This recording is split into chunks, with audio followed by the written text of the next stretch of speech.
11. To scoff, to reign. There is no limit to Paris. No city has had that domination which sometimes derides those whom it subjugates. To please you, O Athenians! Exclaimed Alexander. Paris makes more than the law, it makes the fashion. Paris sets more than the fashion, it sets the routine. Paris may be stupid, if it sees fit, it sometimes allows itself this luxury, then the universe is stupid in company with it, then Paris awakes, rubs its eyes, says, "How stupid I am!"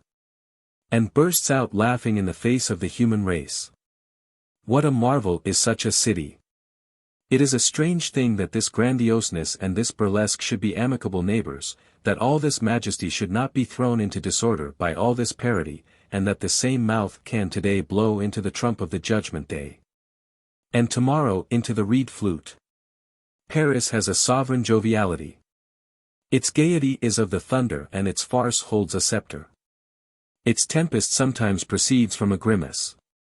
Its explosions, its days, its masterpieces, its prodigies, its epics, go forth to the bounds of the universe, and so also do its cock and bull stories. Its laugh is the mouth of a volcano which spatters the whole earth.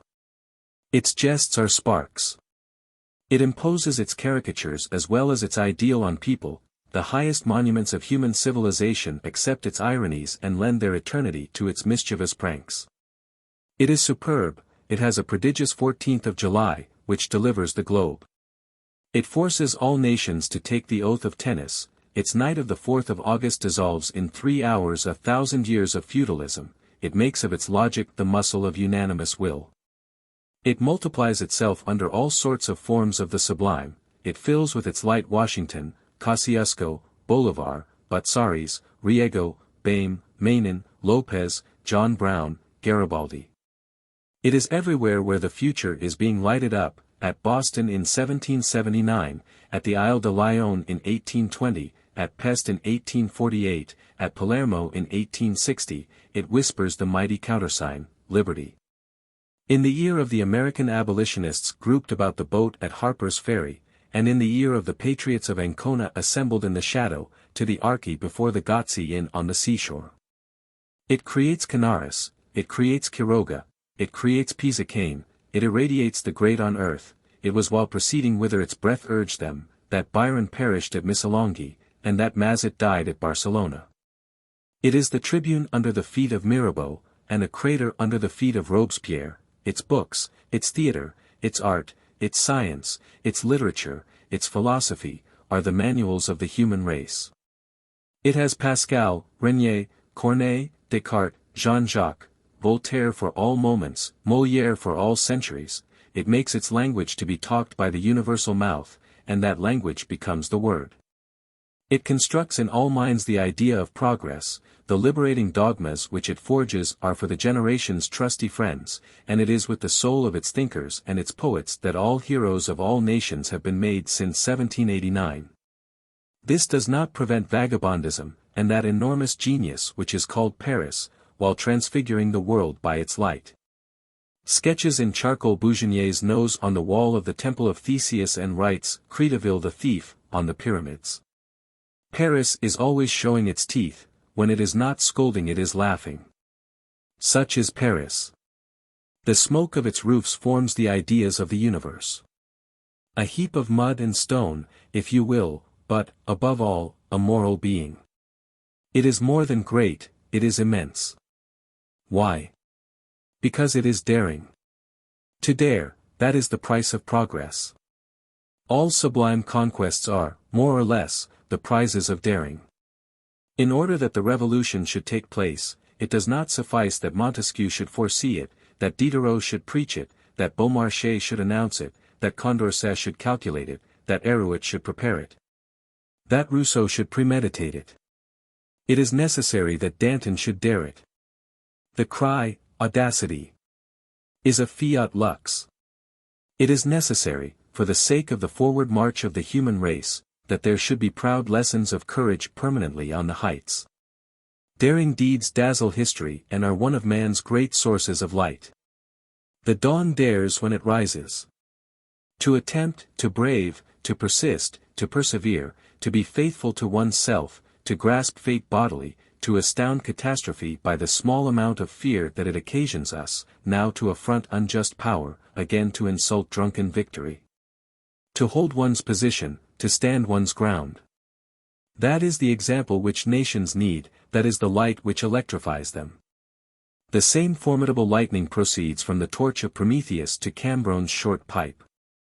12. The future latent in the people. As for the Parisian populace, even when a man grown, it is always the street Arab. To paint the child is to paint the city, and it is for that reason that we have studied this eagle in this errant sparrow. It is in the faubourgs, above all, we maintain, that the Parisian race appears. There is the pure blood, there is the true physiognomy, there this people toils and suffers, and suffering and toil are the two faces of man. There exist there immense numbers of unknown beings, among whom swarm types of the strangest, from the porter of La Rapée to the knacker of Montfaucon. Fex urbis, exclaims Cicero, mob, adds Burke, indignantly, rabble, multitude, populace. These are words and quickly uttered. But so be it. What does it matter? What is it to me if they do go barefoot? They do not know how to read, so much the worse. Would you abandon them for that? Would you turn their distress into a malediction? Cannot the light penetrate these masses? Let us return to that cry, light. And let us obstinately persist therein. Light. Light. Who knows whether these opacities will not become transparent? Are not revolutions transfigurations? Come, philosophers, teach, enlighten, light up, think aloud, speak aloud, hasten joyously to the great sun, fraternize with the public place, announce the good news, spend your alphabets lavishly, proclaim rights, sing the Marseillaises. Sow enthusiasms, tear green boughs from the oaks. Make a whirlwind of the idea. This crowd may be rendered sublime. Let us learn how to make use of that vast conflagration of principles and virtues, which sparkles, bursts forth and quivers at certain hours. These bare feet, these bare arms, these rags, these ignorances, these abjectnesses, these darknesses, may be employed in the conquest of the ideal. Gaze past the people, and you will perceive truth. Let that vile sand which you trample underfoot be cast into the furnace, let it melt and seethe there, it will become a splendid crystal, and it is thanks to it that Galileo and Newton will discover stars. 13. Little Gavroche. 8 or 9 years after the events narrated in the second part of this story, people noticed on the Boulevard du Temple, and in the regions of the Château d'Eau, a little boy 11 or 12 years of age. Who would have realized with tolerable accuracy that ideal of the gamin sketched out above, if, with the laugh of his age on his lips, he had not had a heart absolutely somber and empty. This child was well muffled up in a pair of man's trousers, but he did not get them from his father, and a woman's chemise, but he did not get it from his mother. Some people or other had clothed him in rags out of charity. Still, he had a father and a mother. But his father did not think of him, and his mother did not love him. He was one of those children most deserving of pity, among all, one of those who have father and mother, and who are orphans nevertheless. This child never felt so well as when he was in the street. The pavements were less hard to him than his mother's heart. His parents had dispatched him into life with a kick.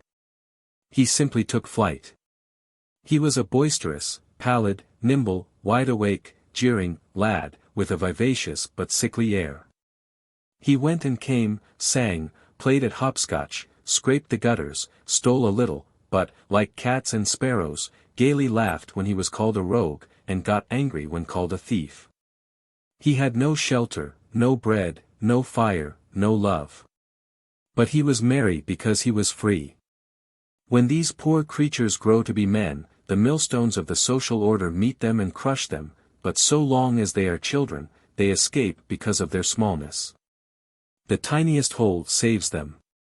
Nevertheless, abandoned as this child was, it sometimes happened, every 2 or 3 months, that he said, "Come, I'll go and see Mama." Then he quitted the boulevard, the Cirque, the Porte Saint-Martin, descended to the quays, crossed the bridges, reached the suburbs, arrived at the Salpêtrière, and came to a halt, where? Precisely at that double number 50, 52 with which the reader is acquainted, at the Gorbeau hovel. At that epoch, the hovel 50, 52 generally deserted and eternally decorated with the placard, Chambers to let, chanced to be, a rare thing, inhabited by numerous individuals who, however, as is always the case in Paris, had no connection with each other. All belonged to that indigent class which begins to separate from the lowest of petty bourgeoisie in straitened circumstances, and which extends from misery to misery into the lowest depths of society down to those two beings in whom all the material things of civilization end, the sewer man who sweeps up the mud, and the ragpicker who collects scraps. The principal lodger of Jean Valjean's day was dead and had been replaced by another exactly like her. I know not what philosopher has said, old women are never lacking. This new old woman was named Madame Bourgon, and had nothing remarkable about her life except a dynasty of 3 parakeets, who had reigned in succession over her soul.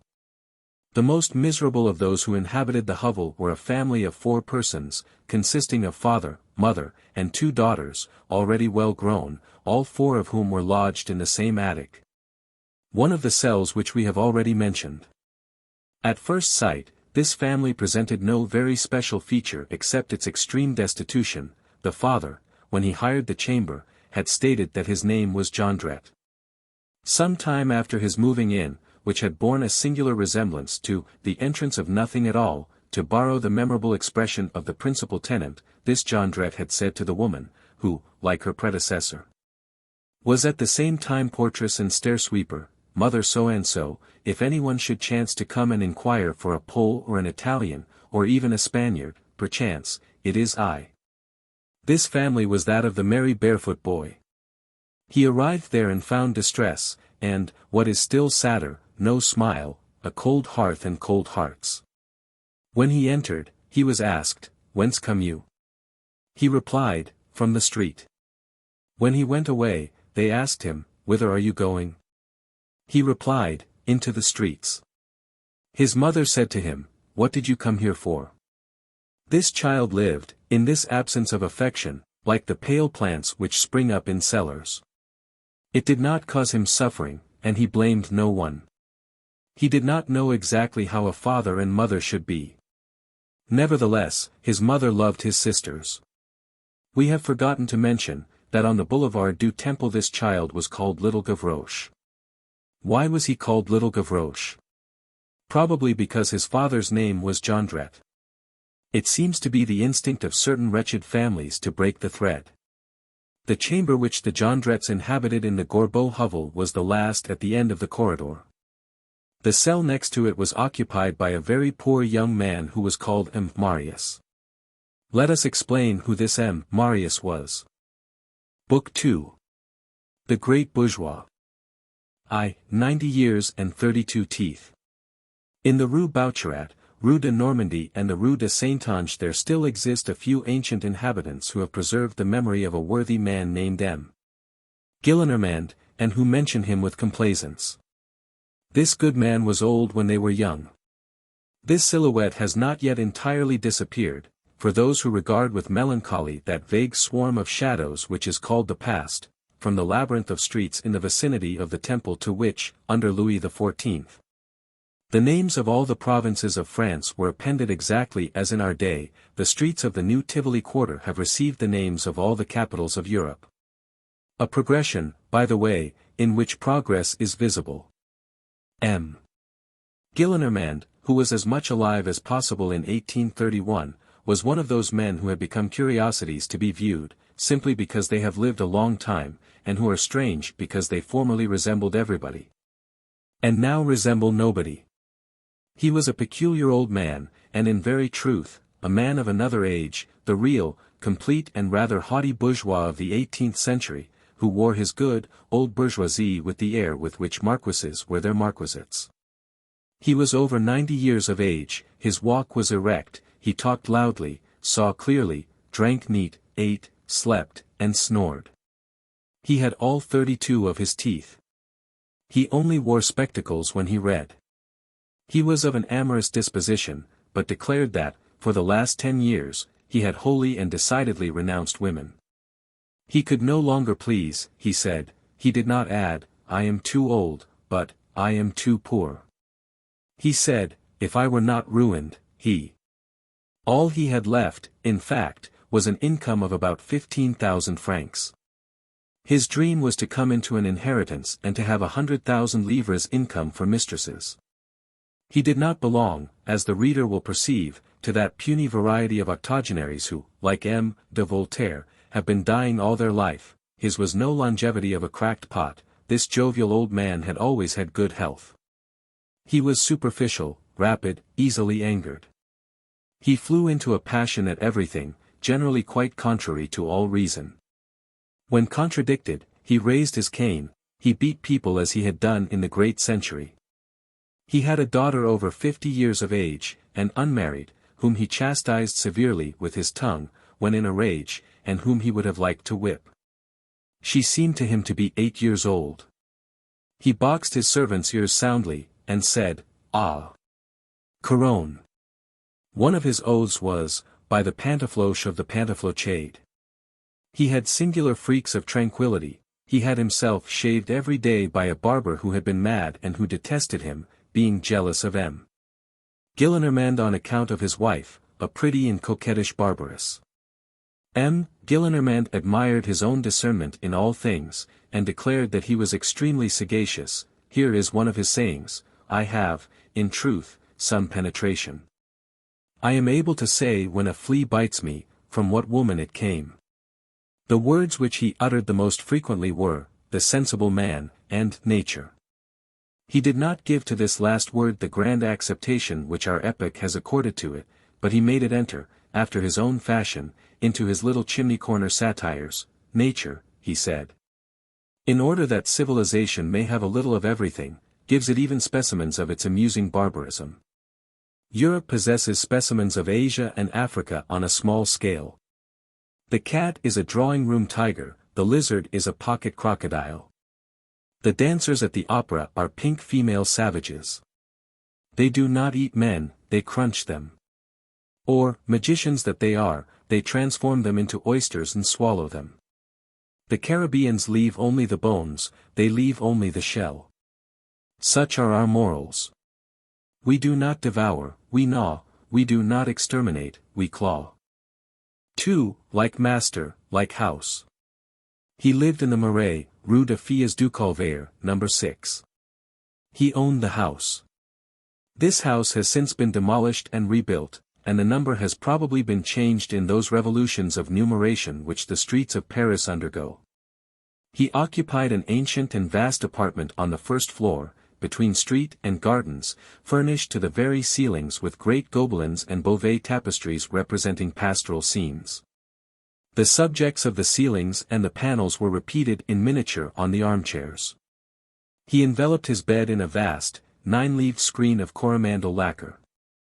Long, full curtains hung from the windows, and formed great, broken folds that were very magnificent. The garden situated immediately under his windows was attached to that one of them which formed the angle, by means of a staircase 12 or 15 steps long, which the old gentleman ascended and descended with great agility. In addition to a library adjoining his chamber, he had a boudoir of which he thought a great deal, a gallant and elegant retreat, with magnificent hangings of straw. With a pattern of flowers and fleurs de lis made on the galleys of Louis XIV and ordered of his convicts by M. de Vivonne for his mistress. M. Gillenormand had inherited it from a grim maternal great-aunt, who had died a centenarian. He had had 2 wives. His manners were something between those of the courtier, which he had never been, and the lawyer, which he might have been. He was gay, and caressing when he had a mind. In his youth he had been one of those men who are always deceived by their wives and never by their mistresses, because they are, at the same time, the most sullen of husbands and the most charming of lovers in existence. He was a connoisseur of painting. He had in his chamber a marvelous portrait of no one knows whom, painted by Jordians, executed with great dashes of the brush, with millions of details, in a confused and haphazard manner. M. Gillenormand's attire was not the habit of Louis XIV nor yet that of Louis XVI, it was that of the incroyables of the Directory. He had thought himself young up to that period and had followed the fashions. His coat was of lightweight cloth with voluminous revers, a long swallowtail and large steel buttons. With this he wore knee breeches and buckle shoes. He always thrust his hands into his fobs. He said authoritatively, "The French Revolution is a heap of blackguards." Free Luc-Esprit. At the age of 16, one evening at the opera, he had had the honor to be stared at through opera glasses by two beauties at the same time, ripe and celebrated beauties then, and sung by Voltaire, the Camargo and the Sal. Caught between two fires, he had beaten a heroic retreat towards a little dancer, a young girl named Néanry, who was 16 like himself, obscure as a cat, and with whom he was in love. He abounded in memories. He was accustomed to exclaim, "How pretty she was, that Gimardinette, the last time I saw her at Longchamps, her hair curled in sustained sentiments, with her commencee of turquoises.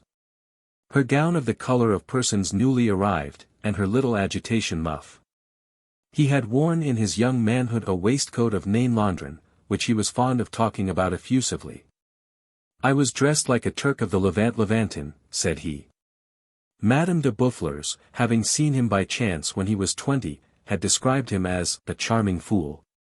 He was horrified by all the names which he saw in politics and in power, regarding them as vulgar and bourgeois. He read the journals, the newspapers, the gazettes, as he said, stifling outbursts of laughter the while. "Oh," he said, "what people these are! Corbière. Human. Casimir Purier. There's a minister for you. I can imagine this in a journal, M. Gillenormand, minister, that would be a farce. Well. They are so stupid that it would pass." He merrily called everything by its name, whether decent or indecent, and did not restrain himself in the least before ladies. He uttered coarse speeches, obscenities, and filth with a certain tranquillity and lack of astonishment which was elegant. It was in keeping with the unceremoniousness of his century. It is to be noted that the age of periphrase in verse was the age of crudities in prose. His godfather had predicted that he would turn out a man of genius, and had bestowed on him these two significant names, Luc-Esprit. 4. A Centenarian Aspirant.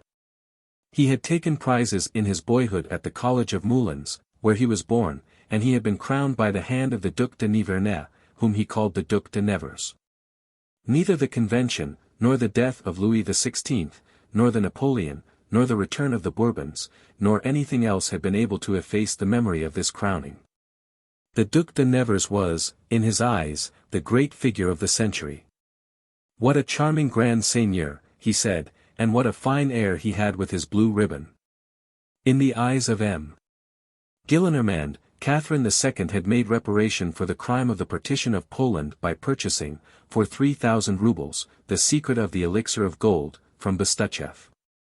He grew animated on this subject. "The elixir of gold," he exclaimed, "the yellow dye of Bestucheff, General Lamotte's drops, in the 18th century, this was the great remedy for the catastrophes of love, the panacea against Venus. At 1 Louis the half-ounce phial. Louis XV sent 200 phials of it to the Pope. He would have been greatly irritated and thrown off his balance, had anyone told him that the elixir of gold is nothing but the perchloride of iron." M. Gillenormand adored the Bourbons, and had a horror of 1789.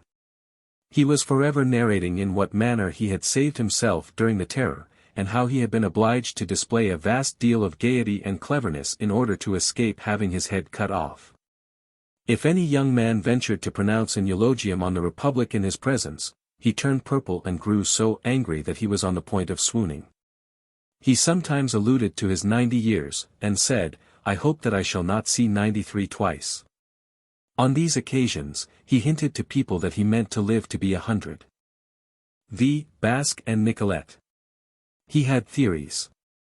Here is one of them: when a man is passionately fond of women, and when he has himself a wife for whom he cares but little, who is homely, cross, legitimate, with plenty of rights, perched on the code, and jealous at need. There is but one way of extricating himself from the quandary and of procuring peace, and that is to let his wife control the purse strings. This abdication sets him free. Then his wife busies herself, grows passionately fond of handling coin, gets her fingers covered with verdigris in the process, undertakes the education of half-share tenants and the training of farmers, convokes lawyers, presides over notaries, harangues scriveners, visits limbs of the law, follows lawsuits, draws up leases, dictates contracts, feels herself the sovereign, sells, buys, regulates, promises and compromises, binds fast and annuls, yields, concedes and retrocedes, arranges, disarranges, hoards, lavishes. She commits follies, a supreme and personal delight, and that consoles her. While her husband disdains her, she has the satisfaction of ruining her husband. This theory M. Gillenormand had himself applied, and it had become his history.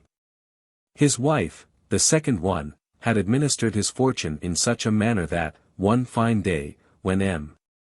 Gillenormand found himself a widower, there remained to him just sufficient to live on, by sinking nearly the whole of it in an annuity of 15,000 francs, 3/4 of which would expire with him. He had not hesitated on this point, not being anxious to leave a property behind him. Besides, he had noticed that patrimonies are subject to adventures, and, for instance, become national property. He had been present at the avatars of consolidated 3%, and he had no great faith in the great book of the public debt. All that's the Rue Quincampoix, he said. His house in the Rue de Filles du Calvaire belonged to him, as we have already stated. He had 2 servants, a male and a female. When a servant entered his establishment, M. Gillenormand rebaptized him. He bestowed on the men the name of their province, Nimois, Comtois, Poitevin, Picard. His last valet was a big, foundered, short-winded fellow of 55, who was incapable of running 20 paces, but, as he had been born at Bayonne, M. Gillenormand called him Basque. All the female servants in his house were called Nicolette, even the Magnon, of whom we shall hear more farther on. One day, a haughty cook, a cordon bleu, of the lofty race of porters, presented herself. "How much wages do you want a month?" asked M. Gillenormand. 30 francs. "What is your name?" "Olympie." "You shall have 50 francs, and you shall be called Nicolette." 6. In which Magnon and her 2 children are seen. With M. Gillenormand, sorrow was converted into wrath, he was furious at being in despair. He had all sorts of prejudices and took all sorts of liberties. One of the facts of which his exterior relief and his internal satisfaction was composed, was, as we have just hinted, that he had remained a brisk spark, and that he passed energetically for such. This he called having royal renown. This royal renown sometimes drew down upon him singular windfalls. One day, there was brought to him in a basket, as though it had been a basket of oysters, a stout, newly born boy, who was yelling like the deuce, and duly wrapped in swaddling clothes, which a servant maid, dismissed 6 months previously, attributed to him. M. Gillenormand had, at that time, fully completed his 84th year. Indignation and uproar in the establishment. And whom did that bold hussy think she could persuade to believe that? What audacity! What an abominable calumny! M. Gillenormand himself was not at all enraged.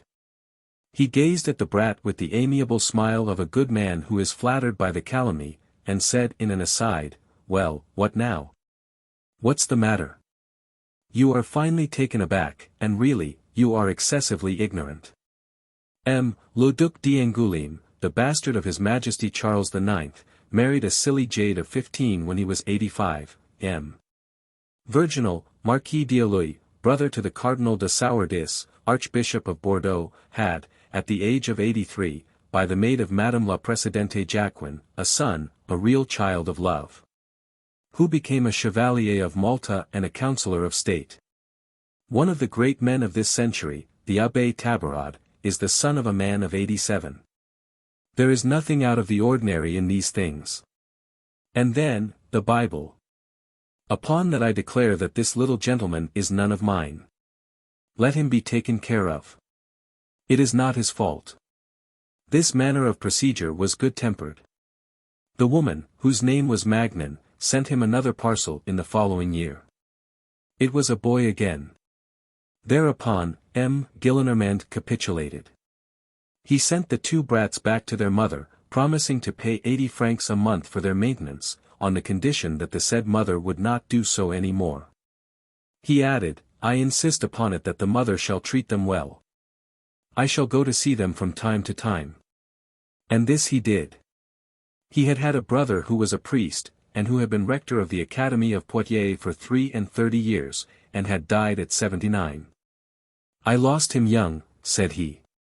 This brother, of whom but little memory remains, was a peaceable miser, who, being a priest, thought himself bound to bestow alms on the poor whom he met, but he never gave them anything except bad or demonetized sous. Thereby discovering a means of going to hell by way of paradise. As for M. Gillenormand the elder, he never haggled over his almsgiving, but gave gladly and nobly. He was kindly, abrupt, charitable, and if he had been rich, his turn of mind would have been magnificent. He desired that all which concerned him should be done in a grand manner, even his rogueries. One day, having been cheated by a business man in a matter of inheritance, in a gross and apparent manner, he uttered this solemn exclamation, that was indecently done. I am really ashamed of this pilfering. Everything has degenerated in this century, even the rascals. Morbleu! This is not the way to rob a man of my standing. I am robbed as though in a forest, but badly robbed. Sylvae sint consul digni. He had had 2 wives, as we have already mentioned. By the first he had had a daughter, who had remained unmarried, and by the second another daughter, who had died at about the age of 30, who had wedded, through love, or chance, or otherwise. A soldier of fortune who had served in the armies of the Republic and of the Empire, who had won the cross at Austerlitz and had been made colonel at Waterloo. He is the disgrace of my family, said the old bourgeois. He took an immense amount of snuff, and had a particularly graceful manner of plucking at his lace ruffle with the back of one hand. He believed very little in God. 7. Rule, receive no one except in the evening. Such was M. Luc-Esprit Gillenormand, who had not lost his hair, which was grey rather than white, and which was always dressed in dog's ears. To sum up, he was venerable in spite of all this. He had something of the 18th century about him, frivolous and great. In 1814 and during the early years of the Restoration, M.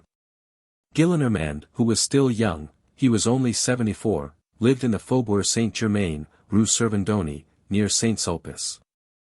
He had only retired to the Marais when he quitted society, long after attaining the age of 80.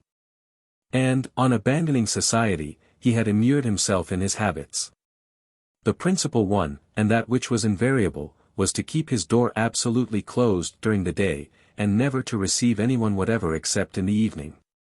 He dined at 5 o'clock, and after that his door was open. That had been the fashion of his century, and he would not swerve from it. The day is vulgar, said he, and deserves only a closed shutter. Fashionable people only light up their minds when the zenith lights up its stars.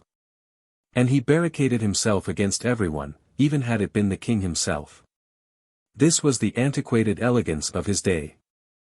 8. Two do not make a pair. We have just spoken of M. Gillenormand's 2 daughters. They had come into the world 10 years apart.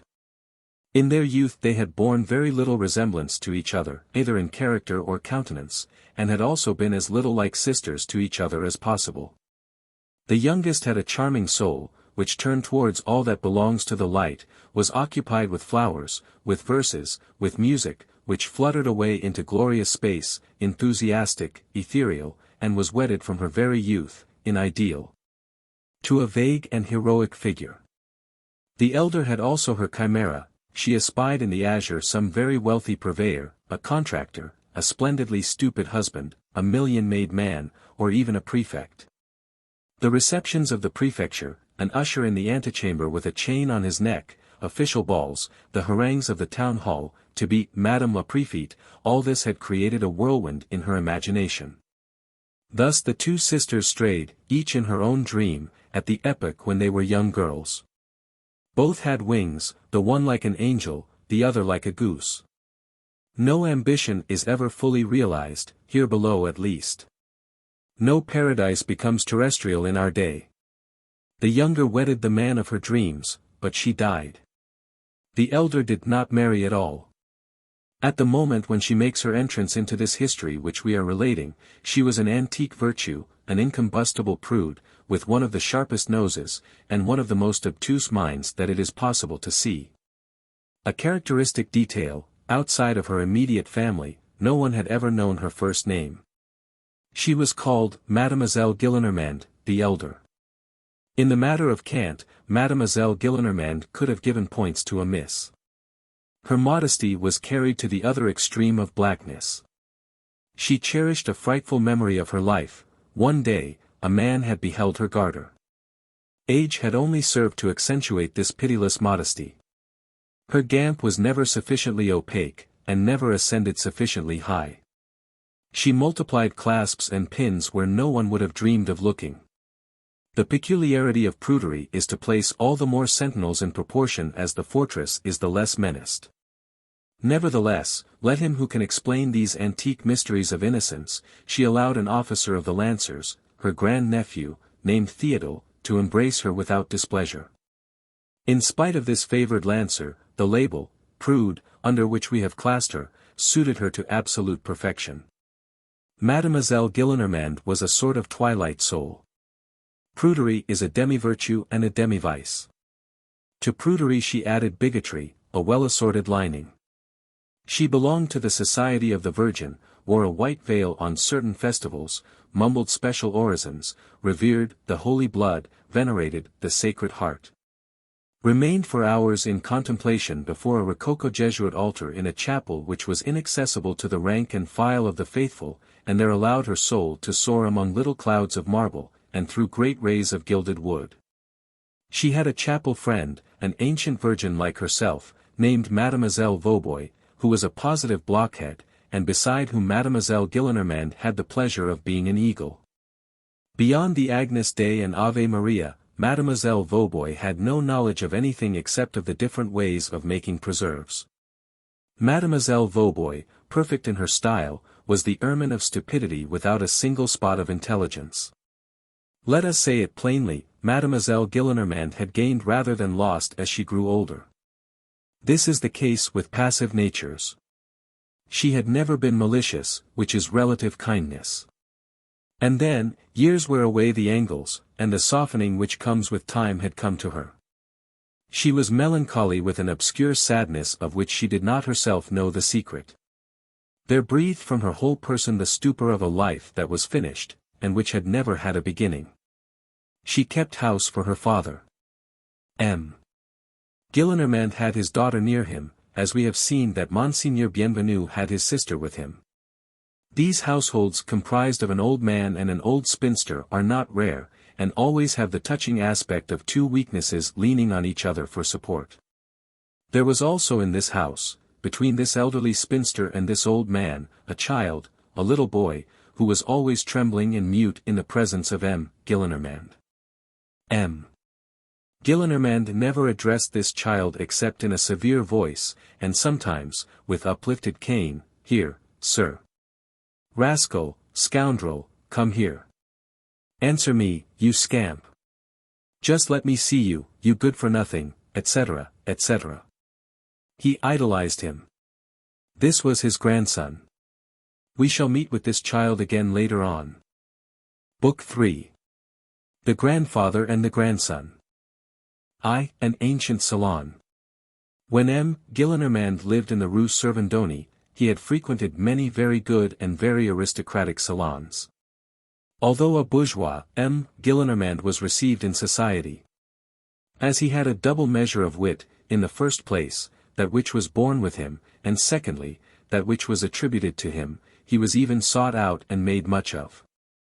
He never went anywhere except on condition of being the chief person there. There are people who will have influence at any price, and who will have other people busy themselves over them. When they cannot be oracles, they turn wags. M. Gillenormand was not of this nature. His domination in the royalist salons which he frequented cost his self-respect nothing. He was an oracle everywhere. It had happened to him to hold his own against M. de Bonald, and even against M. Benjy-Puy-Valley. About 1817, he invariably passed 2 afternoons a week in a house in his own neighborhood, in the Rue Ferou, with Madame la Baronne de T, a worthy and respectable person, whose husband had been ambassador of France to Berlin under Louis XVI. Baron de T, who, during his lifetime, had gone very passionately into ecstasies and magnetic visions, had died bankrupt, during the emigration, leaving, as his entire fortune, some very curious memoirs about Mesmer and his tub, in 10 manuscript volumes, bound in red morocco and gilded on the edges. Madame de T had not published the memoirs, out of pride, and maintained herself on a meager income which had survived no one knew how. Madame de T lived far from the court. A very mixed society, as she said, in a noble isolation, proud and poor. A few friends assembled twice a week about her widowed hearth, and these constituted a purely royalist salon. They sipped tea there, and uttered groans or cries of horror at the century, the charter, the Bonapartists, the prostitution of the blue ribbon, or the Jacobinism of Louis XVIII, according as the wind veered towards elegy or dithyrambs.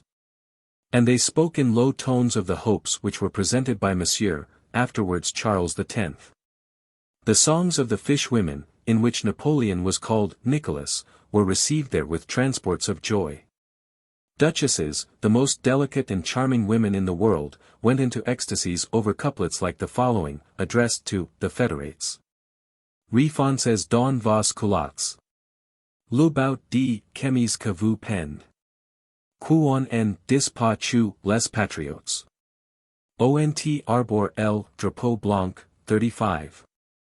There they amused themselves with puns which were considered terrible, with innocent plays upon words which they supposed to be venomous, with quatrains, with distiches even. Thus, upon the Dissol's ministry, a moderate cabinet, of which M. Decazes and Désert were members. Pour raffermir le trône ébranle sur sa base. Il faut changer de sol, et de serra et de case. 36. Or they drew up a list of the Chamber of Peers, an abominably Jacobin chamber, and from this list they combined alliances of names, in such a manner as to form, for example, phrases like the following, Damas, Sabrin, Gouvion Saint-Cyr. All this was done merrily. In that society, they parroted the revolution. They used I know not what desires to give point to the same wrath in inverse sense. They sang their little Caira. Ah! Caira Caira Caira. Les Bonapartists à la lanterne. Songs are like the guillotine, they chop away indifferently, today this head, tomorrow that. It is only a variation. In the Foualds affair, which belongs to this epoch, 1816, they took part for Bastide and Jaugeon, because Foualds was a Buonapartist. They designated the liberals as friends and brothers, this constituted the most deadly insult. Like certain church towers, Madame de T.'s salon had 2 cocks. One of them was M. Gillenormand, the other was Comte de Lamotte Valois, of whom it was whispered about, with a sort of respect, do you know? That is the Lamotte of the affair of the necklace. These singular amnesties do occur in parties.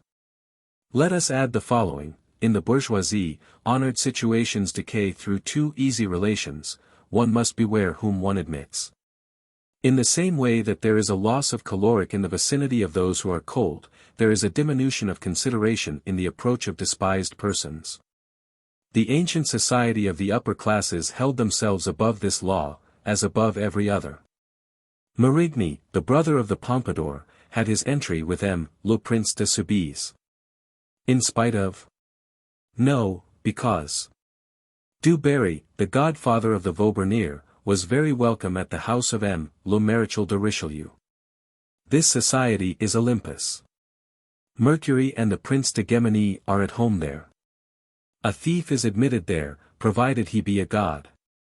The Comte de Lamotte, who, in 1815, was an old man 75 years of age, had nothing remarkable about him except his silent and sententious air, his cold and angular face, his perfectly polished manners, his coat buttoned up to his cravat, and his long legs always crossed in long, flabby trousers of the hue of burnt sienna. His face was the same color as his trousers. This M. de Lamotte was held in consideration in this salon on account of his celebrity and, strange to say, though true, because of his name of Valois. As for M. Gillenormand, his consideration was of absolutely first-rate quality. He had, in spite of his levity, and without its interfering in any way with his dignity, a certain manner about him which was imposing, dignified, honest, and lofty, in a bourgeois fashion, and his great age added to it. One is not a century with impunity. The years finally produce around a head a venerable dishevelment. In addition to this, he said things which had the genuine sparkle of the old rock.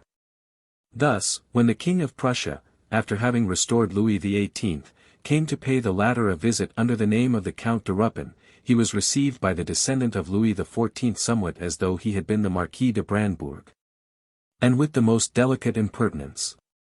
M. Gillenormand approved, "All kings who are not the King of France," said he, "are provincial kings." One day, the following question was put and the following answer returned in his presence: to what was the editor of the Courrier Français condemned? To be suspended. Sus is superfluous, observed M. Gillenormand. 37 remarks of this nature found a situation. At the Te Deum on the anniversary of the return of the Bourbons, he said, on seeing M. de Talleyrand pass by, "There goes His Excellency the Evil One." M. Gillenormand was always accompanied by his daughter, that tall mademoiselle, who was over 40 and looked 50, and by a handsome little boy of 7 years, white, rosy, fresh, with happy and trusting eyes, who never appeared in that salon without hearing voices murmur around him, "How handsome he is! What a pity! Poor child!" This child was the one of whom we dropped a word a while ago. He was called "poor child," because he had for a father, a brigand of the lawyer. This brigand of the lawyer was M. Gillenormand's son-in-law, who has already been mentioned, and whom M. Gillenormand called the disgrace of his family. 2. One of the red spectres of that epoch. Anyone who had chanced to pass through the little town of Vernon at this epoch, and who had happened to walk across that fine monumental bridge, which will soon be succeeded, let us hope, by some hideous iron cable bridge, might have observed, had he dropped his eyes over the parapet, a man about 50 years of age wearing a leather cap, and trousers and a waistcoat of coarse grey cloth, to which something yellow which had been a red ribbon, was sewn, shod with wooden sabots, tanned by the sun, his face nearly black and his hair nearly white, a large scar on his forehead which ran down upon his cheek, bowed, bent, prematurely aged, who walked nearly every day, hoe and sickle in hand, in one of those compartments surrounded by walls which abut on the bridge, and border the left bank of the Seine like a chain of terraces. Charming enclosures full of flowers of which one could say, were they much larger, these are gardens, and were they a little smaller, these are bouquets. All these enclosures abut upon the river at one end, and on a house at the other. The man in the waistcoat and the wooden shoes of whom we have just spoken, inhabited the smallest of these enclosures and the most humble of these houses about 1817. He lived there alone and solitary, silently and poorly, with a woman who was neither young nor old, neither homely or pretty, neither a peasant nor a bourgeoise, who served him. The plot of earth which he called his garden was celebrated in the town for the beauty of the flowers which he cultivated there.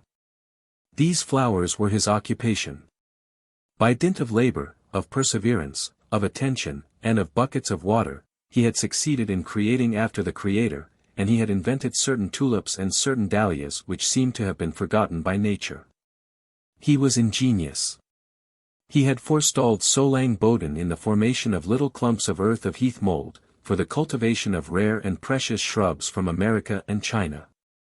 He was in his alleys from the break of day, in summer, planting, cutting, hoeing, watering, walking amid his flowers with an air of kindness, sadness, and sweetness, sometimes standing motionless and thoughtful for hours.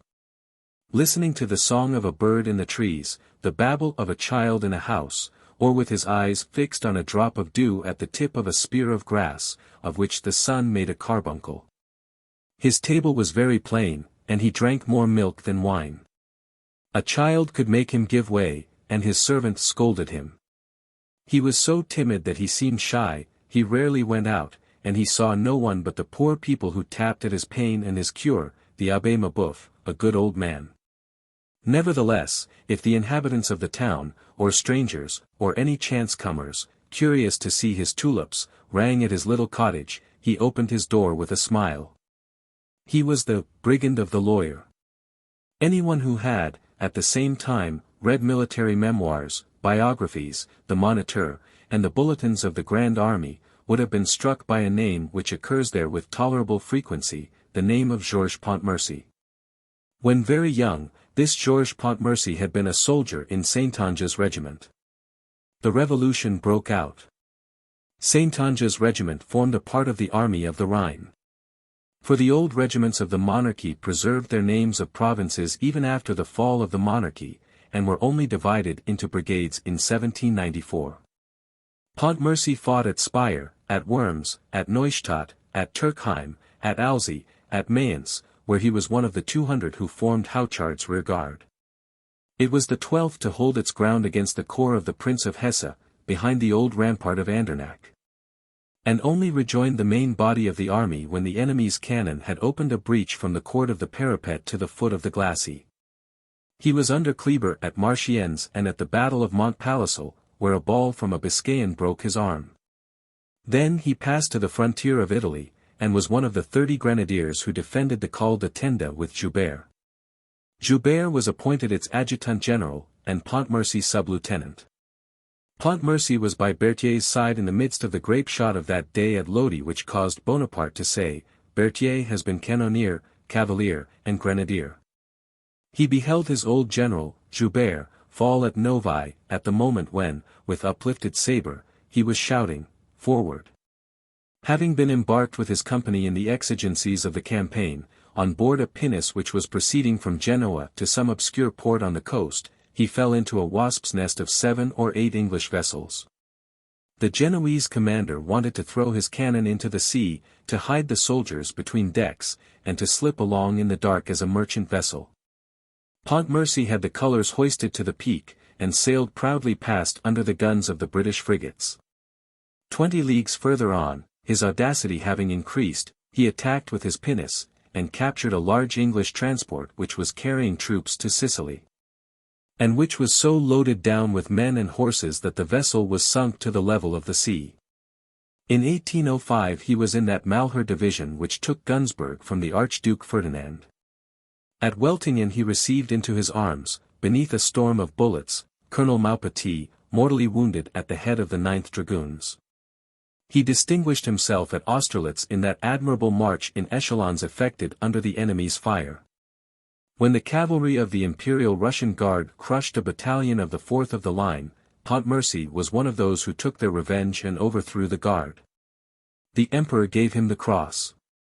Pontmercy saw Wurmser at Mantua, Melas, and Alexandria, Mack at Ulm, made prisoners in succession. He formed a part of the 8th Corps of the Grand Army which Mortier commanded, and which captured Hamburg.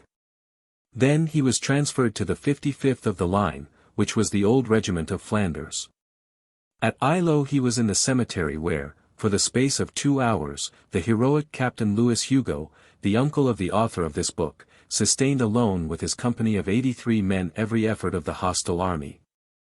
Pontmercy was one of the 3 who emerged alive from that cemetery. He was at Friedland. Then he saw Moscow.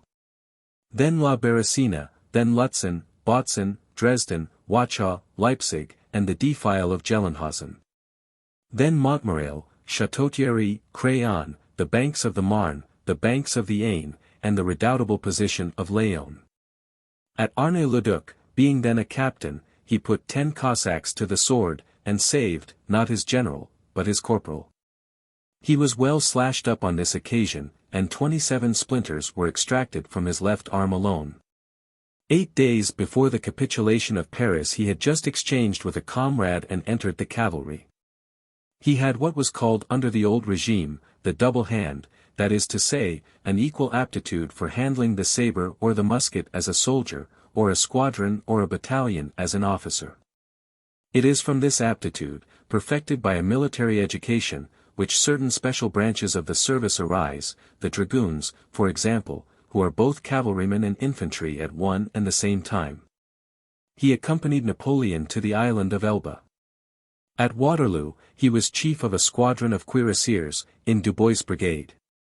It was he who captured the standard of the Lunenburg battalion. He came and cast the flag at the emperor's feet. He was covered with blood. While tearing down the banner he had received a sword cut across his face. The emperor, greatly pleased, shouted to him, "You are a colonel, you are a baron, you are an officer of the Legion of Honor." Pontmercy replied, "Sire, I thank you for my widow." An hour later, he fell in the ravine of Ohain. Now, who was this Georges Pontmercy? He was this same brigand of the lawyer. We have already seen something of his history.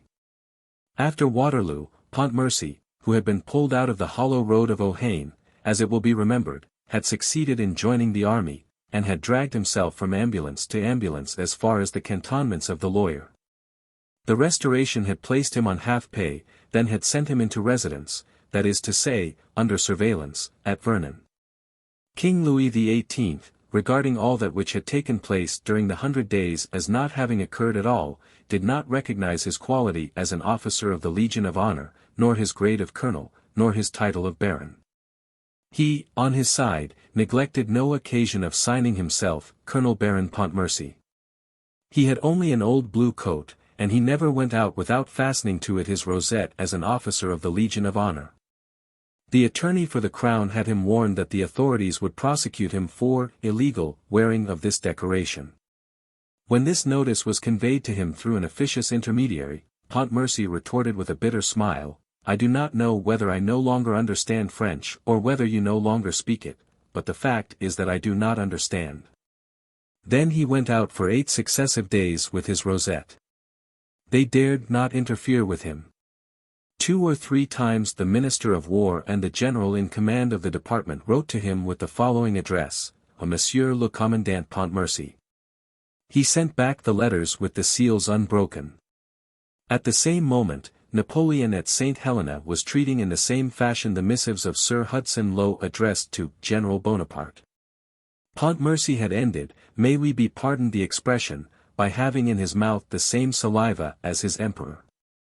In the same way, there were at Rome Carthaginian prisoners who refused to salute Flaminius, and who had a little of Hannibal's spirit.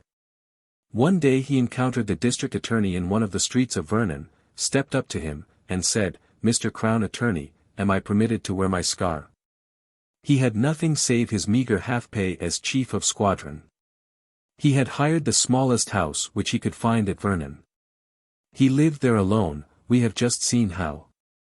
Under the Empire, between 2 wars, he had found time to marry Mademoiselle Gillenormand. The old bourgeois, thoroughly indignant at bottom, had given his consent with a sigh, saying, "The greatest families are forced into it." In 1815, Madame Pontmercy, an admirable woman in every sense, by the way, lofty in sentiment and rare, and worthy of her husband, died, leaving a child. This child had been the colonel's joy in his solitude. But the grandfather had imperatively claimed his grandson, declaring that if the child were not given to him he would disinherit him.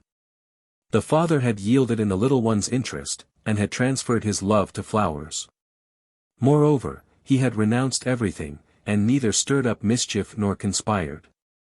He shared his thoughts between the innocent things which he was then doing and the great things which he had done.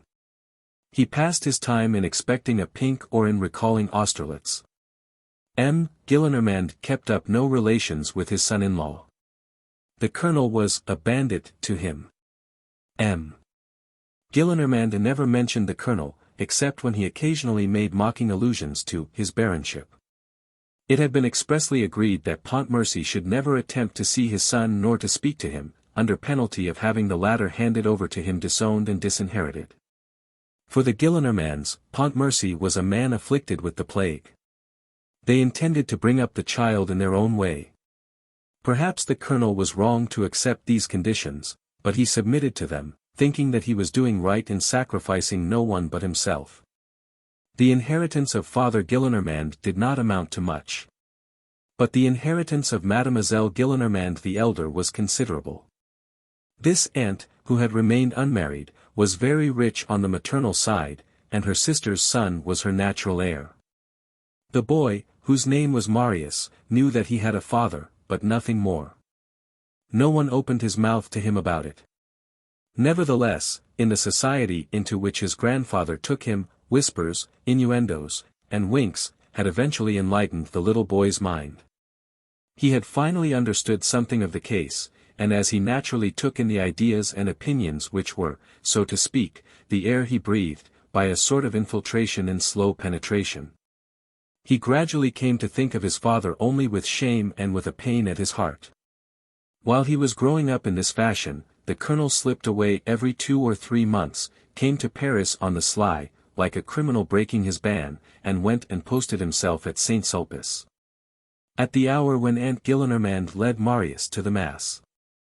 There, trembling lest the aunt should turn round, concealed behind a pillar, motionless, not daring to breathe, he gazed at his child.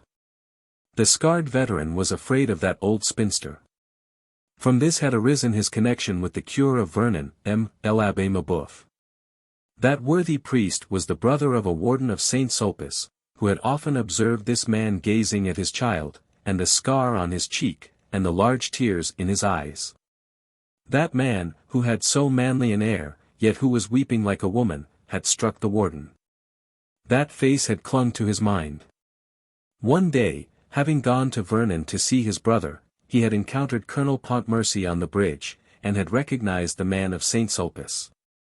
The warden had mentioned the circumstance to the cure, and both had paid the colonel a visit, on some pretext or other. This visit led to others. The colonel, who had been extremely reserved at first, ended by opening his heart, and the cure and the warden finally came to know the whole history, and how Pontmercy was sacrificing his happiness to his child's future. This caused the cure to regard him with veneration and tenderness, and the colonel, on his side, became fond of the cure. And moreover, when both are sincere and good, no men so penetrate each other, and so amalgamate with each other, as an old priest and an old soldier. At bottom, the man is the same. The one has devoted his life to his country here below, the other to his country on high, that is the only difference. Twice a year, on the 1st of January and on St. George's Day, Marius wrote duty letters to his father, which were dictated by his aunt, and which one would have pronounced to be copied from some formula. This was all that M. Gillenormand tolerated. And the father answered them with very tender letters which the grandfather thrust into his pocket unread. 3. Requiescant. Madame de T.'s salon was all that Marius Pontmercy knew of the world. It was the only opening through which he could get a glimpse of life. This opening was sombre, and more cold than warmth, more night than day, came to him through this skylight. This child, who had been all joy and light on entering this strange world, soon became melancholy, and, what is still more contrary to his age, grave.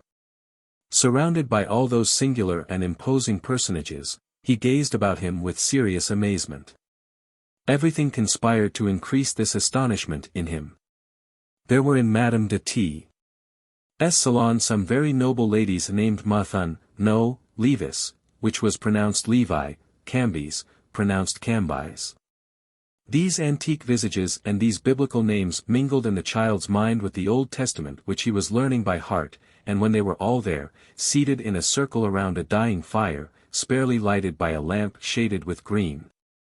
With their severe profiles, their grey or white hair, their long gowns of another age, whose lugubrious colours could not be distinguished, dropping, at rare intervals, words which were both majestic and severe. Little Marius stared at them with frightened eyes, in the conviction that he beheld not women, but patriarchs and magi, not real beings, but phantoms. With these phantoms, priests were sometimes mingled, frequenters of this ancient salon, and some gentlemen. The Marquis de Sassenay, private secretary to Madame de Berry, the Vicomte de Valery, who published, under the pseudonym of Charles Antoine, Mannerheim d'Odes, the Prince de Beaufremont, who, though very young, had a grey head and a pretty and witty wife, whose very low-necked toilets of scarlet velvet with gold torsades alarmed these shadows, the Marquis de Coriolis d'Espinous, the man in all France who best understood proportioned politeness. The Comte d'Amendre, the kindly man with the amiable chin, and the Chevalier de Portugal, a pillar of the library of the Louvre, called the King's Cabinet, M. de Portugal, bald, and rather aged than old, was wont to relate that in 1793, at the age of 16, he had been put in the galleys as refractory and chained with an octogenarian, the Bishop of Mirepoix, also refractory, but as a priest, while he was so in the capacity of a soldier. This was at Toulon. Their business was to go at night and gather up on the scaffold the heads and bodies of the persons who had been guillotined during the day. They bore away on their backs these dripping corpses, and their red galley slave blouses had a clot of blood at the back of the neck, which was dry in the morning and wet at night. These tragic tales abounded in Madame de T's salon, and by dint of cursing Marat, they applauded Trestalen. Some deputies of the undiscoverable variety played their whist there, M. Thibert du Challard, M. Le Marchant de Gaumecourt, and the celebrated scoffer of the right, M. Cornet d'Incourt. The bailiff de Ferret, with his short breeches and his thin legs, sometimes traversed this salon on his way to M. de Talleyrand. He had been M.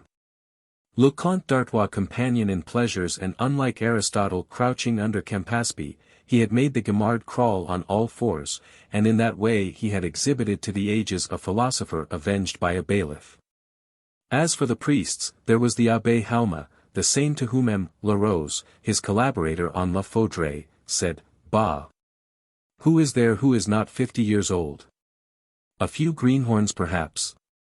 The Abbé Letourneur, preacher to the king, the Abbé Freycinet, who was not, as yet, either count, or bishop, or minister, or peer, and who wore an old cassock whose buttons were missing, and the Abbé Caravenant, cure of Saint-Germain-des-Prés.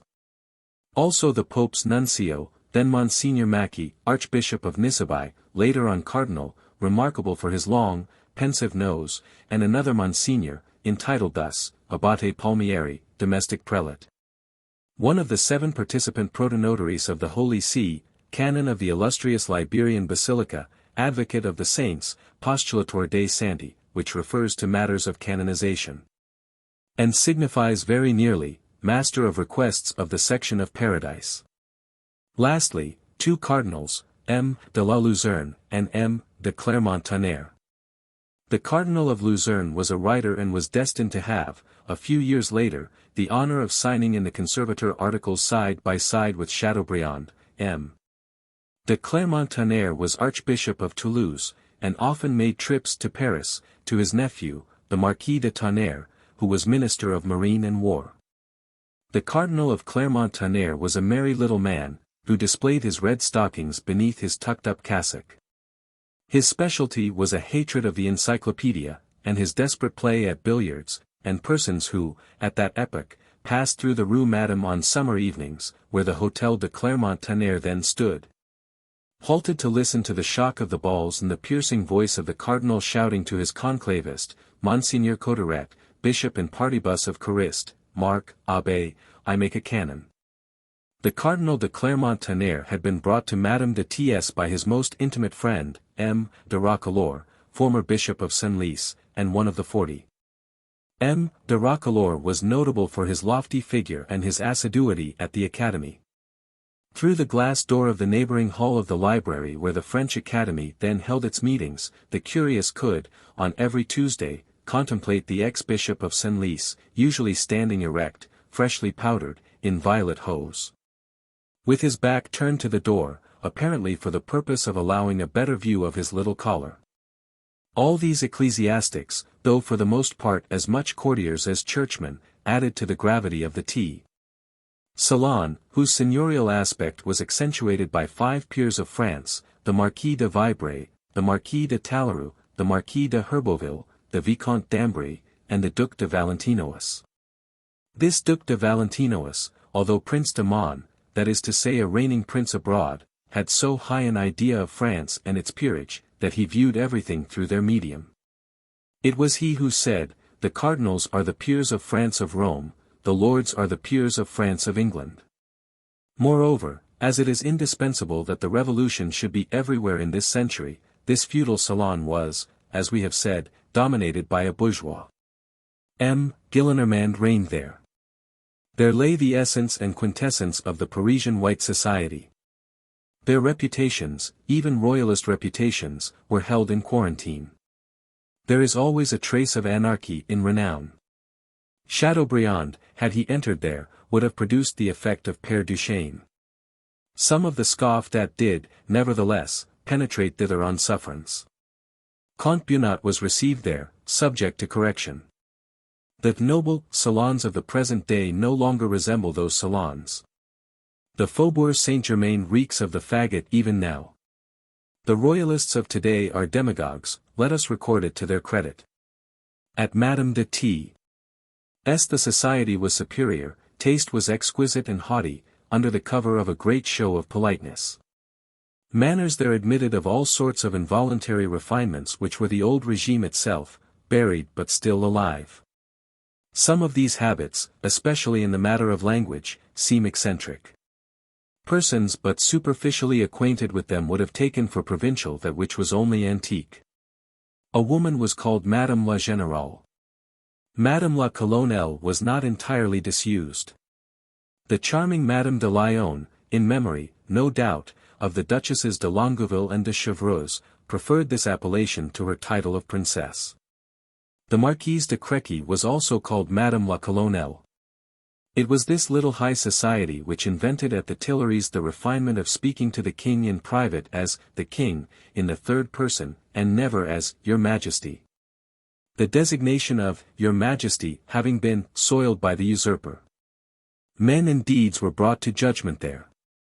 They jeered at the age, which released them from the necessity of understanding it. They abetted each other in amazement. They communicated to each other that modicum of light which they possessed. Methuselah bestowed information on Epimenides. The deaf man made the blind man acquainted with the course of things.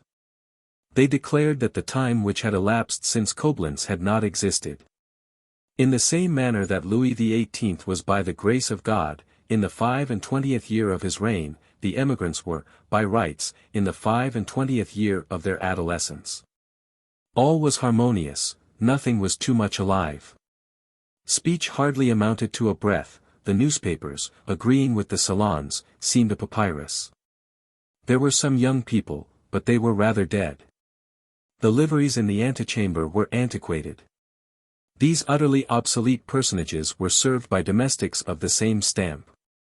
They all had the air of having lived a long time ago, and of obstinately resisting the sepulchre.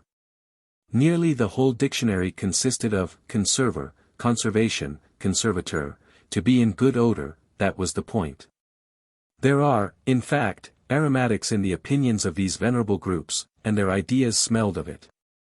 It was a mummified society. The masters were embalmed, the servants were stuffed with straw. A worthy old marquise, an émigré and ruined, who had but a solitary maid, continued to say, "My people." What did they do in Madame de T's salon? They were ultra. To be ultra, this word, although what it represents may not have disappeared, has no longer any meaning at the present day. Let us explain it. To be ultra is to go beyond. It is to attack the scepter in the name of the throne, and the mitre in the name of the altar. It is to ill-treat the thing which one is dragging, it is to kick over the traces. It is to cavil at the faggot on the score of the amount of cooking received by heretics, it is to reproach the idol with its small amount of idolatry, it is to insult through excess of respect. It is to discover that the Pope is not sufficiently papish, that the King is not sufficiently royal, and that the night has too much light. It is to be discontented with alabaster, with snow, with the swan and the lily in the name of whiteness. It is to be a partisan of things to the point of becoming their enemy, it is to be so strongly for, as to be against. The ultra spirit especially characterizes the first phase of the Restoration. Nothing in history resembles that quarter of an hour which begins in 1814 and terminates about 1820, with the advent of M. de Villèle, the practical man of the right. These 6 years were an extraordinary moment. At one and the same time brilliant and gloomy, smiling and somber, illuminated as by the radiance of dawn and entirely covered, at the same time, with the shadows of the great catastrophes which still filled the horizon and were slowly sinking into the past.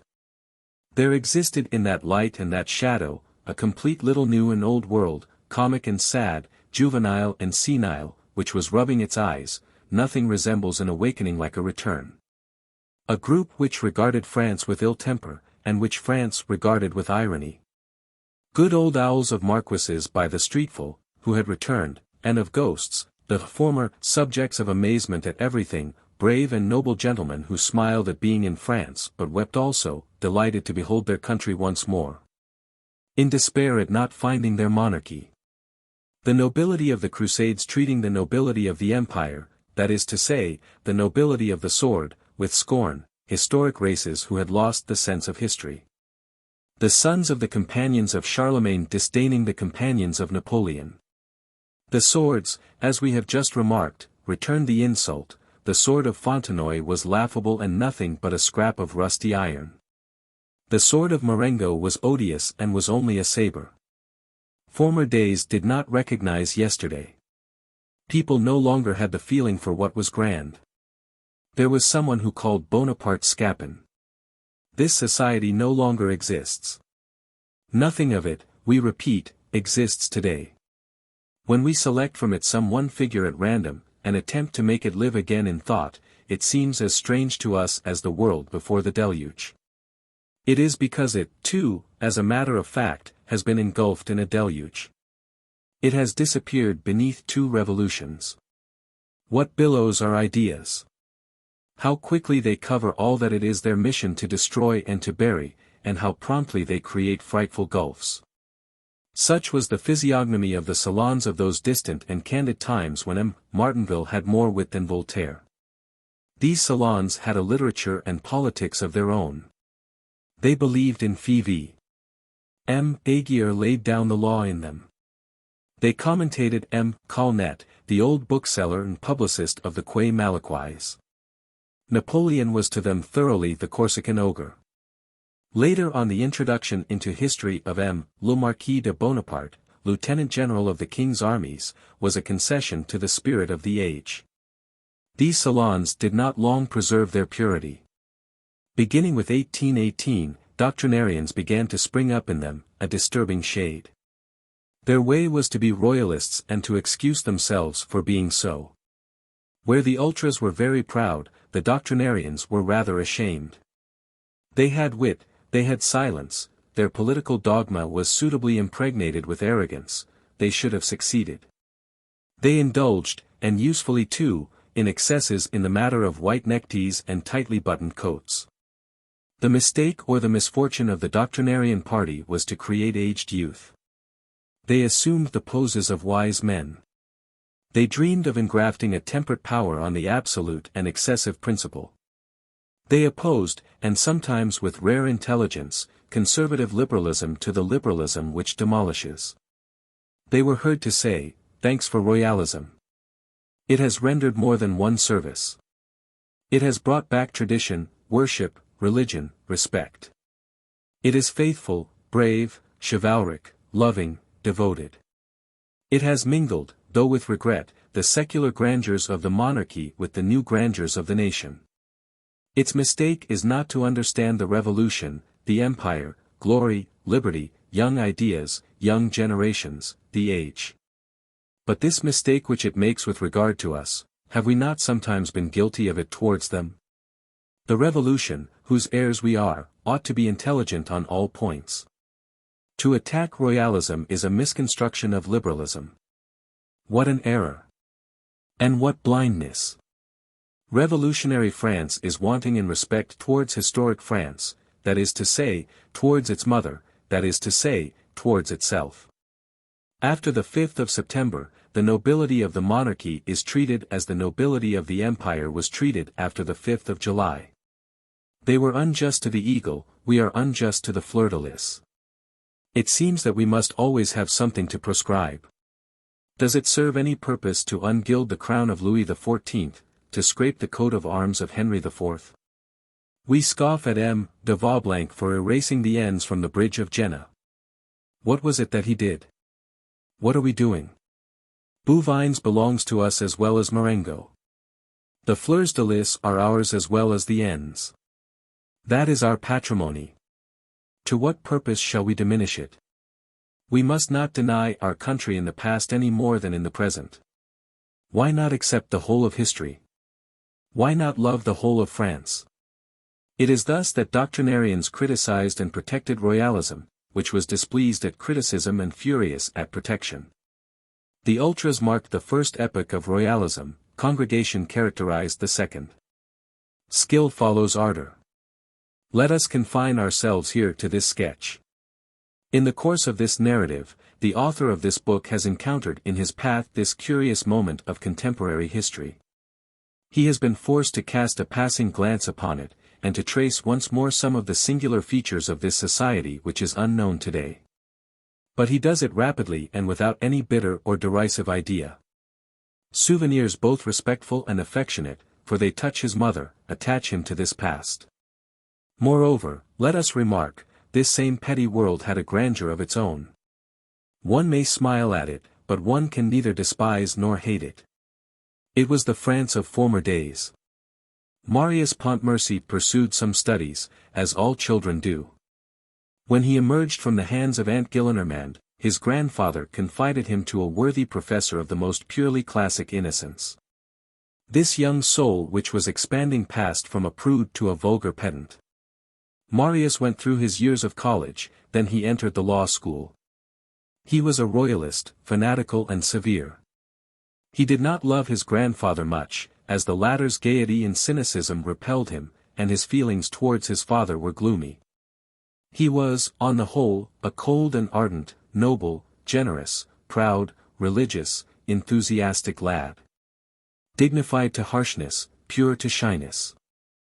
4. End of the Brigand. The conclusion of Marius' classical studies coincided with M. Gillenormand's departure from society. The old man bade farewell to the Faubourg Saint-Germain and to Madame de T.'s Salon, and established himself in the Marais, in his house of the Rue des Filles du Calvaire. There he had for servants, in addition to the porter, that chambermaid, Nicolette, who had succeeded to Magnon, and that short-breathed and pursy Basque, who have been mentioned above. In 1827, Marius had just attained his 17th year. One evening, on his return home, he saw his grandfather holding a letter in his hand. "Marius," said M. Gillenormand, "you will set out for Vernon tomorrow." "Why?" said Marius. "To see your father." Marius was seized with a trembling fit. He had thought of everything except this, that he should one day be called upon to see his father. Nothing could be more unexpected, more surprising, and, let us admit it, more disagreeable to him. It was forcing estrangement into reconciliation. It was not an affliction, but it was an unpleasant duty. Marius, in addition to his motives of political antipathy, was convinced that his father, the slasher, as M. Gillenormand called him on his amiable days, did not love him. This was evident, since he had abandoned him to others. Feeling that he was not beloved, he did not love. Nothing is more simple, he said to himself. He was so astounded that he did not question M. Gillenormand. The grandfather resumed. "It appears that he is ill. He demands your presence." And after a pause, he added. "Set out tomorrow morning. I think there is a coach which leaves the Cour de Fontaines at 6 o'clock, and which arrives in the evening. Take it. He says that here is haste." Then he crushed the letter in his hand and thrust it into his pocket. Marius might have set out that very evening and have been with his father on the following morning. A diligence from the Rue du Boulevard took the trip to Rouen by night at that date, and passed through Vernon. Neither Marius nor M. Gillenormand thought of making inquiries about it. The next day, at twilight, Marius reached Vernon. People were just beginning to light their candles. He asked the first person whom he met for M. Pontmercy's house. For in his own mind, he agreed with the Restoration, and like it, did not recognize his father's claim to the title of either colonel or baron. The house was pointed out to him. He rang, a woman with a little lamp in her hand opened the door. M.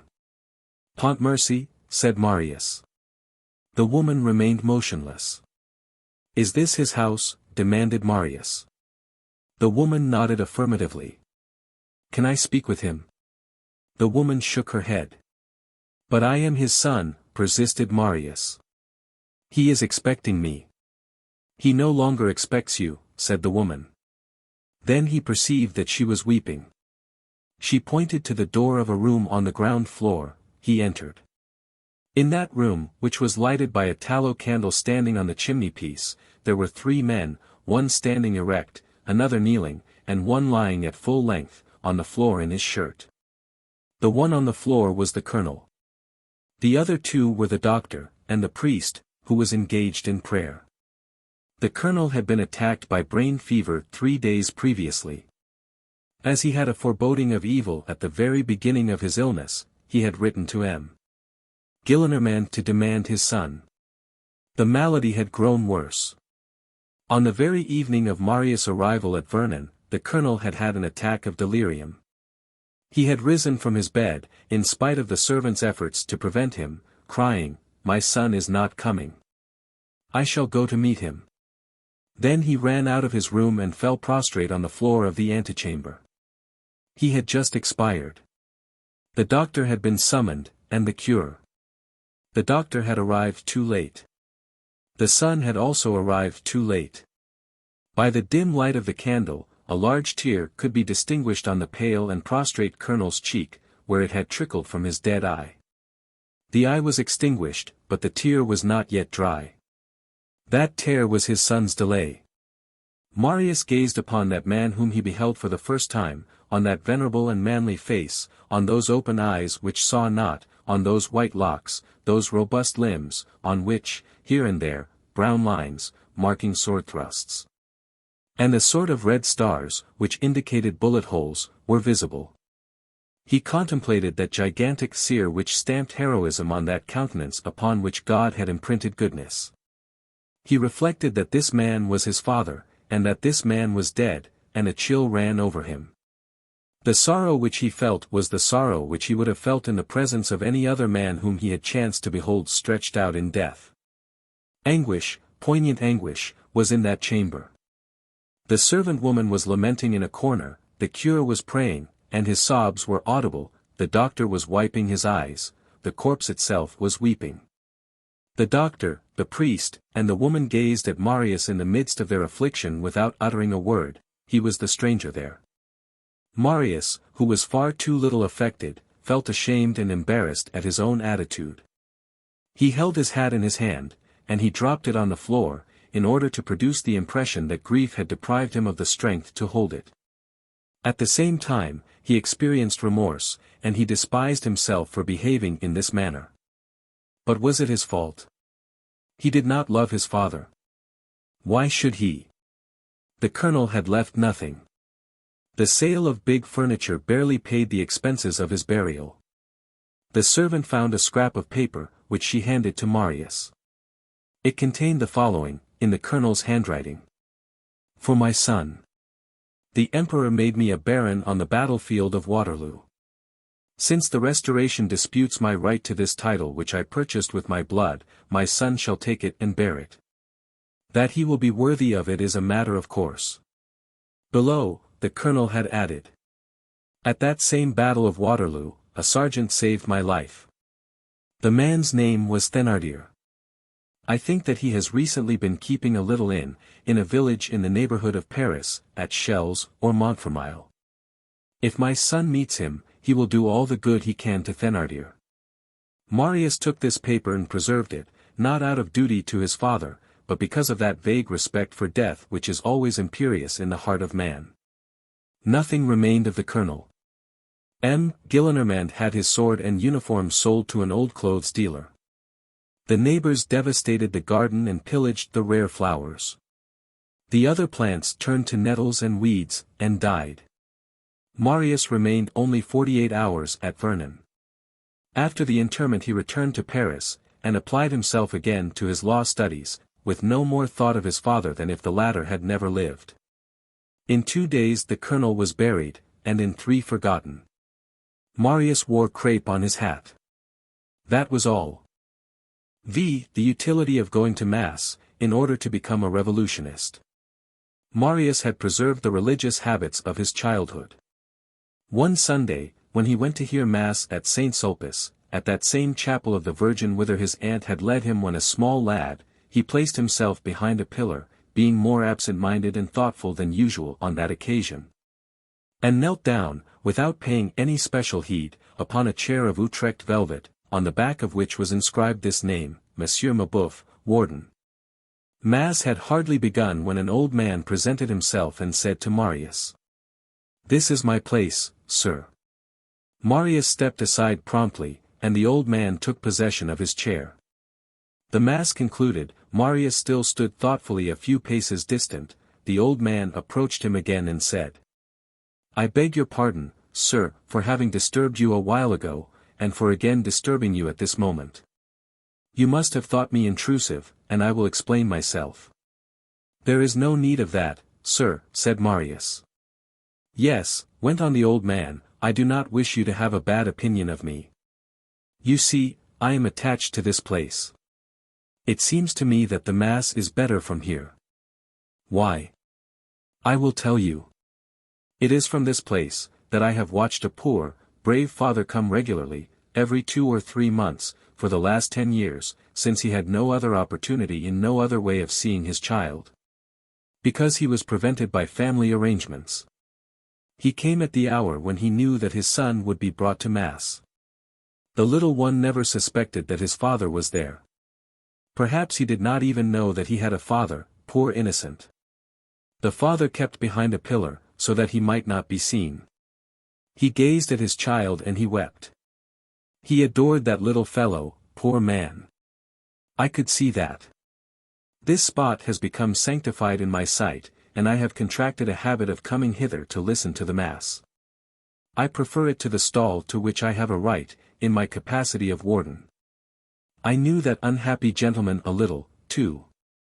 He had a father-in-law, a wealthy aunt, relatives, I don't know exactly what all, who threatened to disinherit the child if he, the father, saw him. He sacrificed himself in order that his son might be rich and happy some day. He was separated from him because of political opinions. Certainly, I approve of political opinions, but there are people who do not know where to stop. Mon Dieu! A man is not a monster because he was at Waterloo. A father is not separated from his child for such a reason as that. He was one of Bonaparte's colonels. He is dead, I believe. He lived at Vernon, where I have a brother who is a curé, and his name was something like Pontmarie or Montpercy. He had a fine sword cut, on my honor.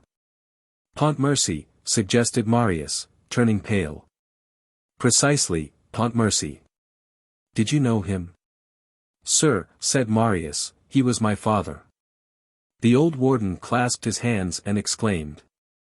Ah! You are the child. Yes, that's true, he must be a man by this time. Well.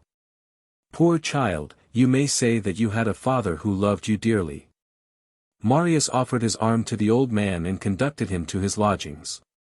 On the following day, he said to M. Gillenormand. I have arranged a hunting party with some friends. Will you permit me to be absent for 3 days? 4, replied his grandfather. Go and amuse yourself. And he said to his daughter in a low tone, and with a wink, some love affair. 6. The consequences of having met a warden. Where it was that Marius went will be disclosed a little further on. Marius was absent for 3 days, then he returned to Paris, went straight to the library of the law school and asked for the files of the Moniteur. He read the Moniteur, he read all the histories of the Republic and the Empire, the Memorial de Sainte Helene, all the memoirs, all the newspapers, the bulletins, the proclamations, he devoured everything. The first time that he came across his father's name in the bulletins of the Grand Army, he had a fever for a week. He went to see the generals under whom Georges Pontmercy had served, among others, Comte H. Churchwarden Mabeuf, whom he went to see again, told him about the life at Vernon, the colonel's retreat, his flowers, his solitude. Marius came to a full knowledge of that rare, sweet, and sublime man, that species of lion-lamb who had been his father.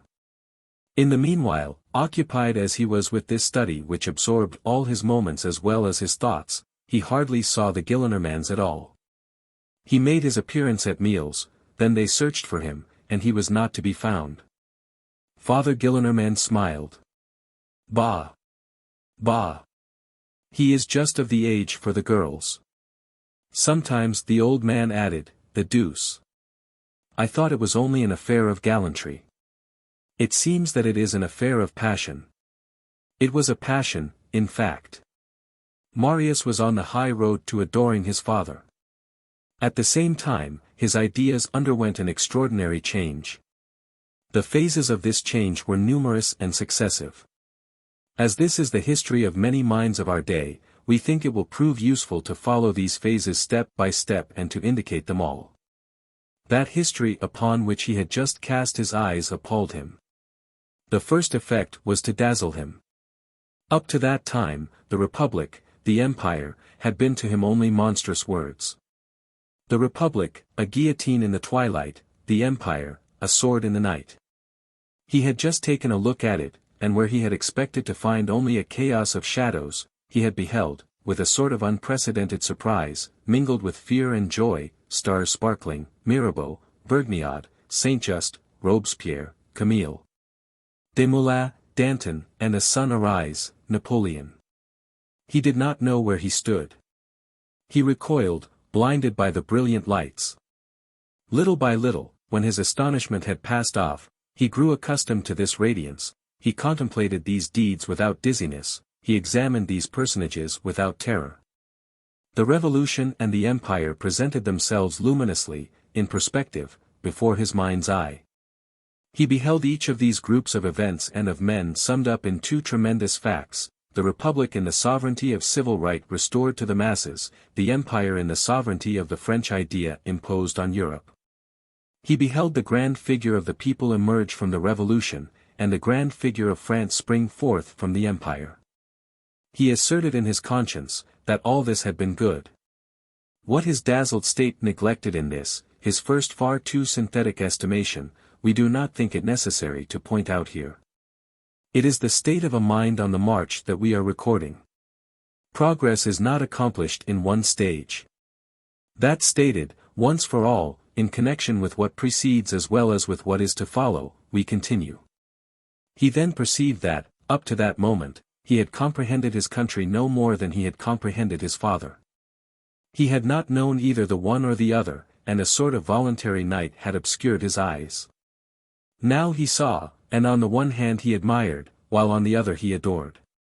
He was filled with regret and remorse, and he reflected in despair that all he had in his soul could now be said only to the tomb. Oh! If his father had still been in existence, if he had still had him, if God, in his compassion and his goodness, had permitted his father to be still among the living, how he would have run, how he would have precipitated himself. How he would have cried to his father, Father! Here I am. It is I. I have the same heart as thou. I am thy son. How he would have embraced that white head, bathed his hair in tears, gazed upon his scar, pressed his hands, adored his garment, kissed his feet. Oh! Why had his father died so early, before his time, before the justice, the love of his son had come to him? Marius had a continual sob in his heart, which said to him every moment, alas! At the same time, he became more truly serious, more truly grave, more sure of his thought and his faith. At each instant, gleams of the true came to complete his reason. An inward growth seemed to be in progress within him. He was conscious of a sort of natural enlargement, which gave him two things that were new to him, his father and his country. As everything opens when one has a key, so he explained to himself that which he had hated, he penetrated that which he had abhorred. Henceforth he plainly perceived the providential, divine and human sense of the great things which he had been taught to detest, and of the great men whom he had been instructed to curse. When he reflected on his former opinions, which were but those of yesterday, and which, nevertheless, seemed to him already so very ancient, he grew indignant, yet he smiled. From the rehabilitation of his father, he naturally passed to the rehabilitation of Napoleon. But the latter, we will confess, was not effected without labor. From his infancy, he had been imbued with the judgments of the party of 1814, on Bonaparte. Now, all the prejudices of the Restoration, all its interests, all its instincts tended to disfigure Napoleon. It execrated him even more than it did Robespierre. It had very cleverly turned to sufficiently good account the fatigue of the nation, and the hatred of mothers. Bonaparte had become an almost fabulous monster, and in order to paint him to the imagination of the people, which, as we lately pointed out, resembles the imagination of children. The party of 1814 made him appear under all sorts of terrifying masks in succession, from that which is terrible though it remains grandiose to that which is terrible and becomes grotesque, from Tiberius to the bugaboo. Thus, in speaking of Bonaparte, one was free to sob or to puff up with laughter, provided that hatred lay at the bottom. Marius had never entertained, about that man, as he was called, any other ideas in his mind. They had combined with the tenacity which existed in his nature. There was in him a headstrong little man who hated Napoleon. On reading history, on studying him, especially in the documents and materials for history, the veil which concealed Napoleon from the eyes of Marius was gradually rent. He caught a glimpse of something immense, and he suspected that he had been deceived up to that moment, on the score of Bonaparte as about all the rest, each day he saw more distinctly. And he set about mounting, slowly, step by step, almost regretfully in the beginning, then with intoxication and as though attracted by an irresistible fascination, first the somber steps, then the vaguely illuminated steps. At last the luminous and splendid steps of enthusiasm. One night, he was alone in his little chamber near the roof. His candle was burning, he was reading, with his elbows resting on his table close to the open window. All sorts of reveries reached him from space, and mingled with his thoughts. What a spectacle is the night! One hears dull sounds, without knowing whence they proceed. One beholds Jupiter, which is 1,200 times larger than the earth, glowing like a firebrand. The azure is black, the stars shine, it is formidable. He was perusing the bulletins of the Grand Army, those heroic strophes penned on the field of battle. There, at intervals, he beheld his father's name, always the name of the emperor. The whole of that great empire presented itself to him. He felt a flood swelling and rising within him. It seemed to him at moments that his father passed close to him like a breath, and whispered in his ear. He gradually got into a singular state. He thought that he heard drums, cannon, trumpets, the measured tread of battalions, the dull and distant gallop of the cavalry. From time to time, his eyes were raised heavenward, and gazed upon the colossal constellations as they gleamed in the measureless depths of space. Then they fell upon his book once more, and there they beheld other colossal things moving confusedly. His heart contracted within him. He was in a transport, trembling, panting. All at once, without himself knowing what was in him, and what impulse he was obeying, he sprang to his feet, stretched both arms out of the window, gazed intently into the gloom, the silence, the infinite darkness, the eternal immensity, and exclaimed, "Long live the Emperor!" From that moment forth, all was over. The ogre of Corsica, the usurper, the tyrant, the monster who was the lover of his own sisters, the actor who took lessons of Talma, the poisoner of Jaffa, the tiger, Bonaparte, all this vanished, and gave place in his mind to a vague and brilliant radiance in which shone, at an inaccessible height, the pale marble phantom of Caesar. The emperor had been for his father only the well-beloved captain whom one admires, for whom one sacrifices one's self. He was something more to Marius. He was the predestined constructor of the French group, succeeding the Roman group in the domination of the universe. He was a prodigious architect, of a destruction, the continuer of Charlemagne, of Louis XI, of Henry IV, of Richelieu, of Louis XIV, and of the Committee of Public Safety, having his spots, no doubt, his faults, his crimes even, being a man. That is to say, but august in his faults, brilliant in his spots, powerful in his crime. He was the predestined man, who had forced all nations to say, the great nation. He was better than that, he was the very incarnation of France, conquering Europe by the sword which he grasped, and the world by the light which he shed. Marius saw in Bonaparte the dazzling spectre which will always rise upon the frontier, and which will guard the future. Despot but dictator, a despot resulting from a republic and summing up a revolution. Napoleon became for him the man-people as Jesus Christ is the man-God. It will be perceived, that like all new converts to a religion, his conversion intoxicated him, he hurled himself headlong into adhesion and he went too far. His nature was so constructed, once on the downward slope, it was almost impossible for him to put on the drag. Fanaticism for the sword took possession of him, and complicated in his mind his enthusiasm for the idea.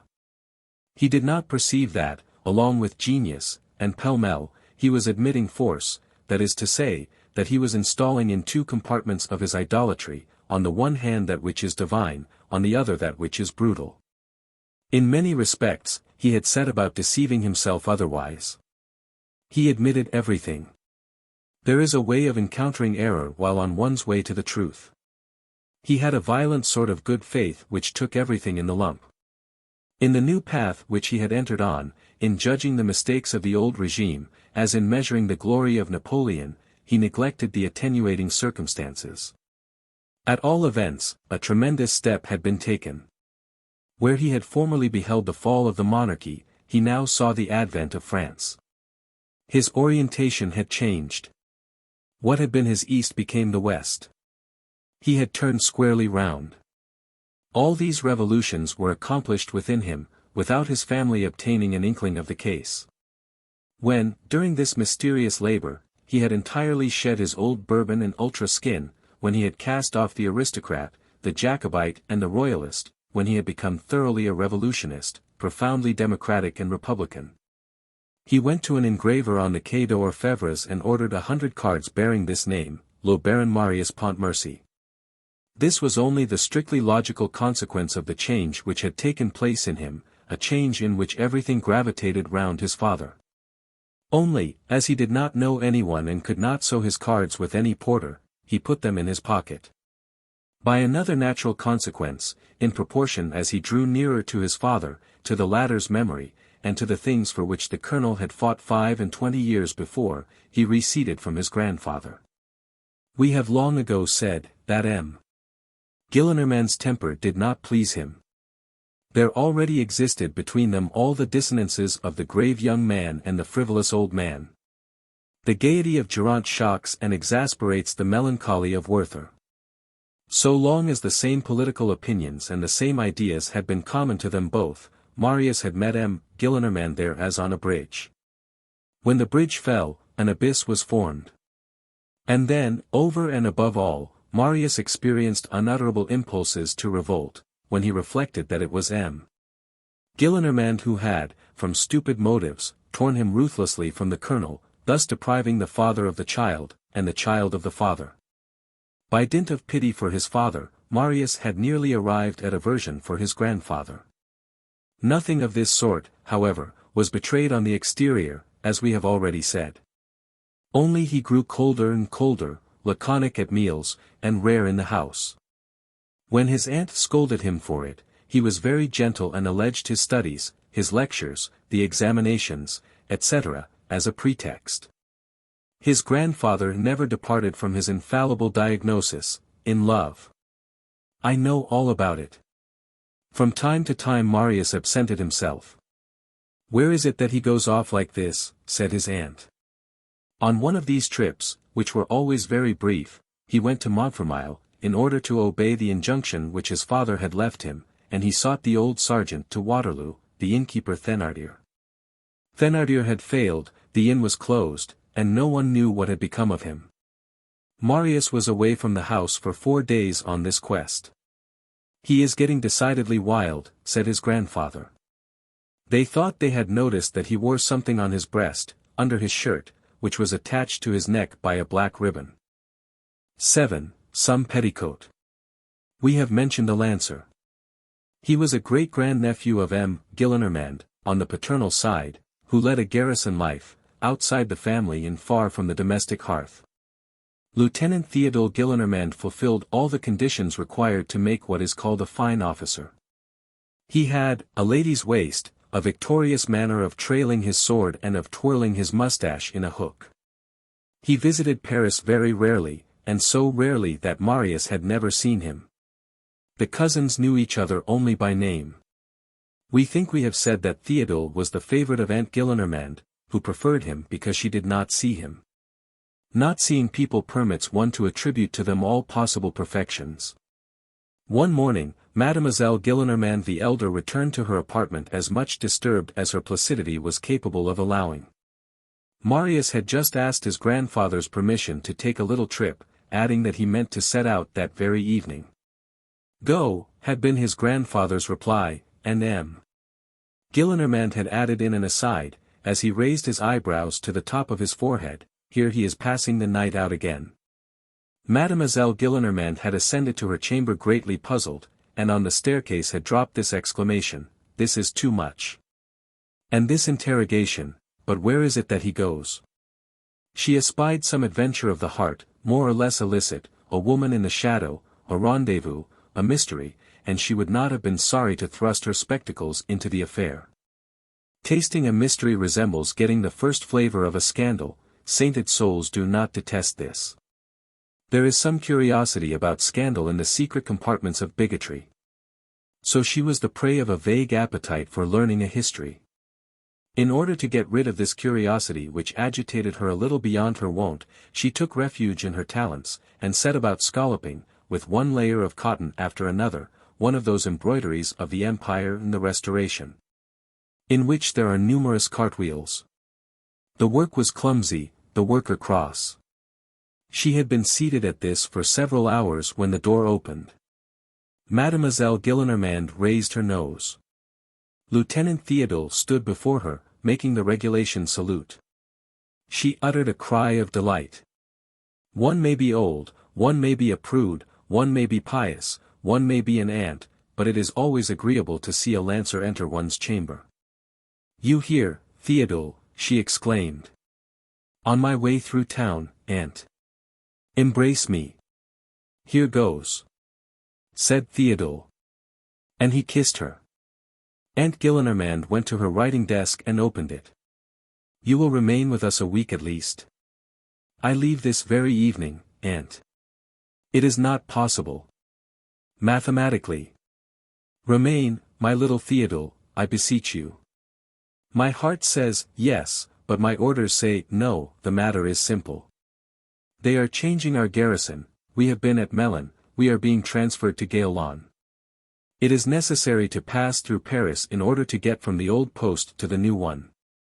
I said, I am going to see my aunt. Here is something for your trouble." And she put 10 louis into his hand. "For my pleasure, you mean to say, my dear aunt." Théodule kissed her again, and she experienced the joy of having some of the skin scratched from her neck by the braidings on his uniform. "Are you making the journey on horseback, with your regiment?" she asked him. "No, aunt. I wanted to see you.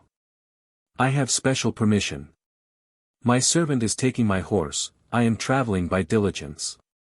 And, by the way, I want to ask you something." "What is it?" "Is my cousin Marius Pontmercy traveling so, too?" "How do you know that?" said his aunt, suddenly pricked to the quick with a lively curiosity. "On my arrival, I went to the diligence to engage my seat in the coupe." "Well?" "A traveler had already come to engage a seat in the Imperial. I saw his name on the card." "What name?" "Marius Pontmercy." "The wicked fellow," exclaimed his aunt. "Ah! Your cousin is not a steady lad like yourself. To think that he is to pass the night in a diligence. Just as I am going to do. But you, it is your duty, in his case, it is wildness. Bosh, said Théodule. Here an event occurred to Mademoiselle Gillenormand the elder, an idea struck her. If she had been a man, she would have slapped her brow. She apostrophized Théodule. Are you aware whether your cousin knows you? No. I have seen him, but he has never deigned to notice me. So you are going to travel together? He in the Imperial, I in the coupe. Where does this diligence run? To Andelys. Then that is where Marius is going. Unless, like myself, he should stop on the way. I get down at Vernon, in order to take the branch coach for Gaillon. I know nothing of Marius' plan of travel. Marius. What an ugly name. What possessed them to name him Marius? While you, at least, are called Théodule. I would rather be called Alfred, said the officer. Listen, Théodule. I am listening, aunt. Pay attention. I am paying attention. You understand? Yes. Well, Marius absents himself. He travels. Ah. He spends the night out. Oh. We should like to know what there is behind all this. Théodule replied with the composure of a man of bronze. Some petticoat or other. And with that inward laugh which denotes certainty, he added. Alas! That is evident, exclaimed his aunt, who thought she heard M. Gillenormand speaking, and who felt her conviction become irresistible at that word fillet, accentuated in almost the very same fashion by the granduncle and the grandnephew. She resumed. Do us a favor. Follow Marius a little. He does not know you, it will be easy. Since a lass there is, try to get a sight of her. You must write us the tale. It will amuse his grandfather. Théodule had no excessive taste for this sort of spying, but he was much touched by the 10 Louis, and he thought he saw a chance for a possible sequel. He accepted the commission and said, As you please, aunt. And he added in an aside, to himself, Here I am a duenna. Mademoiselle Gillenormand embraced him. You are not the man to play such pranks, Théodule. You obey discipline, you are the slave of orders, you are a man of scruples and duty, and you would not quit your family to go and see a creature. The lancer made the pleased grimace of Cartouche when praised for his probity. Marius, on the evening following this dialogue, mounted the diligence without suspecting that he was watched. As for the watcher, the first thing he did was to fall asleep. His slumber was complete and conscientious. Argus snored all night long. At daybreak, the conductor of the diligence shouted, Vernon. Relay of Vernon. Travelers for Vernon. And Lieutenant Théodule woke. Good, he growled, still half asleep, this is where I get out. Then, as his memory cleared by degrees, the effect of waking, he recalled his aunt, the 10 Louis, and the account which he had undertaken to render of the deeds and proceedings of Marius. This set him to laughing. Perhaps he is no longer in the coach, he thought, as he rebuttoned the waistcoat of his undress uniform. He may have stopped at Poissy, he may have stopped at Triel. If he did not get out at Moulins, he may have got out at Mantes, unless he got out at Rolboisy, or if he did not go on as far as Pacy, with the choice of turning to the left at Evrius, or to the right at La Roche-Guyon. Run after him, auntie. What the devil am I to write to that good old soul? At that moment a pair of black trousers descending from the Imperial, made its appearance at the window of the coupe. Can that be Marius? Said the lieutenant. It was Marius.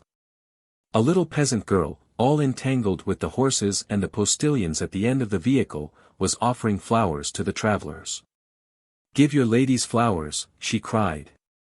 Marius approached her and purchased the finest flowers in her flat basket. Come now, said Théodule, leaping down from the coupe, this piques my curiosity. Who the deuce is he going to carry those flowers to? She must be a splendidly handsome woman for so fine a bouquet. I want to see her. And no longer in pursuance of orders, but from personal curiosity, like dogs who hunt on their own account, he set out to follow Marius. Marius paid no attention to Théodule. Elegant women descended from the diligence, he did not glance at them. He seemed to see nothing around him. He is pretty deeply in love, thought Théodule. Marius directed his steps towards the church. Capital, said Théodule to himself. Rendezvous seasoned with a bit of mass are the best sort. Nothing is so exquisite as an ogle which passes over the good God's head. On arriving at the church, Marius did not enter it, but skirted the apse. He disappeared behind one of the angles of the apse. The rendezvous is appointed outside, said Théodule. Let's have a look at the lass. And he advanced on the tips of his boots towards the corner which Marius had turned. On arriving there, he halted in amazement. Marius, with his forehead clasped in his hands, was kneeling upon the grass on a grave. He had strewn his bouquet there. At the extremity of the grave, on a little swelling which marked the head, there stood a cross of black wood with this name in white letters, Colonel Baron Pontmercy. Marius' sobs were audible. The lass was a grave. 8. Marble against granite. It was hither that Marius had come on the first occasion of his absenting himself from Paris. It was hither that he had come every time that M. Gillenormand had said, "He is sleeping out." Lieutenant Théodule was absolutely put out of countenance by this unexpected encounter with a sepulchre. He experienced a singular and disagreeable sensation which he was incapable of analyzing, and which was composed of respect for the tomb, mingled with respect for the colonel. He retreated, leaving Marius alone in the cemetery, and there was discipline in this retreat. Death appeared to him with large epaulets, and he almost made the military salute to him. Not knowing what to write to his aunt, he decided not to write at all. And it is probable that nothing would have resulted from the discovery made by Théodule as to the love affairs of Marius, if, by one of those mysterious arrangements which are so frequent in chance. The scene at Vernon had not had an almost immediate countershock at Paris. Marius returned from Vernon on the third day, in the middle of the morning, descended at his grandfather's door, and, wearied by the 2 nights spent in the diligence, and feeling the need of repairing his loss of sleep by an hour at the swimming school, he mounted rapidly to his chamber, took merely time enough to throw off his travelling coat, and the black ribbon which he wore round his neck, and went off to the bath. M. Gillenormand, who had risen betimes like all old men in good health, had heard his entrance, and had made haste to climb, as quickly as his old legs permitted, the stairs to the upper story where Marius lived, in order to embrace him, and to question him while so doing, and to find out where he had been. But the youth had taken less time to descend than the old man had to ascend, and when Father Gillenormand entered the attic, Marius was no longer there. The bed had not been disturbed, and on the bed lay, outspread, but not defiantly, the greatcoat and the black ribbon. "I like this better," said M. Gillenormand. And a moment later, he made his entrance into the salon, where Mademoiselle Gillenormand was already seated, busily embroidering her cartwheels. The entrance was a triumphant one. M. Gillenormand held in one hand the greatcoat, and in the other the neck ribbon, and exclaimed, "Victory! We are about to penetrate the mystery. We are going to learn the most minute details. We are going to lay our finger on the debaucheries of our sly friend. Here we have the romance itself. I have the portrait." In fact, a case of black shagreen, resembling a medallion portrait, was suspended from the ribbon. The old man took this case and gazed at it for some time without opening it, with that air of enjoyment, rapture, and wrath, with which a poor hungry fellow beholds an admirable dinner which is not for him, pass under his very nose. For this evidently is a portrait. I know all about such things. That is worn tenderly on the heart. How stupid they are. Some abominable fright that will make us shudder, probably. Young men have such bad taste nowadays. "Let us see, father," said the old spinster. The case opened by the pressure of a spring. They found in it nothing but a carefully folded paper. "From the same to the same," said M. Gillenormand, bursting with laughter. I know what it is. A billet doux. Ah. Let us read it, said the aunt. And she put on her spectacles. They unfolded the paper and read as follows. For my son. The Emperor made me a baron on the battlefield of Waterloo. Since the Restoration disputes my right to this title which I purchased with my blood, my son shall take it and bear it. That he will be worthy of it is a matter of course. The feelings of father and daughter cannot be described. They felt chilled as by the breath of a death's head. They did not exchange a word. Only, Gillenormand said in a low voice and as though speaking to himself. It is the slasher's handwriting. The aunt examined the paper, turned it about in all directions, then put it back in its case. At the same moment a little oblong packet, enveloped in blue paper, fell from one of the pockets of the greatcoat. Mademoiselle Gillenormand picked it up and unfolded the blue paper. It contained Marius' 100 cards. She handed one of them to Gillenormand, who read, Le Baron Marius Pontmercy. The old man rang the bell. Nicolette came. Gillenormand took the ribbon, the case, and the coat, flung them all on the floor in the middle of the room, and said. Carry those duds away. A full hour passed in the most profound silence. The old man and the old spinster had seated themselves with their backs to each other, and were thinking, each on his own account, the same things, in all probability. At the expiration of this hour, Aunt Gillenormand said, a pretty state of things. A few moments later, Marius made his appearance. He entered. Even before he had crossed the threshold, he saw his grandfather holding one of his own cards in his hand, and on catching sight of him, the latter exclaimed with his air of bourgeois and grinning superiority which was something crushing. Well. Well. Well.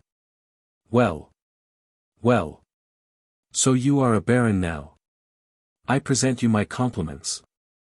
What is the meaning of this? Marius reddened slightly and replied. It means that I am the son of my father.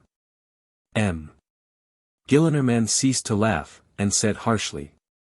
I am your father. My father, retorted Marius, with downcast eyes and a severe air, was a humble and heroic man, who served the Republic and France gloriously, who was great in the greatest history that men have ever made. Who lived in the bivouac for a quarter of a century, beneath grapeshot and bullets, in snow and mud by day, beneath rain at night, who captured 2 flags, who received 20 wounds, who died forgotten and abandoned. And who never committed but one mistake, which was to love too fondly 2 ingrates, his country and myself. This was more than Gillenormand could bear to hear. At the word republic, he rose, or, to speak more correctly, he sprang to his feet. Every word that Marius had just uttered produced on the visage of the old royalist the effect of the puffs of air from a forge upon a blazing brand. From a dull hue he had turned red, from red, purple, and from purple, flame-colored. Marius! He cried. Abominable child! I do not know what your father was. I do not wish to know. I know nothing about that, and I do not know him. But what I do know is, that there never was anything but scoundrels among those men. They were all rascals, assassins, redcaps, thieves. I say all. I say all. I know not one. I say all. Do you hear me, Marius? See here, you are no more a baron than my slipper is. They were all bandits in the service of Robespierre. All who served Bonaparte were brigands. They were all traitors who betrayed their legitimate king. All cowards who fled before the Prussians and the English at Waterloo. That is what I do know. Whether monsieur your father comes in that category, I do not know. I am sorry for it, so much the worse, your humble servant. In his turn, it was Marius who was the firebrand and Gillenormand who was the bellows. Marius quivered in every limb, he did not know what would happen next, his brain was on fire. He was the priest who beholds all his sacred wafers cast to the winds, the fakir who beholds a passerby spit upon his idol. It could not be that such things had been uttered in his presence. What was he to do? His father had just been trampled underfoot and stamped upon in his presence, but by whom? By his grandfather. How was he to avenge the one without outraging the other? It was impossible for him to insult his grandfather, and it was equally impossible for him to leave his father unavenged. On the one hand was a sacred grave, on the other hoary locks. He stood there for several moments, staggering as though intoxicated, with all this whirlwind dashing through his head. Then he raised his eyes, gazed fixedly at his grandfather, and cried in a voice of thunder. Down with the Bourbons, and that great hog of a Louis XVIII.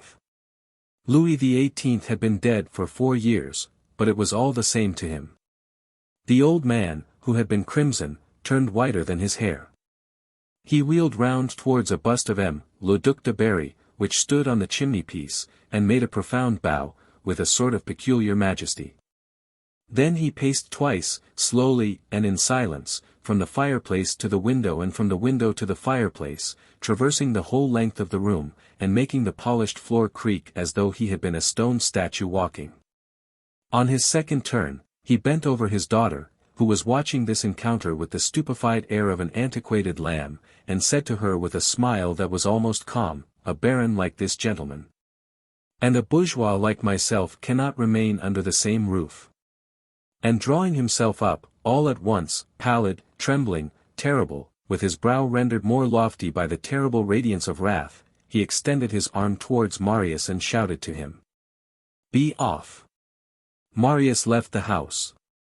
On the following day, Gillenormand said to his daughter, "You will send 60 pistoles every 6 months to that blood drinker, and you will never mention his name to me." Having an immense reserve fund of wrath to get rid of, and not knowing what to do with it, he continued to address his daughter as "you," instead of "thou," for the next 3 months.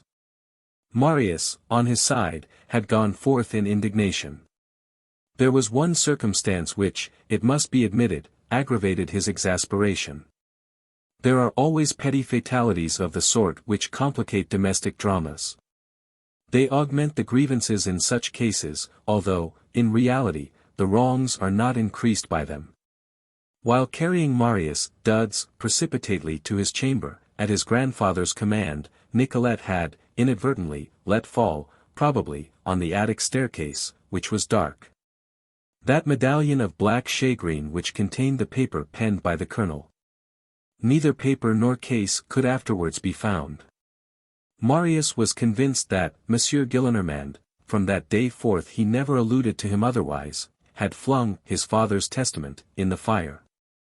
He knew by heart the few lines which the colonel had written, and, consequently, nothing was lost. But the paper, the writing, that sacred relic, all that was his very heart.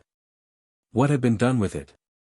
Marius had taken his departure without saying whither he was going, and without knowing where, with 30 francs, his watch, and a few clothes in a handbag. He had entered a hackney coach, had engaged it by the hour, and had directed his course at haphazard towards the Latin Quarter. What was to become of Marius? Book 4. The Friends of the A.B.C. A group which barely missed becoming historic. At that epoch, which was, to all appearances indifferent, a certain revolutionary quiver was vaguely current. Breaths which had started forth from the depths of 89 and 93 were in the air. Youth was on the point, may the reader pardon us the word, of molting. People were undergoing a transformation, almost without being conscious of it, through the movement of the age. The needle which moves round the compass also moves in souls. Each person was taking that step in advance which he was bound to take.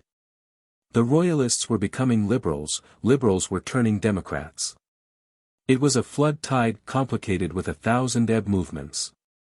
The peculiarity of ebbs is to create intermixtures, hence the combination of very singular ideas. People adored both Napoleon and liberty. We are making history here. These were the mirages of that period. Opinions traverse phases. Voltairian royalism, a quaint variety, had a no less singular sequel, Bonapartist liberalism. Other groups of minds were more serious. In that direction, they sounded principles, they attached themselves to the right. They grew enthusiastic for the absolute, they caught glimpses of infinite realizations. The absolute, by its very rigidity, urges spirits towards the sky and causes them to float in illimitable space. There is nothing like dogma for bringing forth dreams. And there is nothing like dreams for engendering the future. Utopia today, flesh and blood tomorrow. These advanced opinions had a double foundation. A beginning of mystery menaced the established order of things, which was suspicious and underhand. A sign which was revolutionary to the highest degree. The second thoughts of power meet the second thoughts of the populace in the mine. The incubation of insurrections gives the retort to the premeditation of coups d'état. There did not, as yet, exist in France any of those vast underlying organizations, like the German Tugendbund and Italian Carbonarism. But here and there were dark underminings, which were in process of throwing off shoots. The Cougourde was being outlined at Aix. There existed at Paris, among other affiliations of that nature, the Society of the Friends of the A.B.C. What were these Friends of the A.B.C.? A society which had for its object apparently the education of children, in reality the elevation of man. They declared themselves the Friends of the A.B.C. The abase, the debased, that is to say, the people. They wished to elevate the people. It was a pun which we should do wrong to smile at. Puns are sometimes serious factors in politics. Witness the castratus ad castra, which made a general of the army of Narses. Witness, Barbari et Barberini. Witness, tu es Petrusi super Henk Petram, etc., etc. The Friends of the A.B.C. were not numerous. It was a secret society in the state of embryo, we might almost say a coterie, if coteries ended in heroes. They assembled in Paris in two localities, near the fish market, in a wine shop called Corinth, of which more will be heard later on, and near the Pantheon in a little café in the Rue Saint-Michel called the Café Musain, now torn down. The first of these meeting places was close to the workingmen, the second to the students.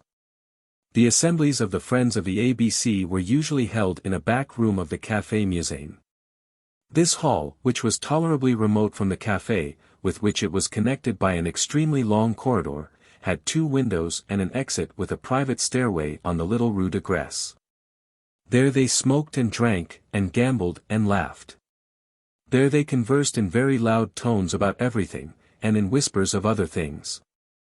An old map of France under the Republic was nailed to the wall, a sign quite sufficient to excite the suspicion of a police agent. The greater part of the Friends of the A.B.C. were students, who were on cordial terms with the working classes. Here are the names of the principal ones. They belong, in a certain measure, to history: Enjolras, Combeferre, Jean Prouvaire, Feuilly, Courfeyrac, Bahorel, Lessel or Legal, Joly, Grantaire. These young men formed a sort of family, through the bond of friendship. All, with the exception of Legal, were from the south. This was a remarkable group. It vanished in the invisible depths which lie behind us. At the point of this drama which we have now reached, it will not perhaps be superfluous to throw a ray of light upon these youthful heads, before the reader beholds them plunging into the shadow of a tragic adventure.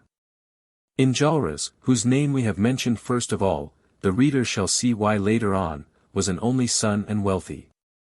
Enjolras was a charming young man, who was capable of being terrible. He was angelically handsome. He was a savage Antinous. One would have said, to see the pensive thoughtfulness of his glance, that he had already, in some previous state of existence, traversed the revolutionary apocalypse. He possessed the tradition of it as though he had been a witness. He was acquainted with all the minute details of the great affair. A pontifical and warlike nature, a singular thing in a youth. He was an officiating priest and a man of war, from the immediate point of view, a soldier of the democracy. Above the contemporary movement, the priest of the ideal. His eyes were deep, his lids a little red, his lower lip was thick and easily became disdainful, his brow was lofty. A great deal of brow in a face is like a great deal of horizon in a view. Like certain young men at the beginning of this century and the end of the last, who became illustrious at an early age, he was endowed with excessive youth, and was as rosy as a young girl, although subject to hours of pallor. Already a man, he still seemed a child. His 22 years appeared to be but 17, he was serious, it did not seem as though he were aware there was on earth a thing called woman. He had but one passion, the right. But one thought, to overthrow the obstacle. On Mount Aventine, he would have been Gracchus, in the Convention, he would have been Saint Just. He hardly saw the roses, he ignored spring, he did not hear the caroling of the birds. The bare throat of Evadne would have moved him no more than it would have moved Aristogiton. He, like Harmodius, thought flowers good for nothing except to conceal the sword. He was severe in his enjoyments. He chastely dropped his eyes before everything which was not the Republic. He was the marble lover of liberty. His speech was harshly inspired, and had the thrill of a hymn. He was subject to unexpected outbursts of soul. Woe to the love affair which should have risked itself beside him. If any grisette of the Place Cambrai or the Rue Saint-Jean-de-Beauvais, seeing that face of a youth escaped from college, that page's mien, those long, golden lashes, those blue eyes, that hair billowing in the wind, those rosy cheeks, those fresh lips, those exquisite teeth, had conceived an appetite for that complete Aurora, and had tried her beauty on Enjolras, an astounding and terrible glance would have promptly shown her the abyss. And would have taught her not to confound the mighty cherub of Ezekiel with the gallant cherubino of Beaumarchais. By the side of Enjolras, who represented the logic of the Revolution, Combeferre represented its philosophy. Between the logic of the Revolution and its philosophy there exists this difference, that its logic may end in war, whereas its philosophy can end only in peace. Combeferre complimented and rectified Enjolras. He was less lofty, but broader. He desired to pour into all minds the extensive principles of general ideas, he said, revolution, but civilization, and around the mountain peak he opened out a vast view of the blue sky. The revolution was more adapted for breathing with Combeferre than with Enjolras. Enjolras expressed its divine right, and Combeferre its natural right. The first attached himself to Robespierre, the second confined himself to Condorcet. Combeferre lived the life of all the rest of the world more than did Enjolras. If it had been granted to these two young men to attain to history, the one would have been the just, the other the wise man. Enjolras was the more virile, Combeferre the more humane. Homo and vir, that was the exact effect of their different shades. Combeferre was as gentle as Enjolras was severe, through natural whiteness. He loved the word citizen, but he preferred the word man. He would gladly have said hombre, like the Spanish. He read everything, went to the theaters, attended the courses of public lecturers, learned the polarization of light from Arago. Grew enthusiastic over a lesson in which Geoffroy Saint Hilaire explained the double function of the external carotid artery, and the internal, the one which makes the face, and the one which makes the brain. He kept up with what was going on, followed science step by step, compared Saint-Simon with Fourier, deciphered hieroglyphics, broke the pebble which he found and reasoned on geology, drew from memory a silkworm moth. Pointed out the faulty French in the dictionary of the Academy, studied Peisger and Deleuze, affirmed nothing, not even miracles. Denied nothing, not even ghosts, turned over the files of the Moniteur, reflected. He declared that the future lies in the hand of the schoolmaster, and busied himself with educational questions. He desired that society should labor without relaxation at the elevation of the moral and intellectual level, at coining science, at putting ideas into circulation, at increasing the mind in youthful persons. And he feared lest the present poverty of method, the paltriness from a literary point of view confined to 2 or 3 centuries called classic, the tyrannical dogmatism of official pedants. Scholastic prejudices and routines should end by converting our colleges into artificial oyster beds. He was learned, a purist, exact, a graduate of the Polytechnic, a close student, and at the same time, thoughtful even to chimeras, so his friends said. He believed in all dreams, railroads, the suppression of suffering in chirurgical operations, the fixing of images in the dark chamber, the electric telegraph, the steering of balloons. Moreover, he was not much alarmed by the citadels erected against the human mind in every direction, by superstition, despotism, and prejudice. He was one of those who think that science will eventually turn the position. Enjolras was a chief, Combeferre was a guide. One would have liked to fight under the one and to march behind the other. It is not that Combeferre was not capable of fighting, he did not refuse a hand-to-hand combat with the obstacle, and to attack it by main force and explosively. But it suited him better to bring the human race into accord with its destiny gradually, by means of education, the inculcation of axioms, the promulgation of positive laws. And, between two lights, his preference was rather for illumination than for conflagration. A conflagration can create an aurora, no doubt, but why not await the dawn? A volcano illuminates, but daybreak furnishes a still better illumination. Possibly, Combeferre preferred the whiteness of the beautiful to the blaze of the sublime. A light troubled by smoke, progress purchased at the expense of violence, only half satisfied this tender and serious spirit.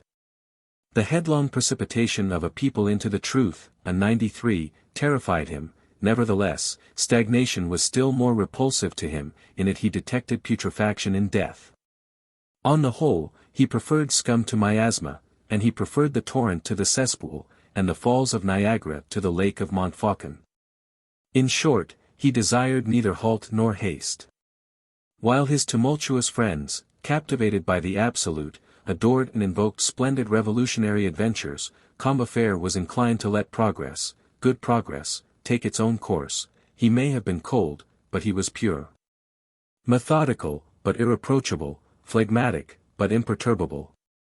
Combeferre would have knelt and clasped his hands to enable the future to arrive in all its candor, and that nothing might disturb the immense and virtuous evolution of the races. The good must be innocent, he repeated incessantly. And in fact, if the grandeur of the revolution consists in keeping the dazzling ideal fixedly in view, and of soaring thither athwart the lightnings, with fire and blood in its talons, the beauty of progress lies in being spotless. And there exists between Washington, who represents the one, and Danton, who incarnates the other, that difference which separates the swan from the angel with the wings of an eagle. Jean Prouvaire was a still softer shade than Combeferre. His name was Jehan, owing to that petty momentary freak which mingled with the powerful and profound movement whence sprang the very essential study of the Middle Ages. Jean Prouvaire was in love. He cultivated a pot of flowers, played on the flute, made verses, loved the people, pitied woman, wept over the child, confounded God and the future in the same confidence, and blamed the revolution for having caused the fall of a royal head. That of André Chenier. His voice was ordinarily delicate, but suddenly grew manly. He was learned even to erudition, and almost an Orientalist. Above all, he was good. And, a very simple thing to those who know how nearly goodness borders on grandeur, in the matter of poetry, he preferred the immense. He knew Italian, Latin, Greek, and Hebrew. And these served him only for the perusal of four poets, Dante, Juvenal, Aeschylus, and Isaiah. In French, he preferred Corneille to Racine, and Agrippa d'Aubigné to Corneille. He loved to saunter through fields of wild oats and cornflowers, and busied himself with clouds nearly as much as with events. His mind had two attitudes, one on the side towards man, the other on that towards God. He studied or he contemplated. All day long, he buried himself in social questions, salary, capital, credit, marriage, religion, liberty of thought, education, penal servitude, poverty, association, property, production and sharing. The enigma of this lower world which covers the human anthill with darkness. And at night, he gazed upon the planets, those enormous beings. Like Enjolras, he was wealthy and an only son. He spoke softly, bowed his head, lowered his eyes, smiled with embarrassment, dressed badly, had an awkward air, blushed at a mere nothing, and was very timid. Yet he was intrepid. Feuilly was a workingman, a fan-maker, orphaned both of father and mother, who earned with difficulty 3 francs a day, and had but one thought, to deliver the world. He had one other preoccupation, to educate himself. He called this also, delivering himself. He had taught himself to read and write, everything that he knew, he had learned by himself. Feuilly had a generous heart. The range of his embrace was immense. This orphan had adopted the peoples. As his mother had failed him, he meditated on his country. He brooded with the profound divination of the man of the people, over what we now call the idea of the nationality, had learned history with the express object of raging with full knowledge of the case. In this club of young utopians, occupied chiefly with France, he represented the outside world. He had for his specialty Greece, Poland, Hungary, Romania, Italy. He uttered these names incessantly, appropriately and inappropriately, with the tenacity of right. The violations of Turkey on Greece and Thessaly, of Russia on Warsaw, of Austria on Venice, enraged him. Above all things, the great violence of 1772 aroused him. There is no more sovereign eloquence than the true in indignation. He was eloquent with that eloquence. He was inexhaustible on that infamous date of 1772, on the subject of that noble and valiant race suppressed by treason, and that three-sided crime, on that monstrous ambush, the prototype and pattern of all those horrible suppressions of states, which, since that time, have struck many a noble nation, and have annulled their certificate of birth, so to speak. All contemporary social crimes have their origin in the partition of Poland. The partition of Poland is a theorem of which all present political outrages are the corollaries. There has not been a despot, nor a traitor for nearly a century back, who has not signed, approved, countersigned, and copied, any variator, the partition of Poland. When the record of modern treasons was examined, that was the first thing which made its appearance. The Congress of Vienna consulted that crime before consummating its own. 1772 sounded the onset, 1815 was the death of the game. Such was Feuilly's habitual text.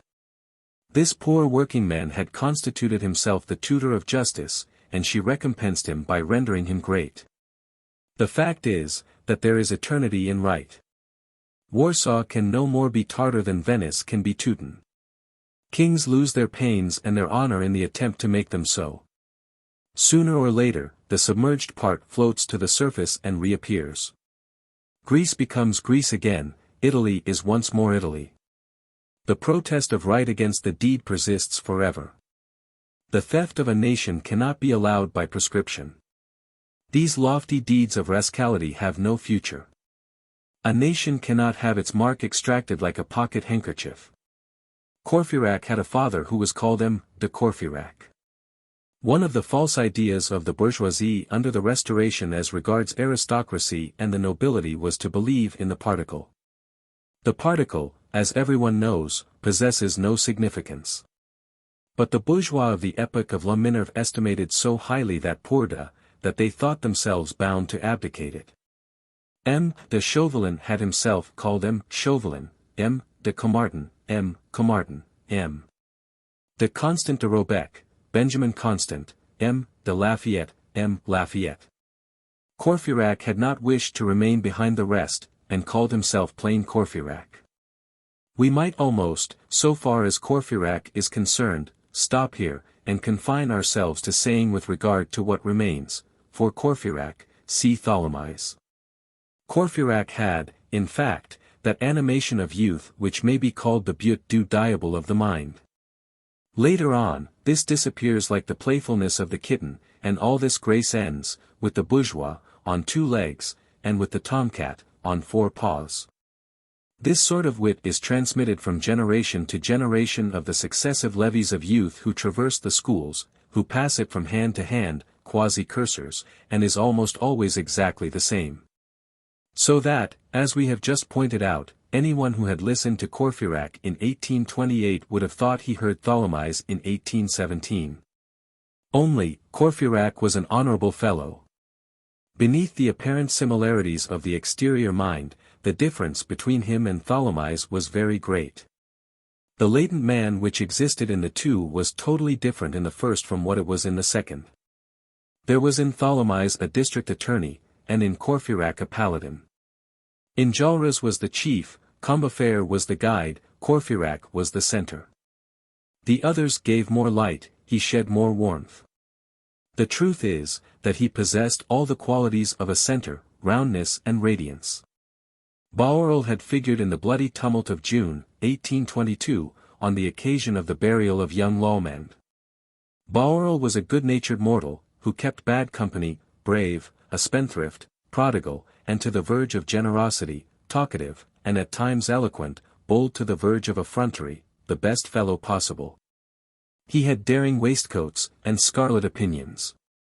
A wholesale blusterer, that is to say, loving nothing so much as a quarrel, unless it were an uprising, and nothing so much as an uprising, unless it were a revolution. Always ready to smash a window-pane, then to tear up the pavement, then to demolish a government, just to see the effect of it, a student in his 11th year. He had nosed about the law, but did not practice it. He had taken for his device, never a lawyer, and for his armorial bearings a nightstand in which was visible a square cap. Every time that he passed the law school, which rarely happened, he buttoned up his frock coat, the paletot had not yet been invented, and took hygienic precautions. Of the school porter he said, "What a fine old man," and of the dean, M. Delvincourt, "What a monument." In his lectures he espied subjects for ballads, and in his professors occasions for caricature. He wasted a tolerably large allowance, something like 3,000 francs a year, in doing nothing. He had peasant parents whom he had contrived to imbue with respect for their son. He said of them, "They are peasants and not bourgeois, that is the reason they are intelligent." Bahorel, a man of caprice, was scattered over numerous cafés. The others had habits, he had none. He sauntered. To stray is human. To saunter is Parisian. In reality, he had a penetrating mind and was more of a thinker than appeared to view. He served as a connecting link between the friends of the A.B.C. and other still unorganized groups, which were destined to take form later on. In this conclave of young heads, there was one bald member. The Marquis d'Avary, whom Louis XVIII made a duke for having assisted him to enter a hackney coach on the day when he emigrated, was wont to relate, that in 1814, on his return to France, as the king was disembarking at Calais, a man handed him a petition. "What is your request?" said the king. "Sire, a post office." "What is your name?" "Legal." The king frowned, glanced at the signature of the petition and beheld the name written thus, Lessel. This non-Bonaparte orthography touched the king and he began to smile. "Sire," resumed the man with the petition, "I had for ancestor a keeper of the hounds surnamed Lescaules. This surname furnished my name. I am called Lescaules, by contraction Lessel, and by corruption Legal." This caused the king to smile broadly. Later on he gave the man the posting office of Meaux, either intentionally or accidentally. The bald member of the group was the son of this Lessel, or Legal, and he signed himself, Legal, de Meaux. As an abbreviation, his companions called him Bossuet. Bossuet was a gay but unlucky fellow. His specialty was not to succeed in anything. As an offset, he laughed at everything. At 25 he was bald. His father had ended by owning a house and a field, but he, the son, had made haste to lose that house and field in a bad speculation. He had nothing left.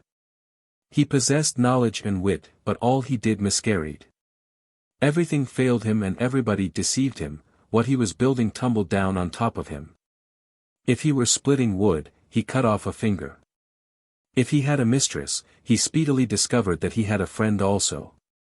Some misfortune happened to him every moment, hence his joviality. He said, "I live under falling tiles." He was not easily astonished, because, for him, an accident was what he had foreseen. He took his bad luck serenely, and smiled at the teasing of fate, like a person who is listening to pleasantries. He was poor, but his fund of good humor was inexhaustible. He soon reached his last sou, never his last burst of laughter. When adversity entered his doors, he saluted this old acquaintance cordially, he tapped all catastrophes on the stomach. He was familiar with fatality to the point of calling it by its nickname, "Good day, Gignan," he said to it. These persecutions of fate had rendered him inventive. He was full of resources. He had no money, but he found means, when it seemed good to him, to indulge in unbridled extravagance. One night, he went so far as to eat 100 francs in a supper with a wench, which inspired him to make this memorable remark in the midst of the orgy: "Pull off my boots, you 5 Louis jade." Bossuet was slowly directing his steps towards the profession of a lawyer. He was pursuing his law studies after the manner of Bahorel. Bossuet had not much domicile, sometimes none at all. He lodged now with one, now with another, most often with Joly. Joly was studying medicine. He was 2 years younger than Bossuet. Joly was the malade imaginaire junior. What he had won in medicine was to be more of an invalid than a doctor. At 23 he thought himself a valetudinarian, and passed his life in inspecting his tongue in the mirror.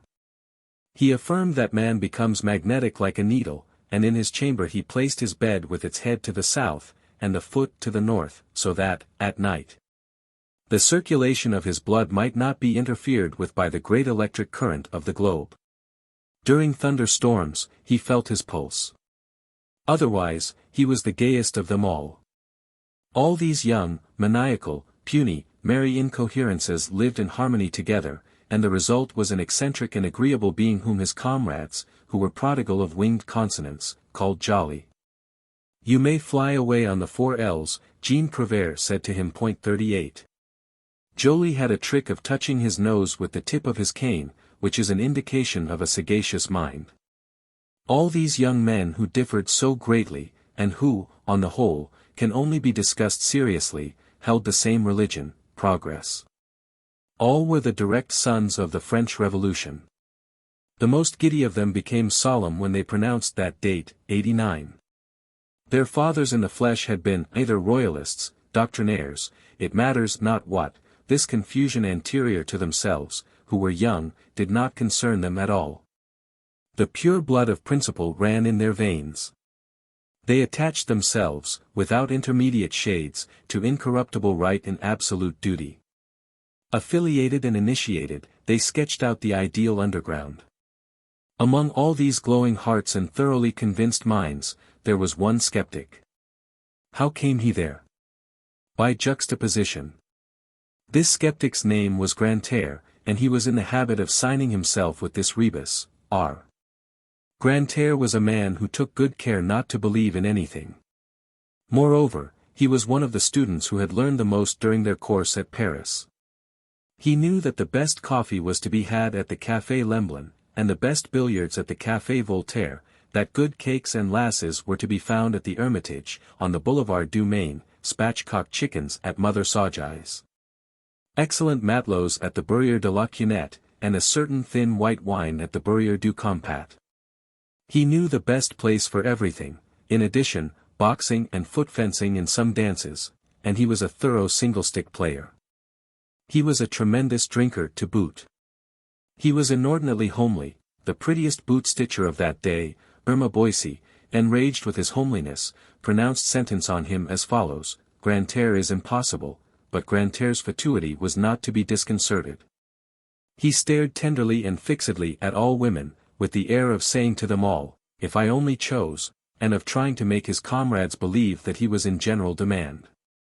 All those words, rights of the people, rights of man, the social contract, the French Revolution, the Republic, democracy, humanity, civilization, religion, progress, came very near to signifying nothing whatever to Grantaire.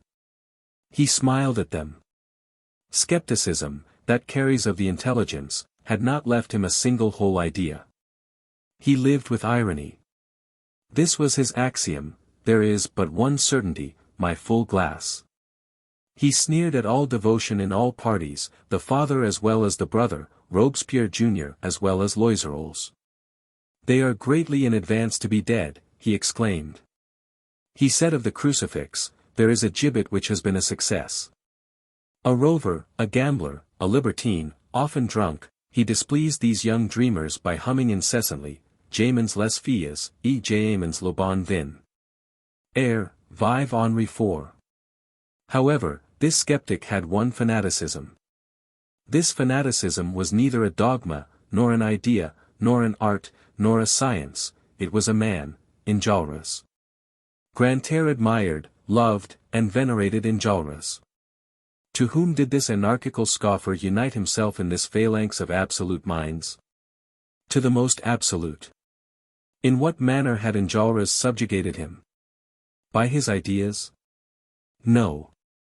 By his character. A phenomenon which is often observable. A skeptic who adheres to a believer is as simple as the law of complementary colors. That which we lack attracts us. No one loves the light like the blind man. The dwarf adores the drum major. The toad always has his eyes fixed on heaven. Why? In order to watch the bird in its flight. Grantaire, in whom writhed doubt, loved to watch faith soar in Enjolras. He had need of Enjolras. That chaste, healthy, firm, upright, hard, candid nature charmed him, without his being clearly aware of it, and without the idea of explaining it to himself having occurred to him. He admired his opposite by instinct. His soft, yielding, dislocated, sickly, shapeless ideas attached themselves to Enjolras as to a spinal column. His moral backbone leaned on that firmness. Grantaire in the presence of Enjolras became someone once more. He was, himself, moreover, composed of two elements, which were, to all appearance, incompatible. He was ironical and cordial. His indifference loved. His mind could get along without belief, but his heart could not get along without friendship. A profound contradiction, for an affection is a conviction. His nature was thus constituted. There are men who seem to be born to be the reverse, the obverse, the wrong side. They are Pollux, Patroclus, Nisus, Eudamidas, Ephestion, Pecmagia. They only exist on condition that they are backed up with another man, their name is a sequel, and is only written preceded by the conjunction and their existence is not their own, it is the other side of an existence which is not theirs. Grantaire was one of these men. He was the obverse of Enjolras. One might almost say that affinities begin with the letters of the alphabet. In the series O and P are inseparable. You can, at will, pronounce O and P or Orestes and Pylades. Grantaire, Enjolras' true satellite, inhabited this circle of young men, he lived there, he took no pleasure anywhere but there, he followed them everywhere. His joy was to see these forms go and come through the fumes of wine. They tolerated him on account of his good humor. Enjolras, the believer, disdained this skeptic, and, a sober man himself, scorned this drunkard. He accorded him a little lofty pity. Grantaire was an unaccepted Pylades. Always harshly treated by Enjolras, roughly repulsed, rejected yet ever returning to the charge, he said of Enjolras, "What fine marble." 2. Blondau's funeral oration by Bossuet. On a certain afternoon, which had, as will be seen hereafter, some coincidence with the events heretofore related, L'Aigle de Meaux was to be seen leaning in a sensual manner against the doorpost of the Café Musain. He had the air of a caryatid on a vacation, he carried nothing but his reverie, however. He was staring at the Place Saint-Michel. To lean one's back against a thing is equivalent to lying down while standing erect, which attitude is not hated by thinkers. L'Aigle de Meaux was pondering without melancholy, over a little misadventure which had befallen him 2 days previously at the law school, and which had modified his personal plans for the future, plans which were rather indistinct in any case. Reverie does not prevent a cab from passing by, nor the dreamer from taking note of that cab. L'Aigle de Meaux, whose eyes were straying about in a sort of diffuse lounging, perceived, athwart his somnambulism, a two-wheeled vehicle proceeding through the place, at a foot pace and apparently in indecision. For whom was this cabriolet? Why was it driving at a walk? L'Aigle took a survey. In it, beside the coachman, sat a young man, and in front of the young man lay a rather bulky handbag. The bag displayed to passers-by the following name inscribed in large black letters on a card which was sewn to the stuff, Marius Pontmercy. This name caused L'Aigle to change his attitude. He drew himself up and hurled this apostrophe at the young man in the cabriolet. Monsieur Marius Pontmercy. The cabriolet thus addressed came to a halt. The young man, who also seemed deeply buried in thought, raised his eyes. "Hey!" said he. "You are Marius Pontmercy?" "Certainly." "I was looking for you," resumed L'Aigle de Meaux. "How so?" demanded Marius. For it was he, in fact, he had just quitted his grandfather's, and had before him a face which he now beheld for the first time. "I do not know you." "Neither do I know you," responded L'Aigle. Marius thought he had encountered a wag, the beginning of a mystification in the open street. He was not in a very good humor at the moment. He frowned. L'Aigle de Meaux went on imperturbably. "You were not at the school day before yesterday." "That is possible." "That is certain." "You are a student?" demanded Marius. "Yes, sir." "Like yourself." "Day before yesterday, I entered the school, by chance. You know, one does have such freaks sometimes. The professor was just calling the roll. You are not unaware that they are very ridiculous on such occasions. At the third call, unanswered, your name is erased from the list. 60 francs in the gulf." Marius began to listen. It was Blondeau who was making the call. You know Blondeau, he has a very pointed and very malicious nose, and he delights to scent out the absent. He slyly began with the letter P. I was not listening, not being compromised by that letter. The call was not going badly. No erasures. The universe was present. Blondeau was grieved. I said to myself, "Blondeau, my love, you will not get the very smallest sort of an execution today." All at once Blondeau calls, "Marius Pontmercy." No one answers. Blondeau, filled with hope, repeats more loudly, "Marius Pontmercy." And he takes his pen. "Monsieur, I have bowels of compassion."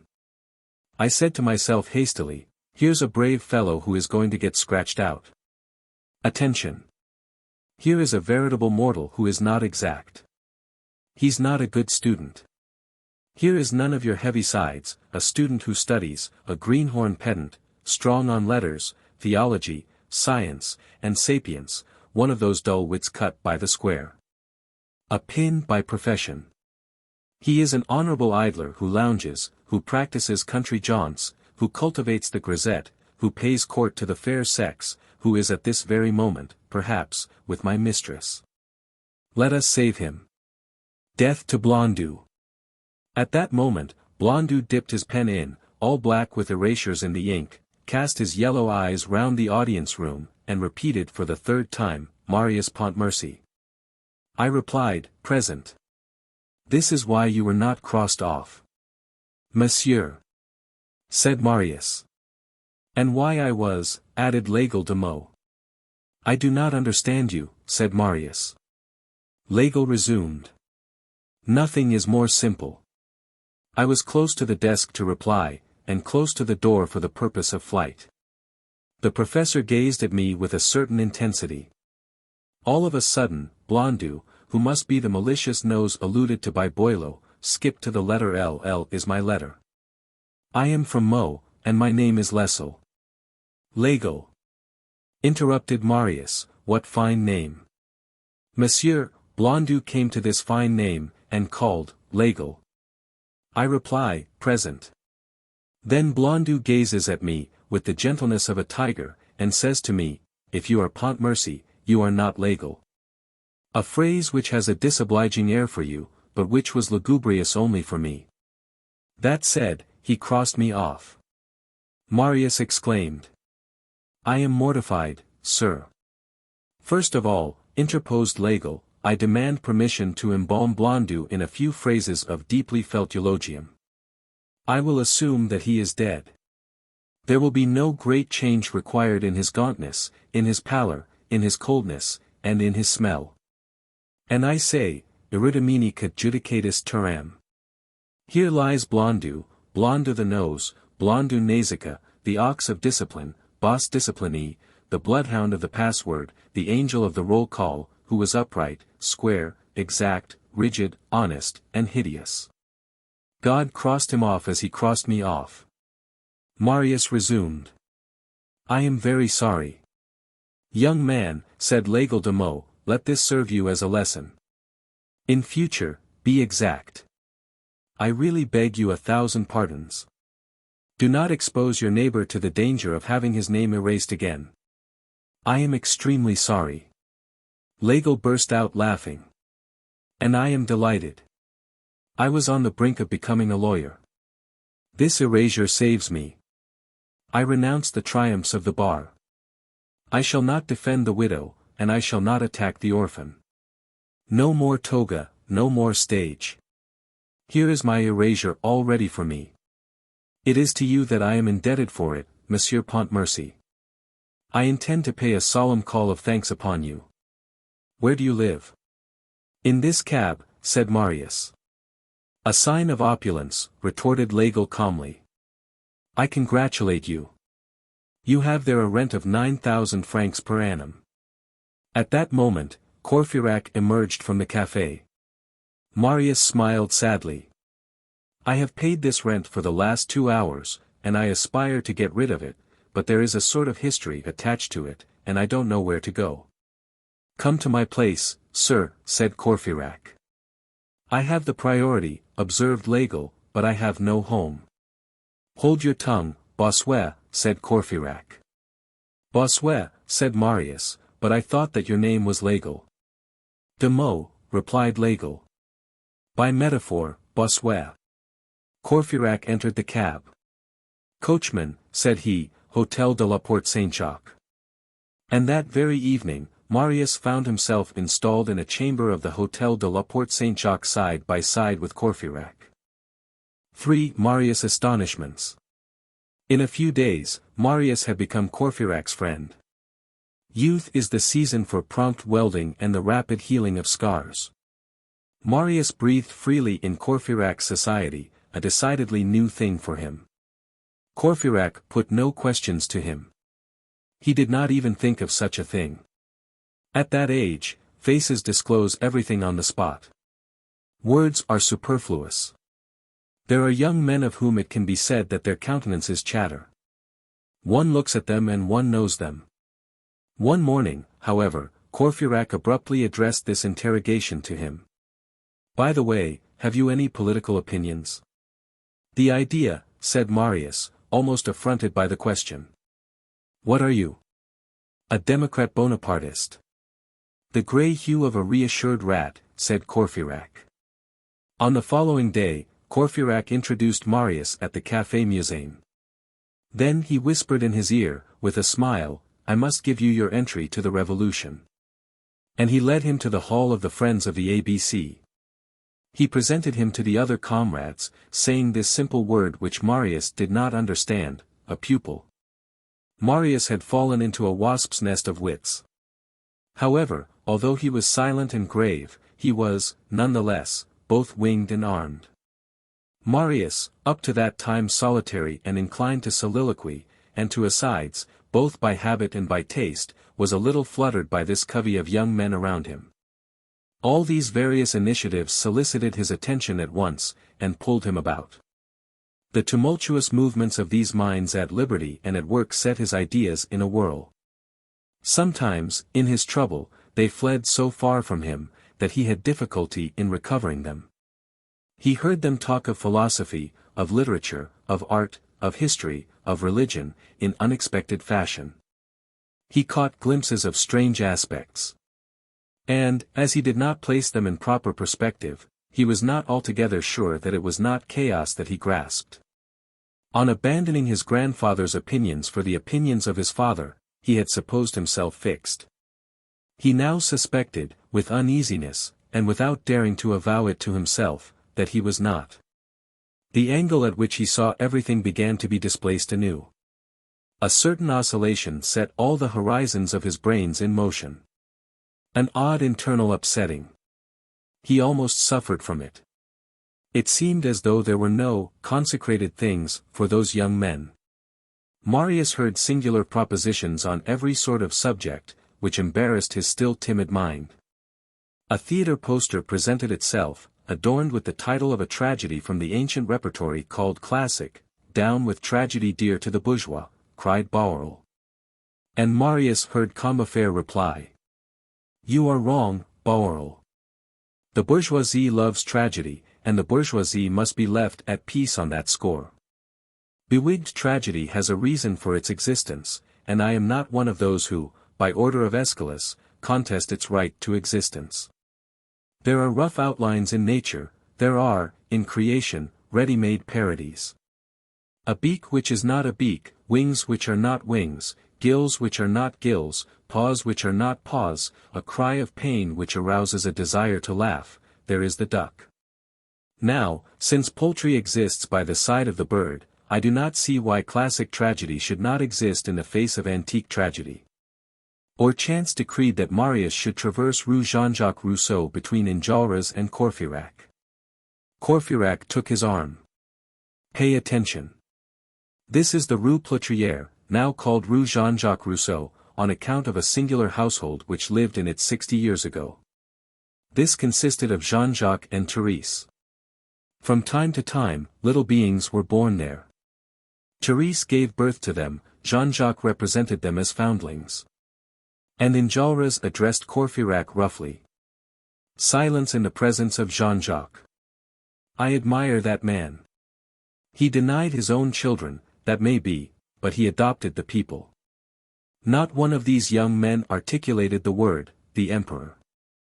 Jean Prouvaire alone sometimes said Napoleon, all the others said Bonaparte. Enjolras pronounced it Bonaparte. Marius was vaguely surprised. Initium sapientiae. 4. The back room of the Café Musain. One of the conversations among the young men, at which Marius was present and in which he sometimes joined, was a veritable shock to his mind. This took place in the back room of the Café Musain. Nearly all the friends of the A.B.C. had convened that evening. The argand lamp was solemnly lighted. They talked of one thing and another, without passion and with noise. With the exception of Enjolras and Marius, who held their peace, all were haranguing rather at haphazard. Conversations between comrades sometimes are subject to these peaceable tumults. It was a game and an uproar as much as a conversation. They tossed words to each other and caught them up in turn. They were chattering in all quarters. No woman was admitted to this back room, except Louison, the dishwasher of the café, who passed through it from time to time, to go to her washing in the lavatory. Grantaire, thoroughly drunk, was deafening the corner of which he had taken possession, reasoning and contradicting at the top of his lungs, and shouting.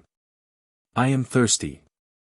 Mortals, I am dreaming, that the ton of Heidelberg has an attack of apoplexy, and that I am one of the dozen leeches which will be applied to it. I want a drink. I desire to forget life. Life is a hideous invention of I know not whom. It lasts no time at all, and is worth nothing. One breaks one's neck in living. Life is a theatre set in which there are but few practicable entrances. Happiness is an antique reliquary painted on one side only. Ecclesiastes says, all is vanity. I agree with that good man, who never existed, perhaps. Zero, not wishing to go stark naked, clothed himself in vanity.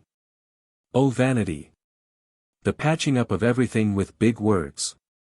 A kitchen is a laboratory, a dancer is a professor, an acrobat is a gymnast, a boxer is a pugilist, an apothecary is a chemist, a wigmaker is an artist, a hodman is an architect, a jockey is a sportsman, a woodlouse is a pterygibranch.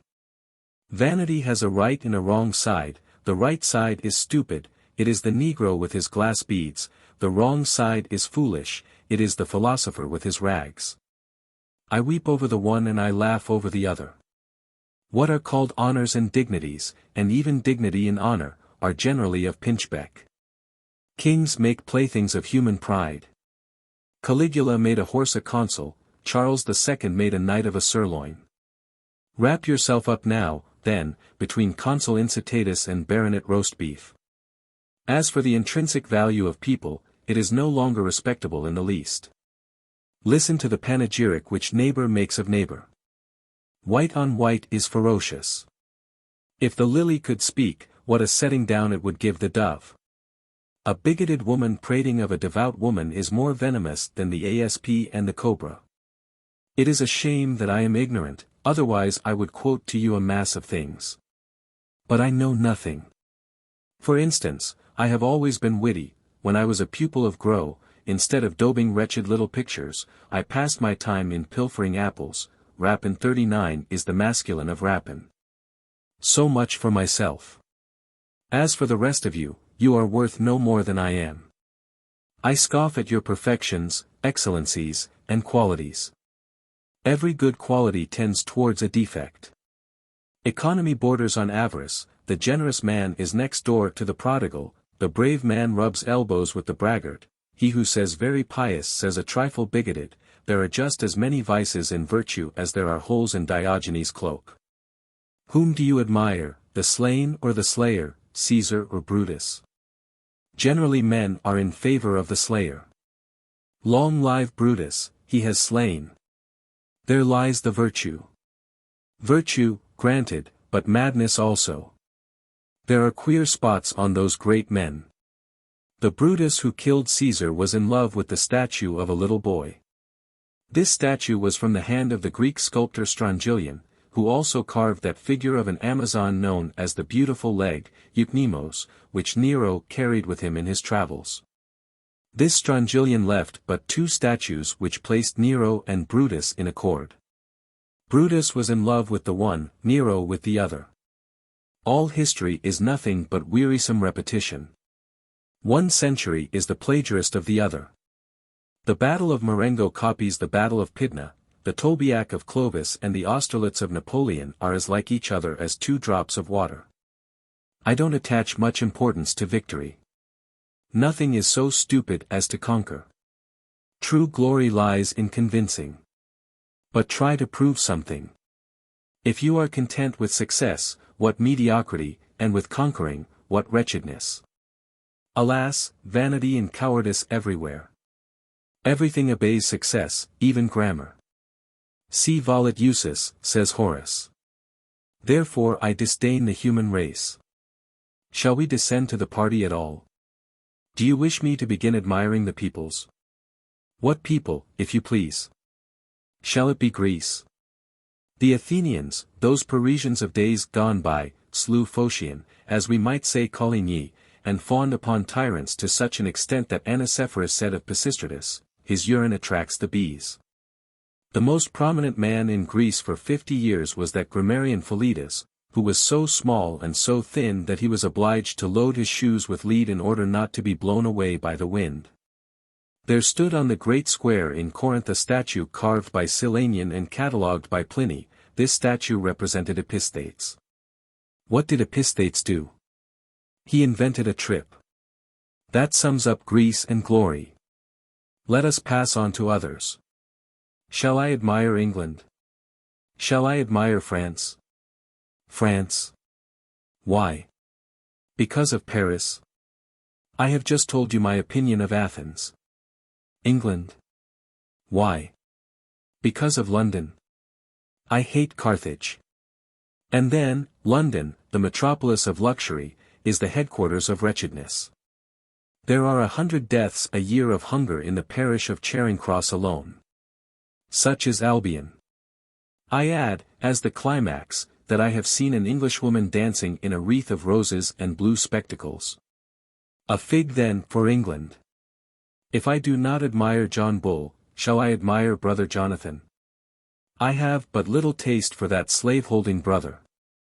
Take away time is money, what remains of England? Take away cotton is king, what remains of America? Germany is the lymph, Italy is the bile. Shall we go into ecstasies over Russia? Voltaire admired it. He also admired China. I admit that Russia has its beauties, among others, a stout despotism, but I pity the despots. Their health is delicate. A decapitated Alexis, a poignarded Peter, a strangled Paul, another Paul crushed flat with kicks, divers Ivans strangled, with their throats cut, numerous Nicholases and Basils poisoned.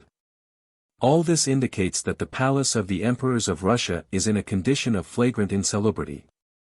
All civilized peoples offer this detail to the admiration of the thinker, war. Now, war, civilized war, exhausts and sums up all the forms of ruffianism, from the brigandage of the Trabuceros in the gorges of Mont Jaxa to the marauding of the Comanche Indians in the Doubtful Pass. Bah! You will say to me, but Europe is certainly better than Asia. I admit that Asia is a farce. But I do not precisely see what you find to laugh at in the Grand Lama, you peoples of the West, who have mingled with your fashions and your elegances all the complicated filth of majesty. From the dirty chemise of Queen Isabella to the chamber chair of the Dauphin. Gentlemen of the human race, I tell you, not a bit of it. It is at Brussels that the most beer is consumed, at Stockholm the most brandy, at Madrid the most chocolate, at Amsterdam the most gin, at London the most wine, at Constantinople the most coffee, at Paris the most absinthe. There are all the useful notions. Paris carries the day, in short. In Paris, even the ragpickers are sybarites. Diogenes would have loved to be a ragpicker of the Place Maubert better than to be a philosopher at the Piraeus. Learn this in addition. The wineshops of the ragpickers are called bibines, the most celebrated are the Saucepan and the Slaughterhouse. Hence, tea gardens, goguettes, caboulets, bouibies, masterkeets, baystrings, manazings, bibines of the ragpickers, caravanseries of the caliphs, I certify to you, I am a voluptuary, I eat at Richard's at 40 sous a head. I must have Persian carpets to roll naked Cleopatra in. Where is Cleopatra? Ah! So it is you, Louison. Good day. Thus did Grantaire, more than intoxicated, launch into speech, catching at the dishwasher in her passage, from his corner in the back room of the Café Musain. Bossuet, extending his hand towards him, tried to impose silence on him, and Grantaire began again worse than ever. Aigle de Meaux, down with your paws. You produce on me no effect with your gesture of Hippocrates refusing Artaxerxes' bric-a-brac. I excuse you from the task of soothing me. Moreover, I am sad. What do you wish me to say to you? Man is evil, man is deformed. The butterfly is a success, man is a failure. God made a mistake with that animal. A crowd offers a choice of ugliness. The first comber is a wretch, femme, woman, rhymes with infame, infamous. Yes, I have the spleen, complicated with melancholy, with homesickness, plus hypochondria, and I am vexed and I rage, and I yawn, and I am bored, and I am tired to death, and I am stupid. Let God go to the devil. Silence then, capital R. Resumed Bossuet, who was discussing a point of law behind the scenes, and who was plunged more than waist-high in a phrase of judicial slang, of which this is the conclusion. And as for me, although I am hardly a legist, and at the most an amateur attorney, I maintain this, that, in accordance with the terms of the customs of Normandy, at Saint-Michel, and for each year, an equivalent must be paid to the profit of the lord of the manor, saving the rights of others. And by all and several, the proprietors as well as those seized with inheritance, and that, for all emphitiases, leases, freeholds, contracts of domain, mortgages. Echo, plaintive nymph, hummed Grantaire. Near Grantaire, an almost silent table, a sheet of paper, an inkstand and a pen between 2 glasses of brandy, announced that a vaudeville was being sketched out. This great affair was being discussed in a low voice, and the 2 heads at work touched each other. Let us begin by finding names. When one has the names, one finds the subject. That is true. Dictate. I will write. Monsieur Dorimon. An independent gentleman? Of course. His daughter, Celestine. Tyne. What next? Colonel Sainville. Sainville is stale. I should say Valsin. Beside the vaudeville aspirants, another group, which was also taking advantage of the uproar to talk low, was discussing a duel. An old fellow of 30 was counseling a young one of 18, and explaining to him what sort of an adversary he had to deal with. The deuce! Look out for yourself. He is a fine swordsman. His play is neat. He has the attack, no wasted feints, wrist, dash, lightning, a just parade, mathematical parries, bigre. And he is left-handed. In the angle opposite Grantaire, Joly and Bahorel were playing dominoes, and talking of love. You are in luck, that you are, Joly was saying.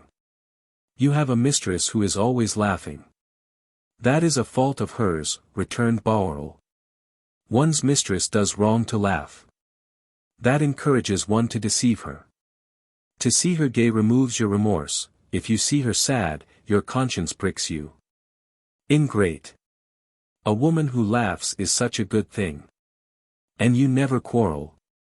That is because of the treaty which we have made. On forming our little holy alliance we assigned ourselves each our frontier, which we never cross. What is situated on the side of winter belongs to Vaud, on the side of the wind to Gex. Hence the peace. Peace is happiness digesting. And you, Joly, where do you stand in your entanglement with Mamselle, you know whom I mean. She sulks at me with cruel patience. Yet you are a lover to soften the heart with gauntness. Alas! In your place, I would let her alone. That is easy enough to say. And to do. Is not her name Musichetta? Yes. Ah! My poor Bahorel, she is a superb girl, very literary, with tiny feet, little hands, she dresses well, and is white and dimpled, with the eyes of a fortune-teller. I am wild over her. My dear fellow, then in order to please her, you must be elegant, and produce effects with your knees.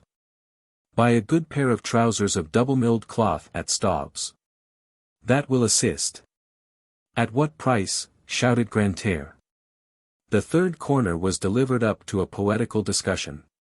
Pagan mythology was giving battle to Christian mythology. The question was about Olympus, whose part was taken by Jean Prouvaire, out of pure romanticism. Jean Prouvaire was timid only in repose. Once excited, he burst forth, a sort of mirth accentuated his enthusiasm, and he was at once both laughing and lyric. Let us not insult the gods, said he. The gods may not have taken their departure. Jupiter does not impress me as dead. The gods are dreams, you say. Well, even in nature, such as it is today, after the flight of these dreams, we still find all the grand old pagan myths. Such and such a mountain with the profile of a citadel, like the Vignimale, for example, is still to me the headdress of Cybele.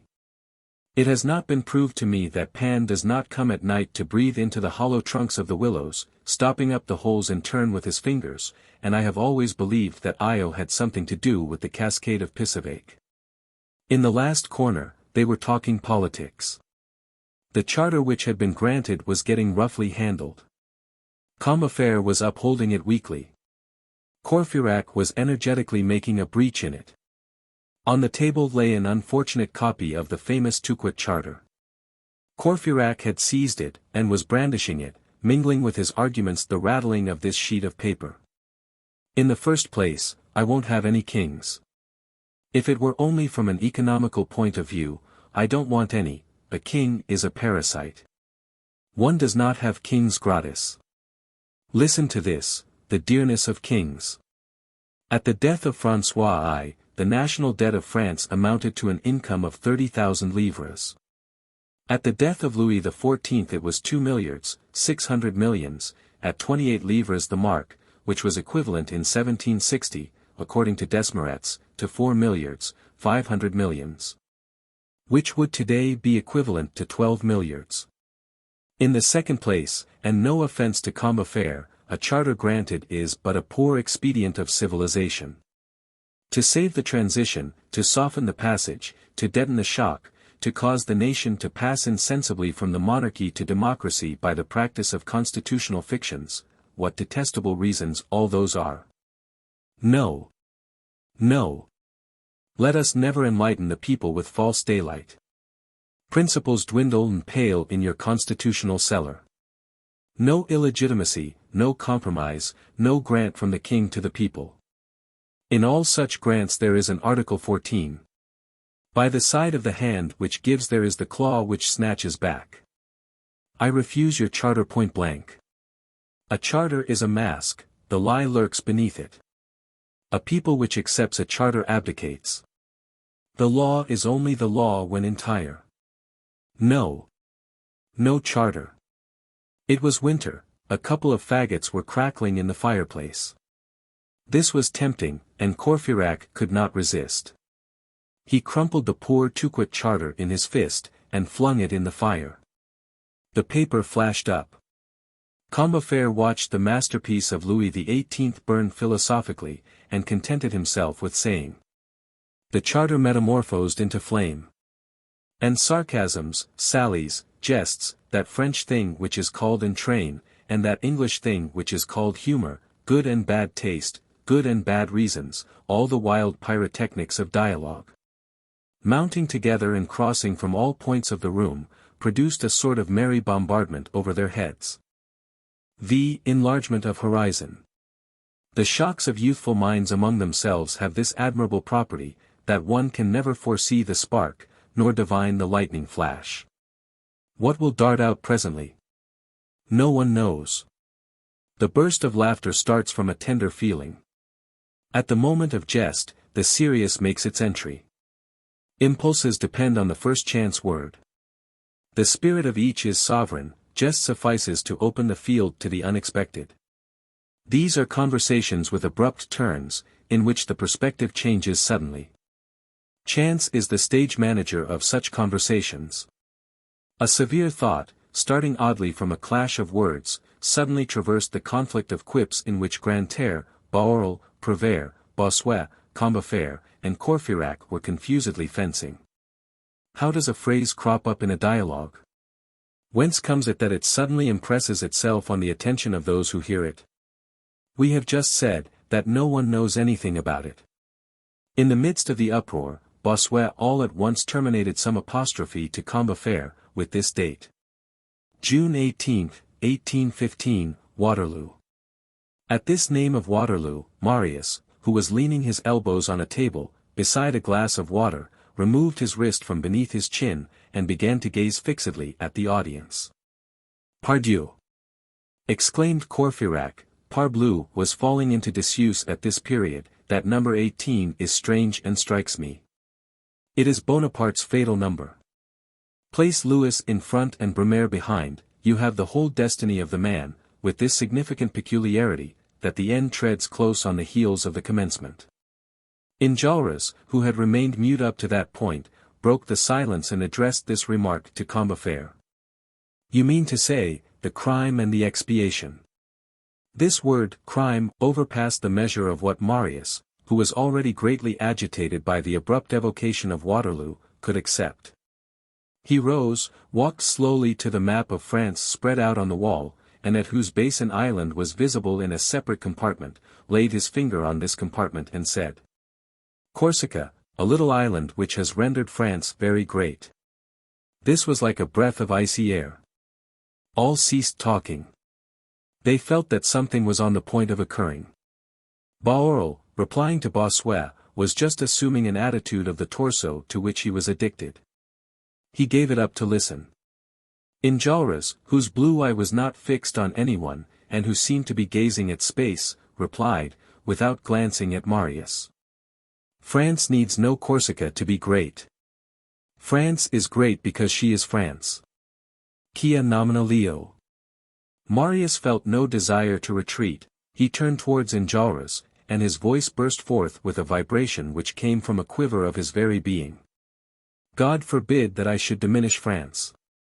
But amalgamating Napoleon with her is not diminishing her. Come. Let us argue the question. I am a newcomer among you, but I will confess that you amaze me. Where do we stand? Who are we? Who are you? Who am I? Let us come to an explanation about the emperor. I hear you say Bonaparte, accenting the U like the royalists. I warn you that my grandfather does better still, he says Bonaparte. I thought you were young men. Where, then, is your enthusiasm? And what are you doing with it? Whom do you admire, if you do not admire the emperor? And what more do you want? If you will have none of that great man, what great men would you like? He had everything. He was complete. He had in his brain the sum of human faculties. He made codes like Justinian, he dictated like Caesar, his conversation was mingled with the lightning flash of Pascal, with the thunderclap of Tacitus, he made history and he wrote it, his bulletins are Iliads. He combined the cipher of Newton with the metaphor of Muhammad, he left behind him in the East words as great as the pyramids, at Tilsit he taught emperor's majesty, at the Academy of Sciences he replied to Laplace. In the Council of State he held his own against Merlin, he gave a soul to the geometry of the first, and to the chicanery of the last, he was a legist with the attorneys and sidereal with the astronomers. Like Cromwell blowing out one of two candles, he went to the temple to bargain for a curtain tassel, he saw everything, he knew everything, which did not prevent him from laughing good-naturedly beside the cradle of his little child. And all at once, frightened Europe lent an ear, armies put themselves in motion, parks of artillery rumbled, pontoons stretched over the rivers, clouds of cavalry galloped in the storm, cries, trumpets, a trembling of thrones in every direction. The frontiers of kingdoms oscillated on the map, the sound of a superhuman sword was heard, as it was drawn from its sheath. They beheld him, rise erect on the horizon with a blazing brand in his hand, and a glow in his eyes, unfolding amid the thunder, his two wings, the grand army and the old guard, and he was the archangel of war. All held their peace, and Enjolras bowed his head. Silence always produces somewhat the effect of acquiescence, of the enemy being driven to the wall. Marius continued with increased enthusiasm, and almost without pausing for breath. Let us be just, my friends.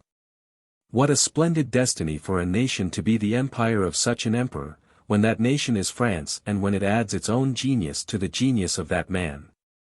To appear and to reign, to march and to triumph, to have for halting places all capitals, to take his grenadiers and to make kings of them, to decree the falls of dynasties, and to transfigure Europe at the pace of a charge.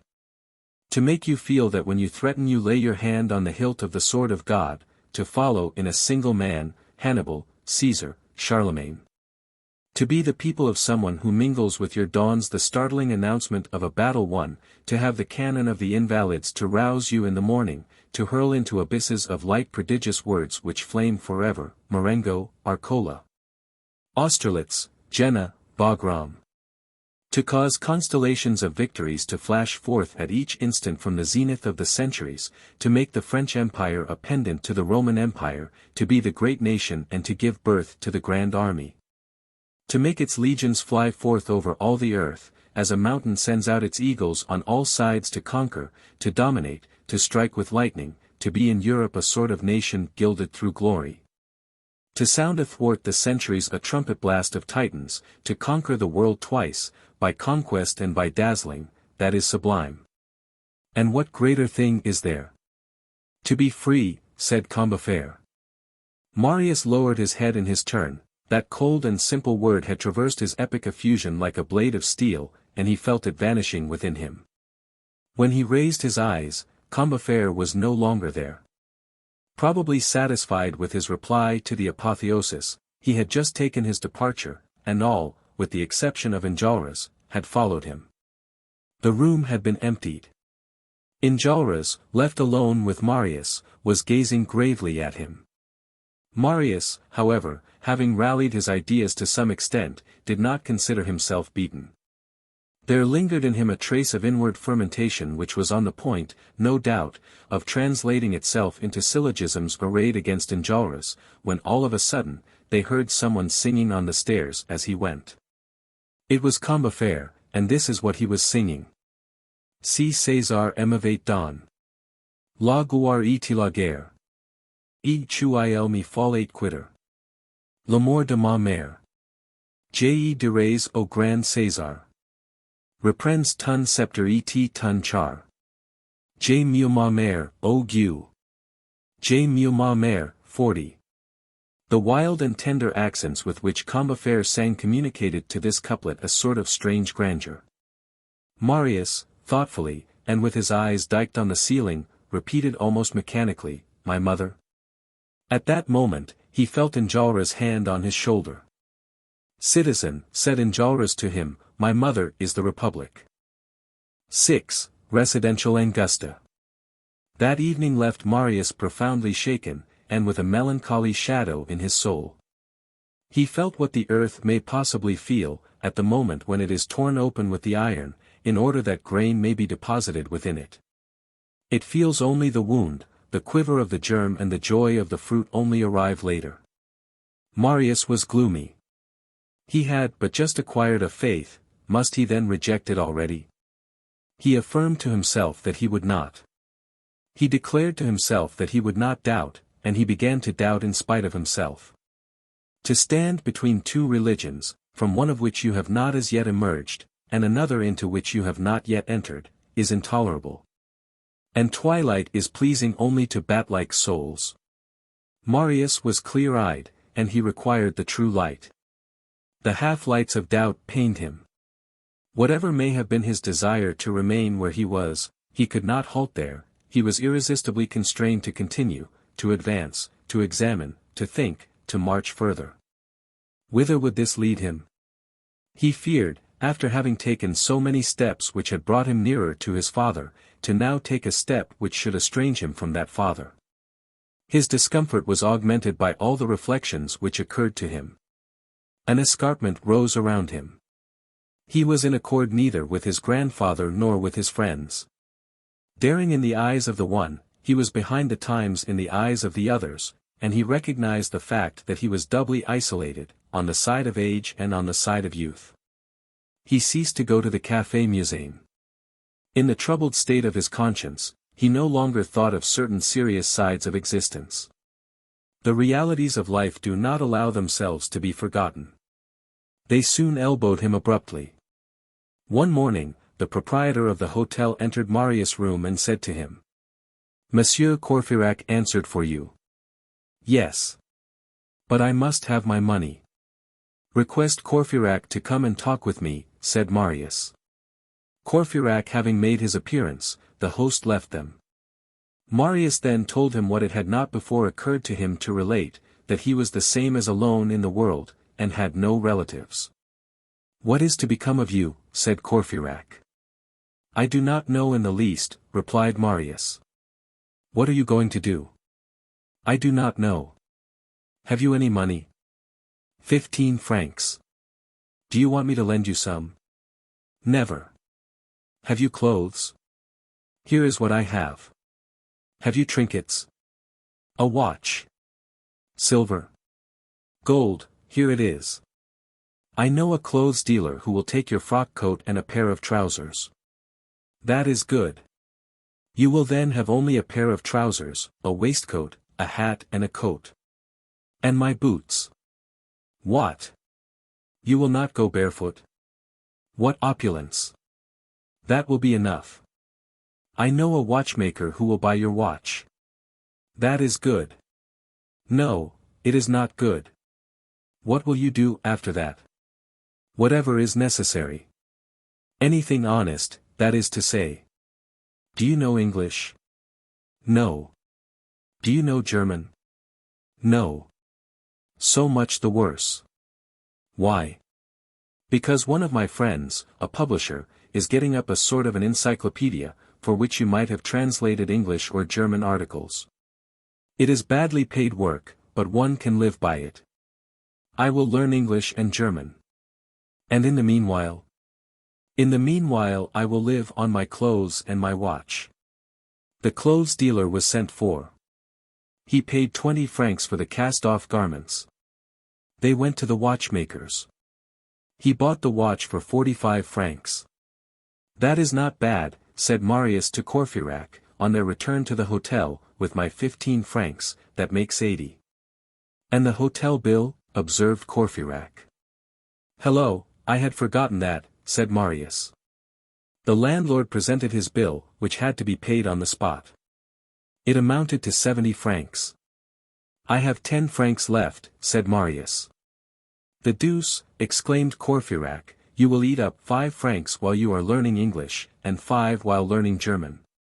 That will be swallowing a tongue very fast, or 100 sous very slowly." In the meantime Aunt Gillenormand, a rather good-hearted person at bottom in difficulties, had finally hunted up Marius' abode. One morning, on his return from the law school, Marius found a letter from his aunt, and the 60 pistoles, that is to say, 600 francs in gold, in a sealed box. Marius sent back the 30 louis to his aunt, with a respectful letter, in which he stated that he had sufficient means of subsistence and that he should be able thenceforth to supply all his needs. At that moment, he had 3 francs left. His aunt did not inform his grandfather of this refusal for fear of exasperating him. Besides, had he not said, "Let me never hear the name of that blood-drinker again"? Marius left the Hôtel de la Porte Saint-Jacques, as he did not wish to run in debt there. Book V. The Excellence of Misfortune. Marius indigent. Life became hard for Marius. It was nothing to eat his clothes and his watch. He ate of that terrible, inexpressible thing that is called de la vache en rage, that is to say, he endured great hardships and privations. A terrible thing it is, containing days without bread, nights without sleep, evenings without a candle, a hearth without a fire, weeks without work, a future without hope, a coat out at the elbows. An old hat which evokes the laughter of young girls, a door which one finds locked on one at night because one's rent is not paid, the insolence of the porter and the cookshop man, the sneers of neighbors, humiliations, dignity trampled on. Work of whatever nature accepted, disgusts, bitterness, despondency. Marius learned how all this is eaten, and how such are often the only things which one has to devour. At that moment of his existence when a man needs his pride, because he needs love, he felt that he was jeered at because he was badly dressed, and ridiculous because he was poor. At the age when youth swells the heart with imperial pride, he dropped his eyes more than once on his dilapidated boots, and he knew the unjust shame and the poignant blushes of wretchedness. Admirable and terrible trial from which the feeble emerge base, from which the strong emerge sublime. A crucible into which destiny casts a man, whenever it desires a scoundrel or a demigod. For many great deeds are performed in petty combats. There are instances of bravery ignored and obstinate, which defend themselves step by step in that fatal onslaught of necessities and turpitudes. Noble and mysterious triumphs which no eye beholds, which are requited with no renown, which are saluted with no trumpet blast. Life, misfortune, isolation, abandonment, poverty, are the fields of battle which have their heroes. Obscure heroes, who are, sometimes, grander than the heroes who win renown. Firm and rare natures are thus created. Misery, almost always a stepmother, is sometimes a mother. Destitution gives birth to might of soul and spirit. Distress is the nurse of pride, unhappiness is a good milk for the magnanimous. There came a moment in Marius' life, when he swept his own landing, when he bought his sous worth of brie cheese at the fruiterer's, when he waited until twilight had fallen to slip into the baker's and purchase a loaf, which he carried off furtively to his attic as though he had stolen it. Sometimes there could be seen gliding into the butcher's shop on the corner, in the midst of the bantering cooks who elbowed him, an awkward young man, carrying big books under his arm, who had a timid yet angry air, who, on entering, removed his hat from a brow whereon stood drops of perspiration, made a profound bow to the butcher's astonished wife, asked for a mutton cutlet, paid 6 or 7 sous for it, wrapped it up in a paper, put it under his arm, between 2 books, and went away. It was Marius. On this cutlet, which he cooked for himself, he lived for 3 days. On the first day he ate the meat, on the second he ate the fat, on the third he gnawed the bone. Aunt Gillenormand made repeated attempts, and sent him the 60 pistoles several times. Marius returned them on every occasion, saying that he needed nothing. He was still in mourning for his father when the revolution which we have just described was effected within him. From that time forth, he had not put off his black garments. But his garments were quitting him. The day came when he had no longer a coat. The trousers would go next. What was to be done? Courfeyrac, to whom he had, on his side, done some good turns, gave him an old coat. For 30 sous, Marius got it turned by some porter or other, and it was a new coat. But this coat was green. Then Marius ceased to go out until after nightfall. This made his coat black. As he wished always to appear in mourning, he clothed himself with the night. In spite of all this, he got admitted to practice as a lawyer. He was supposed to live in Courfeyrac's room, which was decent, and where a certain number of law books backed up and completed by several dilapidated volumes of romance, passed as the library required by the regulations. He had his letters addressed to Courfeyrac's quarters. When Marius became a lawyer, he informed his grandfather of the fact in a letter which was cold but full of submission and respect. M. Gillenormand trembled as he took the letter, read it, tore it in 4 pieces, and threw it into the wastebasket. 2 or 3 days later, Mademoiselle Gillenormand heard her father, who was alone in his room, talking aloud to himself. He always did this whenever he was greatly agitated. She listened, and the old man was saying, "If you were not a fool, you would know that one cannot be a baron and a lawyer at the same time." 2. Marius Poor. It is the same with wretchedness as with everything else. It ends by becoming bearable. It finally assumes a form, and adjusts itself. One vegetates, that is to say, one develops in a certain meager fashion, which is, however, sufficient for life. This is the mode in which the existence of Marius Pontmercy was arranged. He had passed the worst straits. The narrow pass was opening out a little in front of him. By dint of toil, perseverance, courage, and will, he had managed to draw from his work about 700 francs a year. He had learned German and English. Thanks to Courfeyrac, who had put him in communication with his friend the publisher, Marius filled the modest post of utility man in the literature of the publishing house. He drew up prospectuses, translated newspapers, annotated editions, compiled biographies, etc., net product, year in and year out, 700 francs. He lived on it. How? Not so badly. We will explain. Marius occupied in the Gorbeau house, for an annual sum of 30 francs, a den minus a fireplace, called a cabinet, which contained only the most indispensable articles of furniture. This furniture belonged to him. He gave 3 francs a month to the old principal tenant to come and sweep his hole, and to bring him a little hot water every morning, a fresh egg, and a penny roll.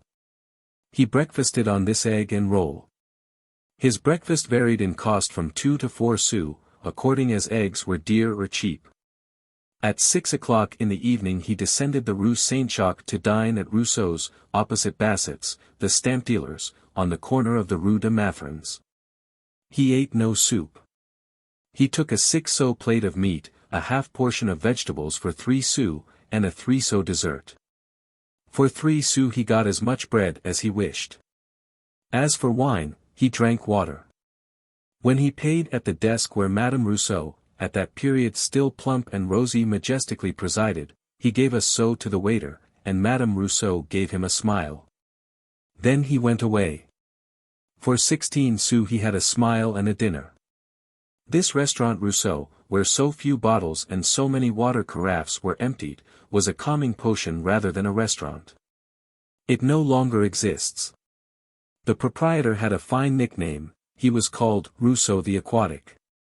Thus, breakfast 4 sous, dinner 16 sous, his food cost him 20 sous a day, which made 365 francs a year. Add the 30 francs for rent, and the 36 francs to the old woman, plus a few trifling expenses. For 450 francs, Marius was fed, lodged, and waited on. His clothing cost him 100 francs, his linen 50 francs, his washing 50 francs, the whole did not exceed 650 francs. He was rich. He sometimes lent 10 francs to a friend.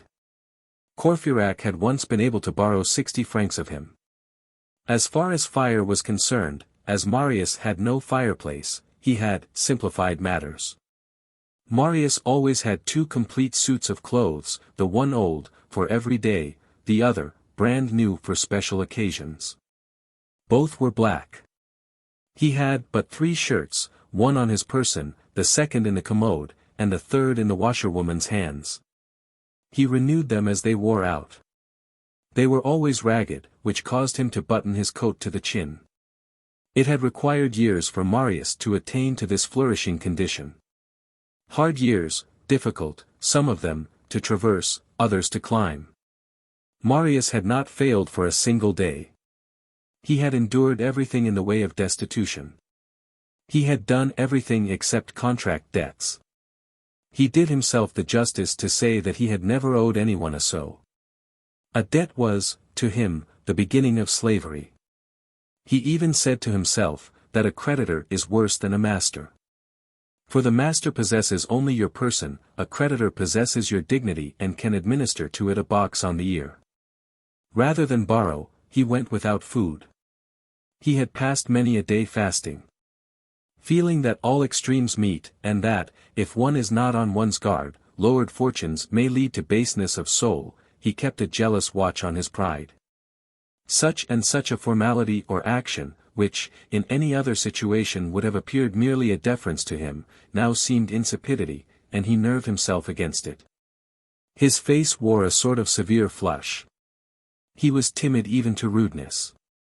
During all these trials he had felt himself encouraged and even uplifted, at times, by a secret force that he possessed within himself. The soul aids the body, and at certain moments, raises it. It is the only bird which bears up its own cage. Besides his father's name, another name was graven in Marius' heart, the name of Thénardier.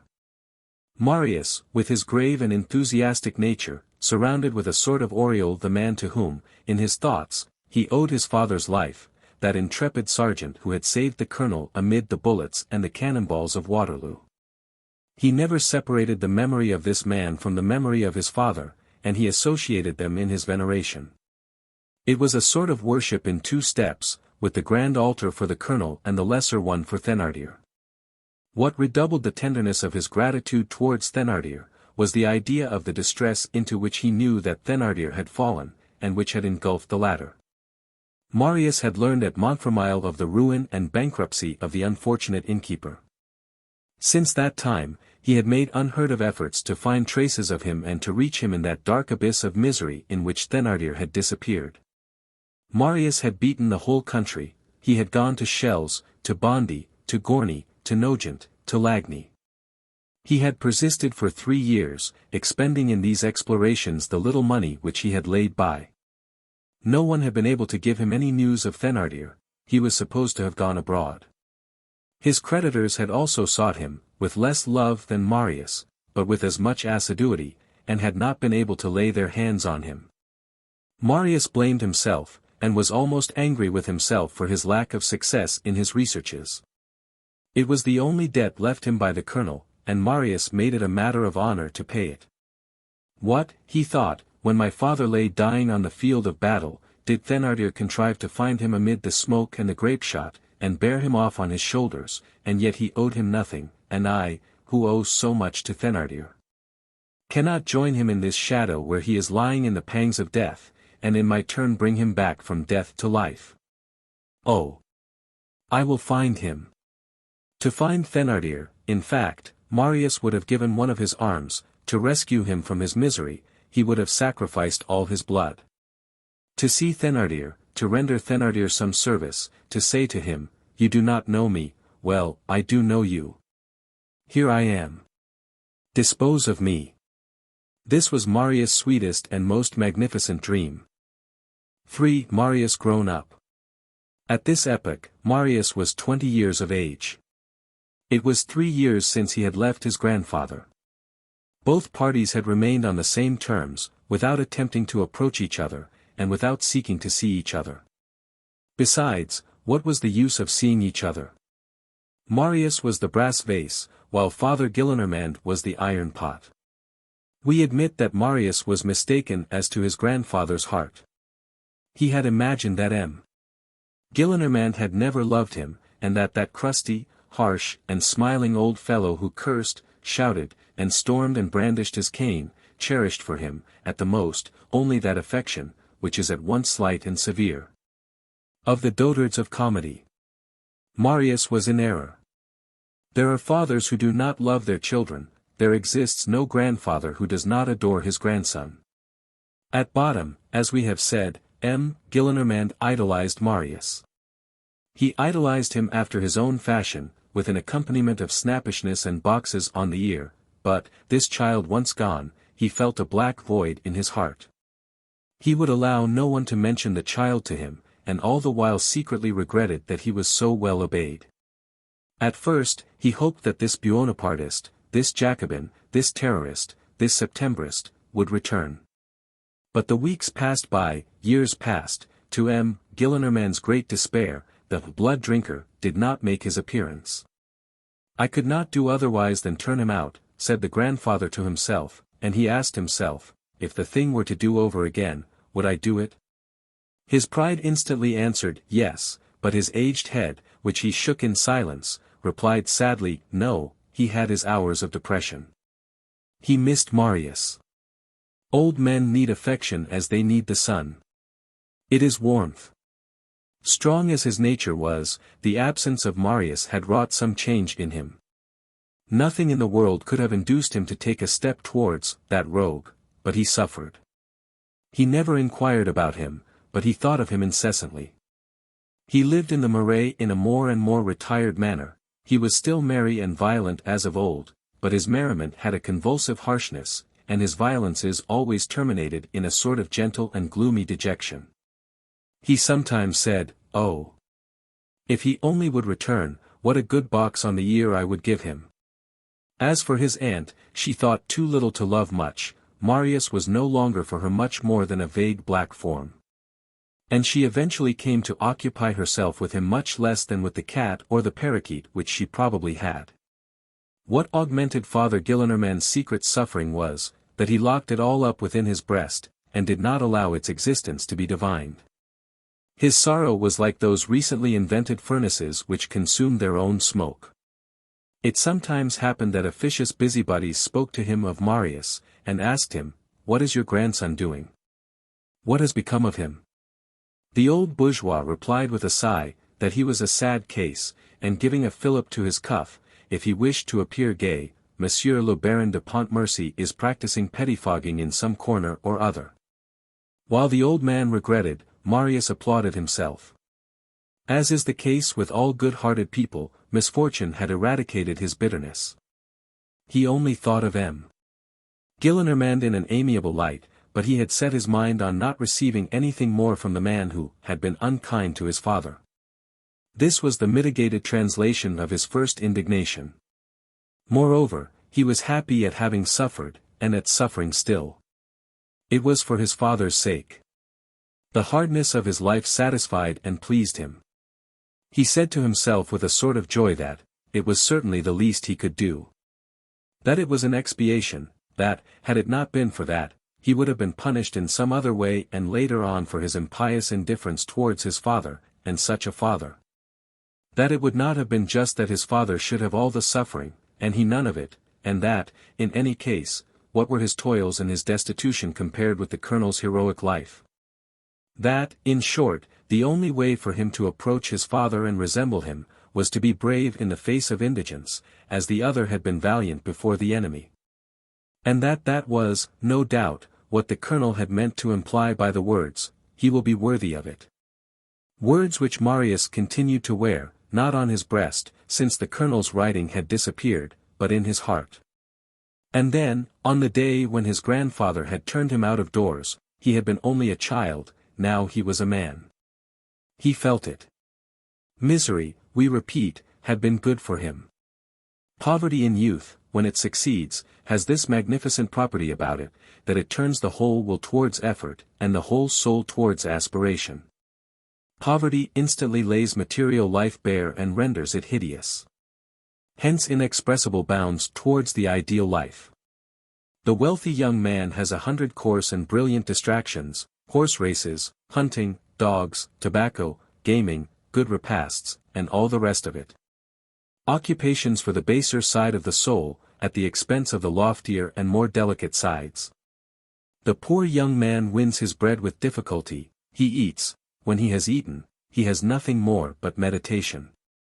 He goes to the spectacles which God furnishes gratis, he gazes at the sky, space, the stars, flowers, children, the humanity among which he is suffering, the creation amid which he beams. He gazes so much on humanity that he perceives its soul, he gazes upon creation to such an extent that he beholds God. He dreams, he feels himself great, he dreams on, and feels himself tender. From the egotism of the man who suffers he passes to the compassion of the man who meditates. An admirable sentiment breaks forth in him, forgetfulness of self and pity for all. As he thinks of the innumerable enjoyments which nature offers, gives, and lavishes to souls which stand open, and refuses to souls that are closed, he comes to pity, he the millionaire of the mind, the millionaire of money. All hatred departs from his heart, in proportion as light penetrates his spirit. And is he unhappy? No. The misery of a young man is never miserable.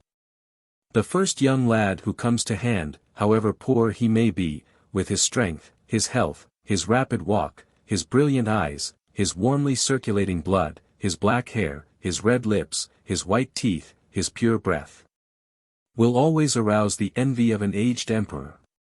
And then, every morning, he sets himself afresh to the task of earning his bread, and while his hands earn his bread, his dorsal column gains pride, his brain gathers ideas. His task finished, he returns to ineffable ecstasies, to contemplation, to joys, he beholds his feet set in afflictions, in obstacles, on the pavement, in the nettles, sometimes in the mire, his head in the light. He is firm, serene, gentle, peaceful, attentive, serious, content with little, kindly, and he thanks God for having bestowed on him those two forms of riches which many a rich man lacks, work, which makes him free, and thought, which makes him dignified. This is what had happened with Marius. To tell the truth, he inclined a little too much to the side of contemplation. From the day when he had succeeded in earning his living with some approach to certainty, he had stopped, thinking it good to be poor, and retrenching time from his work to give to thought. That is to say, he sometimes passed entire days in meditation, absorbed, engulfed, like a visionary, in the mute voluptuousness of ecstasy and inward radiance. He had thus propounded the problem of his life, to toil as little as possible at material labor, in order to toil as much as possible at the labor which is impalpable. In other words, to bestow a few hours on real life, and to cast the rest to the infinite. As he believed that he lacked nothing, he did not perceive that contemplation, thus understood, ends by becoming one of the forms of idleness. That he was contenting himself with conquering the first necessities of life, and that he was resting from his labors too soon. It was evident that, for this energetic and enthusiastic nature, this could only be a transitory state, and that, at the first shock against the inevitable complications of destiny, Marius would awaken. In the meantime, although he was a lawyer, and whatever Father Gillenormand thought about the matter, he was not practicing, he was not even pettifogging. Meditation had turned him aside from pleading. To haunt attorneys, to follow the court, to hunt up cases, what a bore. Why should he do it? He saw no reason for changing the manner of gaining his livelihood. The obscure and ill-paid publishing establishment had come to mean for him a sure source of work which did not involve too much labor, as we have explained, and which sufficed for his wants. One of the publishers for whom he worked, M. Magnon, I think, offered to take him into his own house, to lodge him well, to furnish him with regular occupation, and to give him 1,500 francs a year. To be well lodged. 1,500 francs. No doubt. But renounce his liberty. Be on fixed wages. A sort of hired man of letters. According to Marius' opinion, if he accepted, his position would become both better and worse at the same time, he acquired comfort, and lost his dignity. It was a fine and complete unhappiness converted into a repulsive and ridiculous state of torture, something like the case of a blind man who should recover the sight of one eye. He refused. Marius dwelt in solitude. Owing to his taste for remaining outside of everything, and through having been too much alarmed, he had not entered decidedly into the group presided over by Enjolras. They had remained good friends. They were ready to assist each other on occasion in every possible way, but nothing more. Marius had two friends, one young, Courfeyrac, and one old, M. Mabeuf. He inclined more to the old man. In the first place, he owed to him the revolution which had taken place within him, to him he was indebted for having known and loved his father. He operated on me for a cataract, he said. The churchwarden had certainly played a decisive part. It was not, however, that M. Mabeuf had been anything but the calm and impassive agent of Providence in this connection. He had enlightened Marius by chance and without being aware of the fact, as does a candle which someone brings. He had been the candle and not the someone. As for Marius' inward political revolution, M. Mabeuf was totally incapable of comprehending it, of willing or of directing it. As we shall see M. Mabeuf again, later on, a few words will not be superfluous. 4. M. Mabeuf. On the day when M. Mabeuf said to Marius, "Certainly I approve of political opinions," he expressed the real state of his mind. All political opinions were matters of indifference to him, and he approved them all, without distinction, provided they left him in peace, as the Greeks called the Furies, the beautiful, the good, the charming, the Eumenides. M. Mabeuf's political opinion consisted in a passionate love for plants, and, above all, for books. Like all the rest of the world, he possessed the termination in "ist," without which no one could exist at that time, but he was neither a royalist, a Bonapartist, a Chartist, an Orleanist, nor an anarchist. He was a bouquinist, a collector of old books. He did not understand how men could busy themselves with hating each other because of silly stuff like the Charter, democracy, legitimacy, monarchy, the Republic, etc. When there were in the world all sorts of mosses, grasses, and shrubs which they might be looking at, and heaps of folios, and even of 32 mots, which they might turn over. He took good care not to become useless. Having books did not prevent his reading, being a botanist did not prevent his being a gardener. When he made Pontmercy's acquaintance, this sympathy had existed between the colonel and himself, that what the colonel did for flowers, he did for fruits. M. Mabeuf had succeeded in producing seedling pears as savory as the pears of Saint-Germain. It is from one of his combinations, apparently, that the October Mirabelle, now celebrated and no less perfumed than the summer Mirabelle, owes its origin. He went to Mass rather from gentleness than from piety, and because, as he loved the faces of men, but hated their noise, he found them assembled and silent only in church. Feeling that he must be something in the state, he had chosen the career of warden. However, he had never succeeded in loving any woman as much as a tulip bulb, nor any man as much as an Elzevir. He had long passed 60, when, one day, someone asked him, "Have you never been married?" "I have forgotten," said he. When it sometimes happened to him, and to whom does it not happen? To say, "Oh, if I were only rich." It was not when ogling a pretty girl, as was the case with Father Gillenormand, but when contemplating an old book. He lived alone with an old housekeeper. He was somewhat gouty, and when he was asleep, his aged fingers, stiffened with rheumatism, lay crooked up in the folds of his sheets. He had composed and published a flora of the environs of Cauteretz, with colored plates, a work which enjoyed a tolerable measure of esteem and which sold well. People rang his bell, in the Rue Messieurs, 2 or 3 times a day, to ask for it. He drew as much as 2,000 francs a year from it, this constituted nearly the whole of his fortune. Although poor, he had had the talent to form for himself, by dint of patience, privations, and time, a precious collection of rare copies of every sort. He never went out without a book under his arm, and he often returned with 2. The sole decoration of the 4 rooms on the ground floor, which composed his lodgings, consisted of framed herbariums, and engravings of the old masters. The sight of a sword or a gun chilled his blood. He had never approached a cannon in his life, even at the Invalides.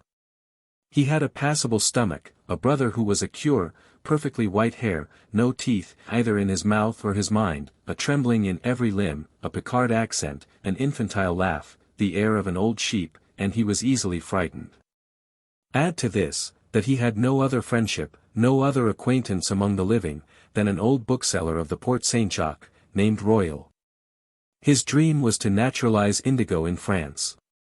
His servant was also a sort of innocent. The poor good old woman was a spinster. Sultan, her cat, which might have mewed Allegri's Miserere in the Sixtine Chapel, had filled her heart and sufficed for the quantity of passion which existed in her.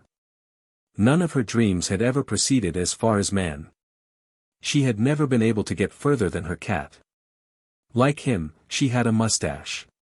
Her glory consisted in her caps, which were always white. She passed her time, on Sundays, after Mass, in counting over the linen in her chest, and in spreading out on her bed the dresses in the piece which she bought and never had made up. She knew how to read. M. Mabeuf had nicknamed her mother Plutarch.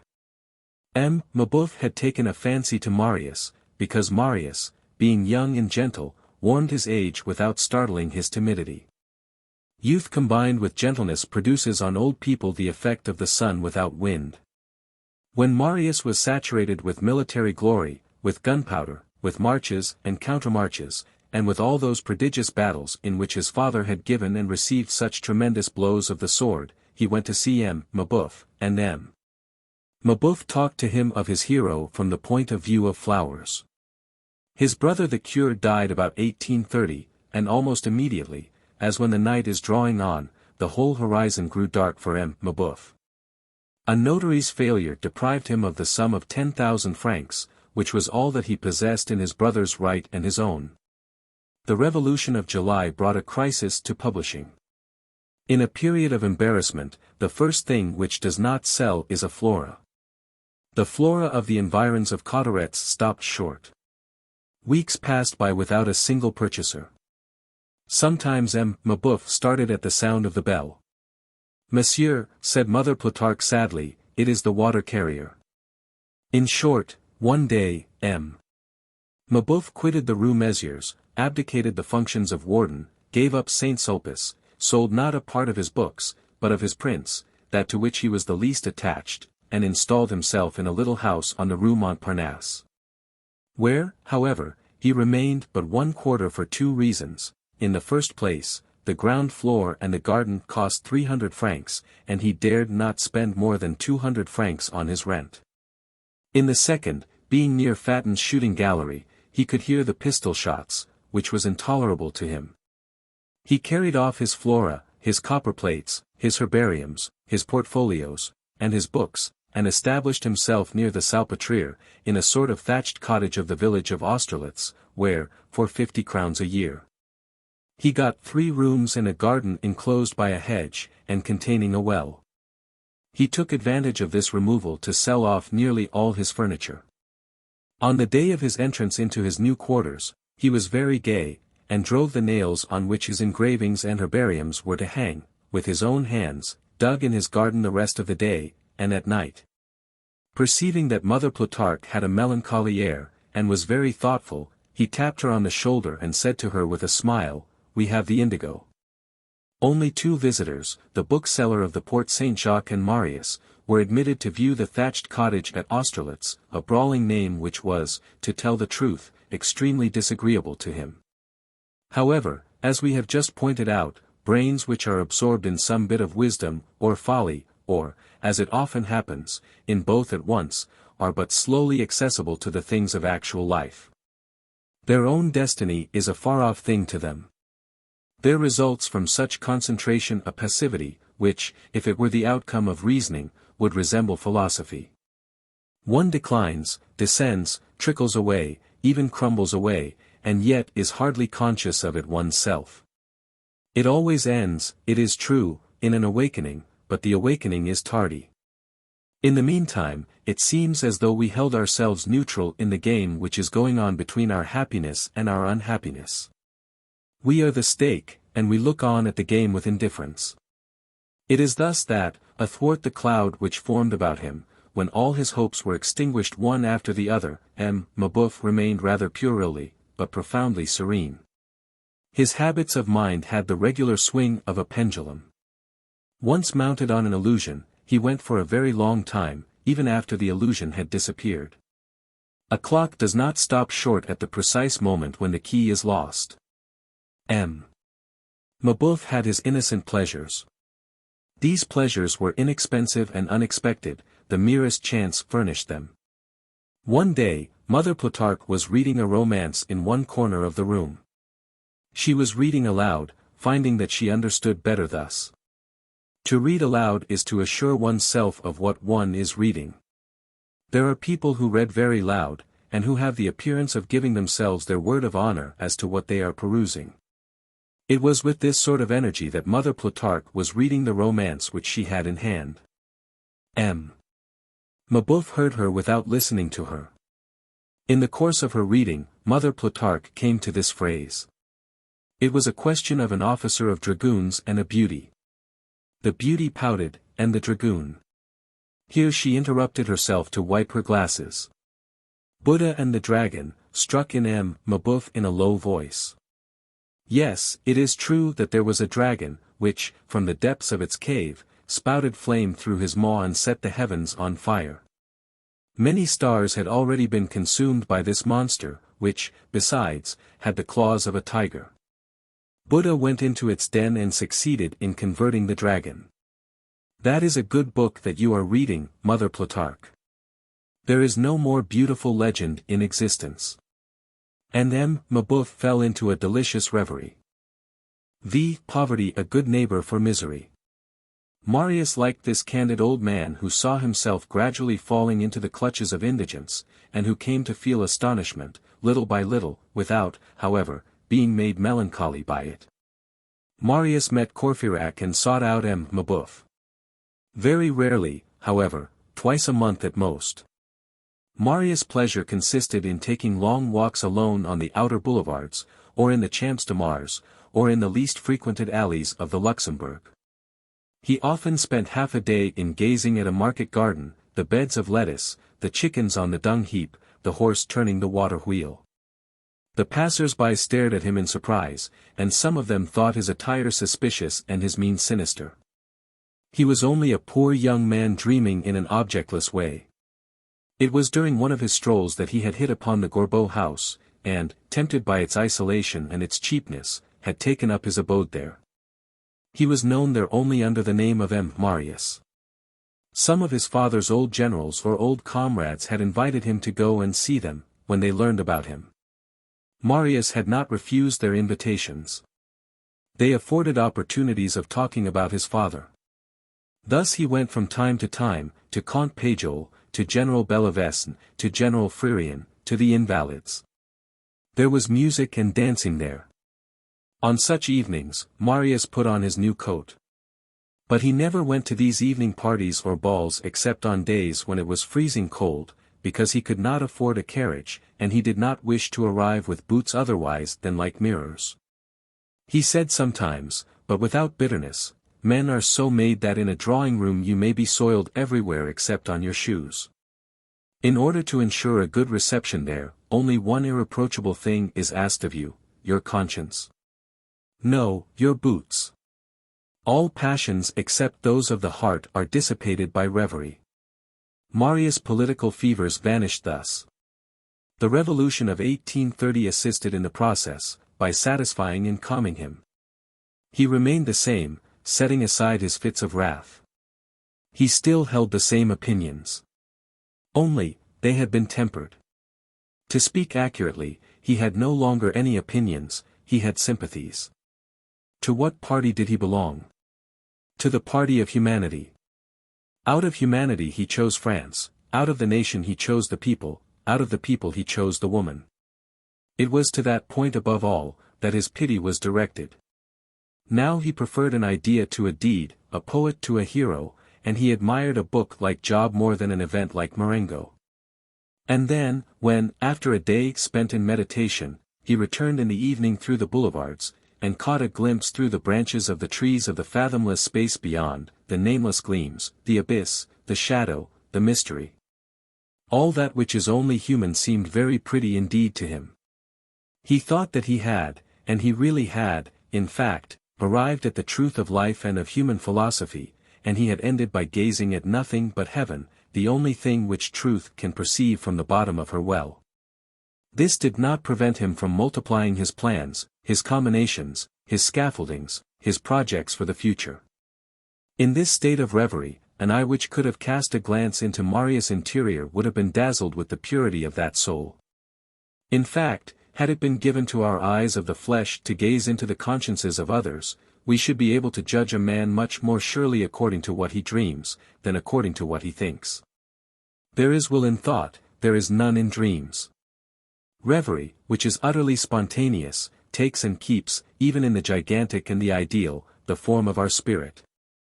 Nothing proceeds more directly and more sincerely from the very depth of our soul, than our unpremeditated and boundless aspirations towards the splendors of destiny. In these aspirations, much more than in deliberate, rational coordinated ideas, is the real character of a man to be found. Our chimeras are the things which the most resemble us. Each one of us dreams of the unknown and the impossible in accordance with his nature. Towards the middle of this year 1831, the old woman who waited on Marius told him that his neighbors, the wretched Jondrette family, had been turned out of doors. Marius, who passed nearly the whole of his days out of the house, hardly knew that he had any neighbors. "Why are they turned out?" he asked. "Because they do not pay their rent, they owe for 2 quarters. "How much is it?" 20 francs, said the old woman. Marius had 30 francs saved up in a drawer. "Here," he said to the old woman, "take these 25 francs. Pay for the poor people and give them 5 francs, and do not tell them that it was I." 6. The substitute. It chanced that the regiment to which Lieutenant Théodule belonged came to perform garrison duty in Paris. This inspired Aunt Gillenormand with a second idea. She had, on the first occasion, hit upon the plan of having Marius spied upon by Théodule. Now she plotted to have Théodule take Marius' place. At all events, and in case the grandfather should feel the vague need of a young face in the house, these rays of dawn are sometimes sweet to ruin, it was expedient to find another Marius. Take it as a simple erratum, she thought, such as one sees in books. For Marius, read Théodule. A grandnephew is almost the same as a grandson, in default of a lawyer one takes a lancer. One morning, when M. Gillenormand was about to read something in the quotidian, his daughter entered and said to him in her sweetest voice, for the question concerned her favorite. "Father, Théodule is coming to present his respects to you this morning." "Who's Théodule?" "Your grandnephew." "Ah," said the grandfather. Then he went back to his reading, thought no more of his grandnephew, who was merely some Théodule or other, and soon flew into a rage, which almost always happened when he read. The sheet, which he held, although royalist, of course, announced for the following day, without any softening phrases. One of these little events which were of daily occurrence at that date in Paris, that the students of the schools of law and medicine were to assemble on the Place du Panthéon, at midday, to deliberate. The discussion concerned one of the questions of the moment, the artillery of the National Guard, and a conflict between the Minister of War and the citizens' militia, on the subject of the cannon parked in the courtyard of the Louvre. The students were to deliberate over this. It did not take much more than this to swell M. Gillenormand's rage. He thought of Marius, who was a student, and who would probably go with the rest, to deliberate, at midday, on the Place du Panthéon. As he was indulging in this painful dream, Lieutenant Théodule entered clad in plain clothes as a bourgeois, which was clever of him, and was discreetly introduced by Mademoiselle Gillenormand. The lancer had reasoned as follows: the old druid has not sunk all his money in a life pension. It is well to disguise oneself as a civilian from time to time. Mademoiselle Gillenormand said aloud to her father. "Théodule, your grandnephew." And in a low voice to the lieutenant. "Approve of everything." And she withdrew. The lieutenant, who was but little accustomed to such venerable encounters, stammered with some timidity, "Good day, uncle." And made a salute composed of the involuntary and mechanical outline of the military salute finished off as a bourgeois salute. "Ah! So it's you, that is well, sit down," said the old gentleman. That said, he totally forgot the lancer. Théodule seated himself, and M. Gillenormand rose. M. Gillenormand began to pace back and forth, his hands in his pockets, talking aloud, and twitching, with his irritated old fingers, at the 2 watches which he wore in his 2 fobs. That pack of brats! They convene on the Place du Panthéon. By my life! Urchins who were with their nurses but yesterday. If one were to squeeze their noses, milk would burst out. And they deliberate tomorrow, at midday. What are we coming to? What are we coming to? It is clear that we are making for the abyss. That is what the descamisados have brought us to. To deliberate on the citizen artillery. To go and jabber in the open air over the gibes of the National Guard. And with whom are they to meet there? Just see whither Jacobinism leads. I will bet anything you like, $1 million against a counter, that there will be no one there but returned convicts and released galley slaves. The Republicans and the galley slaves, they form but one nose and one handkerchief. Carnot used to say, "Where would you have me go, traitor?" Fouché replied, "Wherever you please, imbecile." That's what the Republicans are like. That is true, said Théodule. M. Gillenormand half turned his head, saw Théodule, and went on. When one reflects that that scoundrel was so vile as to turn Carbonaro. Why did you leave my house? To go and become a Republican. PSSST.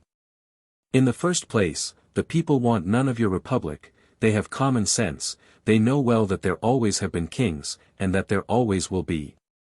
They know well that the people are only the people, after all, they make sport of it, of your republic, do you understand, idiot? Is it not a horrible caprice?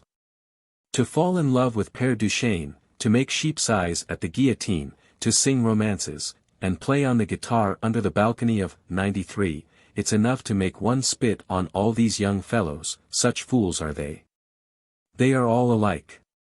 Not one escapes. It suffices for them to breathe the air which blows through the street to lose their senses. The 19th century is poison.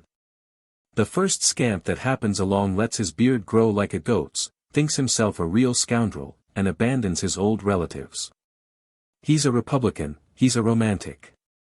What does that mean, romantic? Do me the favor to tell me what it is. All possible follies. A year ago, they ran to Hernani. Now, I just ask you, Hernani.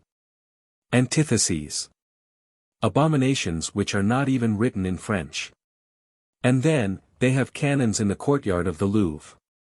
Such are the rascalities of this age. You are right, uncle, said Théodule. M. Gillenormand resumed. Cannons in the courtyard of the museum. For what purpose? Do you want to fire grapeshot at the Apollo Belvedere? What have those cartridges to do with the Venus de Medici? Oh! The young men of the present day are all blackguards. What a pretty creature is their Benjamin Constant. And those who are not rascals are simpletons. They do all they can to make themselves ugly, they are badly dressed, they are afraid of women, in the presence of petticoats they have a mendicant air which sets the girls into fits of laughter. On my word of honor, one would say the poor creatures were ashamed of love. They are deformed, and they complete themselves by being stupid. They repeat the puns of Tiercelin and Potier, they have sack coats, stablemen's waistcoats, shirts of coarse linen, trousers of coarse cloth, boots of coarse leather, and their rigmarole resembles their plumage. One might make use of their jargon to put new soles on their old shoes. And all this awkward batch of brats has political opinions, if you please. Political opinions should be strictly forbidden. They fabricate systems, they recast society, they demolish the monarchy, they fling all laws to the earth, they put the attic in the cellar's place and my porter in the place of the king, they turn Europe topsy-turvy, they reconstruct the world. And all their love affairs consist in staring slyly at the ankles of the laundresses as these women climb into their carts. Ah! Marius! Ah! You blackguard! To go and vociferate on the public place. To discuss, to debate, to take measures. They call that measures, just God. Disorder humbles itself and becomes silly. I have seen chaos, I now see a mess. Students deliberating on the National Guard, such a thing could not be seen among the Ojibwas nor the Cadidakes. Savages who go naked, with their noddles dressed like a shuttlecock, with a club in their paws, are less of brutes than those bachelors of arts. The fourpenny monkeys. And they set up for judges. Those creatures deliberate and ratiocinate. The end of the world is come. This is plainly the end of this miserable terraqueous globe. A final hiccup was required, and France has emitted it. Deliberate, my rascals. Such things will happen so long as they go and read the newspapers under the arcades of the Odeon. That costs them a sou, and their good sense, and their intelligence, and their heart and their soul, and their wits.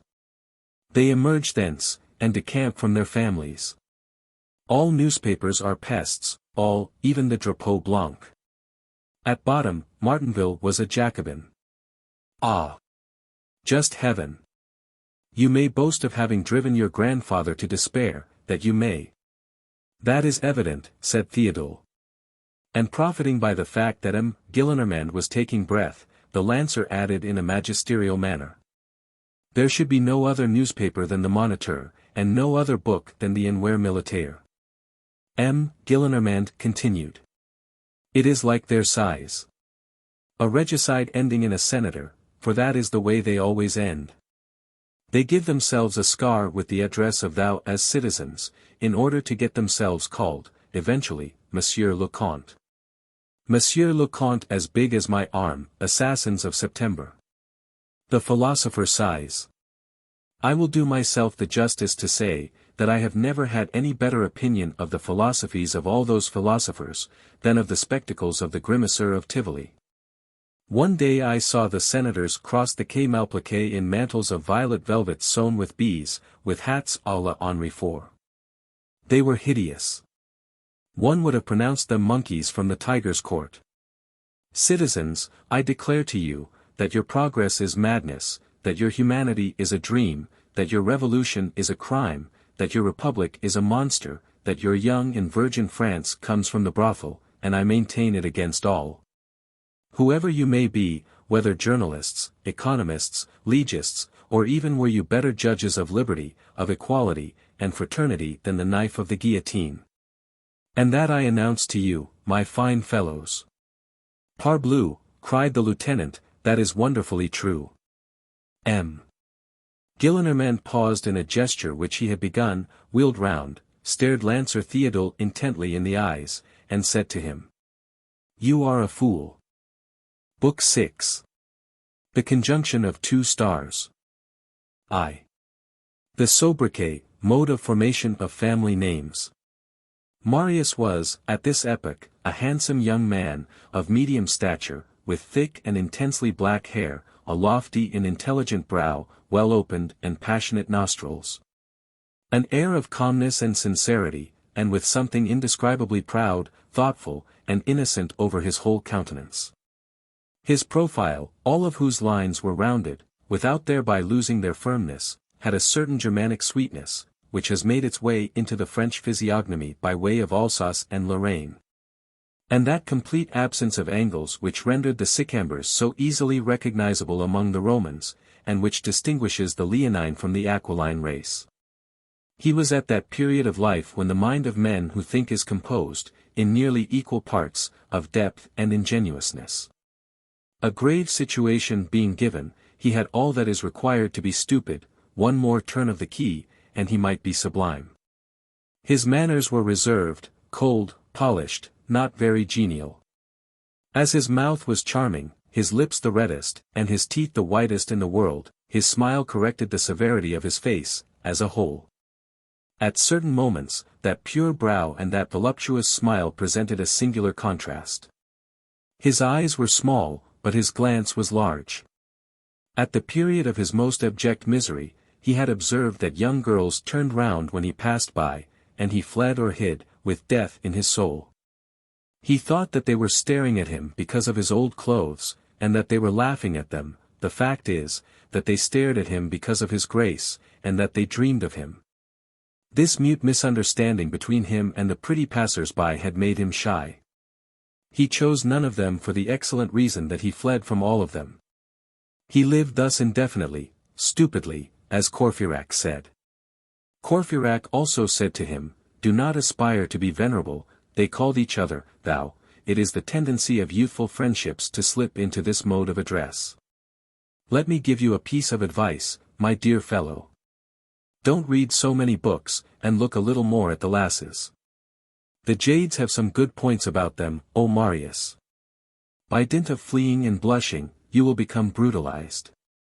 On other occasions, Courfeyrac encountered him and said, "Good morning, Monsieur l'Abbé." When Courfeyrac had addressed to him some remark of this nature, Marius avoided women, both young and old, more than ever for a week to come, and he avoided Courfeyrac to boot. Nevertheless, there existed in all the immensity of creation, two women whom Marius did not flee, and to whom he paid no attention whatever. In truth, he would have been very much amazed if he had been informed that they were women. One was the bearded old woman who swept out his chamber, and caused Courfeyrac to say, seeing that his servant woman wears his beard, Marius does not wear his own beard. The other was a sort of little girl whom he saw very often, and whom he never looked at. For more than a year, Marius had noticed in one of the walks of the Luxembourg, the one which skirts the parapet of the Pépinière, a man and a very young girl, who were almost always seated side by side on the same bench. At the most solitary end of the alley, on the Rue de L west side. Every time that chance which meddles with the strolls of persons whose gaze is turned inwards, led Marius to that walk, and it was nearly every day, he found this couple there. The man appeared to be about 60 years of age. He seemed sad and serious, his whole person presented the robust and weary aspect peculiar to military men who have retired from the service. If he had worn a decoration, Marius would have said, "He is an ex-officer."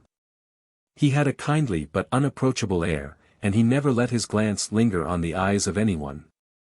He wore blue trousers, a blue frock coat and a broad-brimmed hat, which always appeared to be new, a black cravat, a Quaker shirt, that is to say, it was dazzlingly white, but of coarse linen.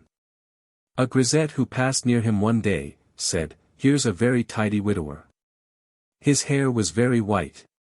The first time that the young girl who accompanied him came and seated herself on the bench which they seemed to have adopted, she was a sort of child 13 or 14 years of age, so thin as to be almost homely, awkward, insignificant. And with a possible promise of handsome eyes. Only, they were always raised with a sort of displeasing assurance. Her dress was both aged and childish, like the dress of the scholars in a convent. It consisted of a badly cut gown of black merino. They had the air of being father and daughter. Marius scanned this old man, who was not yet aged, and this little girl, who was not yet a person, for a few days, and thereafter paid no attention to them. They, on their side, did not appear even to see him. They conversed together with a peaceful and indifferent air. The girl chattered incessantly and merrily. The old man talked but little, and, at times, he fixed on her eyes overflowing with an ineffable paternity. Marius had acquired the mechanical habit of strolling in that walk. He invariably found them there. This is the way things went. Marius liked to arrive by the end of the alley which was furthest from their bench. He walked the whole length of the alley, passed in front of them, then returned to the extremity whence he had come, and began again. This he did 5 or 6 times in the course of his promenade, and the promenade was taken 5 or 6 times a week, without its having occurred to him or to these people to exchange a greeting.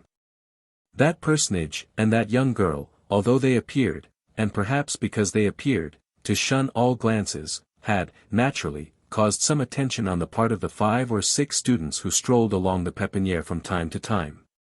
The studious after their lectures, the others after their game of billiards. Courfeyrac, who was among the last, had observed them several times, but, finding the girl homely, he had speedily and carefully kept out of the way. He had fled, discharging at them a sobriquet, like a Parthian dart. Impressed solely with the child's gown and the old man's hair, he had dubbed the daughter Mademoiselle Lenoir, and the father, Monsieur Leblanc, so that as no one knew them under any other title. This nickname became a law in the default of any other name. The student said, "Ah! Monsieur Leblanc is on his bench." And Marius, like the rest, had found it convenient to call this unknown gentleman Monsieur Leblanc. We shall follow their example, and we shall say M. Leblanc, in order to facilitate this tale. So Marius saw them nearly every day, at the same hour, during the first year. He found the man to his taste, but the girl insipid. 2. Lux Facta Est. During the second year, precisely at the point in this history which the reader has now reached, it chanced that this habit of the Luxembourg was interrupted, without Marius himself being quite aware why. And nearly 6 months elapsed, during which he did not set foot in the alley. One day, at last, he returned thither once more. It was a serene summer morning, and Marius was in joyous mood, as one is when the weather is fine. It seemed to him that he had in his heart all the songs of the birds that he was listening to, and all the bits of blue sky of which he caught glimpses through the leaves of the trees. He went straight to his alley, and when he reached the end of it he perceived, still on the same bench, that well-known couple. Only, when he approached, it certainly was the same man, but it seemed to him that it was no longer the same girl. The person whom he now beheld was a tall and beautiful creature, possessed of all the most charming lines of a woman at the precise moment when they are still combined with all the most ingenuous graces of the child. A pure and fugitive moment, which can be expressed only by these 2 words, 15 years. She had wonderful brown hair, shaded with threads of gold, a brow that seemed made of marble, cheeks that seemed made of rose-leaf, a pale flush, an agitated whiteness, an exquisite mouth, whence smiles darted like sunbeams, and words like music. A head such as Raphael would have given to Mary, set upon a neck that Jean Valjean would have attributed to a Venus. And, in order that nothing might be lacking to this bewitching face, her nose was not handsome, it was pretty, neither straight nor curved, neither Italian nor Greek. It was the Parisian nose, that is to say, spiritual, delicate, irregular, pure, which drives painters to despair, and charms poets. When Marius passed near her, he could not see her eyes, which were constantly lowered. He saw only her long chestnut lashes, permeated with shadow and modesty. This did not prevent the beautiful child from smiling as she listened to what the white-haired old man was saying to her, and nothing could be more fascinating than that fresh smile, combined with those drooping eyes. For a moment, Marius thought that she was another daughter of the same man, a sister of the former, no doubt. But when the invariable habit of his stroll brought him, for the second time, near the bench, and he had examined her attentively, he recognized her as the same. In 6 months the little girl had become a young maiden, that was all. Nothing is more frequent than this phenomenon. There is a moment when girls blossom out in the twinkling of an eye, and become roses all at once. One left them children but yesterday, today, one finds them disquieting to the feelings. This child had not only grown, she had become idealized. As 3 days in April sufficed to cover certain trees with flowers, 6 months had sufficed to clothe her with beauty. Her April had arrived. One sometimes sees people, who, poor and mean, seem to wake up, pass suddenly from indigence to luxury, indulge in expenditures of all sorts, and become dazzling, prodigal, magnificent, all of a sudden.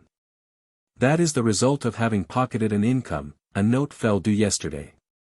The young girl had received her quarterly income. And then, she was no longer the schoolgirl with her felt hat, her merino gown, her scholar's shoes, and red hands. Taste had come to her with beauty, she was a well-dressed person, clad with a sort of rich and simple elegance, and without affectation. She wore a dress of black damask, a cape of the same material, and a bonnet of white crape. Her white gloves displayed the delicacy of the hand which toyed with the carved, Chinese ivory handle of a parasol, and her silken shoe outlined the smallness of her foot. When one passed near her, her whole toilette exhaled a youthful and penetrating perfume. As for the man, he was the same as usual. The second time that Marius approached her, the young girl raised her eyelids. Her eyes were of a deep, celestial blue, but in that veiled azure, there was, as yet, nothing but the glance of a child.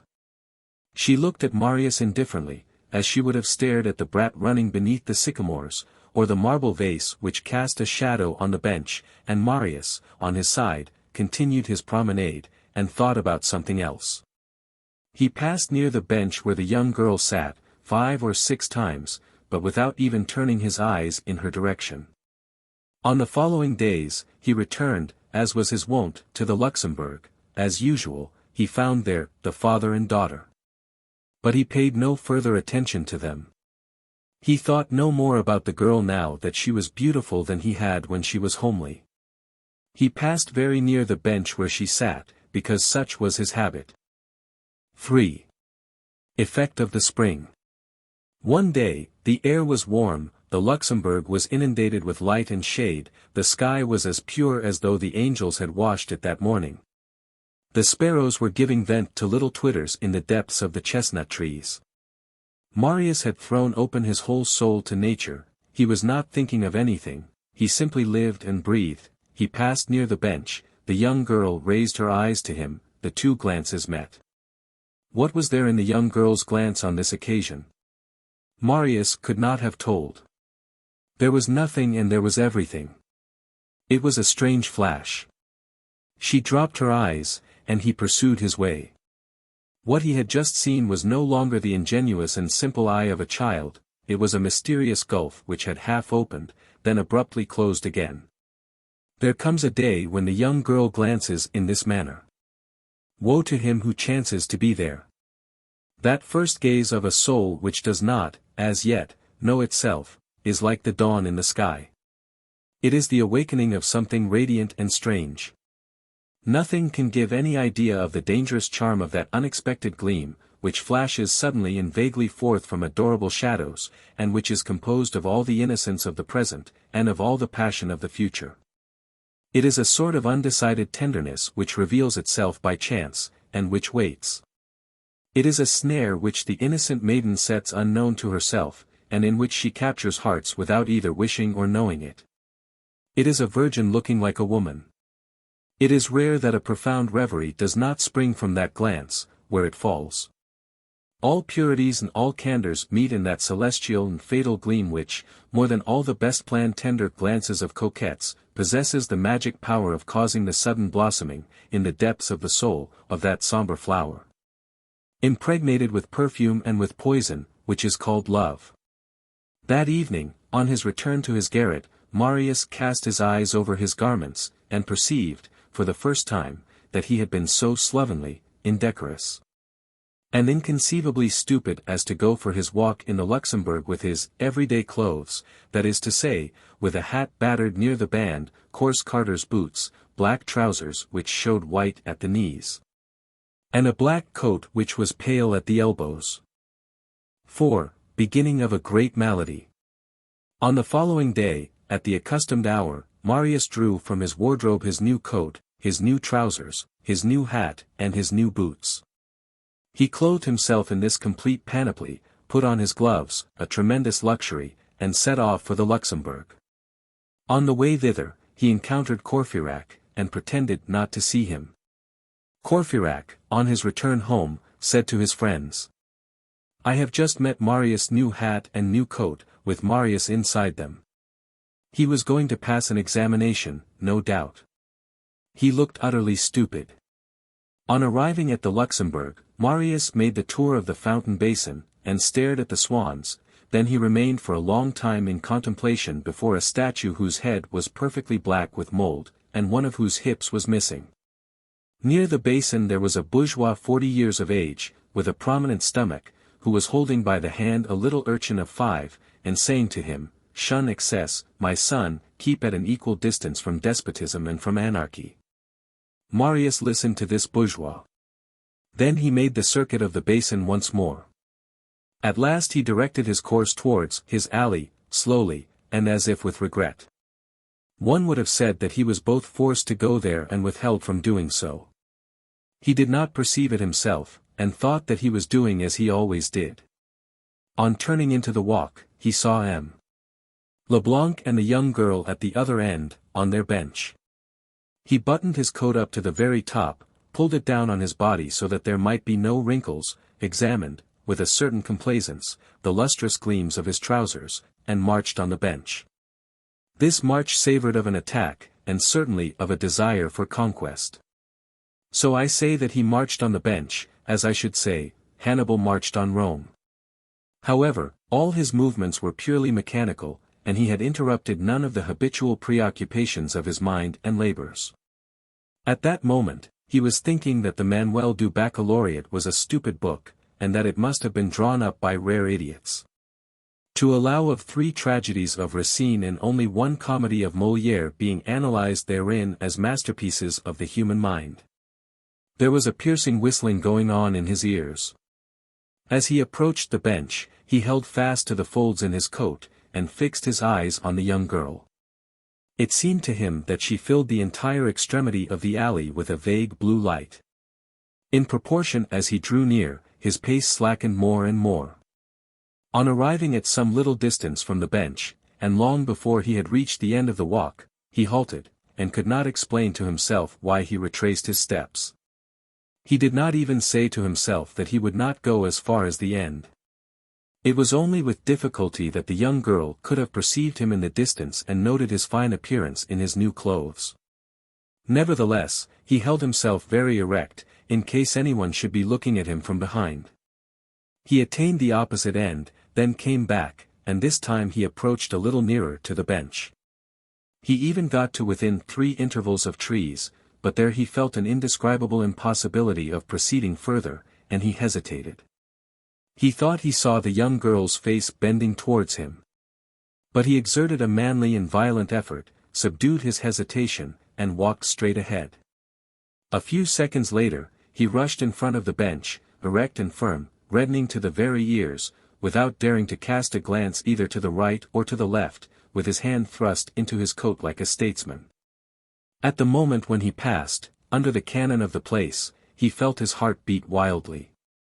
As on the preceding day, she wore her damask gown and her crape bonnet. He heard an ineffable voice, which must have been her voice.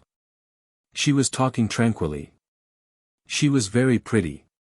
He felt it, although he made no attempt to see her. She could not, however, he thought, help feeling esteem and consideration for me, if she only knew that I am the veritable author of the dissertation on Marcos Obregon de la Ronde, which M. François de Neufchâteau put, as though it were his own, at the head of his edition of Gil Blas. He went beyond the bench as far as the extremity of the walk, which was very near, then turned on his heel and passed once more in front of the lovely girl. This time, he was very pale.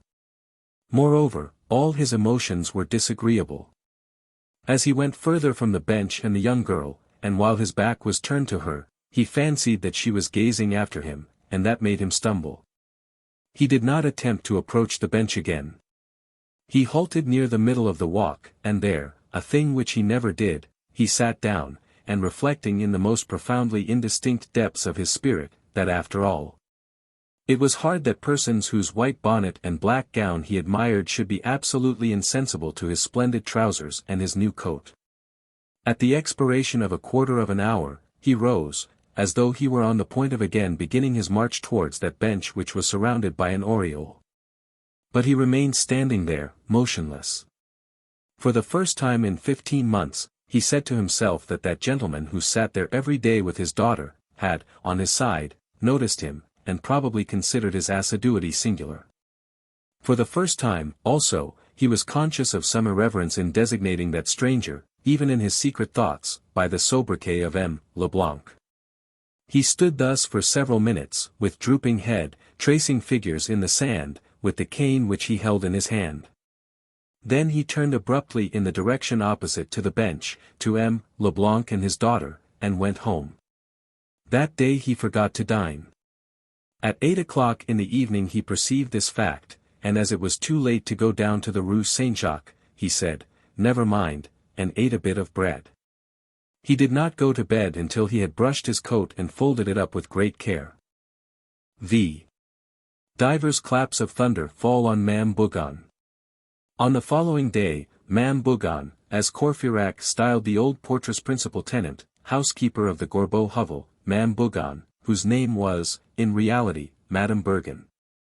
As we have found out, but this iconoclast, Courfeyrac, respected nothing, Ma'am Bougon observed, with stupefaction, that Marius was going out again in his new coat.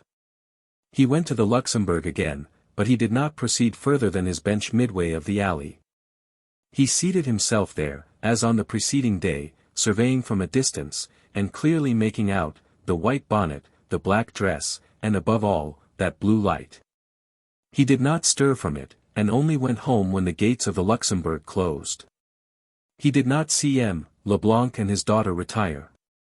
He concluded that they had quitted the garden by the gate on the Rue de l'Ouest. Later on, several weeks afterwards, when he came to think it over, he could never recall where he had dined that evening. On the following day, which was the 3rd, Ma'am Bougon was thunderstruck. Marius went out in his new coat. 3 days in succession, she exclaimed. She tried to follow him, but Marius walked briskly, and with immense strides. It was a hippopotamus undertaking the pursuit of a chamois. She lost sight of him in 2 minutes, and returned breathless, 3/4 choked with asthma, and furious. "If there is any sense," she growled, "in putting on one's best clothes every day, and making people run like this." Marius betook himself to the Luxembourg. The young girl was there with Leblanc. Marius approached as near as he could, pretending to be busy reading a book, but he halted afar off, then returned and seated himself on his bench, where he spent 4 hours in watching the house sparrows who were skipping about the walk, and who produced on him the impression that they were making sport of him. A fortnight passed thus. Marius went to the Luxembourg no longer for the sake of strolling there, but to seat himself always in the same spot, and that without knowing why. Once arrived there, he did not stir. He put on his new coat every morning, for the purpose of not showing himself, and he began all over again on the morrow. She was decidedly a marvelous beauty. The only remark approaching a criticism, that could be made, was, that the contradiction between her gaze, which was melancholy, and her smile, which was merry, gave a rather wild effect to her face, which sometimes caused this sweet countenance to become strange without ceasing to be charming. 6. Taken prisoner. On one of the last days of the 2nd week, Marius was seated on his bench, as usual, holding in his hand an open book, of which he had not turned a page for the last 2 hours. All at once he started. An event was taking place at the other extremity of the walk. Leblanc and his daughter had just left their seat, and the daughter had taken her father's arm, and both were advancing slowly, towards the middle of the alley where Marius was. Marius closed his book, then opened it again, then forced himself to read. He trembled, the aureole was coming straight towards him. Ah! Good heavens, thought he, I shall not have time to strike an attitude. Still the white-haired man and the girl advanced. It seemed to him that this lasted for a century, and that it was but a second. What are they coming in this direction for, he asked himself. What? She will pass here. Her feet will tread this sand, this walk, 2 paces from me. He was utterly upset, he would have liked to be very handsome, he would have liked to own the cross. He heard the soft and measured sound of their approaching footsteps. He imagined that Leblanc was darting angry glances at him. Is that gentleman going to address me, he thought to himself. He dropped his head, when he raised it again, they were very near him. The young girl passed, and as she passed, she glanced at him. She gazed steadily at him, with a pensive sweetness which thrilled Marius from head to foot. It seemed to him that she was reproaching him for having allowed so long a time to elapse without coming as far as her, and that she was saying to him, I am coming myself. Marius was dazzled by those eyes fraught with rays and abysses. He felt his brain on fire. She had come to him, what joy! And then, how she had looked at him! She appeared to him more beautiful than he had ever seen her yet. Beautiful with a beauty which was wholly feminine and angelic, with a complete beauty which would have made Petrarch sing and Dante kneel. It seemed to him that he was floating free in the azure heavens. At the same time, he was horribly vexed because there was dust on his boots. He thought he felt sure that she had looked at his boots too. He followed her with his eyes until she disappeared. Then he started up and walked about the Luxembourg garden like a madman. It is possible that, at times, he laughed to himself and talked aloud. He was so dreamy when he came near the children's nurses, that each one of them thought him in love with her. He quitted the Luxembourg, hoping to find her again in the street. He encountered Courfeyrac under the arcades of the Odeon, and said to him, "Come and dine with me." They went off to Rousseau's and spent 6 francs. Marius ate like an ogre. He gave the waiter 6 sous. At dessert, he said to Courfeyrac, "Have you read the paper? What a fine discourse Audrey de Puyraveau delivered." He was desperately in love. After dinner, he said to Courfeyrac, "I will treat you to the play."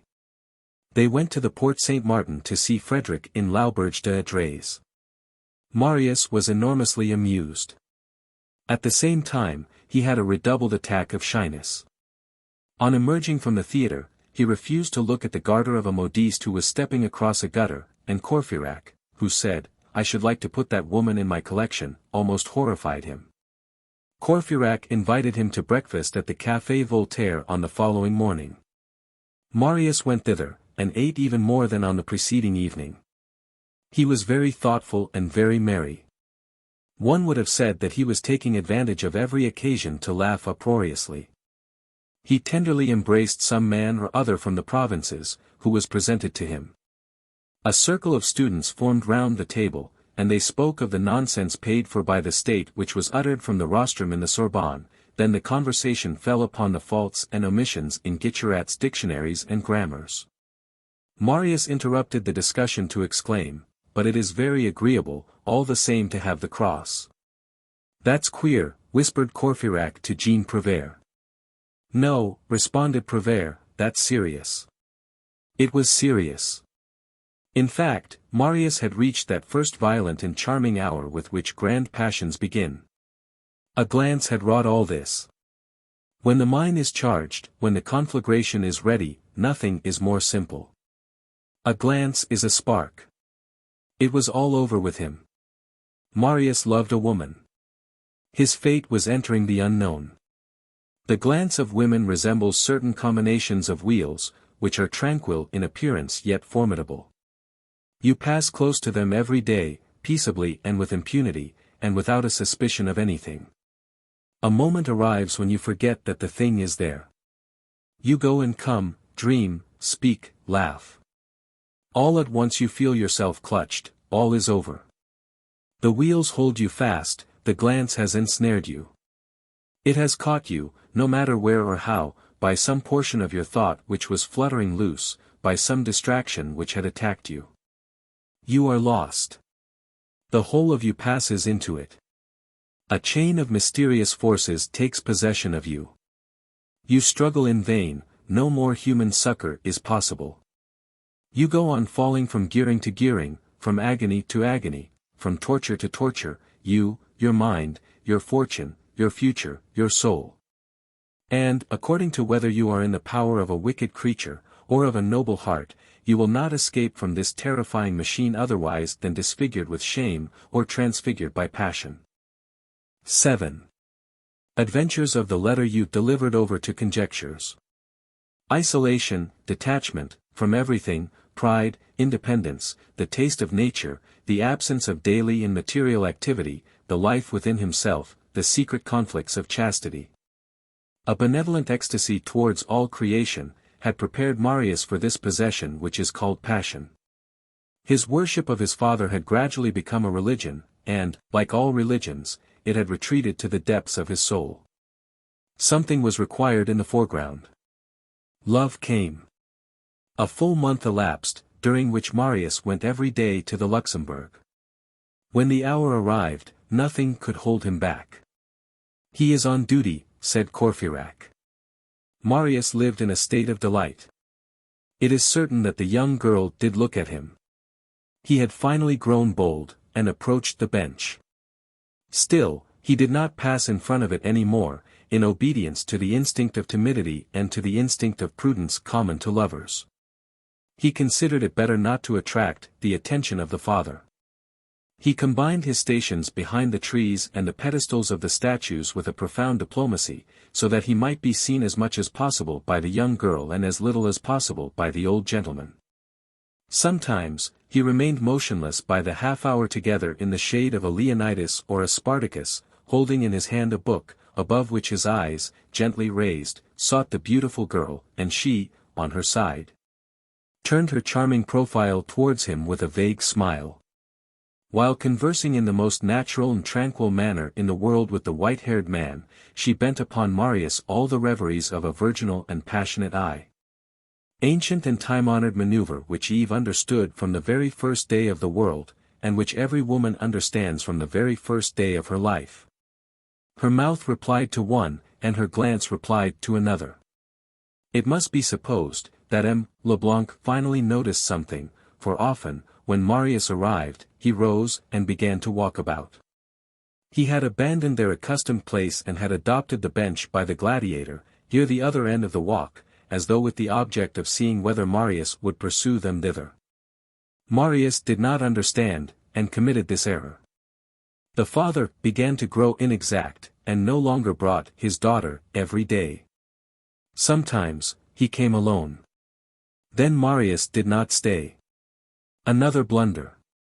Marius paid no heed to these symptoms.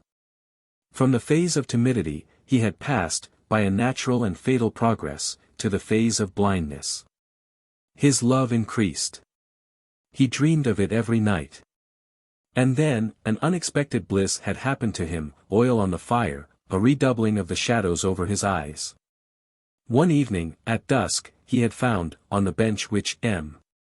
Leblanc and his daughter had just quitted, a handkerchief, a very simple handkerchief, without embroidery, but white and fine, and which seemed to him to exhale ineffable perfume. He seized it with rapture. This handkerchief was marked with the letters U.F. Marius knew nothing about this beautiful child, neither her family name, her Christian name nor her abode.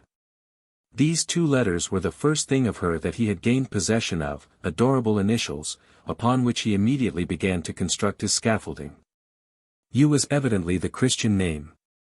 Ursule, he thought, what a delicious name.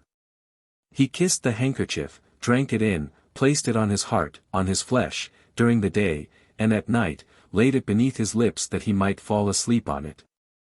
"I feel that her whole soul lies within it," he exclaimed. This handkerchief belonged to the old gentleman, who had simply let it fall from his pocket. In the days which followed the finding of this treasure, he only displayed himself at the Luxembourg in the act of kissing the handkerchief and laying it on his heart. The beautiful child understood nothing of all this, and signified it to him by imperceptible signs. "Oh modesty," said Marius. 8. The veterans themselves can be happy. Since we have pronounced the word modesty, and since we conceal nothing, we ought to say that once, nevertheless, in spite of his ecstasies, his Ursule caused him very serious grief. It was on one of the days when she persuaded M. Leblanc to leave the bench and stroll along the walk. A brisk May breeze was blowing, which swayed the crests of the plantain trees. The father and daughter, arm in arm, had just passed Marius' bench. Marius had risen to his feet behind them, and was following them with his eyes, as was fitting in the desperate situation of his soul. All at once, a gust of wind, more merry than the rest, and probably charged with performing the affairs of springtime, swept down from the nursery, flung itself on the alley, enveloped the young girl in a delicious shiver, worthy of Virgil's nymphs and the fauns of Theocritus, and lifted her dress, the robe more sacred than that of Isis, almost to the height of her garter. A leg of exquisite shape appeared. Marius saw it. He was exasperated and furious. The young girl had hastily thrust down her dress, with a divinely troubled motion, but he was none the less angry for all that. He was alone in the alley, it is true. But there might have been someone there. And what if there had been someone there? Can anyone comprehend such a thing? What she had just done is horrible. Alas, the poor child had done nothing, there had been but one culprit, the wind. But Marius, in whom quivered the Bartholo who exists in cherubin, was determined to be vexed, and was jealous of his own shadow. It is thus, in fact, that the harsh and capricious jealousy of the flesh awakens in the human heart, and takes possession of it, even without any right. Moreover, setting aside even that jealousy, the sight of that charming leg had contained nothing agreeable for him, the white stocking of the first woman he chanced to meet would have afforded him more pleasure. When his Ursule, after having reached the end of the walk, retraced her steps with M. Leblanc, and passed in front of the bench on which Marius had seated himself once more, Marius darted a sullen and ferocious glance at her. The young girl gave way to that slight straightening up with a backward movement, accompanied by a raising of the eyelids, which signifies, well, what is the matter? This was their first quarrel. Marius had hardly made this scene at her with his eyes, when someone crossed the walk. It was a veteran, very much bent, extremely wrinkled, and pale, in a uniform of the Louis XV pattern, bearing on his breast the little oval plaque of red cloth, with the crossed swords, the soldier's cross of St. Louis, and adorned, in addition, with a coat sleeve, which had no arm within it, with a silver chin and a wooden leg. Marius thought he perceived that this man had an extremely well-satisfied air. It even struck him that the aged cynic, as he hobbled along past him, addressed to him a very fraternal and very merry wink, as though some chance had created an understanding between them. And as though they had shared some piece of good luck together. What did that relic of Mars mean by being so contented? What had passed between that wooden leg and the other? Marius reached a paroxysm of jealousy. Perhaps he was there, he said to himself, perhaps he saw. And he felt a desire to exterminate the veteran. With the aid of time, all points grow dull. Marius' wrath against Ursule, just and legitimate as it was, passed off. He finally pardoned her, but this cost him a great effort. He sulked for 3 days. Nevertheless, in spite of all this, and because of all this, his passion augmented and grew to madness. 9. Eclipse. The reader has just seen how Marius discovered, or thought that he discovered, that she was named Ursule. Appetite grows with loving.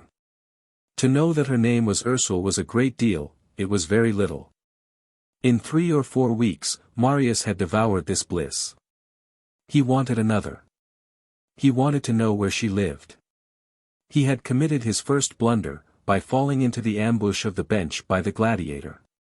He had committed a second, by not remaining at the Luxembourg when M. Leblanc came thither alone. He now committed a third, and an immense one.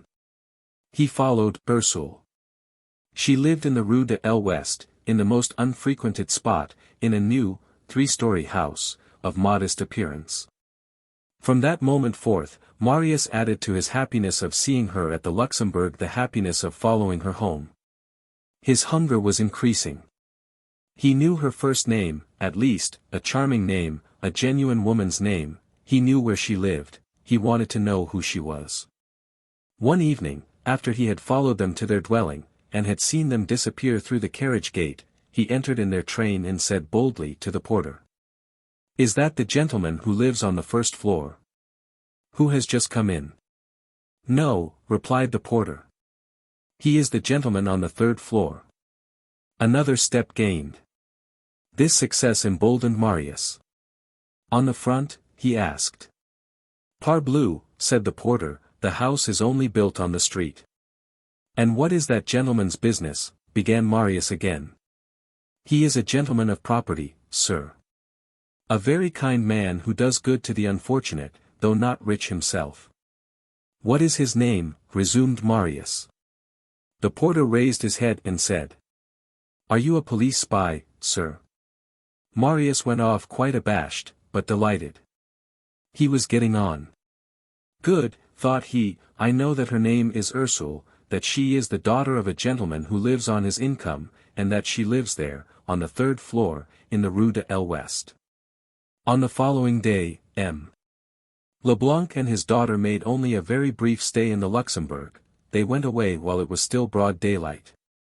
Marius followed them to the Rue de l'Ouest, as he had taken up the habit of doing. On arriving at the carriage entrance M. Leblanc made his daughter pass in first, then paused, before crossing the threshold, and stared intently at Marius. On the next day they did not come to the Luxembourg. Marius waited for them all day in vain. At nightfall, he went to the Rue de l'Ouest, and saw a light in the windows of the third story. He walked about beneath the windows until the light was extinguished. The next day, no one at the Luxembourg.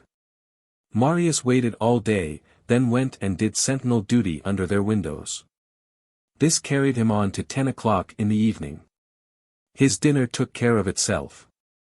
Fever nourishes the sick man, and love the lover. He spent a week in this manner. M. Leblanc no longer appeared at the Luxembourg. Marius indulged in melancholy conjectures. He dared not watch the porte-cochere during the day. He contented himself with going at night to gaze upon the red light of the windows. At times he saw shadows flit across them, and his heart began to beat. On the 8th day, when he arrived under the windows, there was no light in them. "Hello," he said, "the lamp is not lighted yet. But it is dark. Can they have gone out?" He waited until 10 o'clock. Until midnight. Until 1 in the morning. Not a light appeared in the windows of the third story, and no one entered the house. He went away in a very gloomy frame of mind. On the morrow, for he only existed from morrow to morrow, there was, so to speak, no today for him. On the morrow, he found no one at the Luxembourg. He had expected this. At dusk, he went to the house. No light in the windows. The shades were drawn, the third floor was totally dark. Marius rapped at the porte-cochere, entered, and said to the porter, "The gentleman on the third floor." "Has moved away," replied the porter. Marius reeled and said feebly, "How long ago?" "Yesterday." "Where is he living now?" "I don't know anything about it." "So he has not left his new address?" "No." And the porter, raising his eyes, recognized Marius. "Come. So it's you," said he, "but you are decidedly a spy then." Book 7. Patron Minette. Mines and miners. Human societies all have what is called in theatrical parlance, a third lower floor. The social soil is everywhere undermined, sometimes for good, sometimes for evil. These works are superposed one upon the other. There are superior minds and inferior minds. There is a top and a bottom in this obscure subsoil, which sometimes gives way beneath civilization, and which our indifference and heedlessness trample underfoot. The encyclopedia, in the last century, was a mine that was almost open to the sky. The shades, those somber hatchers of primitive Christianity, only awaited an opportunity to bring about an explosion under the Caesars and to inundate the human race with light. For in the sacred shadows there lies latent light. Volcanoes are full of a shadow that is capable of flashing forth. Every form begins by being night.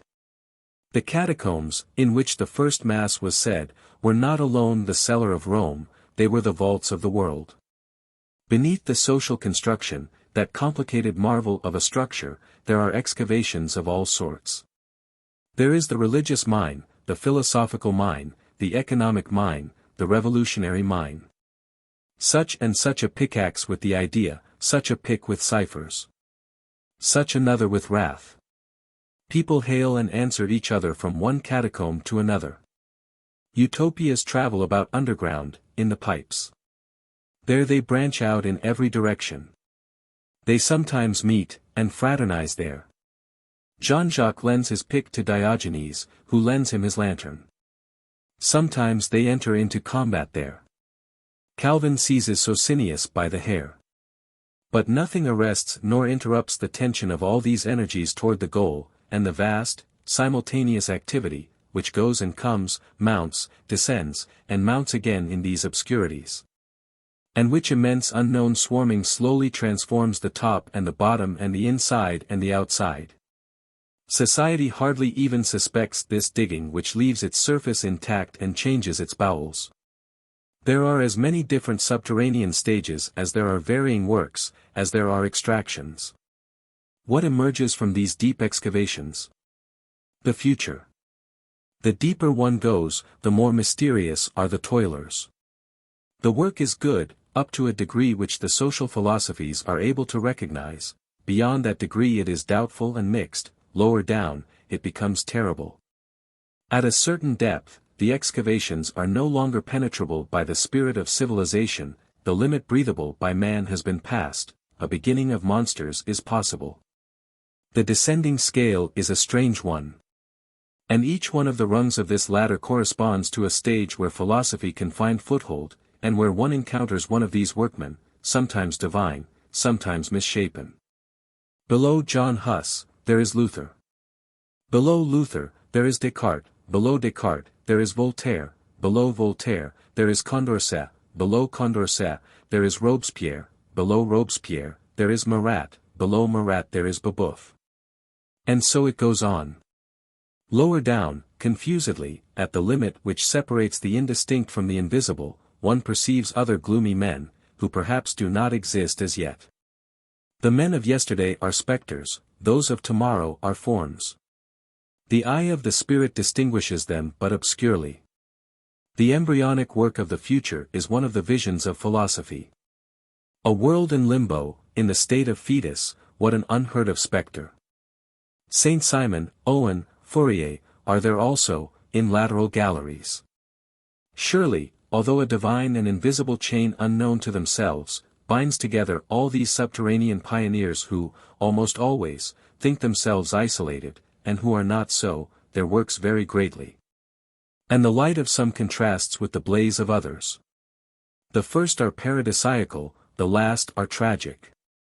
Nevertheless, whatever may be the contrast, all these toilers, from the highest to the most nocturnal, from the wisest to the most foolish, possess one likeness, and this is it, disinterestedness. Marat forgets himself like Jesus.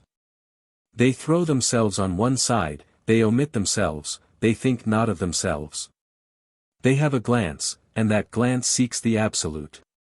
The first has the whole heavens in his eyes. The last, enigmatical though he may be, has still, beneath his eyelids, the pale beam of the infinite. Venerate the man, whoever he may be, who has this sign, the starry eye.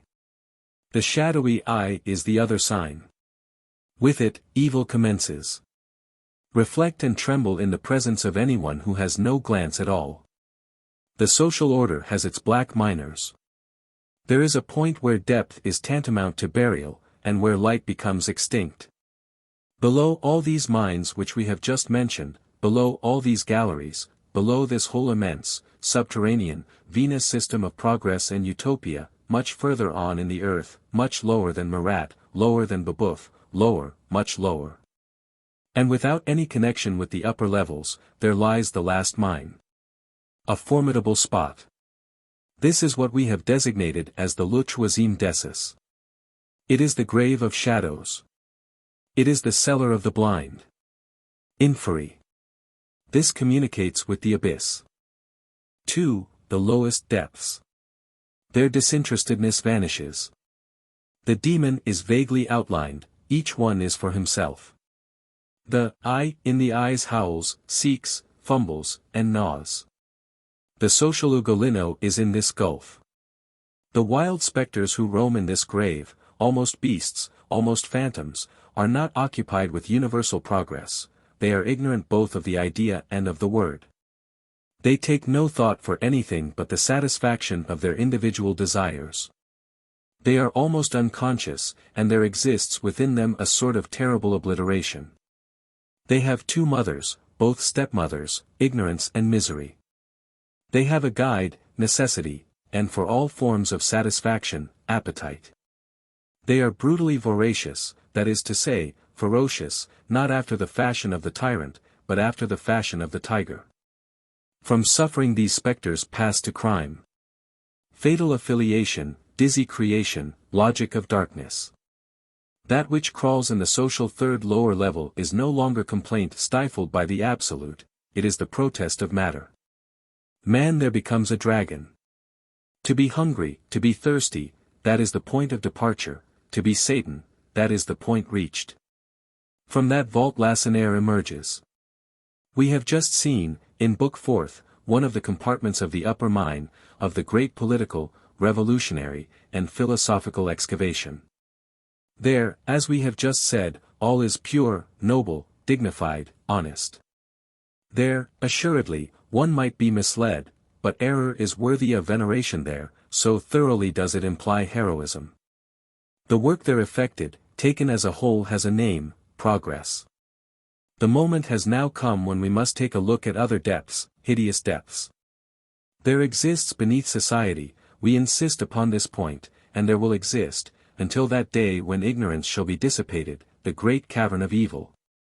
This cavern is below all, and is the foe of all. It is hatred, without exception. This cavern knows no philosophers, its dagger has never cut a pen.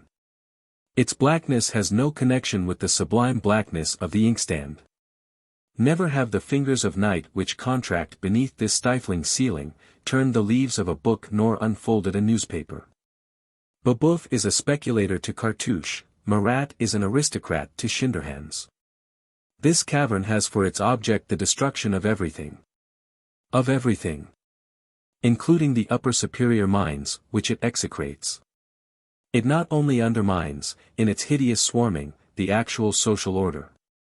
It undermines philosophy, it undermines human thought, it undermines civilization, it undermines revolution, it undermines progress. Its name is simply theft, prostitution, murder, assassination. It is darkness, and it desires chaos. Its vault is formed of ignorance. All the others, those above it, have but one object, to suppress it. It is to this point that philosophy and progress tend, with all their organs simultaneously, by their amelioration of the real, as well as by their contemplation of the absolute. Destroy the cavern ignorance and you destroy the lair crime. Let us condense, in a few words, a part of what we have just written. The only social peril is darkness. Humanity is identity. All men are made of the same clay. There is no difference, here below, at least, in predestination. The same shadow in front, the same flesh in the present, the same ashes afterwards. But ignorance, mingled with the human paste, blackens it. This incurable blackness takes possession of the interior of a man and is there converted into evil. 3. Babet, Guillaume, Claquous, and Montparnasse. A quartet of ruffians, Claquous, Guillaume, Babet, and Montparnasse governed the third lower floor of Paris, from 1830 to 1835. Guillaume was a Hercules of no defined position. For his lair he had the sewer of the Archimerion. He was 6 feet high, his pectoral muscles were of marble, his biceps of brass, his breath was that of a cavern, his torso that of a colossus, his head that of a bird. One thought one beheld the Farnese Hercules clad in duck trousers and a cotton velvet waistcoat. Guillaume, built after this sculptural fashion, might have subdued monsters, he had found it more expeditious to be one.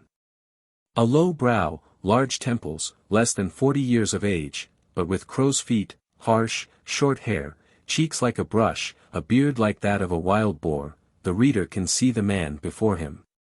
His muscles called for work, his stupidity would have none of it. He was a great, idle force. He was an assassin through coolness. He was thought to be a Creole. He had, probably, somewhat to do with Marshal Brune, having been a porter at Avignon in 1815. After this stage, he had turned ruffian. The diaphaneity of Babet contrasted with the grossness of Guillaume. Babet was thin and learned. He was transparent but impenetrable. Daylight was visible through his bones, but nothing through his eyes. He declared that he was a chemist. He had been a jack of all trades. He had played in vaudeville at Saint-Mihiel. He was a man of purpose, a fine talker, who underlined his smiles and accentuated his gestures. His occupation consisted in selling, in the open air, plaster busts and portraits of the head of the state. In addition to this, he extracted teeth. He had exhibited phenomena at fairs, and he had owned a booth with a trumpet and this poster: Babet, dental artist, member of the academies, makes physical experiments on metals and metalloids, extracts teeth. Undertakes stumps abandoned by his brother practitioners. Price, 1 tooth, 1 franc, 50 centimes, 2 teeth, 2 francs, 3 teeth, 2 francs, 50. Take advantage of this opportunity.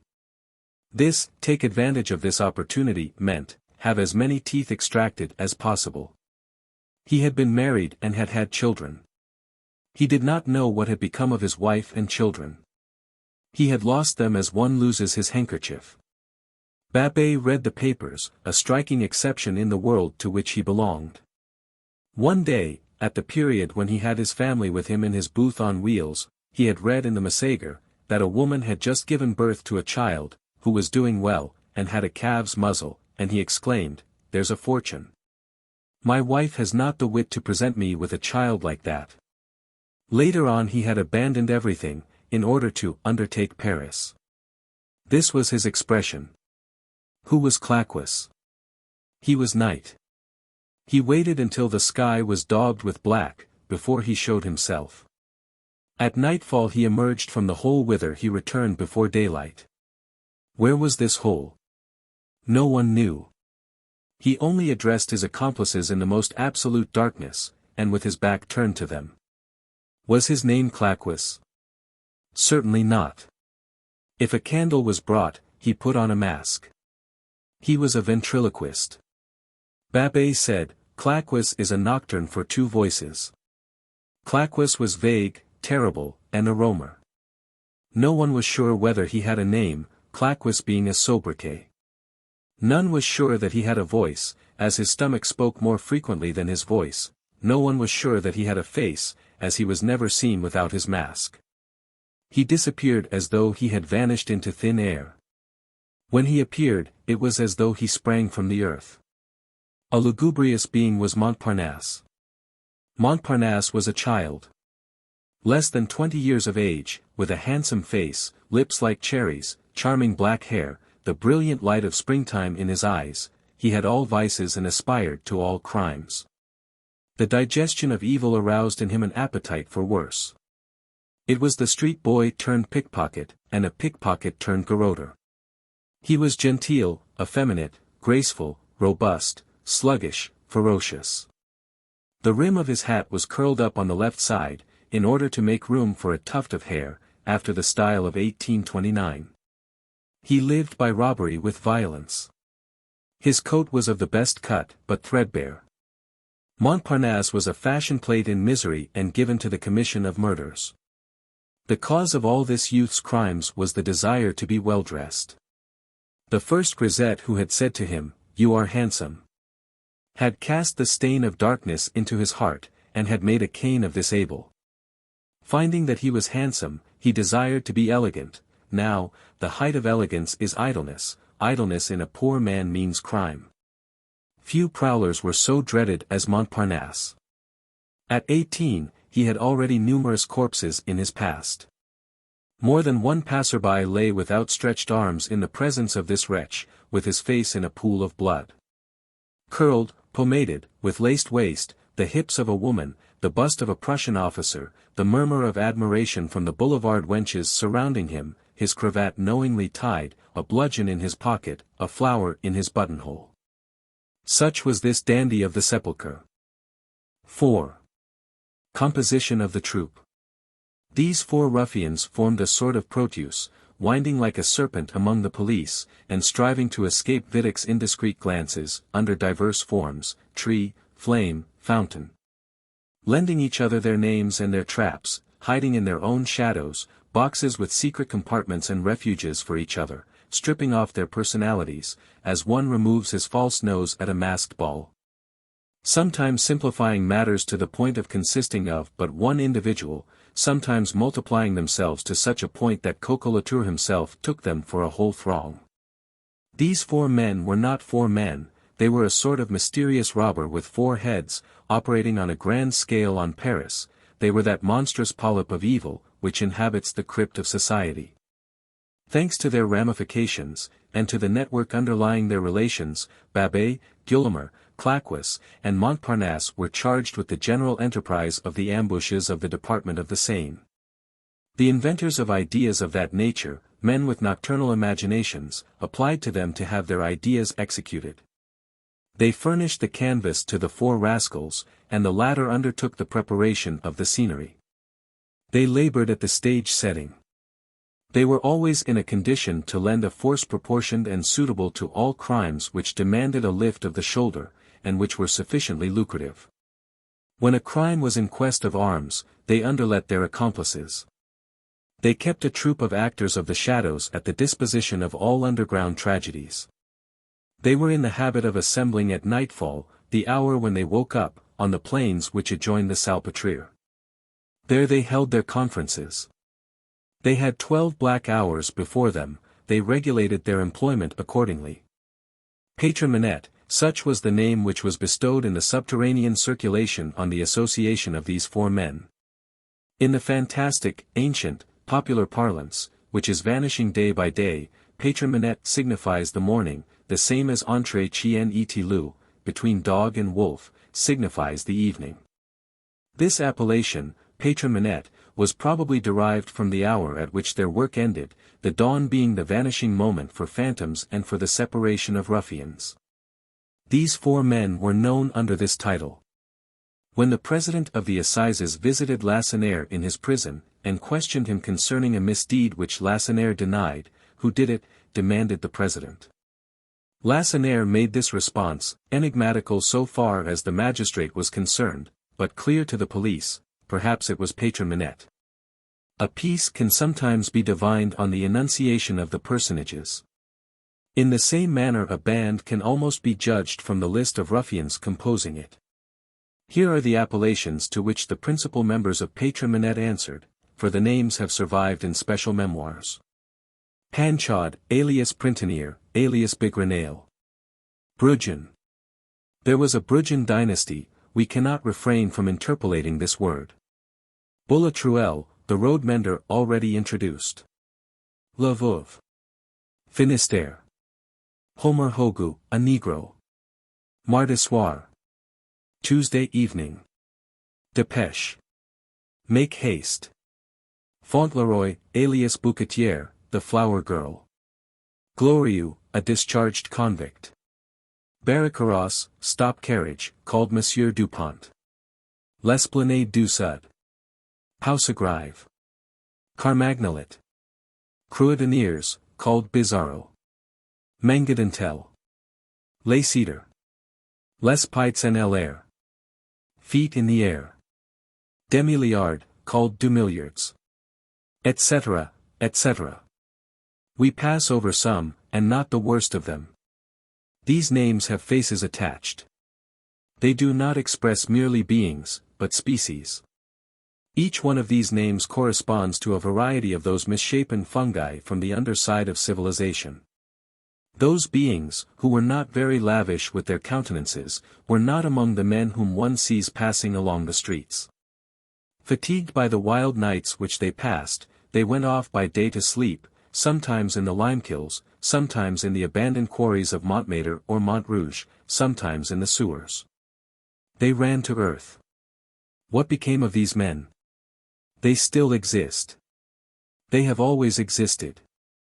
Horace speaks of them, Ambubierum collegia, Pharmacopoly, Mendici, Mimi, and so long as society remains what it is, they will remain what they are.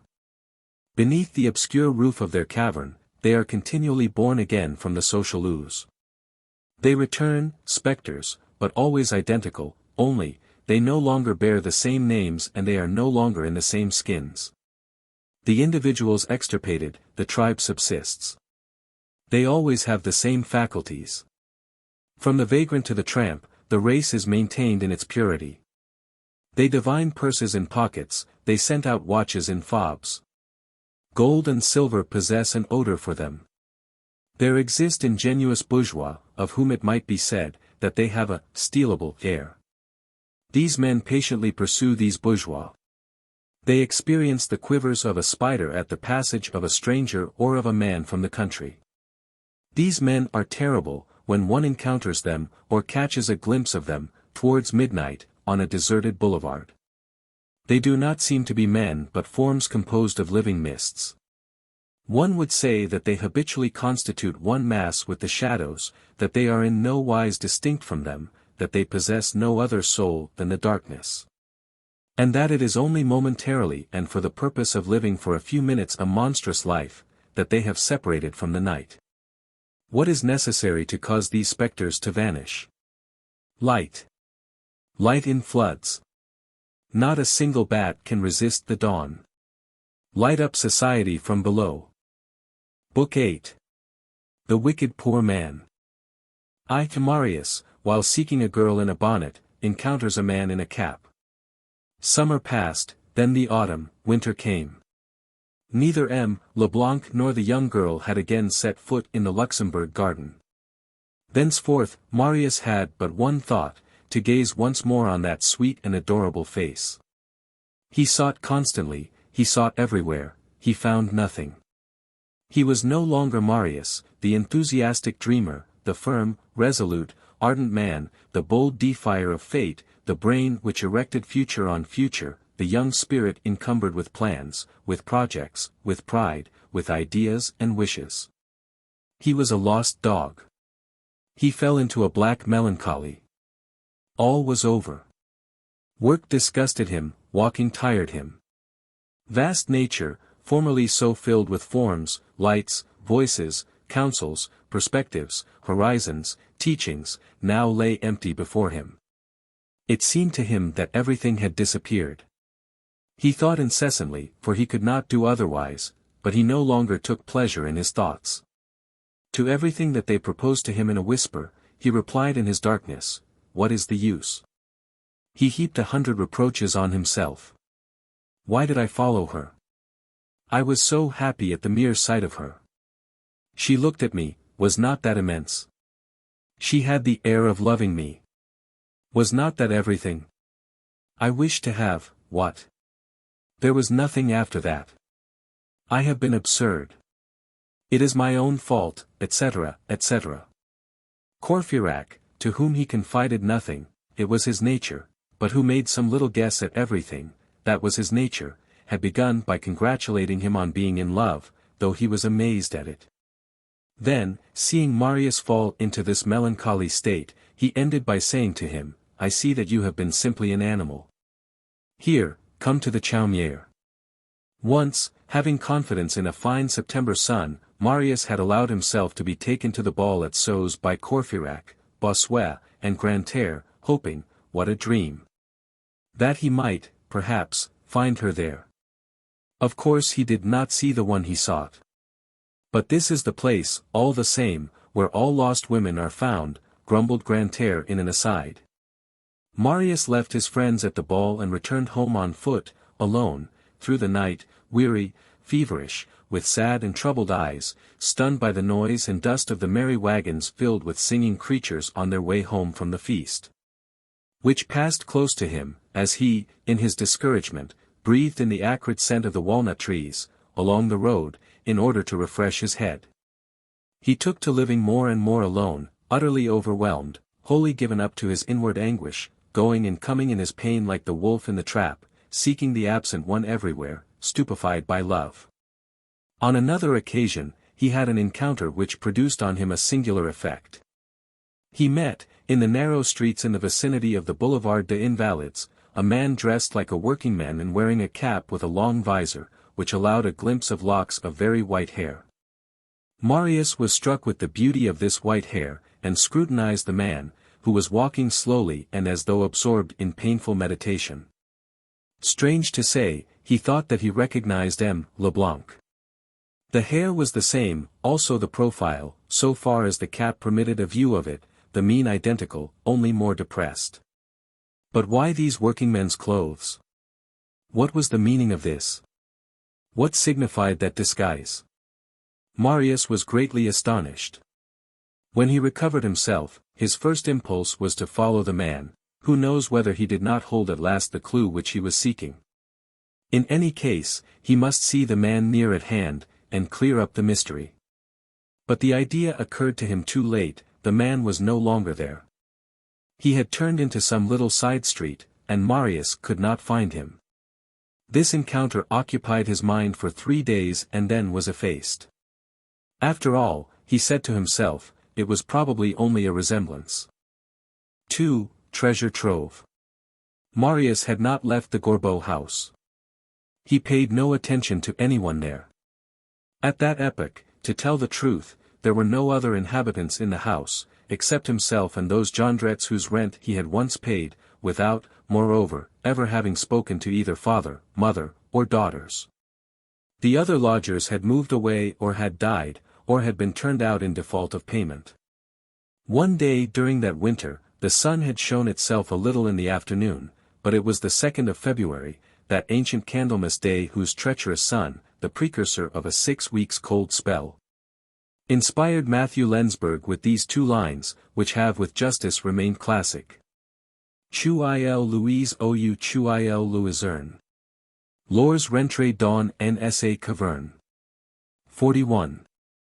Marius had just emerged from his, night was falling. It was the hour for his dinner, for he had been obliged to take to dining again, alas. Oh, infirmities of ideal passions. He had just crossed his threshold, where Ma'am Bougon was sweeping at the moment, as she uttered this memorable monologue. What is there that is cheap now? Everything is dear. There is nothing in the world that is cheap except trouble. You can get that for nothing, the trouble of the world. Marius slowly ascended the boulevard towards the barrier, in order to reach the Rue Saint-Jacques. He was walking along with drooping head. All at once, he felt someone elbow him in the dusk. He wheeled round, and saw 2 young girls clad in rags, the one tall and slim, the other a little shorter, who were passing rapidly, all out of breath, in terror, and with the appearance of fleeing. They had been coming to meet him, had not seen him, and had jostled him as they passed. Through the twilight, Marius could distinguish their livid faces, their wild heads, their dishevelled hair, their hideous bonnets, their ragged petticoats, and their bare feet. They were talking as they ran. The taller said in a very low voice, "The bobbies have come. They came near nabbing me at the half-circle." The other answered, "I saw them. I bolted, bolted, bolted." Through this repulsive slang, Marius understood that gendarmes or the police had come near apprehending these 2 children, and that the latter had escaped. They plunged among the trees of the boulevard behind him, and there created, for a few minutes, in the gloom, a sort of vague white spot, then disappeared. Marius had halted for a moment. He was about to pursue his way, when his eye lighted on a little greyish package lying on the ground at his feet. He stooped and picked it up.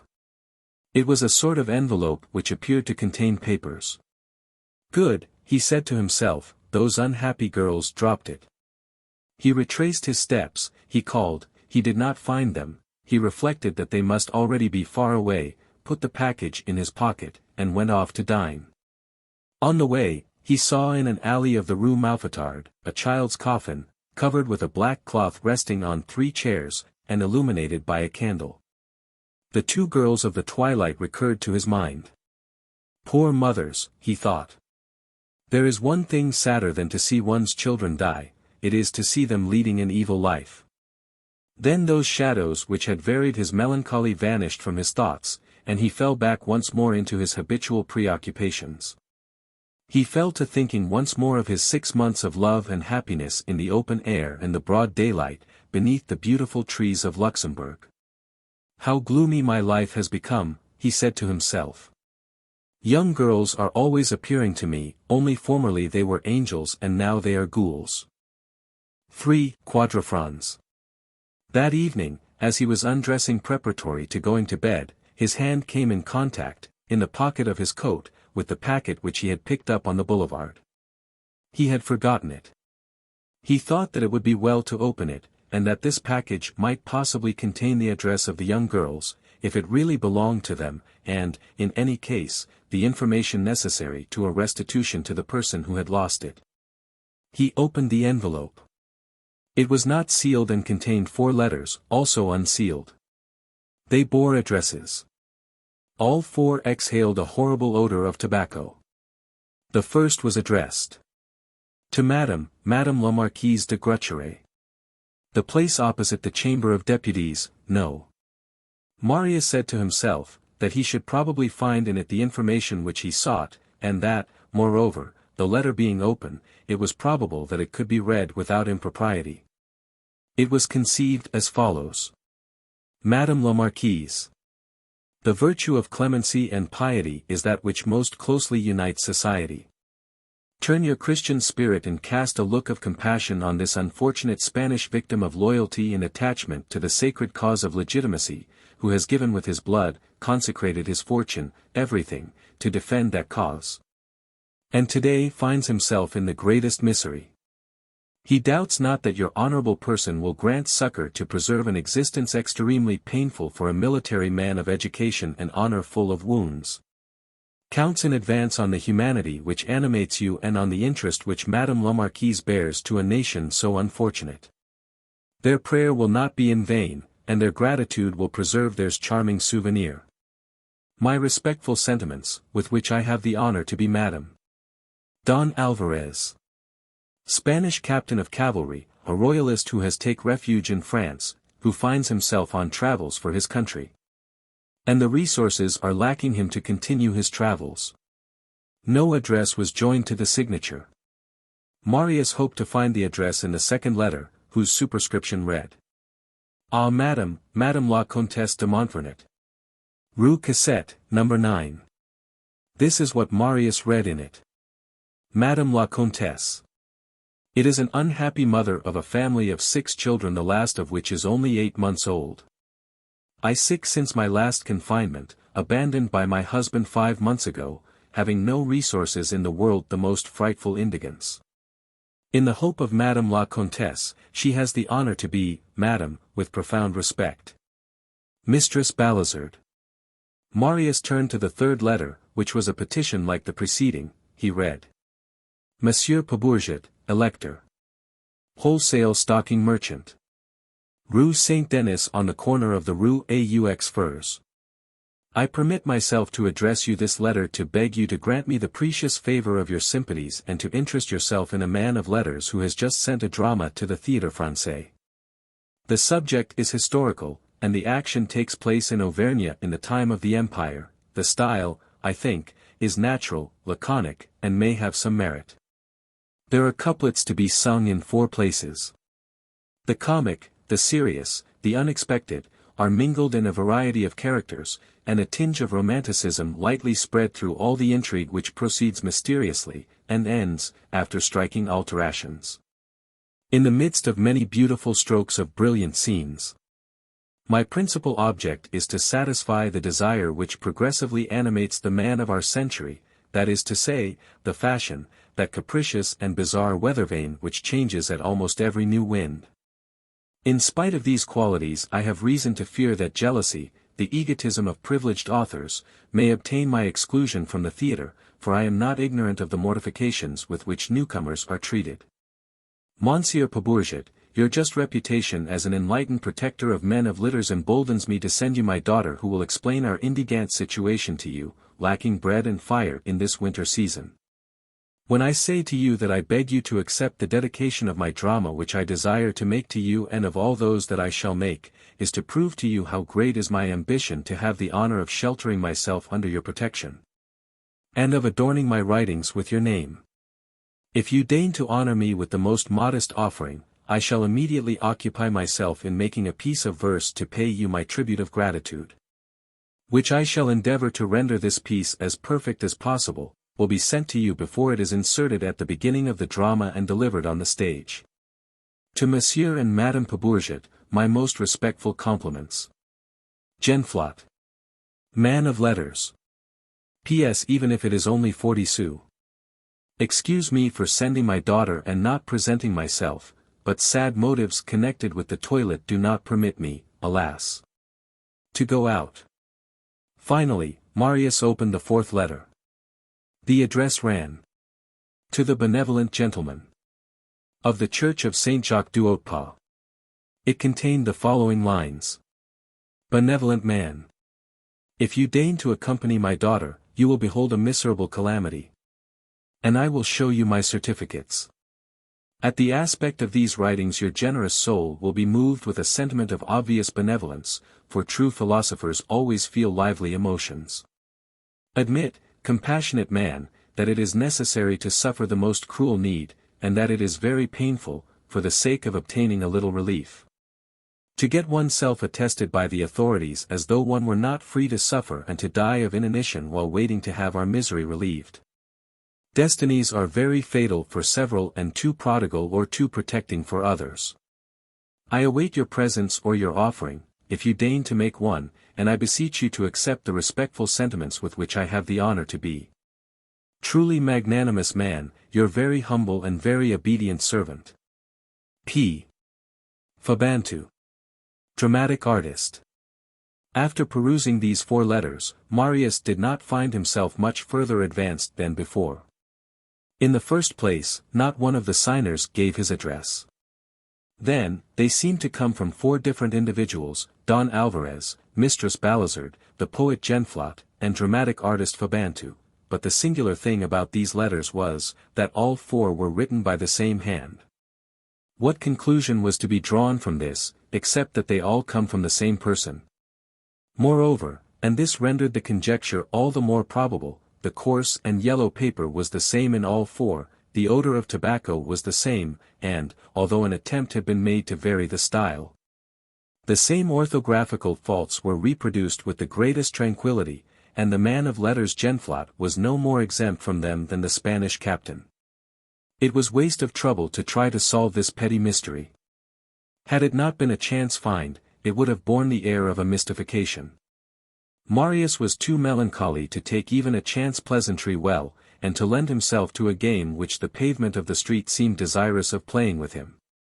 It seemed to him that he was playing the part of the blind man in Blind Man's Buff between the 4 letters, and that they were making sport of him. Nothing, however, indicated that these letters belonged to the 2 young girls whom Marius had met on the boulevard. After all, they were evidently papers of no value. Marius replaced them in their envelope, flung the whole into a corner and went to bed. About 7 o'clock in the morning, he had just risen and breakfasted, and was trying to settle down to work, when there came a soft knock at his door. As he owned nothing, he never locked his door, unless occasionally, though very rarely, when he was engaged in some pressing work. Even when absent he left his key in the lock. "You will be robbed," said Ma'am Bougon. "Of what?" said Marius. The truth is, however, that he had, one day, been robbed of an old pair of boots, to the great triumph of Ma'am Bougon. There came a second knock, as gentle as the first. "Come in," said Marius. The door opened. "What do you want, Ma'am Bougon?" asked Marius, without raising his eyes from the books and manuscripts on his table. A voice which did not belong to Ma'am Bougon replied. "Excuse me, sir." It was a dull, broken, hoarse, strangled voice, the voice of an old man, roughened with brandy and liquor. Marius turned round hastily, and beheld a young girl. 4. Arose in misery. A very young girl was standing in the half-open door. The dormer window of the garret, through which the light fell, was precisely opposite the door, and illuminated the figure with a wan light. She was a frail, emaciated, slender creature. There was nothing but a chemise and a petticoat upon that chilled and shivering nakedness. Her girdle was a string, her head ribbon a string, her pointed shoulders emerged from her chemise, a blonde and lymphatic pallor, earth-colored collarbones, red hands, a half-open and degraded mouth, missing teeth, dull, bold, base eyes. She had the form of a young girl who has missed her youth, and the look of a corrupt old woman, 50 years mingled with 15. One of those beings which are both feeble and horrible, and which cause those to shudder whom they do not cause to weep. Marius had risen, and was staring in a sort of stupor at this being, who was almost like the forms of the shadows which traverse dreams. The most heartbreaking thing of all was, that this young girl had not come into the world to be homely. In her early childhood she must even have been pretty. The grace of her age was still struggling against the hideous, premature decrepitude of debauchery and poverty. The remains of beauty were dying away in that face of 16, like the pale sunlight which is extinguished under hideous clouds at dawn on a winter's day. That face was not wholly unknown to Marius. He thought he remembered having seen it somewhere. "What do you wish, mademoiselle?" he asked. The young girl replied in her voice of a drunken convict. "Here is a letter for you, Monsieur Marius." She called Marius by his name. He could not doubt that he was the person whom she wanted, but who was this girl? How did she know his name? Without waiting for him to tell her to advance, she entered. She entered resolutely, staring, with a sort of assurance that made the heart bleed, at the whole room and the unmade bed. Her feet were bare. Large holes in her petticoat permitted glimpses of her long legs and her thin knees. She was shivering. She held a letter in her hand, which she presented to Marius. Marius, as he opened the letter, noticed that the enormous wafer which sealed it was still moist. The message could not have come from a distance. He read: "My amiable neighbor, young man. I have learned of your goodness to me, that you paid my rent 6 months ago. I bless you, young man. My eldest daughter will tell you that we have been without a morsel of bread for 2 days, for persons and my spouse ill. If I am not deceived in my opinion, I think I may hope that your generous heart will melt at this statement and the desire will subjugate you to be propitious to me by deigning to lavish on me a slight favor. I am with the distinguished consideration which is due to the benefactors of humanity. Jondrette. P.S. My eldest daughter will await your orders, dear Monsieur Marius." This letter, coming in the very midst of the mysterious adventure which had occupied Marius' thoughts ever since the preceding evening, was like a candle in a cellar. All was suddenly illuminated. This letter came from the same place as the other 4. There was the same writing, the same style, the same orthography, the same paper, the same odor of tobacco. There were 5 missives, 5 histories, 5 signatures, and a single signer. The Spanish captain Don Alvarez, the unhappy mistress Balazard, the dramatic poet Genflot, the old comedian Fabantou, were all 4 named Jondrette, if, indeed, Jondrette himself were named Jondrette. Marius had lived in the house for a tolerably long time, and he had had, as we have said, but very rare occasion to see, to even catch a glimpse of, his extremely mean neighbors. His mind was elsewhere, and where the mind is, there the eyes are also. He had been obliged more than once to pass the Jondrettes in the corridor or on the stairs, but they were mere forms to him. He had paid so little heed to them, that, on the preceding evening, he had jostled the Jondrette girls on the boulevard, without recognizing them, for it had evidently been they. And it was with great difficulty that the one who had just entered his room had awakened in him, in spite of disgust and pity, a vague recollection of having met her elsewhere. Now he saw everything clearly. He understood that his neighbor Jondrette, in his distress, exercised the industry of speculating on the charity of benevolent persons, that he procured addresses. And that he wrote under feigned names to people whom he judged to be wealthy and compassionate, letters which his daughters delivered at their risk and peril, for this father had come to such a pass, that he risked his daughters. He was playing a game with fate, and he used them as the stake.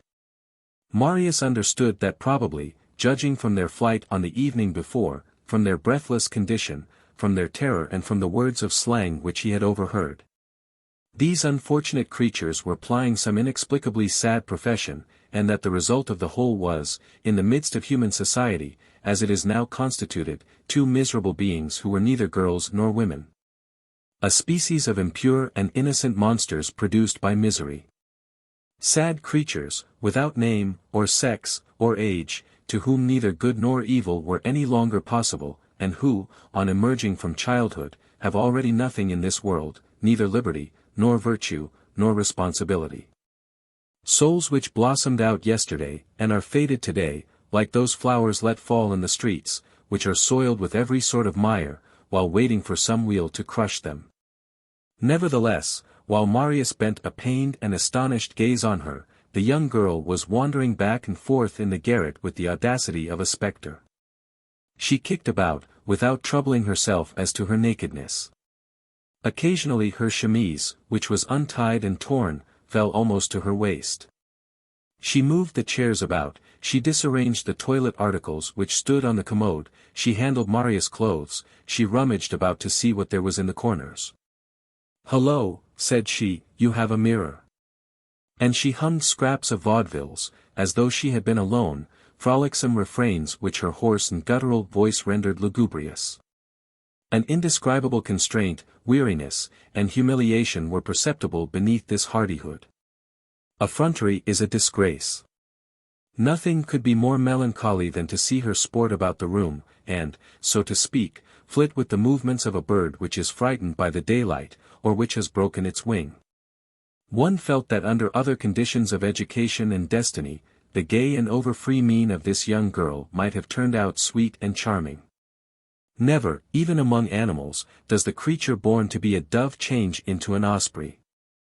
That is only to be seen among men. Marius reflected, and allowed her to have her way. She approached the table. "Ah," said she, "books." A flash pierced her glassy eye. She resumed, and her accent expressed the happiness which she felt in boasting of something, to which no human creature is insensible. "I know how to read, I do." She eagerly seized a book which lay open on the table, and read with tolerable fluency. General Baudouin received orders to take the chateau of Hougomont which stands in the middle of the plain of Waterloo. With 5 battalions of his brigade. She paused. "Ah! Waterloo. I know about that. It was a battle long ago.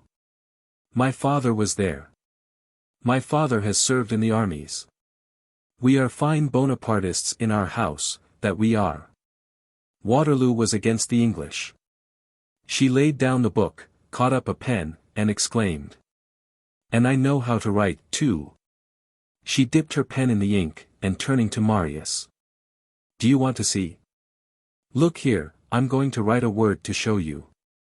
And before he had time to answer, she wrote on a sheet of white paper, which lay in the middle of the table, "The bobbies are here." Then throwing down the pen. "There are no faults of orthography. You can look. We have received an education, my sister and I. We have not always been as we are now. We were not made." Here she paused, fixed her dull eyes on Marius, and burst out laughing, saying, with an intonation which contained every form of anguish, stifled by every form of cynicism. "Bah!" And she began to hum these words to a gay air. "J. Fame, mon père. Pas de fricat. J. Freud, ma mère. Pas de tricot. Grelotte. Lalotte. Sanglote. Jacot." 42. She had hardly finished this couplet, when she exclaimed. "Do you ever go to the play, Monsieur Marius?" "I do. I have a little brother who is a friend of the artists, and who gives me tickets sometimes. But I don't like the benches in the galleries. One is cramped and uncomfortable there. There are rough people there sometimes, and people who smell bad." Then she scrutinized Marius, assumed a singular air and said. "Do you know, Mr. Marius, that you are a very handsome fellow?" And at the same moment the same idea occurred to them both, and made her smile and him blush. She stepped up to him, and laid her hand on his shoulder. "You pay no heed to me, but I know you, Mr. Marius. I meet you here on the staircase, and then I often see you going to a person named Father Mabeuf who lives in the direction of Austerlitz, sometimes when I have been strolling in that quarter. It is very becoming to you to have your hair tumbled thus." She tried to render her voice soft, but only succeeded in making it very deep. A portion of her words was lost in the transit from her larynx to her lips, as though on a piano where some notes are missing. Marius had retreated gently. "Mademoiselle," said he, with his cool gravity, "I have here a package which belongs to you, I think. Permit me to return it to you." And he held out the envelope containing the 4 letters. She clapped her hands and exclaimed, "We have been looking everywhere for that." Then she eagerly seized the package and opened the envelope, saying as she did so, "Dieu de Dieu! How my sister and I have hunted! And it was you who found it. On the boulevard, was it not? It must have been on the boulevard. You see, we let it fall when we were running. It was that brat of a sister of mine who was so stupid. When we got home, we could not find it anywhere. As we did not wish to be beaten, as that is useless, as that is entirely useless, as that is absolutely useless, we said that we had carried the letters to the proper persons, and that they had said to us, 'Nix.' So here they are, those poor letters. And how did you find out that they belonged to me?" "Ah! Yes, the writing. So it was you that we jostled as we passed last night. We couldn't see. I said to my sister, 'Is it a gentleman?' My sister said to me, 'I think it is a gentleman.' In the meanwhile she had unfolded the petition addressed to the benevolent gentleman of the Church of Saint Jacques du Haut Pas. 'Here,' said she, 'this is for that old fellow who goes to Mass. By the way, this is his hour. I'll go and carry it to him. Perhaps he will give us something to breakfast on.' Then she began to laugh again, and added, 'Do you know what it will mean if we get a breakfast today? It will mean that we shall have had our breakfast of the day before yesterday, our breakfast of yesterday, our dinner of today, and all that at once, and this morning. Come. Parbleu! If you are not satisfied, dogs, burst.' This reminded Marius of the wretched girl's errand to himself. He fumbled in his waistcoat pocket, and found nothing there. The young girl went on, and seemed to have no consciousness of Marius' presence. 'I often go off in the evening. Sometimes I don't come home again. Last winter, before we came here, we lived under the arches of the bridges. We huddled together to keep from freezing. My little sister cried. How melancholy the water is. When I thought of drowning myself, I said to myself, no, it's too cold. I go out alone, whenever I choose, I sometimes sleep in the ditches. Do you know, at night, when I walk along the boulevard, I see the trees like forks, I see houses, all black and as big as Notre Dame, I fancy that the white walls are the river, I say to myself, why, there's water there. The stars are like the lamps in illuminations, one would say that they smoked and that the wind blew them out, I am bewildered, as though horses were breathing in my ears. Although it is night, I hear hand organs and spinning machines, and I don't know what all. I think people are flinging stones at me, I flee without knowing whither, everything whirls and whirls. You feel very queer when you have had no food. And then she stared at him with a bewildered air. By dint of searching and ransacking his pockets, Marius had finally collected 5 francs 16 sous. This was all he owned in the world for the moment. At all events, he thought, there is my dinner for today, and tomorrow we will see. He kept the 16 sous, and handed the 5 francs to the young girl. She seized the coin. Good, said she, the sun is shining. And, as though the sun had possessed the property of melting the avalanches of slang in her brain, she went on. 5 francs. The shiner. A monarch. In this hole. Ain't this fine? You're a jolly thief. I'm your humble servant. Bravo for the good fellows. 2 days' wine. And meat. And stew. We'll have a royal feast. And a good fill. She pulled her chemise up on her shoulders, made a low bow to Marius, then a familiar sign with her hand, and went towards the door, saying, Good morning, sir. It's all right. I'll go and find my old man. As she passed, she caught sight of a dry crust of bread on the commode, which was molding there amid the dust, she flung herself upon it and bit into it, muttering. That's good. It's hard. It breaks my teeth. Then she departed. A Providential Peephole. Marius had lived for 5 years in poverty, in destitution, even in distress, but he now perceived that he had not known real misery. True misery he had but just had a view of. It was its spectre which had just passed before his eyes. In fact, he who has only beheld the misery of man has seen nothing. The misery of woman is what he must see. He who has seen only the misery of woman has seen nothing. He must see the misery of the child. When a man has reached his last extremity, he has reached his last resources at the same time. Woe to the defenseless beings who surround him. Work, wages, bread, fire, courage, goodwill, all fail him simultaneously. The light of day seems extinguished without, the moral light within. In these shadows man encounters the feebleness of the woman and the child, and bends them violently to ignominy. Then all horrors become possible. Despair is surrounded with fragile partitions which all open on either vice or crime. Health, youth, honor, all the shy delicacies of the young body, the heart, virginity, modesty, that epidermis of the soul, are manipulated in sinister wise by that fumbling which seeks resources, which encounters opprobrium, and which accommodates itself to it. Fathers, mothers, children, brothers, sisters, men, women, daughters, adhere and become incorporated, almost like a mineral formation, in that dusky promiscuousness of sexes, relationships, ages, infamies, and innocences. They crouch, back to back, in a sort of hut of fate. They exchange woebegone glances. Oh, the unfortunate wretches! How pale they are! How cold they are!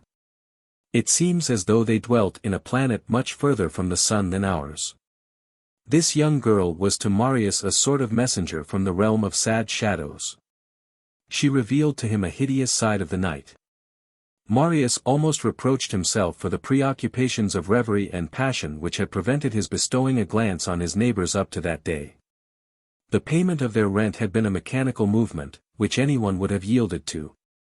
But he, Marius, should have done better than that. What? Only a wall separated him from those abandoned beings who lived gropingly in the dark outside the pale of the rest of the world. He was elbow to elbow with them, he was, in some sort, the last link of the human race which they touched. He heard them live, or rather, rattle in the death agony beside him, and he paid no heed to them. Every day, every instant, he heard them walking on the other side of the wall, he heard them go, and come, and speak, and he did not even lend an ear.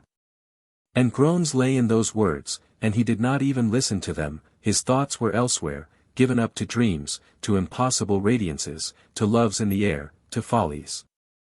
And all the while, human creatures, his brothers in Jesus Christ, his brothers in the people, were agonizing in vain beside him. He even formed a part of their misfortune, and he aggravated it. For if they had had another neighbor who was less chimerical and more attentive, any ordinary and charitable man, evidently their indigence would have been noticed, their signals of distress would have been perceived. And they would have been taken hold of and rescued. They appeared very corrupt and very depraved, no doubt, very vile, very odious even, but those who fall without becoming degraded are rare. Besides, there is a point where the unfortunate and the infamous unite and are confounded in a single word, a fatal word, the miserable, whose fault is this? And then should not the charity be all the more profound, in proportion as the fall is great? While reading himself this moral lesson, for there were occasions on which Marius, like all truly honest hearts, was his own pedagogue and scolded himself more than he deserved, he stared at the wall which separated him from the Jondrettes. As though he were able to make his gaze, full of pity, penetrate that partition and warm these wretched people. The wall was a thin layer of plaster upheld by laths and beams, and, as the reader had just learned, it allowed the sound of voices and words to be clearly distinguished. Only a man as dreamy as Marius could have failed to perceive this long before. There was no paper pasted on the wall either on the side of the Jondrettes or on that of Marius. The coarse construction was visible in its nakedness. Marius examined the partition, almost unconsciously, sometimes reverie examines, observes, and scrutinizes as thought would. All at once he sprang up.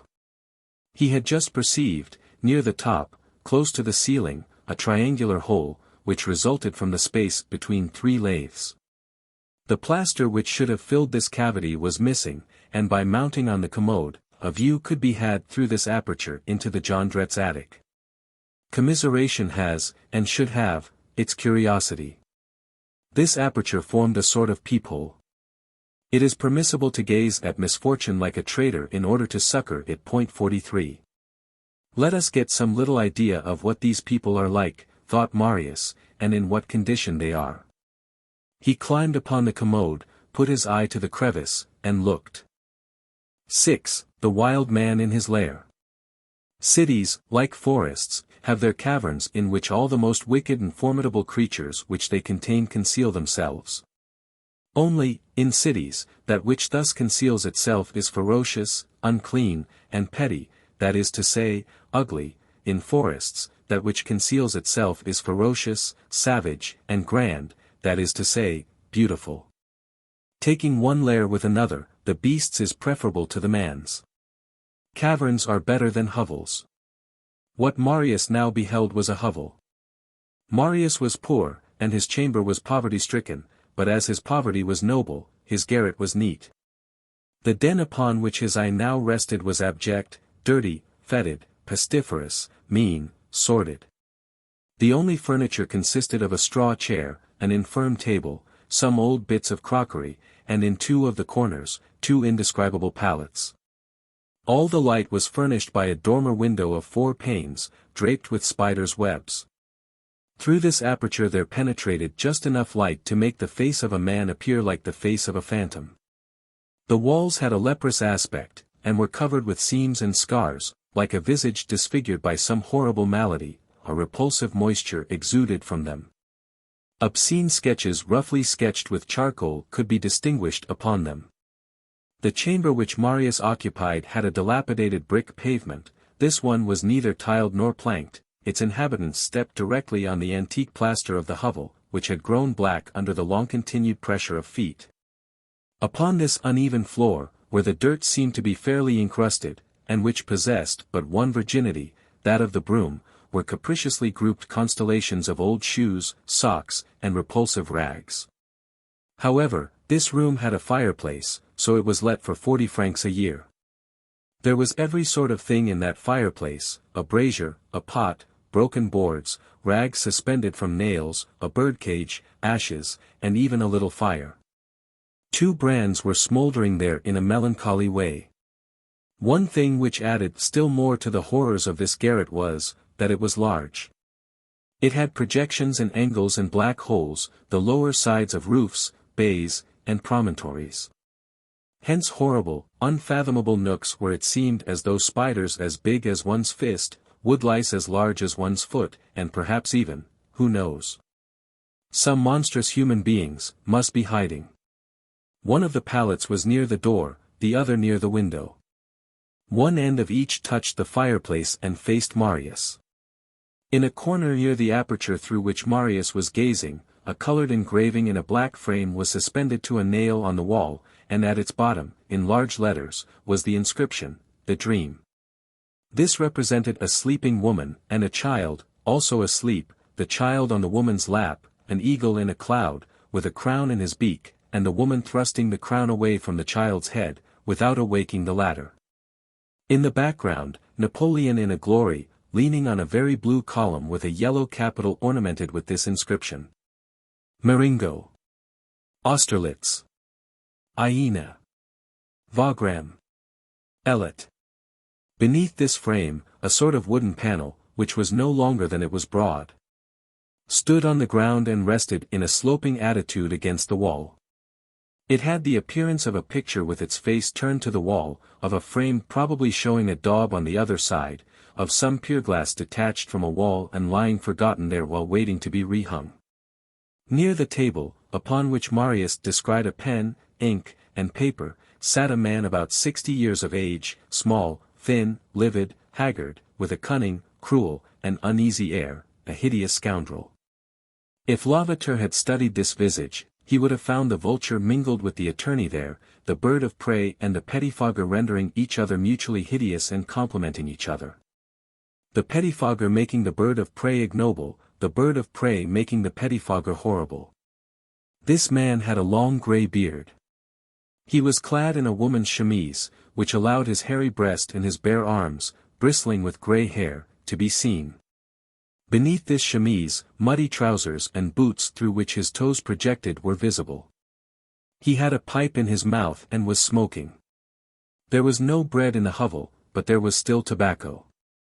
He was writing probably some more letters like those which Marius had read. On the corner of the table lay an ancient, dilapidated, reddish volume, and the size, which was the antique 12mo of reading rooms, betrayed a romance. On the cover sprawled the following title, printed in large capitals. God, the King. Honor and the Ladies. By Duchray Duminil. 1814. As the man wrote, he talked aloud, and Marius heard his words. The idea that there is no equality, even when you are dead. Just look at Père Lachaise. The great, those who are rich, are up above, in the acacia alley, which is paved. They can reach it in a carriage. The little people, the poor, the unhappy, well, what of them? They are put down below, where the mud is up to your knees, in the damp places. They are put there so that they will decay the sooner. You cannot go to see them without sinking into the earth. He paused, smote the table with his fist, and added, as he ground his teeth. Oh! I could eat the whole world. A big woman, who might be 40 years of age, or 100, was crouching near the fireplace on her bare heels. She, too, was clad only in a chemise and a knitted petticoat patched with bits of old cloth. A coarse linen apron concealed the half of her petticoat. Although this woman was doubled up and bent together, it could be seen that she was of very lofty stature. She was a sort of giant, beside her husband. She had hideous hair, of a reddish blonde which was turning grey, and which she thrust back from time to time, with her enormous shining hands, with their flat nails. Beside her, on the floor, wide open, lay a book of the same form as the other, and probably a volume of the same romance. On one of the pallets, Marius caught a glimpse of a sort of tall pale young girl, who sat there half naked and with pendant feet, and who did not seem to be listening or seeing or living. No doubt the younger sister of the one who had come to his room. She seemed to be 11 or 12 years of age. On closer scrutiny it was evident that she really was 14. She was the child who had said, on the boulevard the evening before, I bolted, bolted, bolted. She was of that puny sort which remains backward for a long time, then suddenly starts up rapidly. It is indigence which produces these melancholy human plants. These creatures have neither childhood nor youth. At 15 years of age they appear to be 12, at 16 they seem 20. Today a little girl, tomorrow a woman. One might say that they stride through life, in order to get through with it the more speedily. At this moment, this being had the air of a child. Moreover, no trace of work was revealed in that dwelling. No handicraft, no spinning wheel, not a tool. In one corner lay some ironmongery of dubious aspect. It was the dull listlessness which follows despair and precedes the death agony. Marius gazed for a while at this gloomy interior, more terrifying than the interior of a tomb, for the human soul could be felt fluttering there, and life was palpitating there. The garret, the cellar, the lowly ditch where certain indigent wretches crawl at the very bottom of the social edifice, is not exactly the sepulchre, but only its antechamber. But, as the wealthy display their greatest magnificence at the entrance of their palaces, it seems that death, which stands directly side by side with them, places its greatest miseries in that vestibule. The man held his peace, the woman spoke no word, the young girl did not even seem to breathe. The scratching of the pen on the paper was audible. The man grumbled, without pausing in his writing. Canaille. Canaille. Everybody is canaille. This variation to Solomon's exclamation elicited a sigh from the woman. Calm yourself, my little friend, she said. Don't hurt yourself, my dear. You are too good to write to all those people, husband. Bodies press close to each other in misery, as in cold, but hearts draw apart. This woman must have loved this man, to all appearance, judging from the amount of love within her. But probably, in the daily and reciprocal reproaches of the horrible distress which weighed on the whole group, this had become extinct. There no longer existed in her anything more than the ashes of affection for her husband. Nevertheless, caressing appellations had survived, as is often the case. She called him, my dear, my little friend, my good man, etc., with her mouth while her heart was silent. The man resumed his writing. 7. Strategy and Tactics. Marius, with a load upon his breast, was on the point of descending from the species of observatory which he had improvised, when a sound attracted his attention and caused him to remain at his post. The door of the attic had just burst open abruptly. The eldest girl made her appearance on the threshold.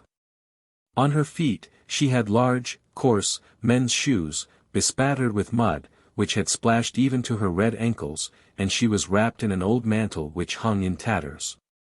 Marius had not seen it on her an hour previously, but she had probably deposited it at his door, in order that she might inspire the more pity, and had picked it up again on emerging. She entered, pushed the door to behind her, paused to take breath, for she was completely breathless, then exclaimed with an expression of triumph and joy. He is coming. The father turned his eyes towards her, the woman turned her head, the little sister did not stir. Who? Demanded her father. The gentleman. The philanthropist? Yes. From the Church of Saint Jacques? Yes. That old fellow? Yes. And he is coming? He is following me. You are sure? I am sure. There, truly, he is coming. He is coming in a fiacre. In a fiacre. He is Rothschild. The father rose. How are you sure? If he is coming in a fiacre, how is it that you arrive before him? You gave him our address at least. Did you tell him that it was the last door at the end of the corridor, on the right? If he only does not make a mistake. So you found him at the church. Did he read my letter? What did he say to you? Ta, said the girl, how you do gallop on, my good man.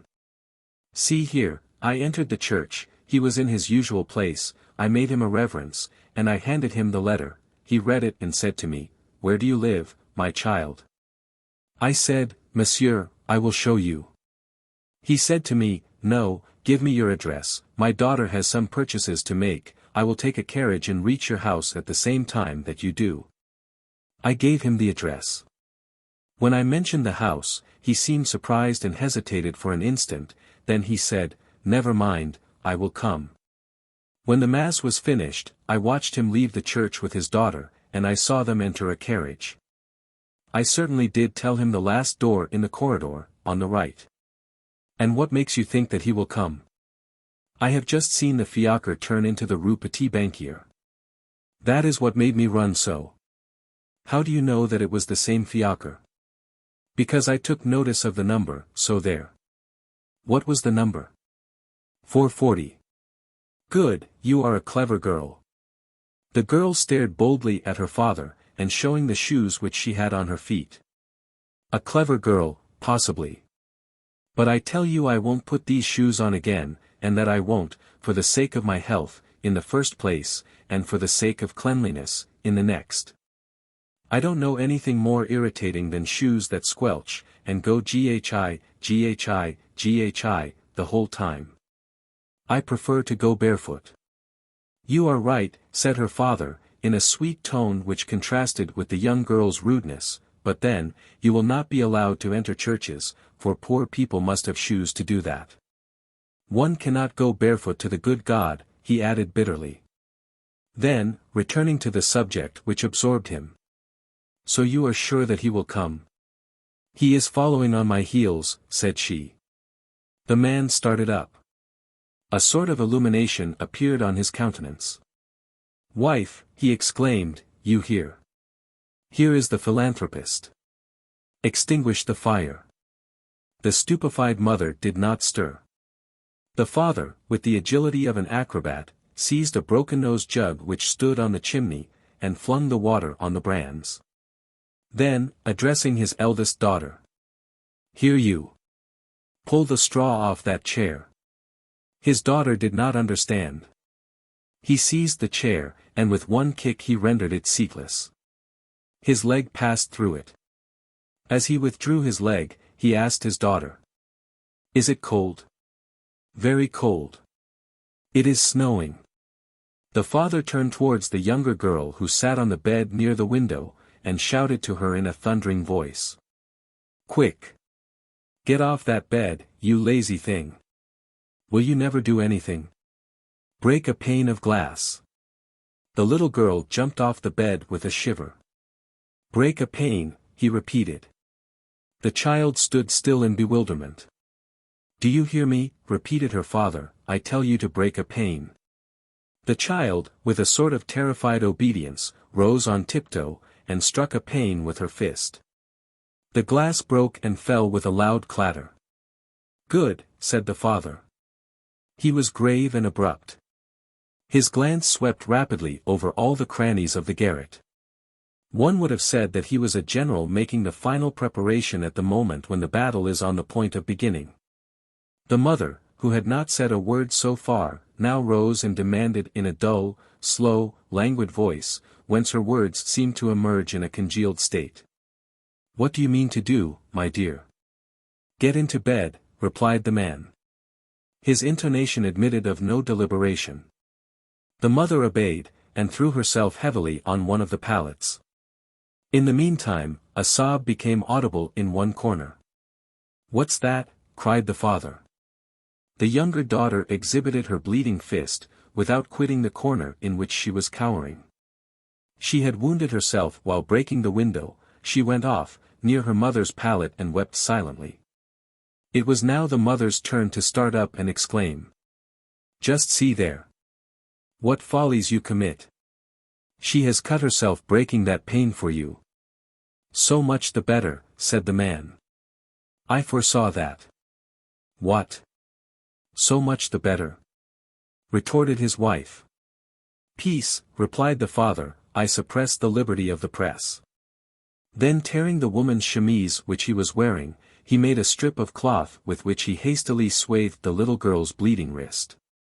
That done, his eye fell with a satisfied expression on his torn chemise. And the chemise too, said he, this has a good appearance. An icy breeze whistled through the window and entered the room. The outer mist penetrated thither and diffused itself like a whitish sheet of wadding vaguely spread by invisible fingers. Through the broken pane the snow could be seen falling. The snow promised by the Candlemas sun of the preceding day had actually come. The father cast a glance about him as though to make sure that he had forgotten nothing. He seized an old shovel and spread ashes over the wet brands in such a manner as to entirely conceal them. Then drawing himself up and leaning against the chimney-piece. Now, said he, we can receive the philanthropist. 8. The ray of light in the hovel. The big girl approached and laid her hand in her father's. Feel how cold I am, said she. Bah, replied the father, I am much colder than that. The mother exclaimed impetuously. You always have something better than anyone else, so you do. Even bad things. Down with you, said the man. The mother, being eyed after a certain fashion, held her tongue. Silence reigned for a moment in the hovel. The elder girl was removing the mud from the bottom of her mantle, with a careless air. Her younger sister continued to sob. The mother had taken the latter's head between her hands, and was covering it with kisses, whispering to her the while. My treasure, I entreat you, it is nothing of consequence, don't cry, you will anger your father. No. Exclaimed the father, quite the contrary. Sob. Sob. That's right. Then turning to the elder. There now. He is not coming. What if he were not to come? I shall have extinguished my fire, wrecked my chair, torn my shirt, and broken my pane all for nothing. And wounded the child, murmured the mother. Do you know, went on the father, that it's beastly cold in this devil's garret? What if that man should not come? Oh! See there, you! He makes us wait. He says to himself, well, they will wait for me. That's what they're there for. Oh! How I hate them, and with what joy, jubilation, enthusiasm, and satisfaction I could strangle all those rich folks. All those rich folks. These men who pretend to be charitable, who put on airs, who go to mass, who make presents to the priesthood, preachy, in their skullcaps, and who think themselves above us, and who come for the purpose of humiliating us. And to bring us clothes, as they say. Old duds that are not worth 4 sous. And bread. That's not what I want, pack of rascals that they are, it's money. Ah! Money. Never. Because they say that we would go off and drink it up, and that we are drunkards and idlers. And they. What are they, then, and what have they been in their time? Thieves. They never could have become rich otherwise. Oh! Society ought to be grasped by the 4 corners of the cloth and tossed into the air, all of it. It would all be smashed, very likely, but at least, no one would have anything, and there would be that much gained. But what is that blockhead of a benevolent gentleman doing? Will he come? Perhaps the animal has forgotten the address. I'll bet that old beast. At that moment there came a light tap at the door, the man rushed to it and opened it, exclaiming, amid profound bows and smiles of adoration. Enter, sir. Deign to enter, most respected benefactor, and your charming young lady, also. A man of ripe age and a young girl made their appearance on the threshold of the attic. Marius had not quitted his post. His feelings for the moment surpassed the powers of the human tongue. It was she. Whoever has loved knows all the radiant meanings contained in those 3 letters of that word, she. It was certainly she. Marius could hardly distinguish her through the luminous vapor which had suddenly spread before his eyes. It was that sweet, absent being, that star which had beamed upon him for 6 months. It was those eyes, that brow, that mouth, that lovely vanished face which had created night by its departure. The vision had been eclipsed, now it reappeared. It reappeared in that gloom, in that garret, in that misshapen attic, in all that horror. Marius shuddered in dismay. What? It was she. The palpitations of his heart troubled his sight. He felt that he was on the brink of bursting into tears. What? He beheld her again at last, after having sought her so long. It seemed to him that he had lost his soul, and that he had just found it again. She was the same as ever, only a little pale, her delicate face was framed in a bonnet of violet velvet, her figure was concealed beneath a pelisse of black satin.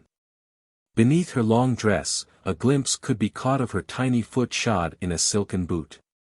She was still accompanied by M. Leblanc. She had taken a few steps into the room, and had deposited a tolerably bulky parcel on the table.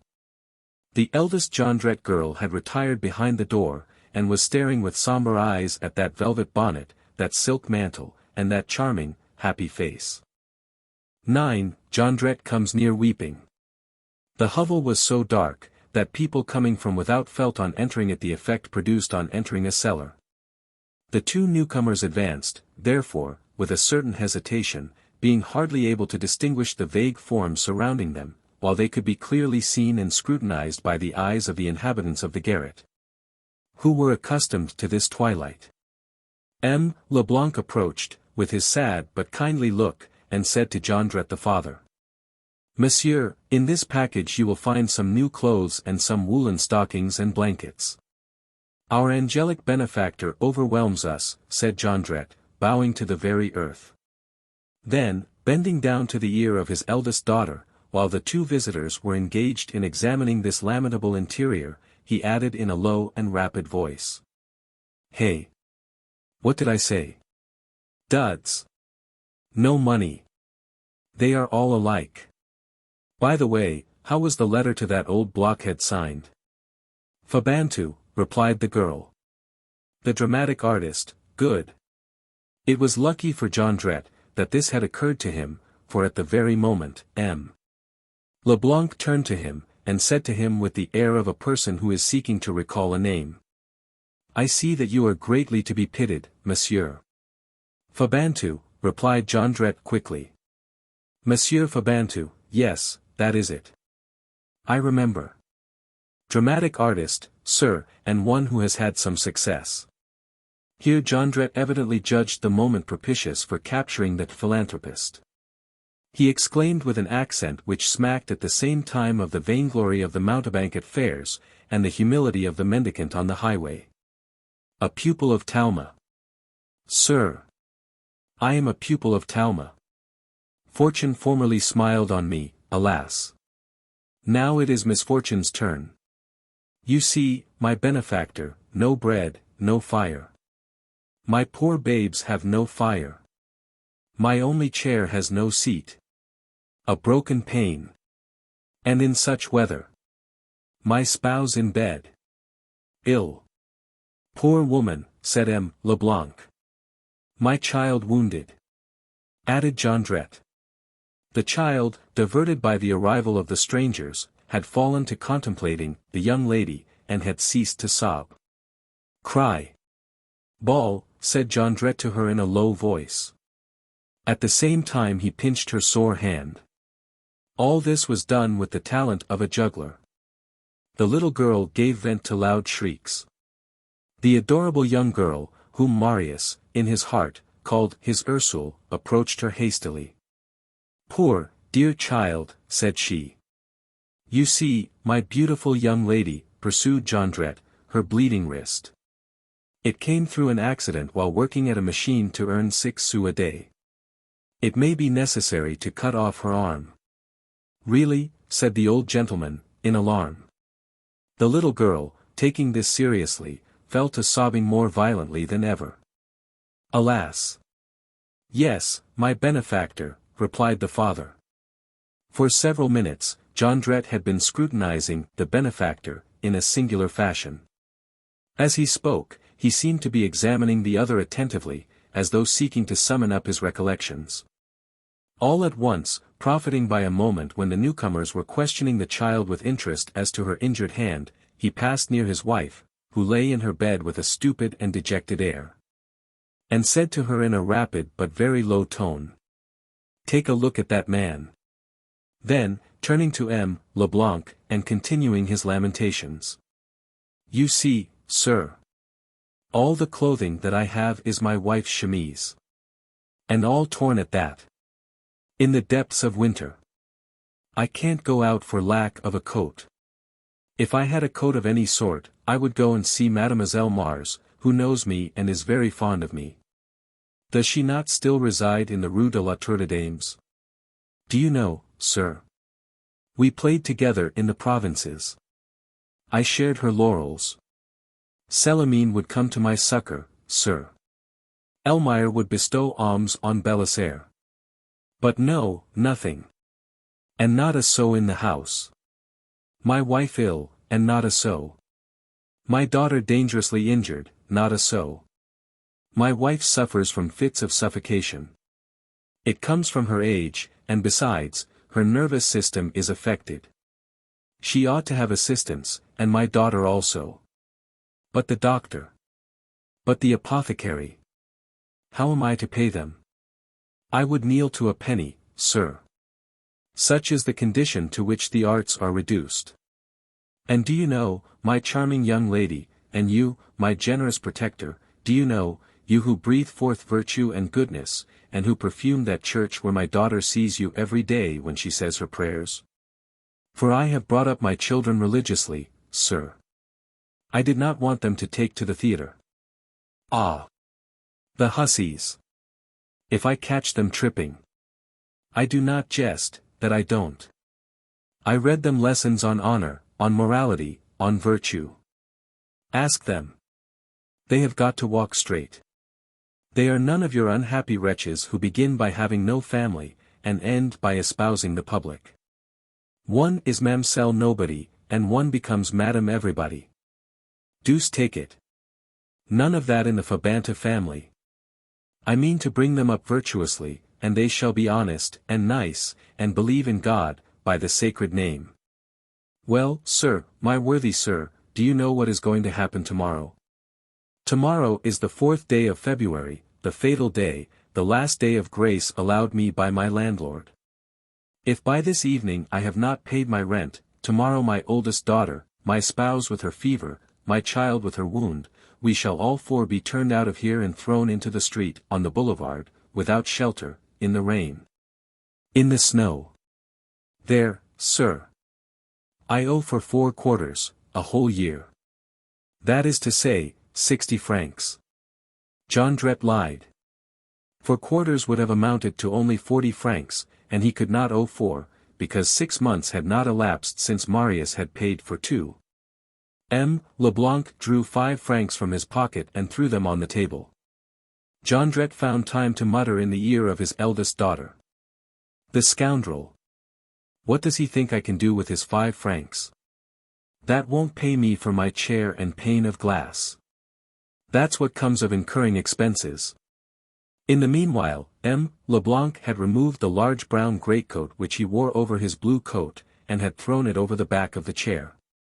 Monsieur Fabantou, he said, these 5 francs are all that I have about me, but I shall now take my daughter home, and I will return this evening. It is this evening that you must pay, is it not? Jondrette's face lighted up with a strange expression. He replied vivaciously. Yes, respected sir. At 8 o'clock, I must be at my landlord's. I will be here at 6, and I will fetch you the 60 francs. My benefactor! Exclaimed Jondrette, overwhelmed. And he added, in a low tone, take a good look at him, wife. Leblanc had taken the arm of the young girl, once more, and had turned towards the door. Farewell until this evening, my friends, said he. 6 o'clock, said Jondrette. 6 o'clock precisely. At that moment, the overcoat lying on the chair caught the eye of the elder Jondrette girl. You are forgetting your coat, sir, said she. Jondrette darted an annihilating look at his daughter, accompanied by a formidable shrug of the shoulders. Leblanc turned back and said, with a smile. I have not forgotten it, I am leaving it. Oh my protector! Said Jondrette, my august benefactor, I melt into tears. Permit me to accompany you to your carriage. If you come out, answered Leblanc, put on this coat. It really is very cold. Jondrette did not need to be told twice. He hastily donned the brown greatcoat. And all 3 went out, Jondrette preceding the 2 strangers. Tariff of licensed cabs, 2 francs an hour. Marius had lost nothing of this entire scene, and yet, in reality, had seen nothing. His eyes had remained fixed on the young girl, his heart had, so to speak, seized her and wholly enveloped her from the moment of her very first step in that garret. During her entire stay there, he had lived that life of ecstasy which suspends material perceptions and precipitates the whole soul on a single point. He contemplated, not that girl, but that light which wore a satin pelisse and a velvet bonnet. The star Sirius might have entered the room, and he would not have been any more dazzled. While the young girl was engaged in opening the package, unfolding the clothing and the blankets, questioning the sick mother kindly, and the little injured girl tenderly, he watched her every movement, he sought to catch her words. He knew her eyes, her brow, her beauty, her form, her walk, he did not know the sound of her voice. He had once fancied that he had caught a few words at the Luxembourg, but he was not absolutely sure of the fact. He would have given 10 years of his life to hear it, in order that he might bear away in his soul a little of that music. But everything was drowned in the lamentable exclamations and trumpet bursts of Jondrette. This added a touch of genuine wrath to Marius' ecstasy. He devoured her with his eyes. He could not believe that it really was that divine creature whom he saw in the midst of those vile creatures in that monstrous lair. It seemed to him that he beheld a hummingbird in the midst of toads. When she took her departure, he had but one thought, to follow her, to cling to her trace, not to quit her until he learned where she lived, not to lose her again, at least, after having so miraculously rediscovered her. He leaped down from the commode and seized his hat. As he laid his hand on the lock of the door, and was on the point of opening it, a sudden reflection caused him to pause. The corridor was long, the staircase steep, Jondrette was talkative, M. Leblanc had, no doubt, not yet regained his carriage.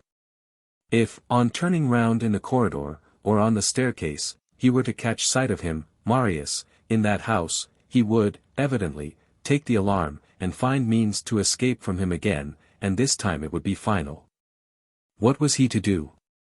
Should he wait a little? But while he was waiting, the carriage might drive off. Marius was perplexed. At last he accepted the risk and quitted his room. There was no one in the corridor. He hastened to the stairs. There was no one on the staircase. He descended in all haste, and reached the boulevard in time to see a fiacre turning the corner of the Rue du Petit Banquier, on its way back to Paris. Marius rushed headlong in that direction. On arriving at the angle of the boulevard, he caught sight of the fiacre again, rapidly descending the Rue Mouffetard. The carriage was already a long way off, and there was no means of overtaking it. What? Run after it? Impossible. And besides, the people in the carriage would assuredly notice an individual running at full speed in pursuit of a fiacre, and the father would recognize him. At that moment, wonderful and unprecedented good luck, Marius perceived an empty cab passing along the boulevard.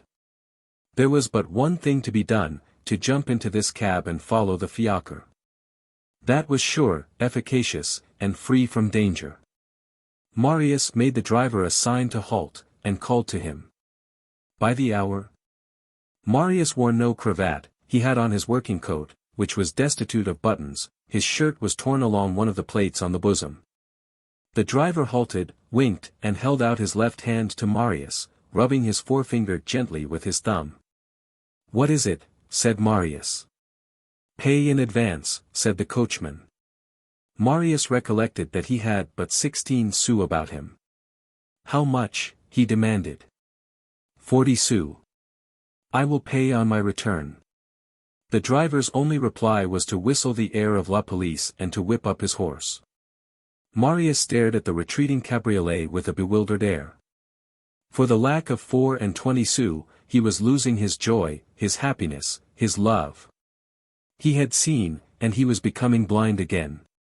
He reflected bitterly, and it must be confessed, with profound regret, on the 5 francs which he had bestowed, that very morning, on that miserable girl. If he had had those 5 francs, he would have been saved, he would have been born again, he would have emerged from the limbo and darkness, he would have made his escape from isolation and spleen, from his widowed state. He might have reknotted the black thread of his destiny to that beautiful golden thread, which had just floated before his eyes and had broken at the same instant, once more. He returned to his hovel in despair. He might have told himself that M. Leblanc had promised to return in the evening, and that all he had to do was to set about the matter more skillfully, so that he might follow him on that occasion, but, in his contemplation, it is doubtful whether he had heard this. As he was on the point of mounting the staircase, he perceived, on the other side of the boulevard, near the deserted wall skirting the Rue de la Barrière de Gobelins, Jondrette, wrapped in a philanthropist's greatcoat, engaged in conversation with one of those men of disquieting aspect who have been dubbed by common consent, prowlers of the barriers.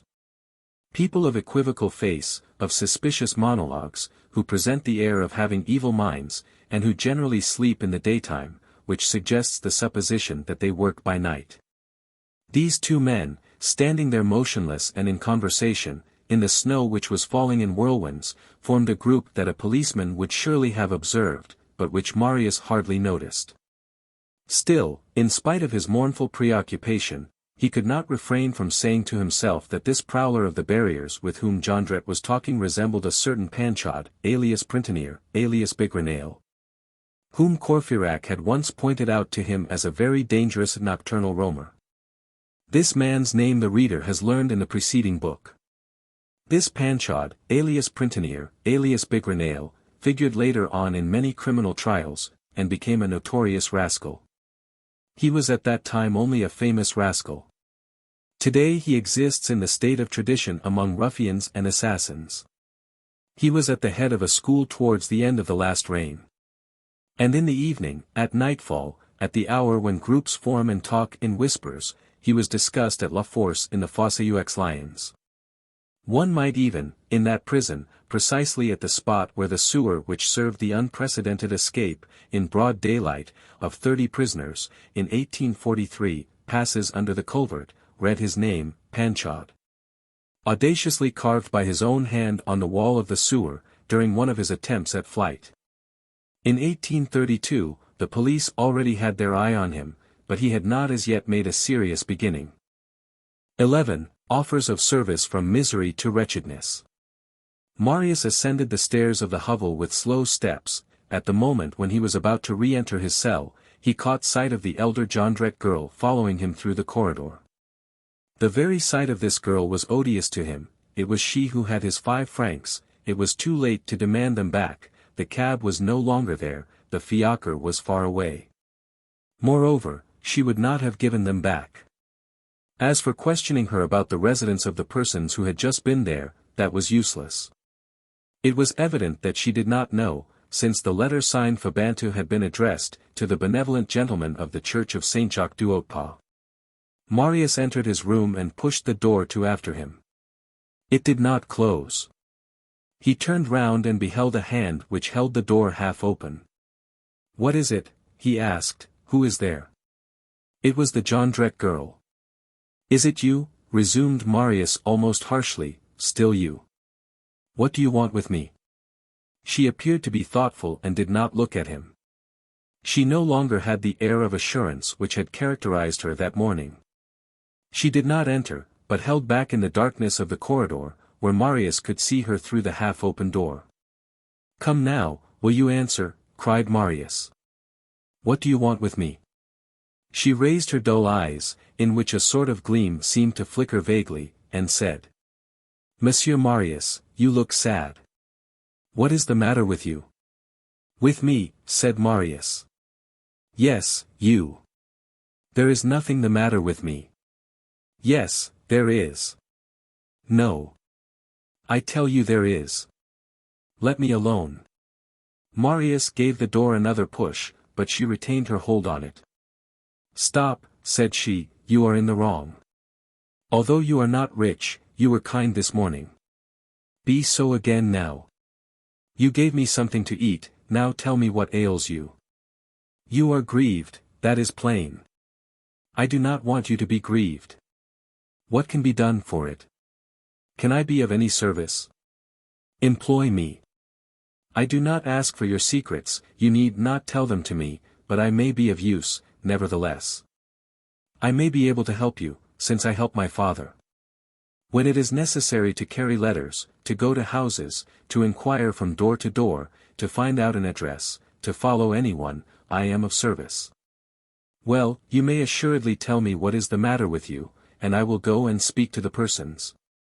Sometimes it is enough if someone speaks to the persons, that suffices to let them understand matters, and everything comes right. Make use of me." An idea flashed across Marius' mind. What branch does one disdain when one feels that one is falling? He drew near to the Jondrette girl. "Listen," he said to her. She interrupted him with a gleam of joy in her eyes. "Oh yes, do call me thou. I like that better." "Well," he resumed, "thou hast brought hither that old gentleman and his daughter." "Yes."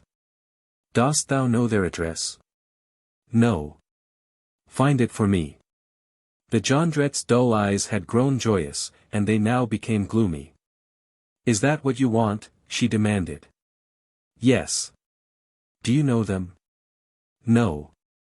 "That is to say," she resumed quickly, "you do not know her, but you wish to know her." This "them," which had turned into "her," had something indescribably significant and bitter about it. "Well, can you do it?" said Marius. You shall have the beautiful lady's address. There was still a shade in the words, the beautiful lady, which troubled Marius. He resumed. Never mind, after all, the address of the father and daughter. Their address, indeed. She gazed fixedly at him. What will you give me? Anything you like. Anything I like. Yes. You shall have the address. She dropped her head, then, with a brusque movement, she pulled to the door, which closed behind her. Marius found himself alone. He dropped into a chair, with his head and both elbows on his bed, absorbed in thoughts which he could not grasp, and as though a prey to vertigo. All that had taken place since the morning, the appearance of the angel, her disappearance, what that creature had just said to him, a gleam of hope floating in an immense despair, this was what filled his brain confusedly. All at once he was violently aroused from his reverie. He heard the shrill, hard voice of Jondrette utter these words, which were fraught with a strange interest for him. I tell you that I am sure of it, and that I recognized him. Of whom was Jondrette speaking? Whom had he recognized? M. Leblanc. The father of his Ursule. What? Did Jondrette know him?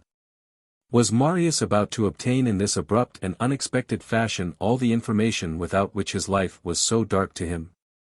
Was he about to learn at last who it was that he loved, who that young girl was? Who her father was?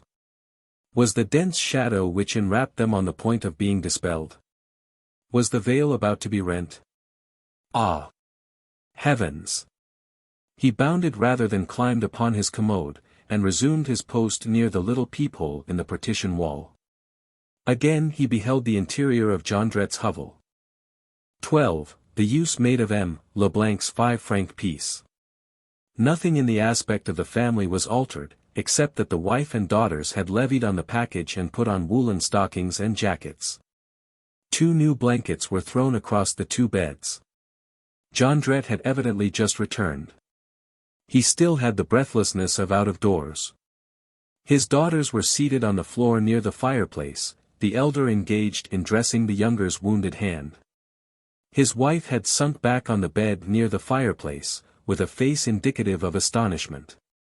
Jondrette was pacing up and down the garret with long strides. His eyes were extraordinary. The woman, who seemed timid and overwhelmed with stupor in the presence of her husband, turned to say. What, really? You are sure? Sure. 8 years have passed. But I recognize him. Ah! I recognize him. I knew him at once. What? Didn't it force itself on you? No. But I told you, pay attention. Why, it is his figure, it is his face, only older. There are people who do not grow old, I don't know how they manage it, it is the very sound of his voice. He is better dressed, that is all. Ah! You mysterious old devil, I've got you, that I have. He paused, and said to his daughters. Get out of here, you. It's queer that it didn't strike you. They arose to obey. The mother stammered. With her injured hand. The air will do it good, said Jondrette.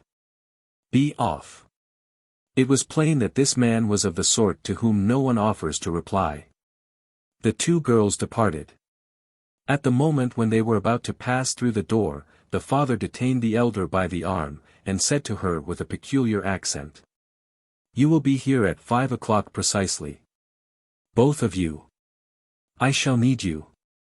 Marius redoubled his attention.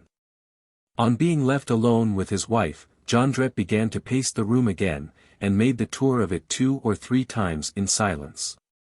Then he spent several minutes in tucking the lower part of the woman's chemise which he wore into his trousers. All at once, he turned to the female Jondrette, folded his arms and exclaimed. And would you like to have me tell you something? The young lady. Well, what? Retorted his wife, the young lady. Marius could not doubt that it was really she of whom they were speaking. He listened with ardent anxiety. His whole life was in his ears. But Jondrette had bent over and spoke to his wife in a whisper. Then he straightened himself up and concluded aloud. "It is she." "That one?" said his wife. "That very one," said the husband. No expression can reproduce the significance of the mother's words. Surprise, rage, hate, wrath, were mingled and combined in one monstrous intonation. The pronunciation of a few words, the name, no doubt, which her husband had whispered in her ear, had sufficed to rouse this huge, somnolent woman, and from being repulsive she became terrible. "It is not possible," she cried. "When I think that my daughters are going barefoot, and have not a gown to their backs." "What? A satin pelisse, a velvet bonnet, boots, and everything, more than 200 francs worth of clothes. So that one would think she was a lady. No, you are mistaken. Why, in the first place, the other was hideous, and this one is not so bad looking. She really is not bad looking. It can't be she. I tell you that it is she. You will see." At this absolute assertion, the Jondrette woman raised her large, red, blonde face and stared at the ceiling with a horrible expression. At that moment, she seemed to Marius even more to be feared than her husband. She was a sow with the look of a tigress. "What," she resumed, "that horrible, beautiful young lady, who gazed at my daughters with an air of pity, she is that beggar brat. Oh! I should like to kick her stomach in for her." She sprang off of the bed, and remained standing for a moment, her hair in disorder, her nostrils dilating, her mouth half open, her fists clenched and drawn back. Then she fell back on the bed once more.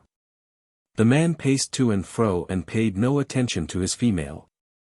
After a silence lasting several minutes, he approached the female Jondrette, and halted in front of her, with folded arms, as he had done a moment before. "And shall I tell you another thing?" "What is it?" she asked. He answered in a low, curt voice. "My fortune is made." The woman stared at him with the look that signifies, "Is the person who is addressing me on the point of going mad?" He went on. "Thunder. It was not so very long ago that I was a parishioner of the parish of Die of hunger if you have a fire, die of cold if you have bread. I have had enough of misery. My share and other people's share. I am not joking any longer, I don't find it comic any more, I've had enough of puns, good God. No more farces, Eternal Father. I want to eat till I am full, I want to drink my fill. To gourmandize. To sleep. To do nothing. I want to have my turn, so I do, come now. Before I die. I want to be a bit of a millionaire."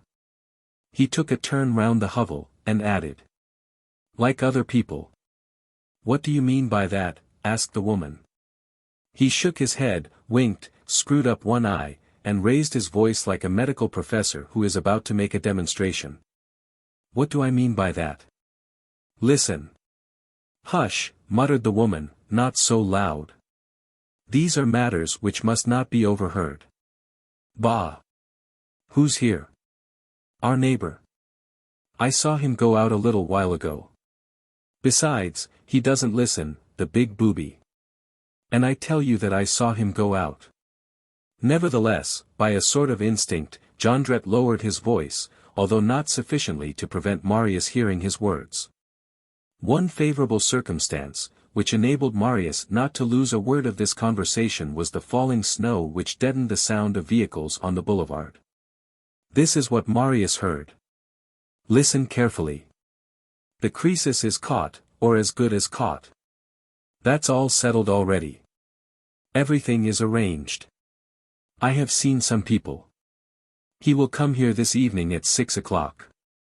To bring 60 francs, the rascal. Did you notice how I played that game on him, my 60 francs, my landlord, my 4th of February? I don't even owe for 1/4. Isn't he a fool? So he will come at 6 o'clock. That's the hour when our neighbor goes to his dinner. Mother Bougon is off washing dishes in the city. There's not a soul in the house. The neighbor never comes home until 11 o'clock. The children shall stand on watch. You shall help us. He will give in. And what if he does not give in?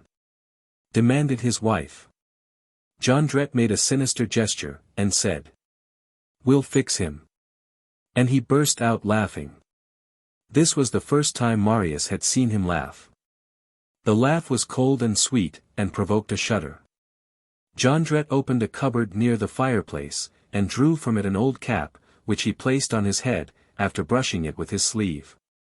Now, said he, I'm going out. I have some more people that I must see. Good ones. You'll see how well the whole thing will work. I shall be away as short a time as possible. It's a fine stroke of business. Do you look after the house? And with both fists thrust into the pockets of his trousers, he stood for a moment in thought, then exclaimed. Do you know, it's mighty lucky, by the way, that he didn't recognize me. If he had recognized me on his side, he would not have come back again. He would have slipped through our fingers. It was my beard that saved us. My romantic beard. My pretty little romantic beard. And again he broke into a laugh. He stepped to the window. The snow was still falling, and streaking the grey of the sky. What beastly weather, said he. Then lapping his overcoat across his breast. This rind is too large for me. Never mind, he added, he did a devilish good thing in leaving it for me, the old scoundrel. If it hadn't been for that, I couldn't have gone out, and everything would have gone wrong. What small points things hang on, anyway. And pulling his cap down over his eyes, he quitted the room. He had barely had time to take half a dozen steps from the door, when the door opened again, and his savage but intelligent face made its appearance once more in the opening. I came near forgetting, said he. You are to have a brazier of charcoal ready. And he flung into his wife's apron the 5-franc piece which the philanthropist had left with him. A brazier of charcoal? Asked his wife. Yes. How many bushels? 2 good ones. That will come to 30 sous. With the rest I will buy something for dinner. The devil, no. Why? Don't go and spend the 100 sous piece. Why? Because I shall have to buy something, too. What? Something. How much shall you need? Whereabouts in the neighborhood is there an ironmonger's shop? Rue Mouffetard. Ah. Yes, at the corner of a street, I can see the shop. But tell me how much you will need for what you have to purchase. 50 sous, 3 francs. There won't be much left for dinner. Eating is not the point today. There's something better to be done. That's enough, my jewel. At this word from his wife, Jondrette closed the door again, and this time, Marius heard his step die away in the corridor of the hovel, and descend the staircase rapidly. At that moment, 1 o'clock struck from the church of Saint Médard. 13. Solus cum solo, in loco remoto, non cogitabantur orare pater noster. Marius, dreamer as he was, as we have said, firm and energetic by nature. His habits of solitary meditation, while they had developed in him sympathy and compassion, had, perhaps, diminished the faculty for irritation, but had left intact the power of waxing indignant. He had the kindliness of a Brahmin, and the severity of a judge. He took pity upon a toad, but he crushed a viper. Now, it was into a hole of vipers that his glance had just been directed, it was a nest of monsters that he had beneath his eyes. These wretches must be stamped upon, said he. Not one of the enigmas which he had hoped to see solved had been elucidated, on the contrary, all of them had been rendered more dense, if anything. He knew nothing more about the beautiful maiden of the Luxembourg and the man whom he called M. Leblanc, except that Jondrette was acquainted with them. Athwart the mysterious words which had been uttered, the only thing of which he caught a distinct glimpse was the fact that an ambush was in course of preparation, a dark but terrible trap. That both of them were incurring great danger, she probably, her father certainly, that they must be saved, that the hideous plots of the Jondrettes must be thwarted, and the web of these spiders broken. He scanned the female Jondrette for a moment. She had pulled an old sheet iron stove from a corner, and she was rummaging among the old heap of iron. He descended from the commode as softly as possible, taking care not to make the least noise. Amid his terror as to what was in preparation, and in the horror with which the Jondrettes had inspired him, he experienced a sort of joy at the idea that it might be granted to him perhaps to render a service to the one whom he loved. But how was it to be done? How warn the persons threatened? He did not know their address. They had reappeared for an instant before his eyes, and had then plunged back again into the immense depths of Paris. Should he wait for M. Leblanc at the door that evening at 6 o'clock, at the moment of his arrival, and warn him of the trap? But Jondrette and his men would see him on the watch, the spot was lonely, they were stronger than he, they would devise means to seize him or to get him away, and the man whom Marius was anxious to save would be lost. 1 o'clock had just struck, the trap was to be sprung at 6. Marius had 5 hours before him. There was but one thing to be done. He put on his decent coat, knotted a silk handkerchief round his neck, took his hat, and went out, without making any more noise than if he had been treading on moss with bare feet. Moreover, the Jondrette woman continued to rummage among her old iron. Once outside of the house, he made for the Rue du Petit Banquier. He had almost reached the middle of this street, near a very low wall which a man can easily step over at certain points, and which abuts on a waste space, and was walking slowly, in consequence of his preoccupied condition. And the snow deadened the sound of his steps. All at once he heard voices talking very close by. He turned his head, the street was deserted, there was not a soul in it, it was broad daylight, and yet he distinctly heard voices. It occurred to him to glance over the wall which he was skirting. There, in fact, sat 2 men, flat on the snow, with their backs against the wall, talking together in subdued tones. These 2 persons were strangers to him, one was a bearded man in a blouse, and the other a long-haired individual in rags. The bearded man had on a fez, the other's head was bare, and the snow had lodged in his hair. By thrusting his head over the wall, Marius could hear their remarks. The hairy one jogged the other man's elbow and said, "With the assistance of Patron Minette, it can't fail." "Do you think so?" said the bearded man.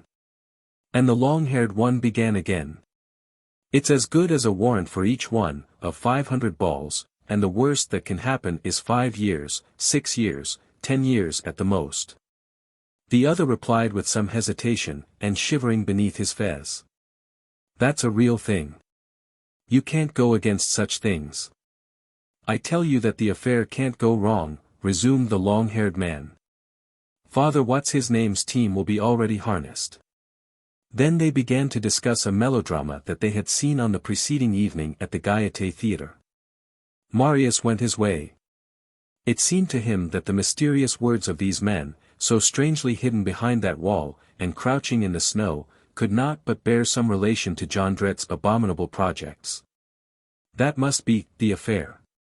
He directed his course towards the Faubourg Saint-Marceau and asked at the first shop he came to where he could find a commissary of police. He was directed to Rue de Pontoise, number 14. Thither Marius betook himself. As he passed a baker's shop, he bought a 2-penny roll, and ate it, foreseeing that he should not dine. On the way, he rendered justice to Providence. He reflected that had he not given his 5 francs to the Jondrette girl in the morning, he would have followed M. Leblanc's fiacre, and consequently have remained ignorant of everything, and that there would have been no obstacle to the trap of the Jondrettes, and that M. Leblanc would have been lost, and his daughter with him, no doubt. 14. In which a police agent bestows 2 fistfuls on a lawyer.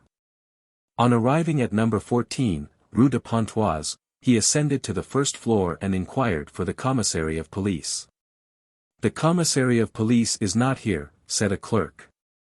"But there is an inspector who takes his place. Would you like to speak to him? Are you in haste?" "Yes," said Marius. The clerk introduced him into the commissary's office. There stood a tall man behind a grating, leaning against a stove, and holding up with both hands the tails of a vast topcoat, with 3 collars. His face was square, with a thin, firm mouth, thick, grey, and very ferocious whiskers, and a look that was enough to turn your pockets inside out. Of that glance it might have been well said, not that it penetrated, but that it searched. This man's air was not much less ferocious nor less terrible than Jondrette's. The dog is, at times, no less terrible to meet than the wolf. "What do you want?" he said to Marius, without adding "Monsieur." "Is this Monsieur le Commissaire de Police?" "He is absent. I am here in his stead.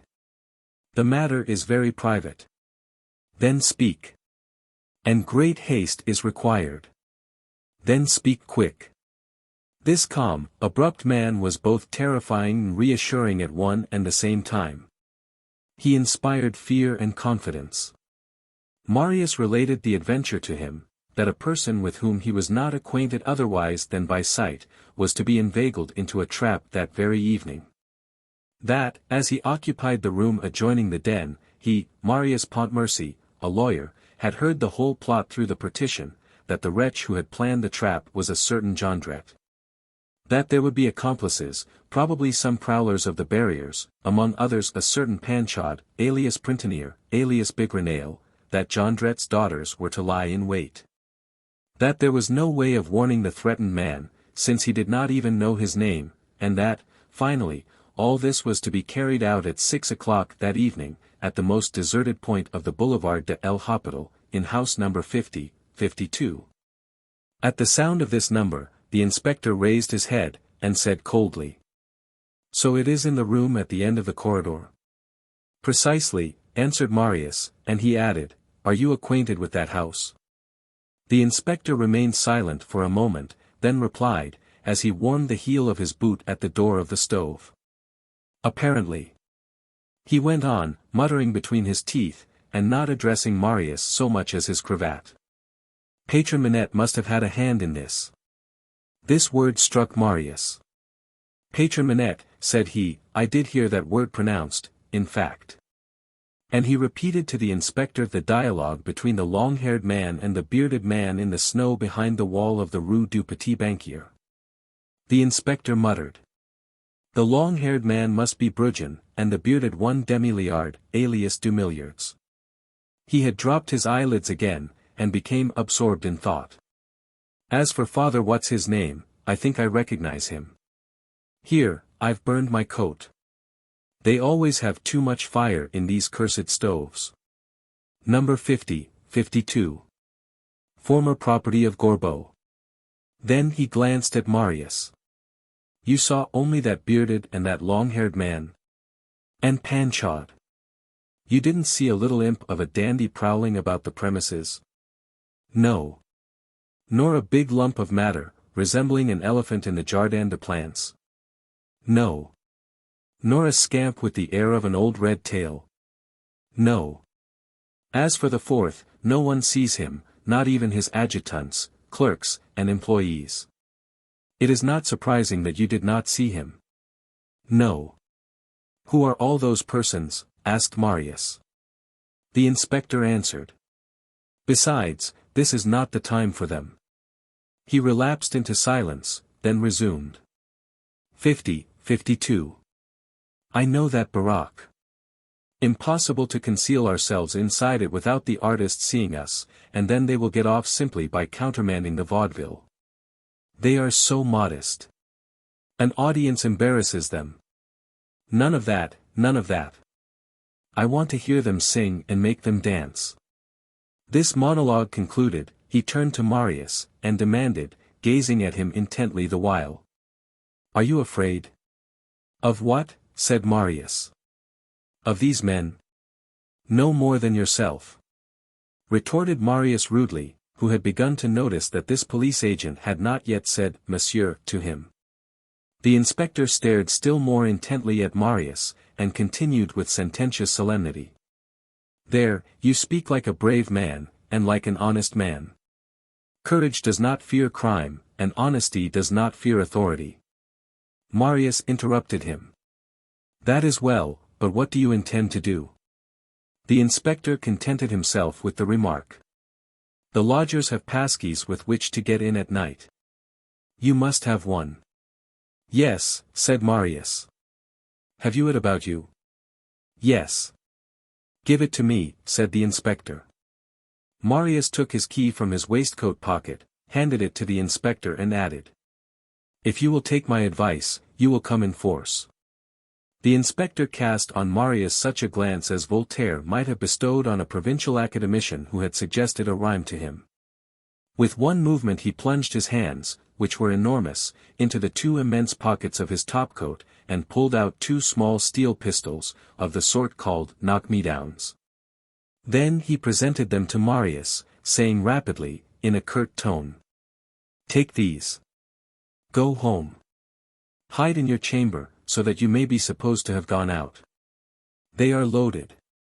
Each one carries 2 balls. You will keep watch. There is a hole in the wall, as you have informed me. These men will come. Leave them to their own devices for a time. When you think matters have reached a crisis, and that it is time to put a stop to them, fire a shot. Not too soon. The rest concerns me. A shot into the ceiling, the air, no matter where. Above all things, not too soon. Wait until they begin to put their project into execution. You are a lawyer, you know the proper point. Marius took the pistols and put them in the side pocket of his coat. That makes a lump that can be seen, said the inspector. Put them in your trousers pocket. Marius hid the pistols in his trousers pockets. Now, pursued the inspector, there is not a minute more to be lost by anyone. What time is it? 2:30. 7 o'clock is the hour. 6 o'clock, answered Marius.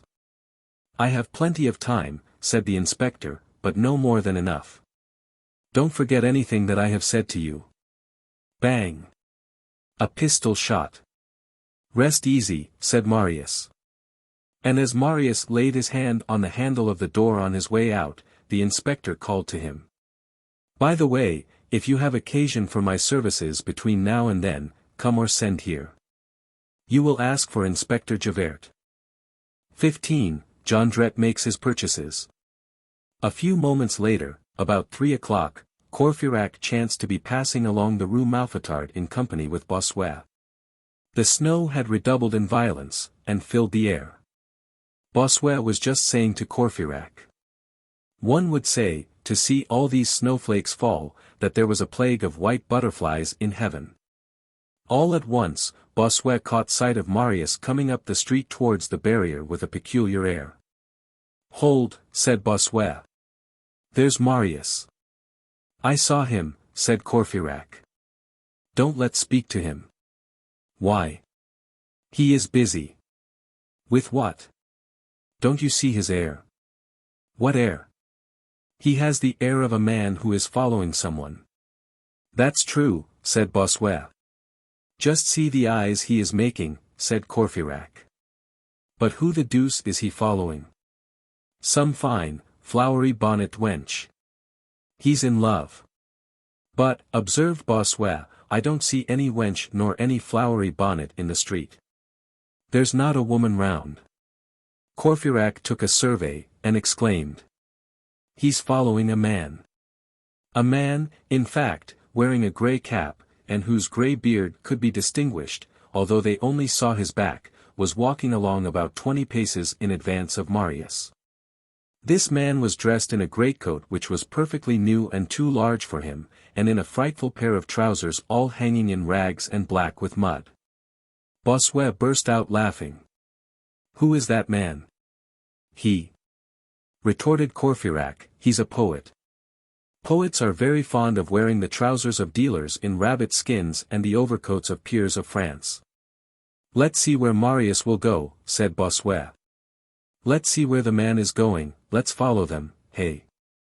Bossuet, exclaimed Courfeyrac, eagle of Meaux. You are a prodigious brute. Follow a man who is following another man, indeed. They retraced their steps. Marius had, in fact, seen Jondrette passing along the Rue Malfitard, and was spying on his proceedings. Jondrette walked straight ahead, without a suspicion that he was already held by a glance. He quitted the Rue Malfitard, and Marius saw him enter one of the most terrible hovels in the Rue Gracieuse, he remained there about a quarter of an hour, then returned to the Rue Mouffetard. He halted at an ironmonger's shop, which then stood at the corner of the Rue Pierre Lombard, and a few minutes later Marius saw him emerge from the shop, holding in his hand a huge cold chisel with a white wood handle, which he concealed beneath his greatcoat. At the top of the Rue Petit Gentilly he turned to the left and proceeded rapidly to the Rue du Petit Banquier. The day was declining, the snow, which had ceased for a moment, had just begun again. Marius posted himself on the watch at the very corner of the Rue du Petit Banquier, which was deserted, as usual, and did not follow Jondrette into it. It was lucky that he did so, for, on arriving in the vicinity of the wall where Marius had heard the long-haired man and the bearded man conversing, Jondrette turned round, made sure that no one was following him, did not see him, then sprang across the wall and disappeared. The waste land bordered by this wall communicated with the backyard of an ex-livery stable keeper of bad repute, who had failed and who still kept a few old single-seated berlins under his sheds. Marius thought that it would be wise to profit by Jondrette's absence to return home. Moreover, it was growing late. Every evening, Ma'am Bougon, when she set out for her dishwashing in town, had a habit of locking the door, which was always closed at dusk. Marius had given his key to the inspector of police. It was important, therefore, that he should make haste. Evening had arrived, night had almost closed in. On the horizon and in the immensity of space, there remained but one spot illuminated by the sun, and that was the moon. It was rising in a ruddy glow behind the low dome of Salpêtrière. Marius returned to number 52 with great strides. The door was still open when he arrived. He mounted the stairs on tiptoe and glided along the wall of the corridor to his chamber.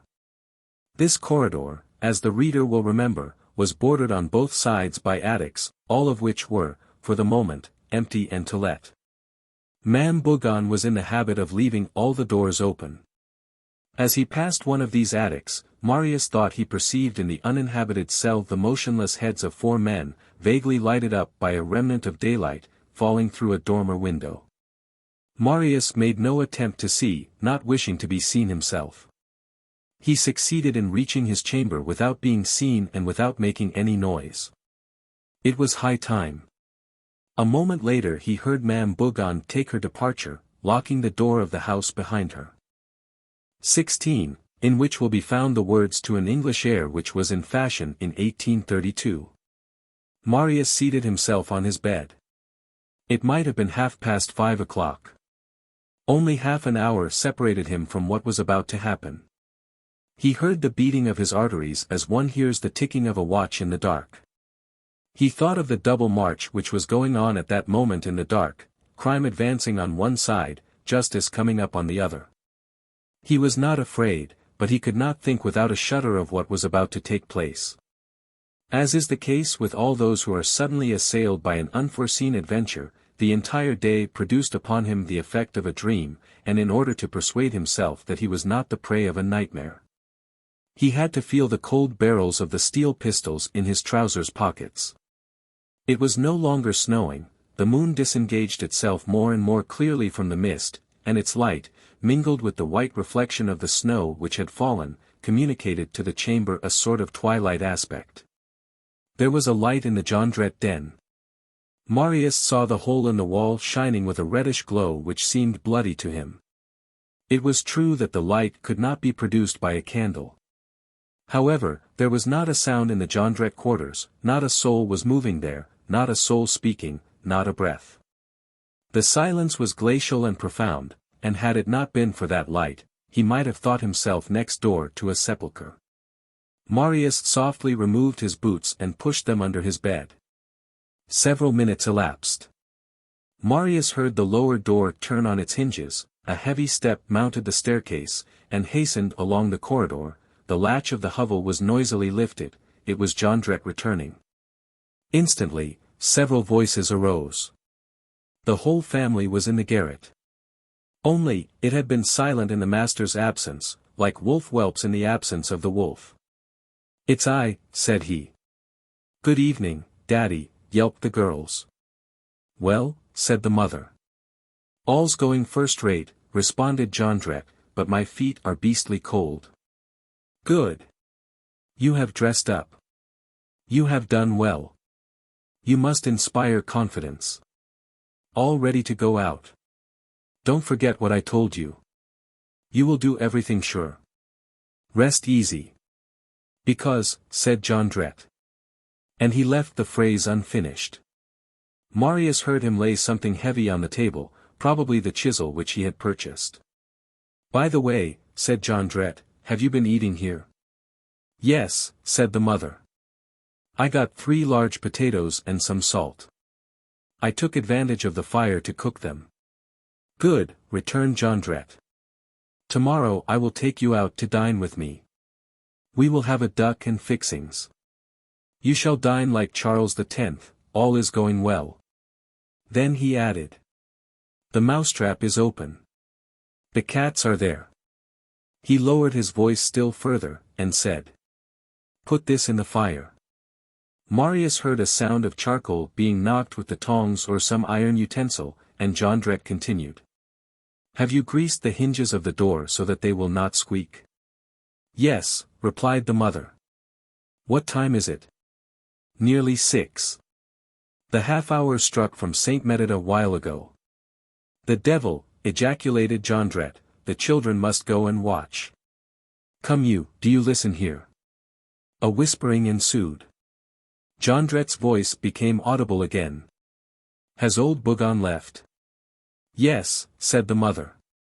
Are you sure that there is no one in our neighbor's room? He has not been in all day, and you know very well that this is his dinner hour. You are sure? Sure. All the same, said Jondrette, there's no harm in going to see whether he is there. Here, my girl, take the candle and go there. Marius fell on his hands and knees and crawled silently under his bed. Hardly had he concealed himself, when he perceived a light through the crack of his door. PPA, cried a voice, he is not in here. He recognized the voice of the eldest daughter. Did you go in? Demanded her father. No, replied the girl, but as his key is in the door, he must be out. The father exclaimed. Go in, nevertheless. The door opened, and Marius saw the tall Jondrette come in with a candle in her hand. She was as she had been in the morning, only still more repulsive in this light. She walked straight up to the bed. Marius endured an indescribable moment of anxiety. But near the bed there was a mirror nailed to the wall, and it was thither that she was directing her steps. She raised herself on tiptoe and looked at herself in it. In the neighboring room, the sound of iron articles being moved was audible. She smoothed her hair with the palm of her hand, and smiled into the mirror, humming with her cracked and sepulchral voice. Nos amours ont dur tout un semaine. Mais que du bonheur les instants sont courts. Sauter huit jours, si était bien la peine. Le temps de amours devrait durer toujours. Devrait durer toujours. Devrait durer toujours, 44. In the meantime, Marius trembled. It seemed impossible to him that she should not hear his breathing. She stepped to the window and looked out with the half-foolish way she had. How ugly Paris is when it has put on a white chemise, said she. She returned to the mirror and began again to put on airs before it, scrutinizing herself full face and three-quarters face in turn. Well, cried her father, what are you about there? I am looking under the bed and the furniture, she replied, continuing to arrange her hair, there's no one here. Booby, yelled her father. Come here this minute. And don't waste any time about it. Coming. Coming, said she. One has no time for anything in this hovel. She hummed. Vous me quittez pour aller à la gloire. Mon triste cœur suivra per 2.45. She cast a parting glance in the mirror and went out, shutting the door behind her. A moment more, and Marius heard the sound of the 2 young girls' bare feet in the corridor, and Jondrette's voice shouting to them. Pay strict heed. One on the side of the barrier, the other at the corner of the Rue du Petit Banquier. Don't lose sight for a moment of the door of this house, and the moment you see anything, rush here on the instant. As hard as you can go. You have a key to get in. The eldest girl grumbled. The idea of standing watch in the snow barefoot. Tomorrow you shall have some dainty little green silk boots, said the father. They ran downstairs, and a few seconds later the shock of the outer door as it banged to announce that they were outside. There now remained in the house only Marius, the Jondrettes and probably, also, the mysterious persons of whom Marius had caught a glimpse in the twilight, behind the door of the unused attic. 17. The use made of Marius' 5-franc piece. Marius decided that the moment had now arrived when he must resume his post at his observatory. In a twinkling, and with the agility of his age, he had reached the hole in the partition. He looked. The interior of the Jondrette apartment presented a curious aspect, and Marius found an explanation of the singular light which he had noticed. A candle was burning in a candlestick covered with verdigris, but that was not what really lighted the chamber. The hovel was completely illuminated, as it were, by the reflection from a rather large sheet-iron brazier standing in the fireplace, and filled with burning charcoal, the brazier prepared by the Jondrette woman that morning. The charcoal was glowing hot and the brazier was red, a blue flame flickered over it, and helped him to make out the form of the chisel purchased by Jondrette in the Rue Pierre Lombard, where it had been thrust into the brazier to heat. In one corner, near the door, and as though prepared for some definite use, two heaps were visible, which appeared to be, the one a heap of old iron, the other a heap of ropes. All this would have caused the mind of a person who knew nothing of what was in preparation, to waver between a very sinister and a very simple idea. The lair thus lighted up more resembled a forge than a mouth of hell, but Jondrette, in this light, had rather the air of a demon than of a smith. The heat of the brazier was so great, that the candle on the table was melting on the side next the chafing dish, and was drooping over. An old dark lantern of copper, worthy of Diogenes turned cartouche, stood on the chimney-piece. The brazier, placed in the fireplace itself, beside the nearly extinct brands, sent its vapors up the chimney, and gave out no odor. The moon, entering through the 4 panes of the window, cast its whiteness into the crimson flaming garret. And to the poetic spirit of Marius, who was dreamy even in the moment of action, it was like a thought of heaven mingled with the misshapen reveries of earth. A breath of air which made its way in through the open pane, helped to dissipate the smell of the charcoal and to conceal the presence of the brazier. The Jondrette lair was, if the reader recalls what we have said of the Gorbeau building, admirably chosen to serve as the theatre of a violent and sombre deed, and as the envelope for a crime. It was the most retired chamber in the most isolated house on the most deserted boulevard in Paris. If the system of ambush and traps had not already existed, they would have been invented there. The whole thickness of a house and a multitude of uninhabited rooms separated this den from the boulevard, and the only window that existed opened on waste lands enclosed with walls and palisades. Jondrette had lighted his pipe, seated himself on the seatless chair, and was engaged in smoking. His wife was talking to him in a low tone. If Marius had been Courfeyrac, that is to say, one of those men who laugh on every occasion in life, he would have burst with laughter when his gaze fell on the Jondrette woman. She had on a black bonnet with plumes not unlike the hats of the heralds at arms at the coronation of Charles X, an immense tartan shawl over her knitted petticoat, and the man's shoes which her daughter had scorned in the morning. It was this toilette which had extracted from Jondrette the exclamation, "Good! You have dressed up. You have done well. You must inspire confidence." As for Jondrette, he had not taken off the new surtout, which was too large for him, and which M. Leblanc had given him, and his costume continued to present that contrast of coat and trousers which constituted the ideal of a poet in Courfeyrac's eyes. All at once, Jondrette lifted up his voice.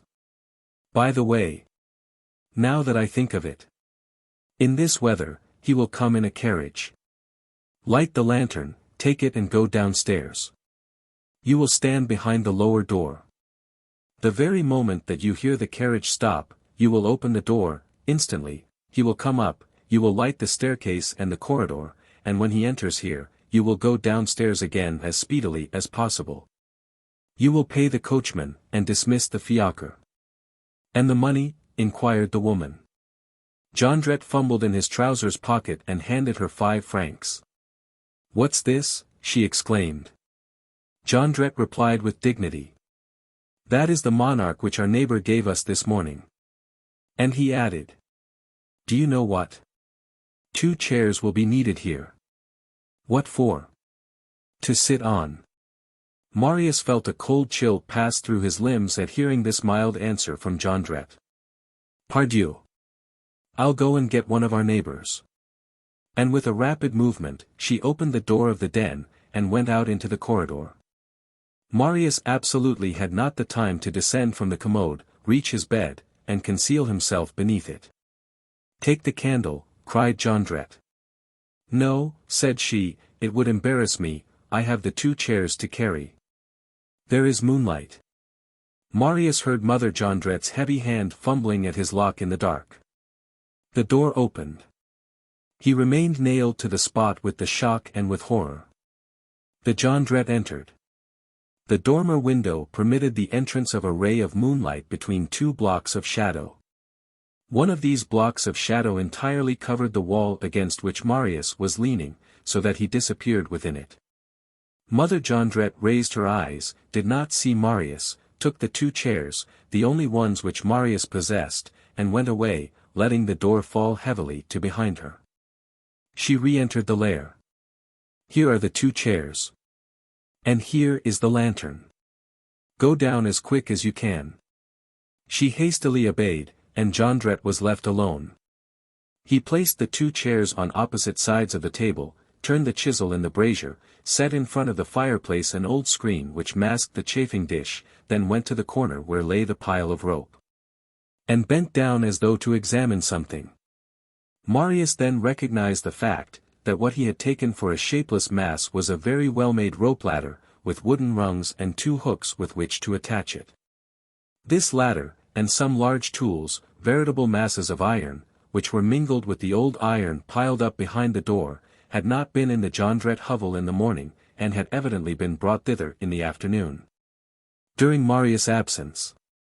Those are the utensils of an edge tool maker, thought Marius. Had Marius been a little more learned in this line, he would have recognized in what he took for the engines of an edge tool maker, certain instruments which will force a lock or pick a lock and others which will cut or slice. The 2 families of tools which burglars call cadets and fauchants. The fireplace and the 2 chairs were exactly opposite Marius. The brazier being concealed, the only light in the room was now furnished by the candle, the smallest bit of crockery on the table or on the chimney-piece cast a large shadow. There was something indescribably calm, threatening, and hideous about this chamber. One felt that there existed in it the anticipation of something terrible. Jondrette had allowed his pipe to go out, a serious sign of preoccupation, and had again seated himself. The candle brought out the fierce and the fine angles of his countenance. He indulged in scowls and in abrupt unfoldings of the right hand, as though he were responding to the last counsels of a sombre inward monologue. In the course of one of these dark replies which he was making to himself, he pulled the table drawer rapidly towards him, took out a long kitchen knife which was concealed there, and tried the edge of its blade on his nail. That done, he put the knife back in the drawer and shut it. Marius, on his side, grasped the pistol in his right pocket, drew it out and cocked it. The pistol emitted a sharp, clear click, as he cocked it. Jondrette started, half rose, listened a moment, then began to laugh and said. What a fool I am. It's the partition cracking. Marius kept the pistol in his hand. 18. Marius' 2 chairs form a vis-a-vis. Suddenly, the distant and melancholy vibration of a clock shook the panes. 6 o'clock was striking from Saint Médard. Jondrette marked off each stroke with a toss of his head. When the 6th had struck, he snuffed the candle with his fingers. Then he began to pace up and down the room, listened at the corridor, walked on again, then listened once more. Provided only that he comes. He muttered, then he returned to his chair. He had hardly reseated himself when the door opened. Mother Jondrette had opened it, and now remained in the corridor making a horrible, amiable grimace, which one of the holes of the dark lantern illuminated from below. "Enter, sir," she said. "Enter, my benefactor," repeated Jondrette, rising hastily. M. Leblanc made his appearance. He wore an air of serenity which rendered him singularly venerable. He laid 4 louis on the table. "Monsieur Fabantou," said he, "this is for your rent and your most pressing necessities. We will attend to the rest hereafter." "May God requite it to you, my generous benefactor," said Jondrette. And rapidly approaching his wife, dismissed the carriage. She slipped out while her husband was lavishing salutes and offering M. Leblanc a chair. An instant later she returned and whispered in his ear. "'Tis done." The snow, which had not ceased falling since the morning, was so deep that the arrival of the fiacre had not been audible, and they did not now hear its departure. Meanwhile, M. Leblanc had seated himself. Jondrette had taken possession of the other chair, facing M. Leblanc. Now, in order to form an idea of the scene which is to follow, let the reader picture to himself in his own mind, a cold night, the solitudes of the Salpêtrière covered with snow and white as winding sheets in the moonlight. The taper-like lights of the street lanterns which shone redly here and there along those tragic boulevards, and the long rows of black elms, not a passer-by for perhaps a quarter of a league around, the Gorbeau hovel. At its highest pitch of silence, of horror, and of darkness. In that building, in the midst of those solitudes, in the midst of that darkness, the vast Jondrette garret lighted by a single candle, and in that den 2 men seated at a table, M. Leblanc tranquil, Jondrette smiling and alarming, the Jondrette woman, the female wolf, in one corner, and, behind the partition, Marius, invisible, erect, not losing a word, not missing a single movement, his eye on the watch, and pistol in hand. However, Marius experienced only an emotion of horror, but no fear. He clasped the stock of the pistol firmly and felt reassured. "I shall be able to stop that wretch whenever I please," he thought. He felt that the police were there somewhere in ambuscade, waiting for the signal agreed upon and ready to stretch out their arm. Moreover, he was in hopes that this violent encounter between Jondrette and M. Leblanc would cast some light on all the things which he was interested in learning. 19. Occupying oneself with obscure depths. Hardly was M. Leblanc seated, when he turned his eyes towards the pallets, which were empty. "How is the poor little wounded girl?" he inquired. "Bad," replied Jondrette with a heartbroken and grateful smile, "very bad, my worthy sir. Her elder sister has taken her to the Bourbe to have her hurt dressed. You will see them presently, they will be back immediately.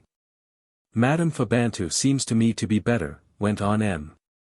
Leblanc, casting his eyes on the eccentric costume of the Jondrette woman, as she stood between him and the door, as though already guarding the exit, and gazed at him in an attitude of menace and almost of combat. "She is dying," said Jondrette. "But what do you expect, sir? She has so much courage, that woman has. She's not a woman, she's an ox." The Jondrette, touched by his compliment, deprecated it with the affected airs of a flattered monster. "You are always too good to me, Monsieur Jondrette." "Jondrette," said M. Leblanc, "I thought your name was Fabantou." "Fabantou, alias Jondrette," replied the husband hurriedly. An artistic sobriquet. And launching at his wife a shrug of the shoulders which M. Leblanc did not catch, he continued with an emphatic and caressing inflection of voice. "Ah! We have had a happy life together, this poor darling and I. What would there be left for us if we had not that? We are so wretched, my respectable sir. We have arms, but there is no work. We have the will, no work. I don't know how the government arranges that, but, on my word of honor, sir, I am not Jacobin, sir, I am not a Bousingot. 46 I don't wish them any evil, but if I were the ministers, on my most sacred word, things would be different. Here, for instance, I wanted to have my girls taught the trade of paper-box makers. You will say to me, what? A trade? Yes. A trade. A simple trade. A breadwinner. What a fall, my benefactor! What a degradation, when one has been what we have been! Alas! There is nothing left to us of our days of prosperity. One thing only, a picture, of which I think a great deal, but which I am willing to part with, for I must live. Item, one must live. While Jondrette thus talked, with an apparent incoherence which detracted nothing from the thoughtful and sagacious expression of his physiognomy, Marius raised his eyes, and perceived at the other end of the room a person whom he had not seen before. A man had just entered, so softly that the door had not been heard to turn on its hinges. This man wore a violet knitted vest, which was old, worn, spotted, cut and gaping at every fold, wide trousers of cotton velvet, wooden shoes on his feet, no shirt, had his neck bare, his bare arms tattooed, and his face smeared with black. He had seated himself in silence on the nearest bed, and, as he was behind Jondrette, he could only be indistinctly seen. That sort of magnetic instinct which turns aside the gaze, caused M. Leblanc to turn round almost at the same moment as Marius. He could not refrain from a gesture of surprise which did not escape Jondrette. "Ah! I see," exclaimed Jondrette, buttoning up his coat with an air of complaisance. "You are looking at your overcoat? It fits me. My faith, but it fits me." "Who is that man?" said M. Leblanc. "Him," ejaculated Jondrette, "he's a neighbor of mine. Don't pay any attention to him." The neighbor was a singular-looking individual. However, manufactories of chemical products abound in the Faubourg Saint-Marceau. Many of the workmen might have black faces. Besides this, M. Leblanc's whole person was expressive of candid and intrepid confidence. He went on. "Excuse me, what were you saying, M. Fabantou?" "I was telling you, sir, and dear protector," replied Jondrette, placing his elbows on the table and contemplating M. Leblanc with steady and tender eyes, not unlike the eyes of the boa constrictor. "I was telling you, that I have a picture to sell." A slight sound came from the door. A second man had just entered and seated himself on the bed, behind Jondrette. Like the first, his arms were bare, and he had a mask of ink or lampblack. Although this man had, literally, glided into the room, he had not been able to prevent M. Leblanc catching sight of him. "Don't mind them," said Jondrette, "they are people who belong in the house. So I was saying, that there remains in my possession a valuable picture. But stop, sir, take a look at it." He rose, went to the wall at the foot of which stood the panel which we have already mentioned, and turned it round, still leaving it supported against the wall. It really was something which resembled a picture, and which the candle illuminated, somewhat. Marius could make nothing out of it, as Jondrette stood between the picture and him. He only saw a coarse daub, and a sort of principal personage colored with the harsh crudity of foreign canvases and screen paintings. "What is that?" asked M. Leblanc. Jondrette exclaimed. "A painting by a master, a picture of great value, my benefactor. I am as much attached to it as I am to my 2 daughters, it recalls souvenirs to me. But I have told you, and I will not take it back, that I am so wretched that I will part with it." Either by chance, or because he had begun to feel a dawning uneasiness, M. Leblanc's glance returned to the bottom of the room as he examined the picture. There were now 4 men, 3 seated on the bed, 1 standing near the doorpost, all 4 with bare arms and motionless, with faces smeared with black. One of those on the bed was leaning against the wall, with closed eyes, and it might have been supposed that he was asleep. He was old, his white hair contrasting with his blackened face produced a horrible effect. The other 2 seemed to be young. One wore a beard, the other wore his hair long. None of them had on shoes, those who did not wear socks were barefooted. Jondrette noticed that M. Leblanc's eye was fixed on these men. "They are friends. They are neighbors," said he. "Their faces are black because they work in charcoal. They are chimney builders. Don't trouble yourself about them, my benefactor, but buy my picture. Have pity on my misery. I will not ask you much for it. How much do you think it is worth? Well, said M. Leblanc, looking Jondrette full in the eye, and with the manner of a man who is on his guard, it is some signboard for a tavern, and is worth about 3 francs. Jondrette replied sweetly. Have you your pocketbook with you? I should be satisfied with 1,000 crowns. M. Leblanc sprang up, placed his back against the wall, and cast a rapid glance around the room. He had Jondrette on his left, on the side next the window, and the Jondrette woman and the 4 men on his right, on the side next the door. The 4 men did not stir, and did not even seem to be looking on. Jondrette had again begun to speak in a plaintive tone, with so vague an eye, and so lamentable an intonation, that M. Leblanc might have supposed that what he had before him was a man who had simply gone mad with misery. If you do not buy my picture, my dear benefactor, said Jondrette, I shall be left without resources, there will be nothing left for me but to throw myself into the river. When I think that I wanted to have my 2 girls taught the middle-class paper box trade, the making of boxes for New Year's gifts.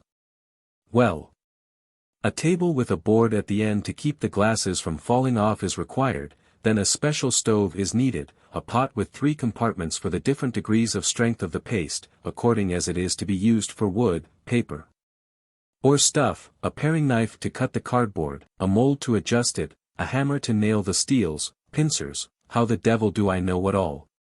And all that in order to earn 4 sous a day. And you have to work 14 hours a day. And each box passes through the workwoman's hands 13 times. And you can't wet the paper. And you mustn't spot anything. And you must keep the paste hot. The devil, I tell you. 4 sous a day. How do you suppose a man is to live? As he spoke, Jondrette did not look at M. Leblanc, who was observing him. M. Leblanc's eye was fixed on Jondrette, and Jondrette's eye was fixed on the door. Marius' eager attention was transferred from one to the other. M. Leblanc seemed to be asking himself, is this man an idiot? Jondrette repeated 2 or 3 distinct times, with all manner of varying inflections of the whining and supplicating order, there is nothing left for me but to throw myself into the river. I went down 3 steps at the side of the bridge of Austerlitz the other day for that purpose. All at once his dull eyes lighted up with a hideous flash, the little man drew himself up and became terrible, took a step toward M. Leblanc and cried in a voice of thunder, that has nothing to do with the question. Do you know me? XIII, the trap. The door of the garret had just opened abruptly, and allowed a view of 3 men clad in blue linen blouses, and masked with masks of black paper. The first was thin, and had a long, iron-tipped cudgel. The second, who was a sort of colossus, carried, by the middle of the handle, with the blade downward, a butcher's poleaxe for slaughtering cattle. The third, a man with thick-set shoulders, not so slender as the first, held in his hand an enormous key stolen from the door of some prison. It appeared that the arrival of these men was what Jondrette had been waiting for. A rapid dialogue ensued between him and the man with the cudgel, the thin one. Is everything ready? Said Jondrette. Yes, replied the thin man. Where is Montparnasse? The young principal actor stopped to chat with your girl. Which? The eldest. Is there a carriage at the door? Yes. Is the team harnessed? Yes. With 2 good horses? Excellent. Is it waiting where I ordered? Yes. Good, said Jondrette. M. Leblanc was very pale. He was scrutinizing everything around him in the den, like a man who understands what he has fallen into, and his head, directed in turn toward all the heads which surrounded him, moved on his neck with an astonished and attentive slowness. But there was nothing in his air which resembled fear. He had improvised an entrenchment out of the table. And the man, who but an instant previously, had borne merely the appearance of a kindly old man, had suddenly become a sort of athlete, and placed his robust fist on the back of his chair, with a formidable and surprising gesture. This old man, who was so firm and so brave in the presence of such a danger, seemed to possess one of those natures which are as courageous as they are kind, both easily and simply. The father of a woman whom we love is never a stranger to us. Marius felt proud of that unknown man. 3 of the men, of whom Jondrette had said, "They are chimney builders," had armed themselves from the pile of old iron, one with a heavy pair of shears, the second with weighing tongs, the third with a hammer. And had placed themselves across the entrance without uttering a syllable. The old man had remained on the bed, and had merely opened his eyes. The Jondrette woman had seated herself beside him. Marius decided that in a few seconds more the moment for intervention would arrive, and he raised his right hand towards the ceiling, in the direction of the corridor, in readiness to discharge his pistol. Jondrette, having terminated his colloquy with the man with the cudgel, turned once more to M. Leblanc, and repeated his question, accompanying it with that low, repressed, and terrible laugh which was peculiar to him. "So you do not recognize me?" M. Leblanc looked him full in the face, and replied, "No." Then Jondrette advanced to the table. He leaned across the candle, crossing his arms, putting his angular and ferocious jaw close to M. Leblanc's calm face, and advancing as far as possible without forcing M. Leblanc to retreat, and, in this posture of a wild beast who is about to bite, he exclaimed, "My name is not Fabantou, my name is not Jondrette, my name is Thénardier. I am the innkeeper of Montfermeil. Do you understand? Thénardier. Now do you know me?" An almost imperceptible flush crossed M. Leblanc's brow, and he replied with a voice which neither trembled nor rose above its ordinary level, with his accustomed placidity. "No more than before." Marius did not hear this reply. Anyone who had seen him at that moment through the darkness would have perceived that he was haggard, stupid, thunderstruck. At the moment when Jondrette said, "My name is Thénardier," Marius had trembled in every limb, and had leaned against the wall, as though he felt the cold of a steel blade through his heart. Then his right arm, all ready to discharge the signal shot, dropped slowly, and at the moment when Jondrette repeated, "Thénardier, do you understand?" Marius's faltering fingers had come near letting the pistol fall. Jondrette, by revealing his identity, had not moved M. Leblanc, but he had quite upset Marius. That name of Thénardier, with which M. Leblanc did not seem to be acquainted, Marius knew well. Let the reader recall what that name meant to him. That name he had worn on his heart, inscribed in his father's testament. He bore it at the bottom of his mind, in the depths of his memory, in that sacred injunction, "A certain Thénardier saved my life. If my son encounters him, he will do him all the good that lies in his power." That name, it will be remembered, was one of the pieties of his soul. He mingled it with the name of his father in his worship. What? This man was that Thénardier, that innkeeper of Montfermeil whom he had so long and so vainly sought. He had found him at last, and how? His father's savior was a ruffian. That man, to whose service Marius was burning to devote himself, was a monster. That liberator of Colonel Pontmercy was on the point of committing a crime whose scope Marius did not, as yet, clearly comprehend, but which resembled an assassination. And against whom, great God! What a fatality! What a bitter mockery of fate! His father had commanded him from the depths of his coffin to do all the good in his power to this Thénardier, and for 4 years Marius had cherished no other thought than to acquit this debt of his father's. And at the moment when he was on the eve of having a brigand seized in the very act of crime by justice, destiny cried to him, "This is Thénardier." He could at last repay this man for his father's life, saved amid a hailstorm of grape-shot on the heroic field of Waterloo, and repay it with the scaffold.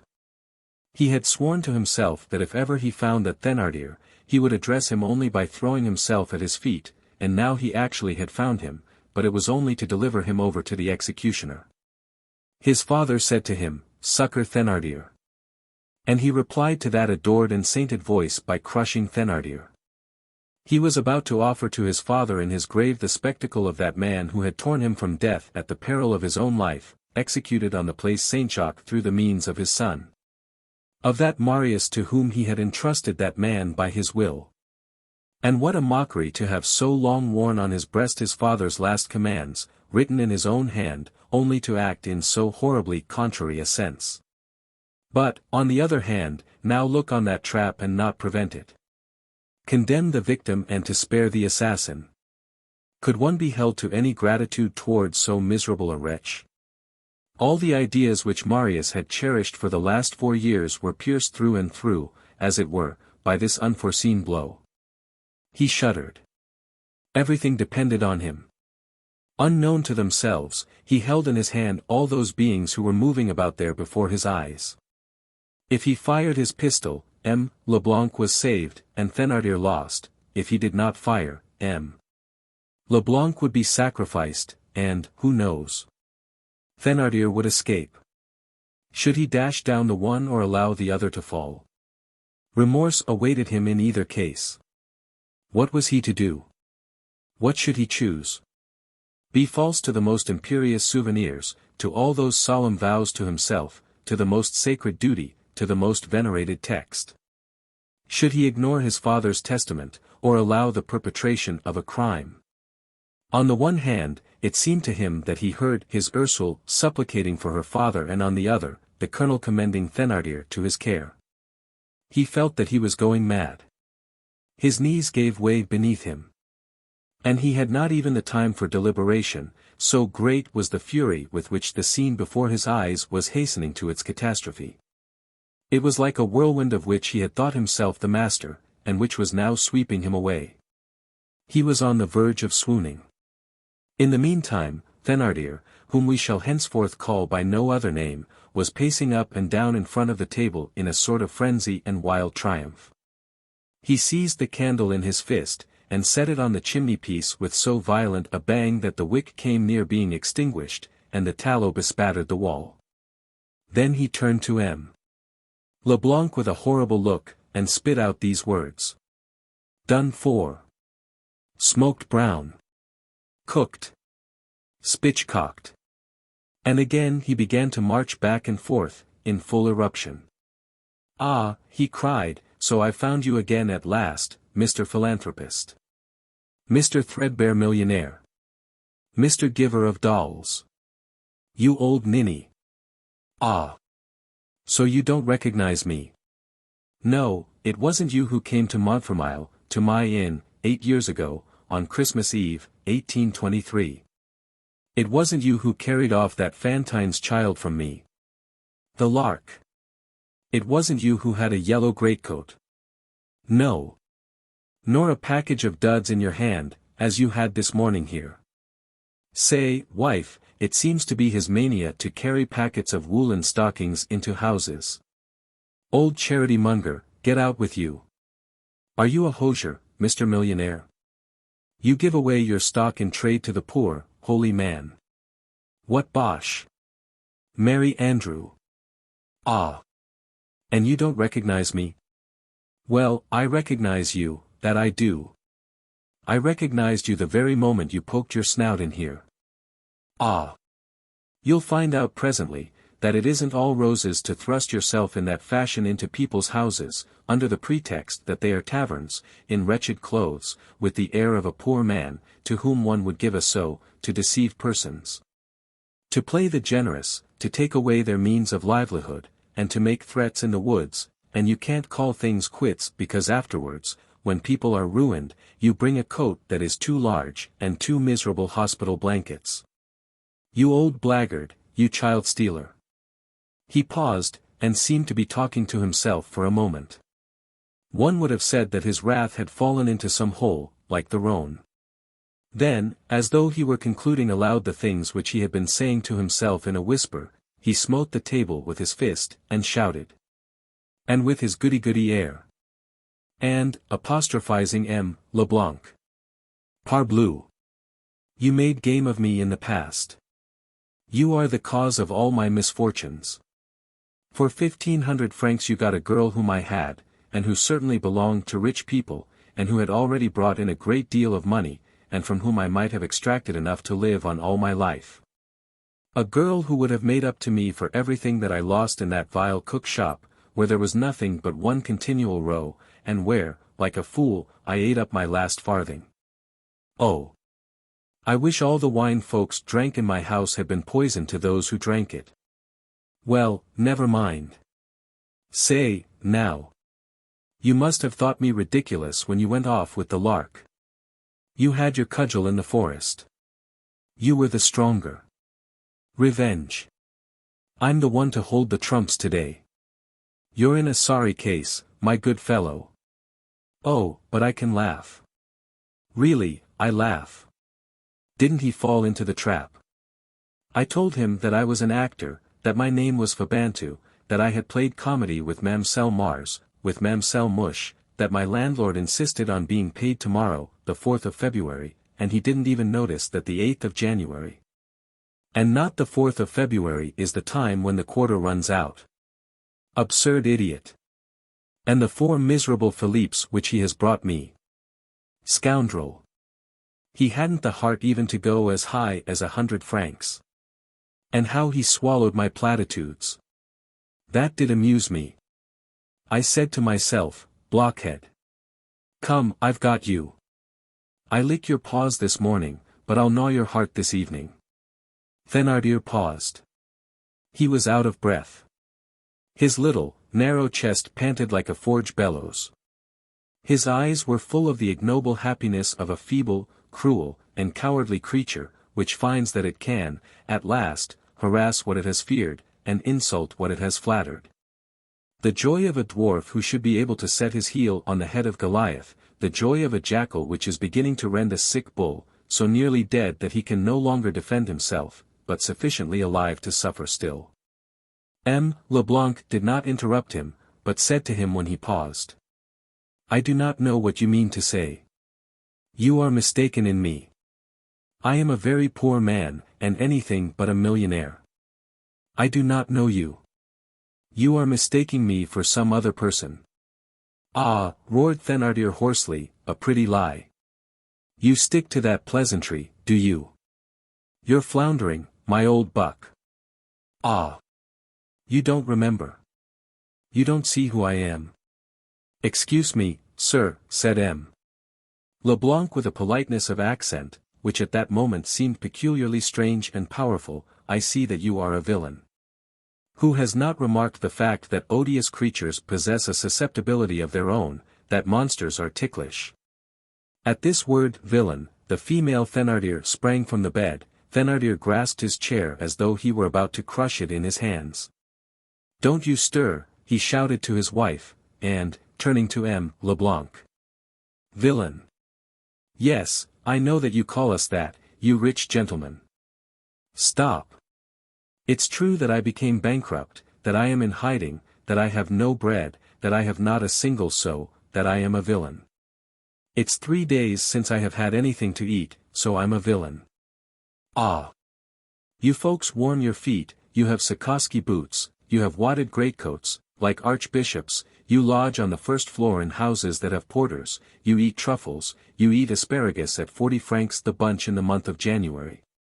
And green peas, you gorge yourselves, and when you want to know whether it is cold, you look in the papers to see what the engineer Chevalier's thermometer says about it. It is we who are thermometers. We don't need to go out and look on the quay at the corner of the Tour de l'Horloge, to find out the number of degrees of cold. We feel our blood congealing in our veins, and the ice forming round our hearts, and we say, there is no God. And you come to our caverns, yes our caverns, for the purpose of calling us villains. But we'll devour you. But we'll devour you, poor little things. Just see here, Mr. Millionaire, I have been a solid man, I have held a license, I have been an elector, I am a bourgeois, that I am. And it's quite possible that you are not. Here Thénardier took a step towards the men who stood near the door, and added with a shudder.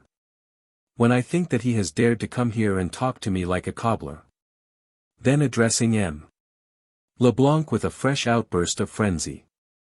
And listen to this also, Mr. Philanthropist. I'm not a suspicious character, not a bit of it. I'm not a man whose name nobody knows, and who comes and abducts children from houses. I'm an old French soldier, I ought to have been decorated. I was at Waterloo, so I was. And in the battle I saved a general called the Count of I don't know what. He told me his name, but his beastly voice was so weak that I didn't hear. All I caught was Merci.47. I'd rather have had his name than his thanks. That would have helped me to find him again. The picture that you see here, and which was painted by David at Bruxelles, do you know what it represents? It represents me. David wished to immortalize that feat of prowess. I have that general on my back, and I am carrying him through the grapeshot. There's the history of it. That general never did a single thing for me, he was no better than the rest. But nonetheless, I saved his life at the risk of my own, and I have the certificate of the fact in my pocket. I am a soldier of Waterloo, by all the Furies. And now that I have had the goodness to tell you all this, let's have an end of it. I want money, I want a deal of money, I must have an enormous lot of money, or I'll exterminate you, by the thunder of the good God. Marius had regained some measure of control over his anguish, and was listening. The last possibility of doubt had just vanished. It certainly was the Thénardier of the will. Marius shuddered at that reproach of ingratitude directed against his father, and which he was on the point of so fatally justifying. His perplexity was redoubled. Moreover, there was in all these words of Thénardier, in his accent, in his gesture, in his glance which darted flames at every word, there was, in this explosion of an evil nature disclosing everything. In that mixture of braggadocio and abjectness, of pride and pettiness, of rage and folly, in that chaos of real griefs and false sentiments, in that immodesty of a malicious man tasting the voluptuous delights of violence. In that shameless nudity of a repulsive soul, in that conflagration of all sufferings combined with all hatreds, something which was as hideous as evil, and as heartrending as the truth. The picture of the master, the painting by David which he had proposed that M. Leblanc should purchase, was nothing else, as the reader has divined, than the sign of his tavern painted, as it will be remembered, by himself, the only relic which he had preserved from his shipwreck at Montfermeil. As he had ceased to intercept Marius' visual ray, Marius could examine this thing, and in the daub, he actually did recognize a battle, a background of smoke, and a man carrying another man. It was the group composed of Pontmercy and Thénardier. The sergeant the rescuer, the colonel rescued. Marius was like a drunken man, this picture restored his father to life in some sort, it was no longer the signboard of the wine-shop at Montfermeil, it was a resurrection. A tomb had yawned, a phantom had risen there. Marius heard his heart beating in his temples, he had the cannon of Waterloo in his ears, his bleeding father, vaguely depicted on that sinister panel terrified him, and it seemed to him that the misshapen spectre was gazing intently at him. When Thénardier had recovered his breath, he turned his bloodshot eyes on M. Leblanc, and said to him in a low, curt voice. "What have you to say before we put the handcuffs on you?" M. Leblanc held his peace. In the midst of this silence, a cracked voice launched this lugubrious sarcasm from the corridor. "If there's any wood to be split, I'm there." It was the man with the axe, who was growing merry. At the same moment, an enormous, bristling, and clayey face made its appearance at the door, with a hideous laugh which exhibited not teeth, but fangs. It was the face of the man with the butcher's axe. "Why have you taken off your mask?" cried Thénardier in a rage. "For fun," retorted the man. For the last few minutes M. Leblanc had appeared to be watching and following all the movements of Thénardier, who, blinded and dazzled by his own rage, was stalking to and fro in the den with full confidence that the door was guarded, and of holding an unarmed man fast. He being armed himself, of being 9 against 1, supposing that the female Thénardier counted for but one man. During his address to the man with the poleaxe, he had turned his back to M. Leblanc. M. Leblanc seized this moment, overturned the chair with his foot and the table with his fist, and with one bound, with prodigious agility, before Thénardier had time to turn round, he had reached the window. To open it, to scale the frame, to bestride it, was the work of a second only. He was half out when 6 robust fists seized him and dragged him back energetically into the hovel. These were the 3 chimney builders, who had flung themselves upon him. At the same time the Thénardier woman had wound her hands in his hair. At the trampling which ensued, the other ruffians rushed up from the corridor. The old man on the bed, who seemed under the influence of wine, descended from the pallet and came reeling up, with a stonebreaker's hammer in his hand. One of the chimney builders, whose smirched face was lighted up by the candle, and in whom Marius recognized, in spite of his daubing, Panchaud, alias Printanier, alias Bigrenail, lifted above M. Leblanc's head a sort of bludgeon made of 2 balls of lead, at the 2 ends of a bar of iron. Marius could not resist this sight. "My father," he thought, "forgive me." And his finger sought the trigger of his pistol. The shot was on the point of being discharged when Thénardier's voice shouted, "Don't harm him." This desperate attempt of the victim, far from exasperating Thénardier, had calmed him. There existed in him 2 men, the ferocious man and the adroit man. Up to that moment, in the excess of his triumph in the presence of the prey which had been brought down, and which did not stir, the ferocious man had prevailed. When the victim struggled and tried to resist, the adroit man reappeared and took the upper hand.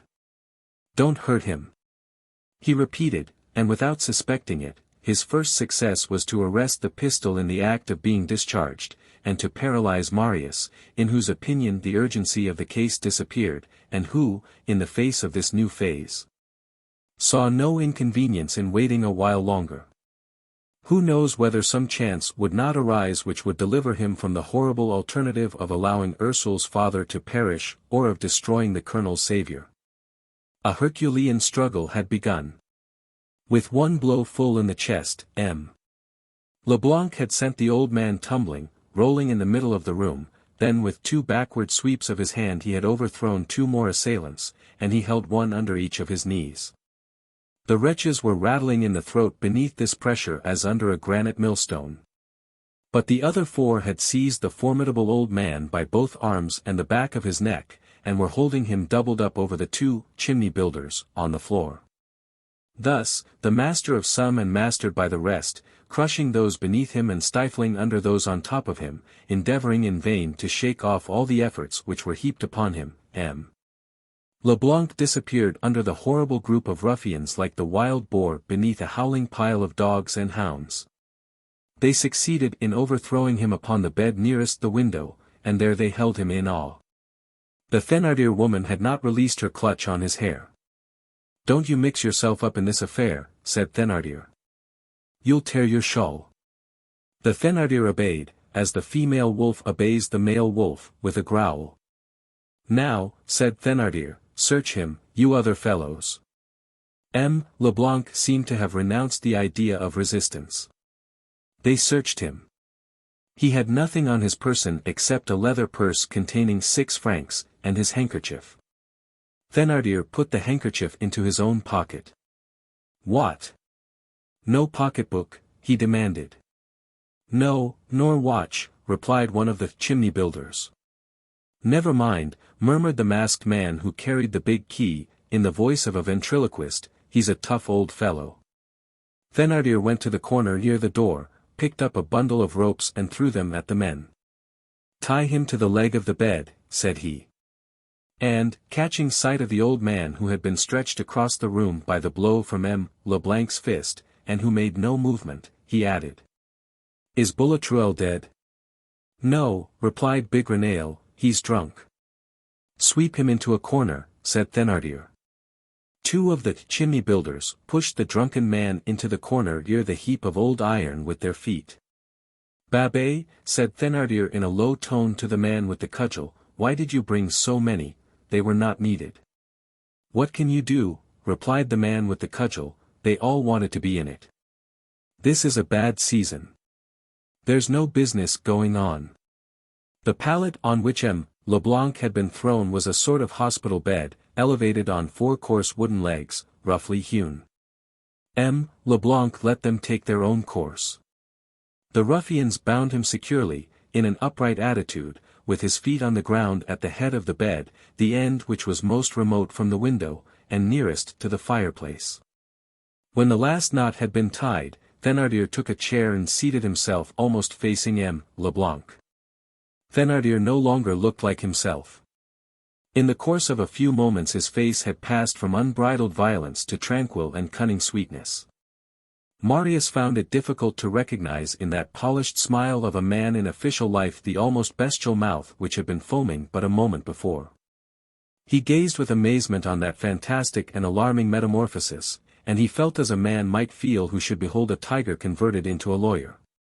"Monsieur," said Thénardier.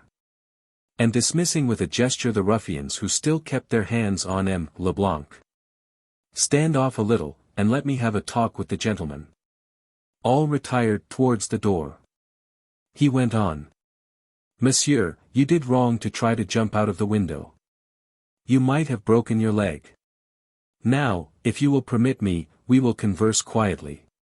In the first place, I must communicate to you an observation which I have made, which is, that you have not uttered the faintest cry." Thénardier was right, this detail was correct, although it had escaped Marius in his agitation. M. Leblanc had barely pronounced a few words, without raising his voice, and even during his struggle with the 6 ruffians near the window he had preserved the most profound and singular silence. Thénardier continued. "Mon Dieu! You might have shouted, 'Stop thief,' a bit, and I should not have thought it improper. Murder. That, too, is said occasionally, and, so far as I am concerned, I should not have taken it in bad part. It is very natural that you should make a little row when you find yourself with persons who don't inspire you with sufficient confidence. You might have done that, and no one would have troubled you on that account. You would not even have been gagged. And I will tell you why. This room is very private. That's its only recommendation, but it has that in its favor. You might fire off a mortar and it would produce about as much noise at the nearest police station as the snores of a drunken man. Here a cannon would make a boom, and the thunder would make a poof. It's a handy lodging. But, in short, you did not shout, and it is better so. I present you my compliments, and I will tell you the conclusion that I draw from that fact, my dear sir, when a man shouts, who comes? The police. And after the police? Justice. Well.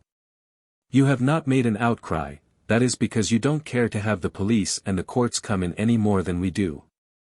It is because, I have long suspected it, you have some interest in hiding something.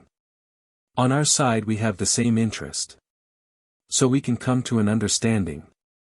As he spoke thus, it seemed as though Thénardier, who kept his eyes fixed on M. Leblanc, were trying to plunge the sharp points which darted from the pupils into the very conscience of his prisoner. Moreover, his language, which was stamped with a sort of moderated, subdued insolence and crafty insolence, was reserved and almost choice, and in that rascal, who had been nothing but a robber a short time previously, one now felt the man who had studied for the priesthood. The silence preserved by the prisoner, that precaution which had been carried to the point of forgetting all anxiety for his own life, that resistance opposed to the first impulse of nature, which is to utter a cry, all this, it must be confessed, now that his attention had been called to it, troubled Marius, and affected him with painful astonishment. Thénardier's well-grounded observation still further obscured from Marius the dense mystery which enveloped that grave and singular person on whom Courfeyrac had bestowed the sobriquet of Monsieur Leblanc. But whoever he was, bound with ropes, surrounded with executioners, half plunged, so to speak, in a grave which was closing in upon him to the extent of a degree with every moment that passed, in the presence of Thénardier's wrath. As in the presence of his sweetness, this man remained impassive. And Marius could not refrain from admiring at such a moment the superbly melancholy visage. Here, evidently, was a soul which was inaccessible to terror, and which did not know the meaning of despair. Here was one of those men who command amazement in desperate circumstances. Extreme as was the crisis, inevitable as was the catastrophe, there was nothing here of the agony of the drowning man, who opens his horror-filled eyes under the water. Thénardier rose in an unpretending manner, went to the fireplace, shoved aside the screen, which he leaned against the neighboring pallet, and thus unmasked the brazier full of glowing coals, in which the prisoner could plainly see the chisel white-hot and spotted here and there with tiny scarlet stars. Then Thénardier returned to his seat beside M. Leblanc. "I continue," said he. "We can come to an understanding.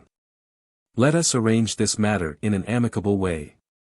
I was wrong to lose my temper just now. I don't know what I was thinking of. I went a great deal too far. I said extravagant things. For example, because you are a millionaire, I told you that I exacted money, a lot of money, a deal of money. That would not be reasonable. Mon Dieu, in spite of your riches, you have expenses of your own. Who has not? I don't want to ruin you. I am not a greedy fellow, after all. I am not one of those people who, because they have the advantage of the position, profit by the fact to make themselves ridiculous. Why, I'm taking things into consideration and making a sacrifice on my side. I only want 200,000 francs. M. Leblanc uttered not a word. Thénardier went on. You see that I put not a little water in my wine. I'm very moderate. I don't know the state of your fortune, but I do know that you don't stick at money, and a benevolent man like yourself can certainly give 200,000 francs to the father of a family who is out of luck. Certainly, you are reasonable, too. You haven't imagined that I should take all the trouble I have today and organize this affair this evening, which has been labor well bestowed, in the opinion of these gentlemen. Merely to wind up by asking you for enough to go and drink red wine at 15 sous and eat veal at Desnoyers. 200,000 francs, it's surely worth all that. This trifle once out of your pocket, I guarantee you that that's the end of the matter, and that you have no further demands to fear. You will say to me, but I haven't 200,000 francs about me. Oh. I'm not extortionate. I don't demand that. I only ask one thing of you. Have the goodness to write what I am about to dictate to you. Here Thénardier paused. Then he added, emphasizing his words, and casting a smile in the direction of the brazier. I warn you that I shall not admit that you don't know how to write. A grand inquisitor might have envied that smile. Thénardier pushed the table close to M. Leblanc, and took an inkstand, a pen, and a sheet of paper from the drawer which he left half open, and in which gleamed the long blade of the knife. He placed the sheet of paper before M. Leblanc. Write, said he. The prisoner spoke at last. How do you expect me to write? I am bound. That's true, excuse me, ejaculated Thénardier, you are quite right. And turning to Bigrenaille. Untie the gentleman's right arm. Panchaud, alias Printanier, alias Bigrenaille, executed Thénardier's order. When the prisoner's right arm was free, Thénardier dipped the pen in the ink and presented it to him. Understand thoroughly, sir, that you are in our power, at our discretion, that no human power can get you out of this, and that we shall be really grieved if we are forced to proceed to disagreeable extremities. I know neither your name, nor your address, but I warn you, that you will remain bound until the person charged with carrying the letter which you are about to write shall have returned. Now, be so good as to write. What? Demanded the prisoner. I will dictate. M. Leblanc took the pen. Thénardier began to dictate. My daughter. The prisoner shuddered, and raised his eyes to Thénardier. Put down, my dear daughter, said Thénardier. M. Leblanc obeyed. Thénardier continued. Come instantly. He paused. You address her as, thou, do you not? Who? Asked M. Leblanc. Parbleu, cried Thénardier, the little one, the lark. M. Leblanc replied without the slightest apparent emotion. I do not know what you mean. Go on, nevertheless, ejaculated Thénardier, and he continued to dictate. Come immediately, I am in absolute need of thee. The person who will deliver this note to thee is instructed to conduct thee to me. I am waiting for thee. Come with confidence. M. Leblanc had written the whole of this. Thénardier resumed. Ah! Erase, come with confidence. That might lead her to suppose that everything was not as it should be, and that distrust is possible. M. Leblanc erased the 3 words. Now, pursued Thénardier, sign it. What's your name? The prisoner laid down the pen and demanded. For whom is this letter? You know well, retorted Thénardier, for the little one I just told you so. It was evident that Thénardier avoided naming the young girl in question. He said, the lark, he said, the little one, but he did not pronounce her name, the precaution of a clever man guarding his secret from his accomplices. To mention the name was to deliver the whole affair into their hands, and to tell them more about it than there was any need of their knowing. He went on. Sign. What is your name? Urbain Fabre, said the prisoner. Thénardier, with the movement of a cat, dashed his hand into his pocket and drew out the handkerchief which had been seized on M. Leblanc. He looked for the mark on it, and held it close to the candle. U.F. That's it. Urbain Fabre. Well, sign it U.F. The prisoner signed. As 2 hands are required to fold the letter, give it to me, I will fold it. That done, Thénardier resumed. Address it, Mademoiselle Fabre, at your house. I know that you live a long distance from here, near Saint-Jacques-du-Haut-Pas, because you go to mass there every day, but I don't know in what street. I see that you understand your situation. As you have not lied about your name, you will not lie about your address. Write it yourself. The prisoner paused thoughtfully for a moment, then he took the pen and wrote. Mademoiselle Fabre, at M. Urbain Fabre's, Rue Saint-Dominique d'Aufre, number 17. Thénardier seized the letter with a sort of feverish convulsion. Wife, he cried.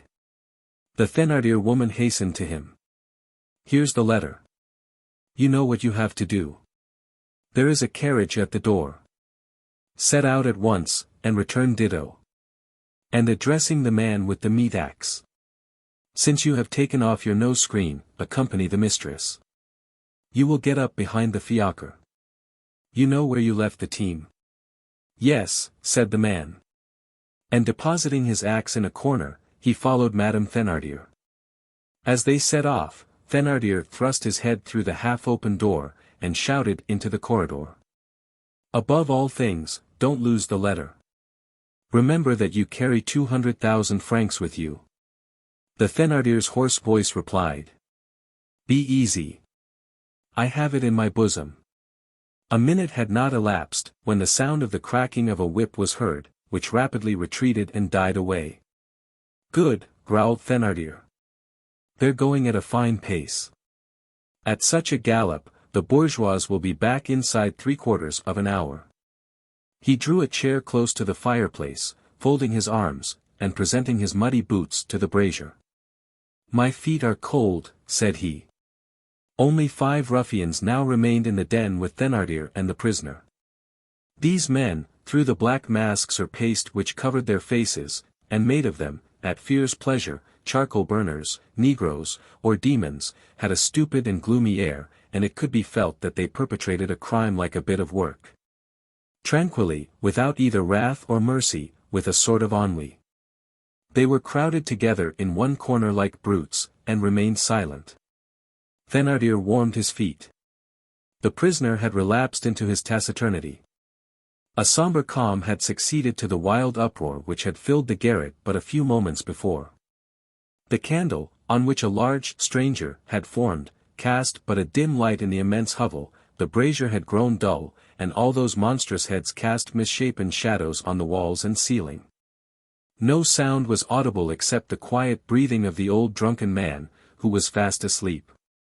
Marius waited in a state of anxiety that was augmented by every trifle. The enigma was more impenetrable than ever. Who was this little one whom Thénardier had called the lark? Was she his Ursule? The prisoner had not seemed to be affected by that word, the lark, and had replied in the most natural manner in the world, I do not know what you mean.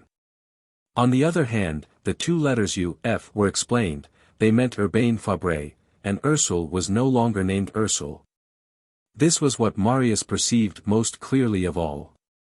A sort of horrible fascination held him nailed to his post, from which he was observing and commanding this whole scene.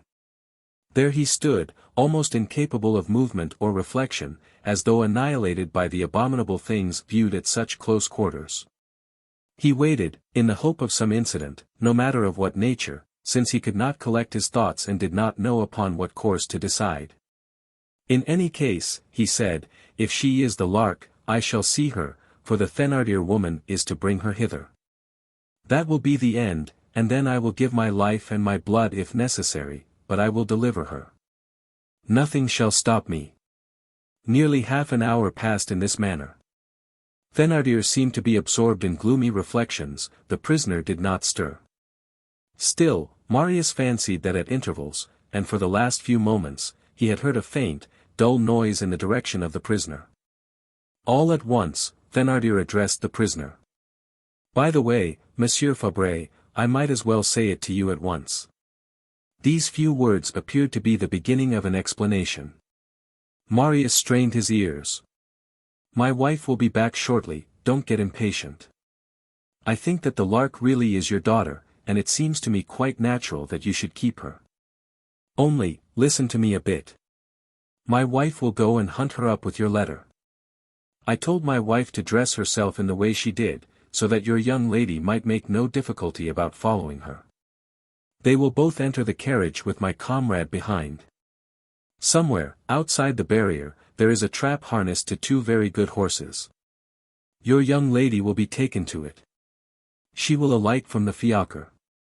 My comrade will enter the other vehicle with her, and my wife will come back here to tell us, it's done. As for the young lady, no harm will be done to her. The trap will conduct her to a place where she will be quiet, and just as soon as you have handed over to me those little 200,000 francs, she will be returned to you. If you have me arrested, my comrade will give a turn of his thumb to the Lark, that's all. The prisoner uttered not a syllable. After a pause, Thénardier continued. It's very simple, as you see. There'll be no harm done unless you wish that there should be harm done. I'm telling you how things stand. I warn you so that you may be prepared. He paused, the prisoner did not break the silence, and Thénardier resumed. As soon as my wife returns and says to me, the Lark is on the way, we will release you, and you will be free to go and sleep at home. You see that our intentions are not evil. Terrible images passed through Marius' mind. What? That young girl whom they were abducting was not to be brought back. One of those monsters was to bear her off into the darkness. Whither? And what if it were she? It was clear that it was she. Marius felt his heart stop beating. What was he to do? Discharge the pistol? Place all those scoundrels in the hands of justice? But the horrible man with the meat axe would, nonetheless, be out of reach with the young girl, and Marius reflected on Thénardier's words, of which he perceived the bloody significance, if you have me arrested. My comrade will give a turn of his thumb to the Lark. Now, it was not alone by the colonel's testament, it was by his own love, it was by the peril of the one he loved, that he felt himself restrained. This frightful situation, which had already lasted above half an hour, was changing its aspect every moment.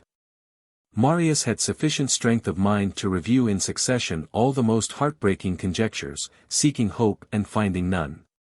The tumult of his thoughts contrasted with the funereal silence of the den. In the midst of this silence, the door at the bottom of the staircase was heard to open and shut again. The prisoner made a movement in his bonds. Here's the bourgeois, said Thénardier. He had hardly uttered the words, when the Thénardier woman did in fact rush hastily into the room, red, panting, breathless, with flaming eyes, and cried, as she smote her huge hands on her thighs simultaneously. False address. The ruffian who had gone with her made his appearance behind her and picked up his axe again. She resumed. Nobody there. Rue Saint-Dominique, number 17, no Monsieur Urbain Fabre. They know not what it means. She paused, choking, then went on. Monsieur Thénardier. That old fellow has duped you. You are too good, you see. If it had been me, I'd have chopped the beast in 4 quarters to begin with. And if he had acted ugly, I'd have boiled him alive. He would have been obliged to speak, and say where the girl is, and where he keeps his shiners. That's the way I should have managed matters. People are perfectly right when they say that men are a deal stupider than women. Nobody at number 17. It's nothing but a big carriage gate. No Monsieur Fabre in the Rue Saint-Dominique. And after all that racing and fee to the coachman and all. I spoke to both the porter and the portress, a fine, stout woman, and they know nothing about him. Marius breathed freely once more. She, Ursule or the Lark, he no longer knew what to call her, was safe. While his exasperated wife vociferated, Thénardier had seated himself on the table. For several minutes he uttered not a word, but swung his right foot, which hung down, and stared at the brazier with an air of savage reverie. Finally, he said to the prisoner, with a slow and singularly ferocious tone. A false address? What did you expect to gain by that? To gain time, cried the prisoner in a thundering voice, and at the same instant he shook off his bonds. They were cut. The prisoner was only attached to the bed now by one leg. Before the 7 men had time to collect their senses and dash forward, he had bent down into the fireplace, had stretched out his hand to the brazier, and had then straightened himself up again, and now Thénardier, the female Thénardier. And the ruffians, huddled in amazement at the extremity of the hovel, stared at him in stupefaction, as almost free and in a formidable attitude, he brandished above his head the red-hot chisel, which emitted a threatening glow. The judicial examination to which the ambush in the Gorbeau house eventually gave rise, established the fact that a large sew piece, cut and worked in a peculiar fashion, was found in the garret, when the police made their descent on it. This sew piece was one of those marvels of industry, which are engendered by the patience of the galleys in the shadows and for the shadows, marvels which are nothing else than instruments of escape. These hideous and delicate products of wonderful art are to jewelers' work what the metaphors of slang are to poetry. There are Benvenuto Cellinis in the galleys, just as there are Villons in language. The unhappy wretch who aspires to deliverance finds means sometimes without tools, sometimes with a common wooden-handled knife, to saw a sew into 2 thin plates, to hollow out these plates without affecting the coinage stamp. And to make a furrow on the edge of the sew in such a manner that the plates will adhere again. This can be screwed together and unscrewed at will, it is a box. In this box he hides a watch spring, and this watch spring, properly handled, cuts good-sized chains and bars of iron. The unfortunate convict is supposed to possess merely a sew. Not at all, he possesses liberty. It was a large sew of this sort which, during the subsequent search of the police, was found under the bed near the window. They also found a tiny saw of blue steel which would fit the sew. It is probable that the prisoner had this sew piece on his person at the moment when the ruffians searched him, that he contrived to conceal it in his hand, and that afterward, having his right hand free, he unscrewed it. And used it as a saw to cut the cords which fastened him, which would explain the faint noise and almost imperceptible movements which Marius had observed. As he had not been able to bend down, for fear of betraying himself, he had not cut the bonds of his left leg. The ruffians had recovered from their first surprise. "Be easy," said Bigrenaille to Thénardier. "He still holds by one leg, and he can't get away. I'll answer for that. I tied that paw for him." In the meanwhile, the prisoner had begun to speak. "You are wretches, but my life is not worth the trouble of defending it. When you think that you can make me speak, that you can make me write what I do not choose to write, that you can make me say what I do not choose to say." He stripped up his left sleeve, and added, "See here."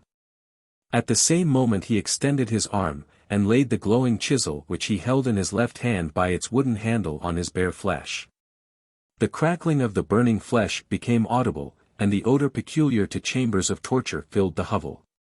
Marius reeled in utter horror, the very ruffians shuddered, hardly a muscle of the old man's face contracted, and while the red-hot iron sank into the smoking wound, impassive and almost august, he fixed on Thénardier his beautiful glance, in which there was no hatred, and where suffering vanished in serene majesty.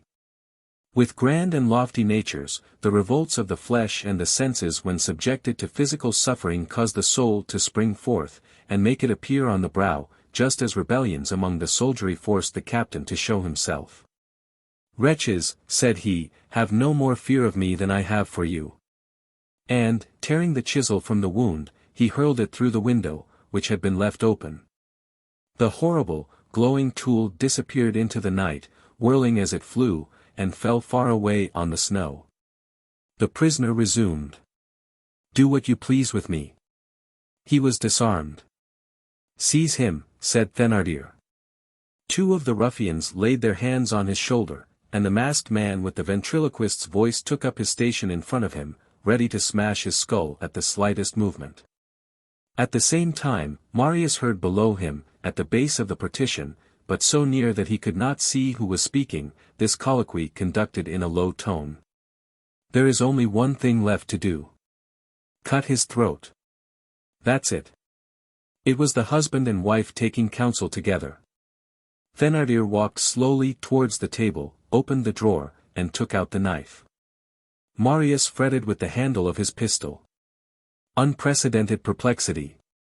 For the last hour he had had two voices in his conscience, the one enjoining him to respect his father's testament, the other crying to him to rescue the prisoner. These two voices continued uninterruptedly that struggle which tormented him to agony. Up to that moment he had cherished a vague hope that he should find some means of reconciling these two duties, but nothing within the limits of possibility had presented itself. However, the peril was urgent, the last bounds of delay had been reached. Thénardier was standing thoughtfully a few paces distant from the prisoner. Marius cast a wild glance about him, the last mechanical resource of despair. All at once a shudder ran through him. At his feet, on the table, a bright ray of light from the full moon illuminated and seemed to point out to him a sheet of paper. On this paper he read the following line written that very morning, in large letters, by the eldest of the Thénardier girls. "The bobbies are here." An idea, a flash, crossed Marius' mind. This was the expedient of which he was in search, the solution of that frightful problem which was torturing him, of sparing the assassin and saving the victim. He knelt down on his commode, stretched out his arm, seized the sheet of paper, softly detached a bit of plaster from the wall, wrapped the paper round it, and tossed the whole through the crevice into the middle of the den. It was high time. Thénardier had conquered his last fears or his last scruples, and was advancing on the prisoner. "Something is falling," cried the Thénardier woman. "What is it?" asked her husband. The woman darted forward and picked up the bit of plaster. She handed it to her husband. "Where did this come from?" demanded Thénardier. "Pardi," ejaculated his wife, "where do you suppose it came from?" "Through the window, of course." "I saw it pass," said Bigrenaille. Thénardier rapidly unfolded the paper and held it close to the candle. "It's in Éponine's handwriting." "The devil!" He made a sign to his wife, who hastily drew near, and showed her the line written on the sheet of paper, then he added in a subdued voice. "Quick! The ladder! Let's leave the bacon in the mousetrap and decamp." "Without cutting that man's throat?" asked the Thénardier woman. "We haven't the time." "Through what?" resumed Bigrenaille. "Through the window," replied Thénardier. "Since Ponine has thrown the stone through the window, it indicates that the house is not watched on that side." The mask with the ventriloquist's voice deposited his huge key on the floor, raised both arms in the air, and opened and clenched his fists, 3 times rapidly without uttering a word. This was the signal like the signal for clearing the decks for action on board ship. The ruffians who were holding the prisoner released him. In the twinkling of an eye the rope ladder was unrolled outside the window, and solidly fastened to the sill by the 2 iron hooks. The prisoner paid no attention to what was going on around him. He seemed to be dreaming or praying. As soon as the ladder was arranged, Thénardier cried, "Come! The bourgeois first!" And he rushed headlong to the window. But just as he was about to throw his leg over, Bigrenaille seized him roughly by the collar. "Not much, come now, you old dog, after us." "After us," yelled the ruffians. "You are children," said Thénardier, "we are losing time. The police are on our heels." "Well," said the ruffians, "let's draw lots to see who shall go down first." Thénardier exclaimed. Are you mad? Are you crazy? What a pack of boobies. You want to waste time, do you? Draw lots, do you? By a wet finger, by a short straw. With written names. Thrown into a hat. Would you like my hat?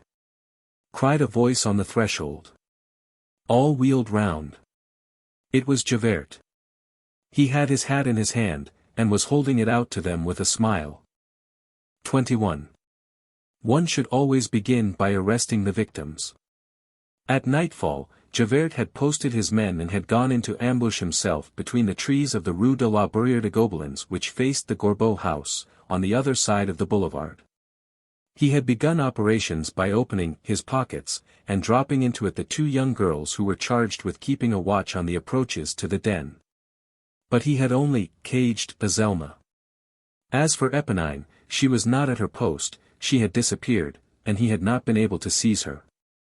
Then Javert had made a point and had bent his ear to waiting for the signal agreed upon. The comings and goings of the fiacres had greatly agitated him.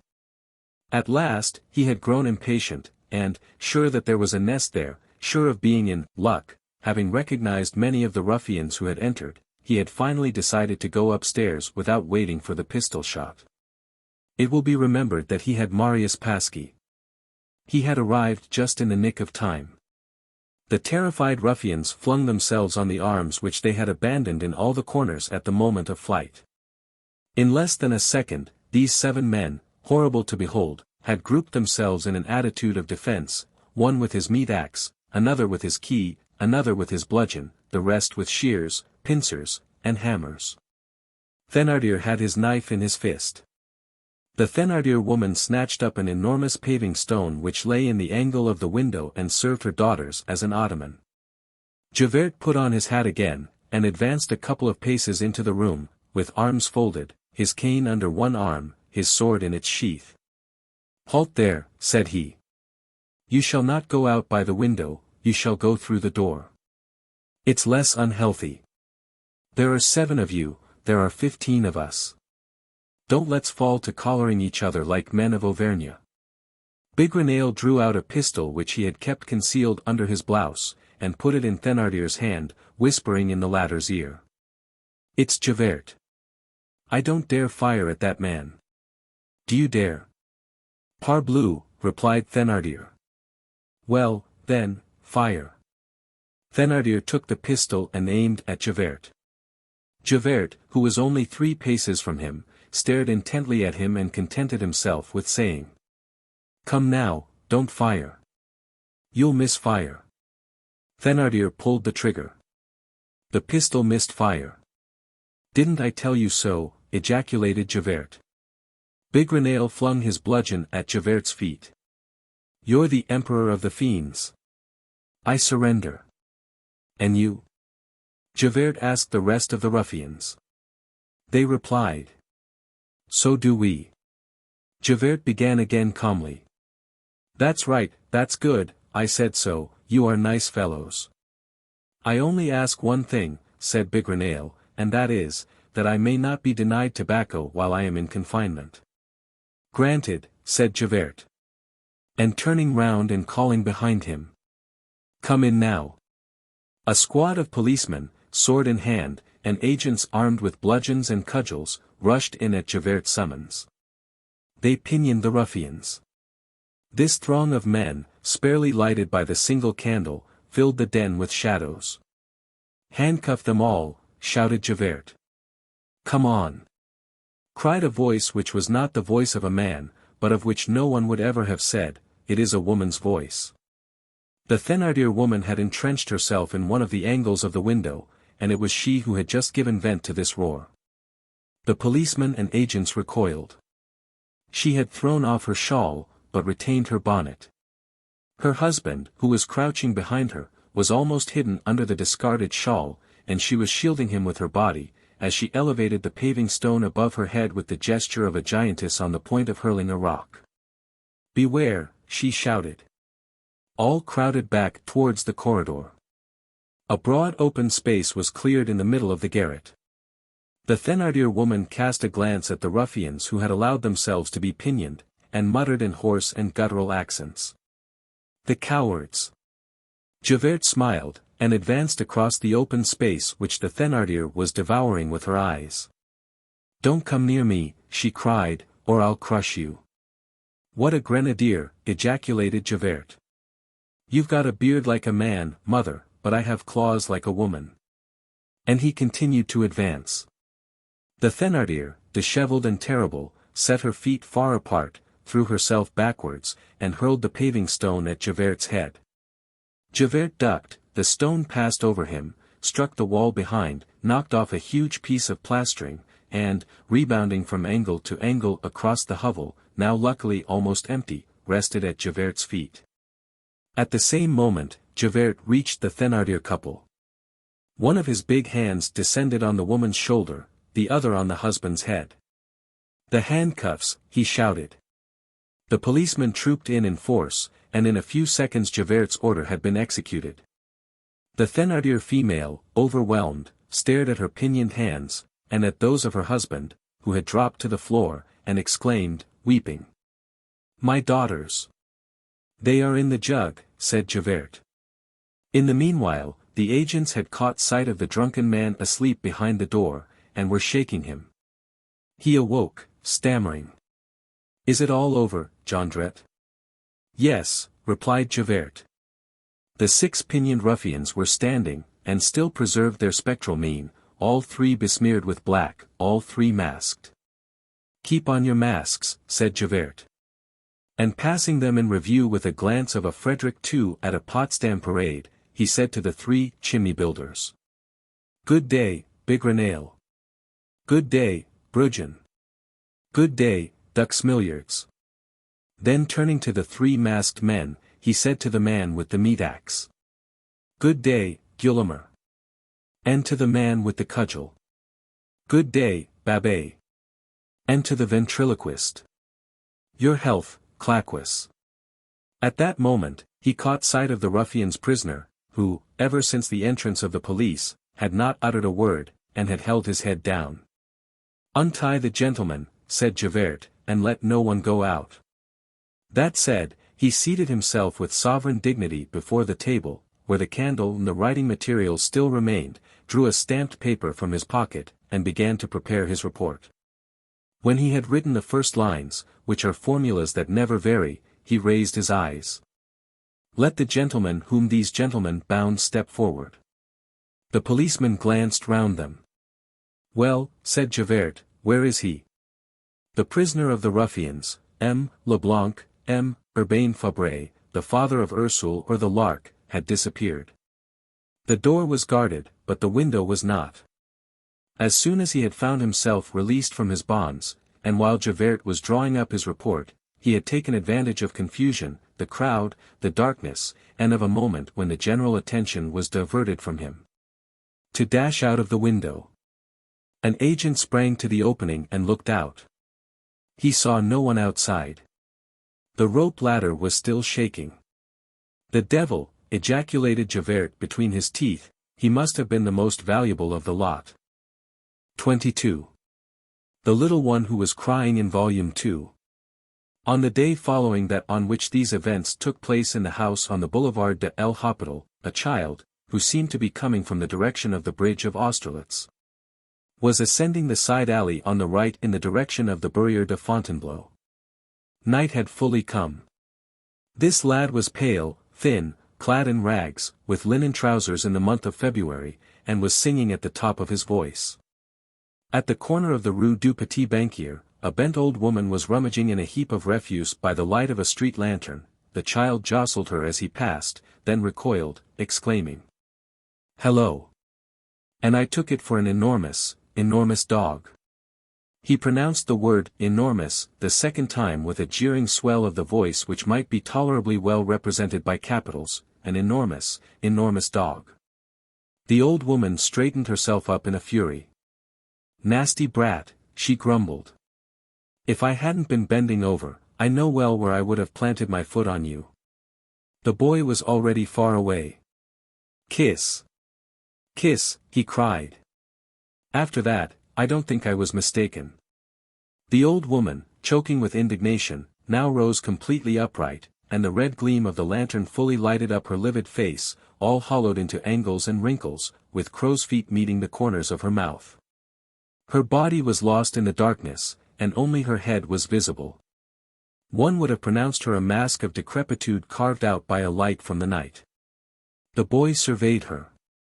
"Madam," said he, "does not possess that style of beauty which pleases me." He then pursued his road, and resumed his song. Le roi coupe décebot. Sen allait à la chasse. À la chasse et ux corbeau. At the end of these 3 lines he paused. He had arrived in front of number 50, 52, and finding the door fastened, he began to assault it with resounding and heroic kicks, which betrayed rather the man's shoes that he was wearing than the child's feet which he owned. In the meanwhile, the very old woman whom he had encountered at the corner of the Rue du Petit Banquier hastened up behind him, uttering clamorous cries and indulging in lavish and exaggerated gestures. "What's this? What's this? Lord God!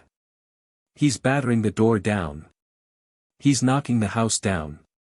The kicks continued. The old woman strained her lungs. Is that the way buildings are treated nowadays? All at once she paused. She had recognized the gamin. "What? So it's that imp?" "Why, it's the old lady," said the lad. "Good day, Boog and Mush. I have come to see my ancestors." The old woman retorted with a composite grimace, and a wonderful improvisation of hatred taking advantage of feebleness and ugliness, which was, unfortunately, wasted in the dark. "There's no one here." "Bah!" retorted the boy, "where's my father?" "At La Force." "Come, now." "And my mother?" "At Saint Lazare." "Well. And my sisters?" "At the Madelonettes." The lad scratched his head behind his ear, stared at Ma'am Bougon, and said, "Ah!" Then he executed a pirouette on his heel. A moment later, the old woman, who had remained on the doorstep, heard him singing in his clear, young voice, as he plunged under the black elm trees, in the wintry wind. Le roi coupe décebot. Sen allait à la chasse. À la chasse et ux corbeau. Monty sur deux chasses. Quand on passait dessus. On lui payait 2 sous.48. Volume 4. The Idyll in the Rue Plumet and the Epoch in the Rue Saint-Denis. Book I. A few pages of history. I, well cut. 1831 and 1832, the 2 years which are immediately connected with the Revolution of July, form one of the most peculiar and striking moments of history. These 2 years rise like 2 mountains midway between those which precede and those which follow them. They have a revolutionary grandeur. Precipices are to be distinguished there. The social masses, the various sizes of civilization, the solid group of superposed and adhering interests, the century-old profiles of the ancient French formation, appear and disappear in them every instant, athwart the storm clouds of systems, of passions, and of theories. These appearances and disappearances have been designated as movement and resistance. At intervals, truth, that daylight of the human soul, can be descried shining there.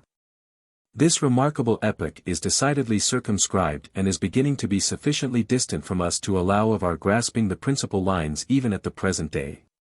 We shall make the attempt. The Restoration had been one of those intermediate phases, hard to define, in which there is fatigue, buzzing, murmurs, sleep, tumult, and which are nothing else than the arrival of a great nation at a halting place. These epochs are peculiar and mislead the politicians who desire to convert them to profit. In the beginning, the nation asks nothing but repose, it thirsts for but one thing, peace, it has but one ambition, to be small. Which is the translation of remaining tranquil. Of great events, great hazards, great adventures, great men, thank God, we have seen enough, we have them heaped higher than our heads. We would exchange Caesar for Prusias, and Napoleon for the King of Yvetot. What a good little king was he! We have marched since daybreak, we have reached the evening of a long and toilsome day. We have made our first change with Mirabeau, the second with Robespierre, the third with Bonaparte, we are worn out. Each one demands a bed. Devotion which is weary, heroism which has grown old, ambitions which are sated, fortunes which are made, seek, demand, implore, solicit, what? A shelter. They have it. They take possession of peace, of tranquility, of leisure. Behold, they are content. But, at the same time certain facts arise, compel recognition, and knock at the door in their turn. These facts are the products of revolutions and wars, they exist, they have the right to install themselves in society, and they do install themselves therein. And most of the time, facts are the stewards of the household in Fourier's 49 who do nothing but prepare lodgings for principles. This, then, is what appears to philosophical politicians. At the same time that weary men demand repose, accomplished facts demand guarantees. Guarantees are the same to facts that repose is to men. This is what England demanded of the Stuarts after the Protector, this is what France demanded of the Bourbons after the Empire. These guarantees are a necessity of the times. They must be accorded. Princes grant them, but in reality, it is the force of things which gives them. A profound truth, and one useful to know, which the Stuarts did not suspect in 1662 and which the Bourbons did not even obtain a glimpse of in 1814. The predestined family, which returned to France when Napoleon fell, had the fatal simplicity to believe that it was itself which bestowed, and that what it had bestowed it could take back again.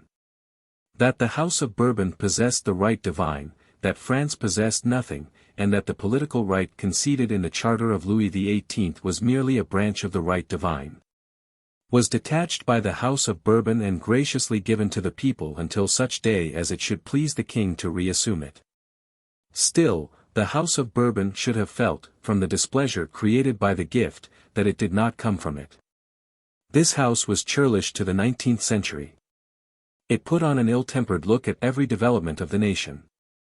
To make use of a trivial word, that is to say, of a popular and a true word, it looked glum. The people saw this.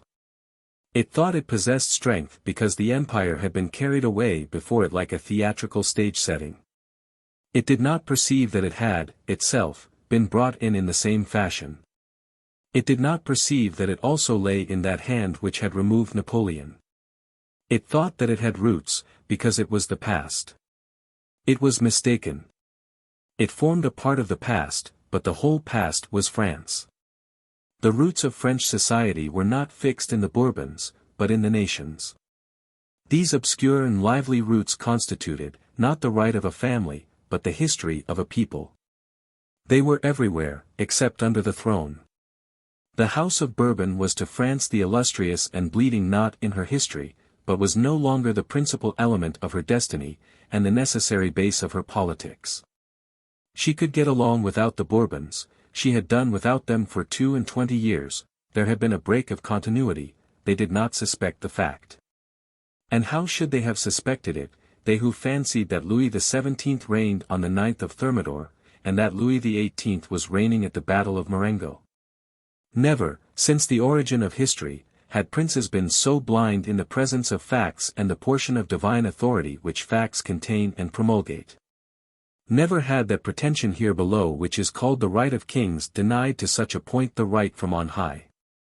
A capital error which led this family to lay its hand once more on the guarantees granted in 1814, on the concessions, as it termed them.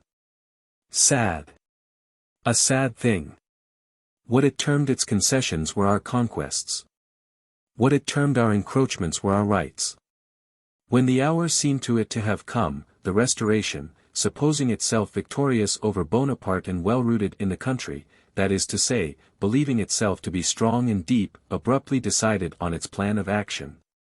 And risked its stroke.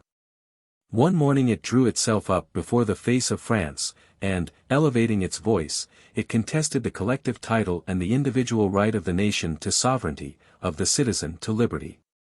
In other words, it denied to the nation that which made it a nation, and to the citizen that which made him a citizen. This is the foundation of those famous acts which are called the Ordinances of July. The Restoration fell. It fell justly. But, we admit, it had not been absolutely hostile to all forms of progress. Great things had been accomplished, with it alongside. Under the Restoration, the nation had grown accustomed to calm discussion, which had been lacking under the Republic, and to grandeur and peace, which had been wanting under the Empire. France free and strong had offered an encouraging spectacle to the other peoples of Europe. The Revolution had had the word under Robespierre, the cannon had had the word under Bonaparte. It was under Louis XVIII and Charles X that it was the turn of intelligence to have the word. The wind ceased, the torch was lighted once more. On the lofty heights, the pure light of mind could be seen flickering. A magnificent, useful, and charming spectacle. For a space of 15 years, those great principles which are so old for the thinker, so new for the statesman, could be seen at work in perfect peace, on the public square. Equality before the law, liberty of conscience, liberty of speech, liberty of the press, the accessibility of all aptitudes to all functions. Thus it proceeded until 1830. The Bourbons were an instrument of civilization which broke in the hands of Providence. The fall of the Bourbons was full of grandeur, not on their side, but on the side of the nation. They quitted the throne with gravity, but without authority. Their descent into the night was not one of those solemn disappearances which leave a somber emotion in history, it was neither the spectral calm of Charles I, nor the eagle scream of Napoleon. They departed, that is all. They laid down the crown, and retained no aureole. They were worthy, but they were not august. They lacked, in a certain measure, the majesty of their misfortune. Charles X during the voyage from Cherbourg, causing a round table to be cut over into a square table, appeared to be more anxious about imperiled etiquette than about the crumbling monarchy. This diminution saddened devoted men who loved their persons, and serious men who honored their race. The populace was admirable. The nation, attacked one morning with weapons, by a sort of royal insurrection, felt itself in the possession of so much force that it did not go into a rage. It defended itself, restrained itself, restored things to their places, the government to law, the Bourbons to exile, alas. And then halted. It took the old King Charles X from beneath that dais which had sheltered Louis XIV and set him gently on the ground. It touched the royal personages only with sadness and precaution. It was not one man, it was not a few men, it was France, France entire, France victorious and intoxicated with her victory, who seemed to be coming to herself, and who put into practice, before the eyes of the whole world, these grave words of Guillaume du Ver after the day of the barricades. It is easy for those who are accustomed to skim the favors of the great, and to spring, like a bird from bough to bough, from an afflicted fortune to a flourishing one, to show themselves harsh towards their prince in his adversity. But as for me, the fortune of my kings and especially of my afflicted kings, will always be venerable to me. The Bourbons carried away with them respect, but not regret. As we have just stated, their misfortune was greater than they were. They faded out in the horizon. The Revolution of July instantly had friends and enemies throughout the entire world.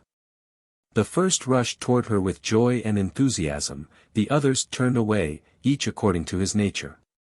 At the first blush, the princes of Europe, the owls of this dawn, shut their eyes, wounded and stupefied, and only opened them to threaten. A fright which can be comprehended, a wrath which can be pardoned. This strange revolution had hardly produced a shock, it had not even paid to vanquished royalty the honor of treating it as an enemy, and of shedding its blood. In the eyes of despotic governments, who are always interested in having liberty calumniate itself, the Revolution of July committed the fault of being formidable and of remaining gentle. Nothing, however, was attempted or plotted against it. The most discontented, the most irritated, the most trembling, saluted it. Whatever our egotism and our rancor may be, a mysterious respect springs from events in which we are sensible of the collaboration of someone who is working above man. The Revolution of July is the triumph of right overthrowing the fact. A thing which is full of splendor. Right overthrowing the fact. Hence the brilliancy of the Revolution of 1830, hence, also, its mildness. Right triumphant has no need of being violent. Right is the just and the true. The property of right is to remain eternally beautiful and pure. The fact, even when most necessary to all appearances, even when most thoroughly accepted by contemporaries, if it exist only as a fact, and if it contain only too little of right, or none at all, is infallibly destined to become, in the course of time, deformed, impure, perhaps, even monstrous.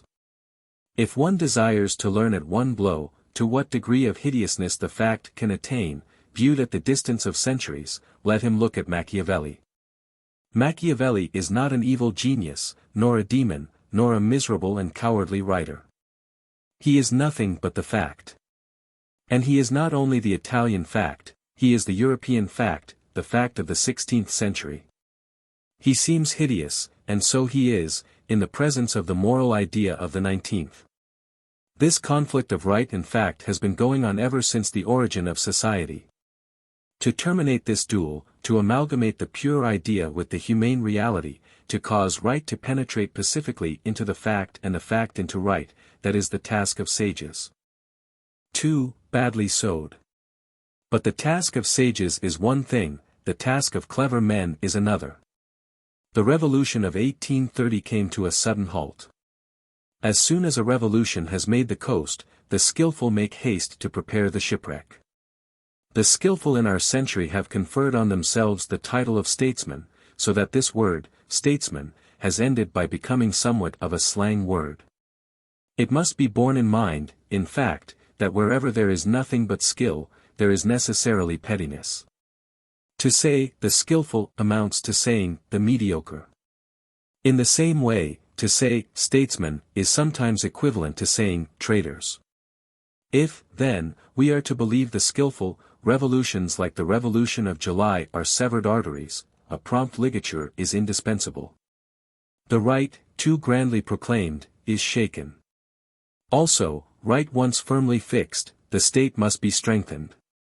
Liberty once assured, attention must be directed to power. Here the sages are not, as yet, separated from the skillful, but they begin to be distrustful. Power, very good. But, in the first place, what is power? In the second, whence comes it? The skillful do not seem to hear the murmured objection, and they continue their maneuvers. According to the politicians, who are ingenious in putting the mask of necessity on profitable fictions, the first requirement of a people after a revolution, when this people forms part of a monarchical continent, is to procure for itself a dynasty. In this way, say they, peace, that is to say, time to dress our wounds, and to repair the house, can be had after a revolution. The dynasty conceals the scaffolding and covers the ambulance. Now, it is not always easy to procure a dynasty. If it is absolutely necessary, the first man of genius or even the first man of fortune who comes to hand suffices for the manufacturing of a king. You have, in the first case, Napoleon, in the second, Iturbide.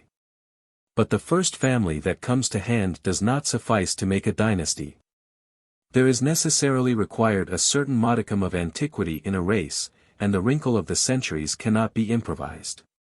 If we place ourselves at the point of view of the statesman, after making all allowances, of course, after a revolution, what are the qualities of the king which result from it? He may be, and it is useful for him to be, a revolutionary. That is to say, a participant in his own person in that revolution, that he should have lent a hand to it, that he should have either compromised or distinguished himself therein, that he should have touched the axe or wielded the sword in it. What are the qualities of a dynasty? It should be national, that is to say, revolutionary at a distance, not through acts committed, but by reason of ideas accepted. It should be composed of past and be historic. Be composed of future and be sympathetic. All this explains why the early revolutions contented themselves with finding a man, Cromwell or Napoleon. And why the second absolutely insisted on finding a family, the House of Brunswick or the House of Orleans. Royal houses resemble those Indian fig trees, each branch of which, bending over to the earth, takes root and becomes a fig tree itself. Each branch may become a dynasty, on the sole condition that it shall bend down to the people. Such is the theory of the skillful. Here, then, lies the great art, to make a little render to success the sound of a catastrophe in order that those who profit by it may tremble from it also, to season with fear every step that is taken. To augment the curve of the transition to the point of retarding progress, to dull that aurora, to denounce and retrench the harshness of enthusiasm, to cut all angles and nails, to wad triumph, to muffle upright. To envelop the giant people in flannel, and to put it to bed very speedily, to impose a diet on that excess of health, to put Hercules on the treatment of a convalescent, to dilute the event with the expedient. To offer to spirits thirsting for the ideal that nectar thinned out with a potion, to take one's precautions against too much success, to garnish the revolution with a shade. 1830 practiced this theory, already applied to England by 1688. 1830 is a revolution arrested midway. Half of progress, quasi-right. Now, logic knows not the almost, absolutely as the sun knows not the candle. Who arrests revolutions halfway? The bourgeoisie. Why? Because the bourgeoisie is interest which has reached satisfaction. Yesterday it was appetite, today it is plenitude, tomorrow it will be satiety. The phenomenon of 1814 after Napoleon was reproduced in 1830 after Charles X. The attempt has been made, and wrongly, to make a class of the bourgeoisie. The bourgeoisie is simply the contented portion of the people. The bourgeois is the man who now has time to sit down. A chair is not a caste. But through a desire to sit down too soon, one may arrest the very march of the human race. This has often been the fault of the bourgeoisie. One is not a class because one has committed a fault. Selfishness is not one of the divisions of the social order. Moreover, we must be just to selfishness. The state to which that part of the nation which is called the bourgeoisie aspired after the shock of 1830 was not the inertia which is complicated with indifference and laziness, and which contains a little shame. It was not the slumber which presupposes a momentary forgetfulness accessible to dreams, it was the halt. The halt is a word formed of a singular double and almost contradictory sense, a troop on the march, that is to say, movement. A stand, that is to say, repose. The halt is the restoration of forces, it is repose armed and on the alert, it is the accomplished fact which posts sentinels and holds itself on its guard. The halt presupposes the combat of yesterday and the combat of tomorrow. It is the partition between 1830 and 1848. What we here call combat may also be designated as progress. The bourgeoisie then, as well as the statesman, required a man who should express this word halt. And although because a composite individuality, signifying revolution and signifying stability, in other terms, strengthening the present by the evident compatibility of the past with the future. This man was already found. His name was Louis Philippe d'Orléans. The 221 made Louis Philippe king. Lafayette undertook the coronation. He called it the best of republics. The town hall of Paris took the place of the cathedral of Reims.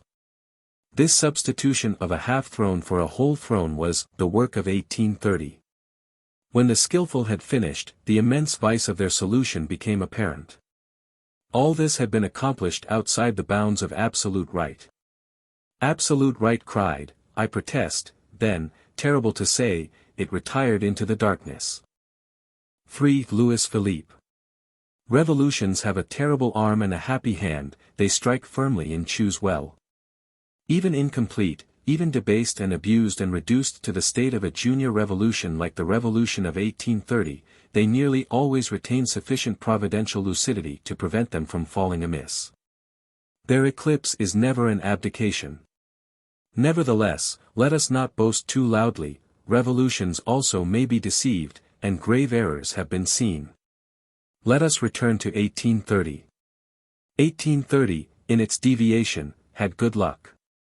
In the establishment which entitled itself order after the revolution had been cut short, the king amounted to more than royalty. Louis Philippe was a rare man. The son of a father to whom history will accord certain attenuating circumstances, but also as worthy of esteem as that father had been of blame, possessing all private virtues and many public virtues. Careful of his health, of his fortune, of his person, of his affairs, knowing the value of a minute and not always the value of a year, sober, serene, peaceable, patient, a good man and a good prince. Sleeping with his wife, and having in his palace lackeys charged with the duty of showing the conjugal bed to the bourgeois. An ostentation of the regular sleeping apartment which had become useful after the former illegitimate displays of the elder branch. Knowing all the languages of Europe, and, what is more rare, all the languages of all interests, and speaking them, an admirable representative of the middle class, but outstripping it, and in every way greater than it. Possessing excellent sense, while appreciating the blood from which he had sprung, counting most of all on his intrinsic worth, and, on the question of his race, very particular, declaring himself Orleans and not Bourbon. Thoroughly the first prince of the blood royal while he was still only a serene highness, but a frank bourgeois from the day he became king, diffuse in public, concise in private, reputed, but not proved to be a miser. At bottom, one of those economists who are readily prodigal at their own fancy or duty, lettered, but not very sensitive to letters, a gentleman, but not a chevalier, simple, calm, and strong, adored by his family and his household. A fascinating talker, an undeceived statesman, inwardly cold, dominated by immediate interest, always governing at the shortest range, incapable of rancor and of gratitude, making use without mercy of superiority on mediocrity. Clever in getting parliamentary majorities to put in the wrong those mysterious unanimities which muttered dully under thrones. Unreserved, sometimes imprudent in his lack of reserve, but with marvelous address in that imprudence, fertile in expedients, in countenances, in masks, making France fear Europe and Europe France. Incontestably fond of his country, but preferring his family. Assuming more domination than authority and more authority than dignity, a disposition which has this unfortunate property, that as it turns everything to success, it admits of ruse and does not absolutely repudiate baseness. But which has this valuable side, that it preserves politics from violent shocks, the state from fractures, and society from catastrophes. Minute, correct, vigilant, attentive, sagacious, indefatigable, contradicting himself at times and giving himself the lie, bold against Austria at Ancona, obstinate against England in Spain, bombarding Antwerp, and paying off Pritchard. Singing the Marseillaise with conviction, inaccessible to despondency, to lassitude, to the taste for the beautiful and the ideal, to daring generosity, to utopia, to chimeras, to wrath, to vanity, to fear. Possessing all the forms of personal intrepidity, a general at Valmy, a soldier at Jemappes, attacked 8 times by regicides and always smiling. Brave as a grenadier, courageous as a thinker. Uneasy only in the face of the chances of a European shaking up, and unfitted for great political adventures, always ready to risk his life, never his work. Disguising his will in influence, in order that he might be obeyed as an intelligence rather than as a king, endowed with observation and not with divination. Not very attentive to minds, but knowing men, that is to say requiring to see in order to judge, prompt and penetrating good sense, practical wisdom, easy speech, prodigious memory. Drawing incessantly on this memory, his only point of resemblance with Caesar, Alexander, and Napoleon. Knowing deeds, facts, details, dates, proper names, ignorant of tendencies, passions, the diverse geniuses of the crowd, the interior aspirations, the hidden and obscure uprisings of souls, in a word.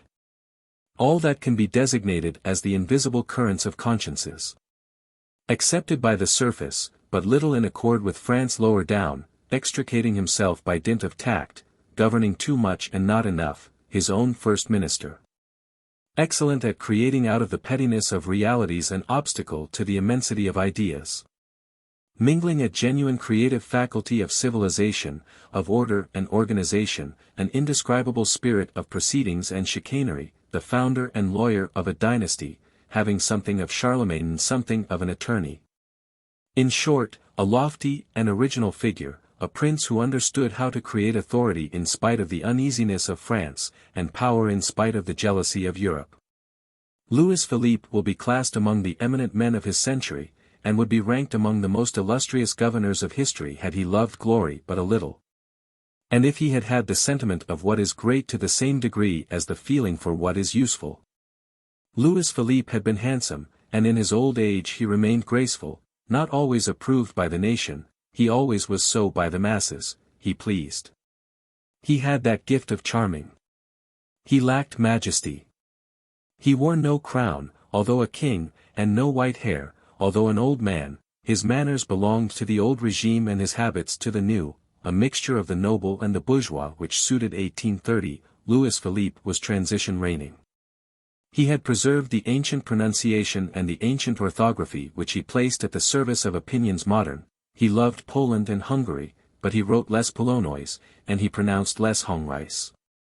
He wore the uniform of the National Guard, like Charles X, and the ribbon of the Legion of Honor, like Napoleon. He went a little to chapel, not at all to the chase, never to the opera.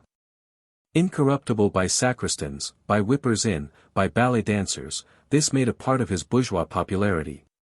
He had no heart. He went out with his umbrella under his arm, and this umbrella long formed a part of his aureole. He was a bit of a mason, a bit of a gardener, something of a doctor. He bled a postilion who had tumbled from his horse. Louis Philippe no more went about without his lancet, than did Henri IV without his poniard. The royalists jeered at this ridiculous king, the first who had ever shed blood with the object of healing. For the grievances against Louis Philippe, there is one deduction to be made. There is that which accuses royalty, that which accuses the reign, that which accuses the king, 3 columns which all give different totals. Democratic right confiscated, progress becomes a matter of secondary interest, the protests of the street violently repressed, military execution of insurrections, the rising passed over by arms, the rue Transnonain, the councils of war. The absorption of the real country by the legal country, on half shares with 300,000 privileged persons, these are the deeds of royalty. Belgium refused, Algeria too harshly conquered, and, as in the case of India by the English, with more barbarism than civilization, the breach of faith, to A.B.D. Elkader, Blay, Deutz-Bot, Pritchard paid, these are the doings of the reign. The policy which was more domestic than national was the doing of the king. As will be seen, the proper deduction having been made, the king's charge is decreased. This is his great fault, he was modest in the name of France. Whence arises this fault? We will state it. Louis Philippe was rather too much of a paternal king, that incubation of a family with the object of founding a dynasty is afraid of everything and does not like to be disturbed. Hence excessive timidity, which is displeasing to the people, who have the 14th of July in their civil and Austerlitz in their military tradition. Moreover, if we deduct the public duties which require to be fulfilled first of all, that deep tenderness of Louis Philippe towards his family was deserved by the family. That domestic group was worthy of admiration. Virtues there dwelt side by side with talents. One of Louis Philippe's daughters, Marie d'Orleans, placed the name of her race among artists, as Charles d'Orleans had placed it among poets. She made of her soul a marble which she named Jeanne d'Arc. 2 of Louis Philippe's daughters elicited from Metternich this eulogium: they are young people such as are rarely seen, and princes such as are never seen. This, without any dissimulation, and also without any exaggeration, is the truth about Louis Philippe. To be Prince Equality, to bear in his own person the contradiction of the Restoration and the Revolution, to have that disquieting side of the revolutionary which becomes reassuring in governing power. Therein lay the fortune of Louis Philippe in 1830. Never was there a more complete adaptation of a man to an event, the one entered into the other, and the incarnation took place. Louis Philippe is 1830 made man. Moreover, he had in his favor that great recommendation to the throne, exile. He had been proscribed, a wanderer, poor. He had lived by his own labor.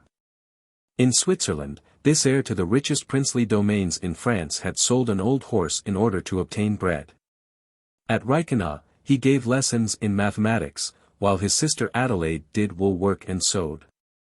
These souvenirs connected with a king rendered the bourgeoisie enthusiastic. He had, with his own hands, demolished the iron cage of Mont Saint-Michel, built by Louis XI, and used by Louis XV. He was the companion of Dumouriez, he was the friend of Lafayette, he had belonged to the Jacobins' Club. Mirabeau had slapped him on the shoulder, Danton had said to him, "Young man." At the age of 24, in 93, being then M. de Chartres, he had witnessed, from the depth of a box, the trial of Louis XVI, so well named, that poor tyrant. The blind clairvoyance of the Revolution, breaking royalty in the king with royalty, did so almost without noticing the man in the fierce crushing of the idea, the vast storm of the Assembly Tribunal, the public wrath interrogating Capet not knowing what to reply, the alarming, stupefied vacillation by that royal head beneath that sombre breath, the relative innocence of all in that catastrophe. Of those who condemned as well as of the man condemned, he had looked on those things, he had contemplated that giddiness. He had seen the centuries appear before the bar of the Assembly Convention, he had beheld, behind Louis XVI, that unfortunate passer-by who was made responsible, the terrible culprit, the monarchy, rise through the shadows. And there had lingered in his soul the respectful fear of these immense justices of the populace, which are almost as impersonal as the justice of God.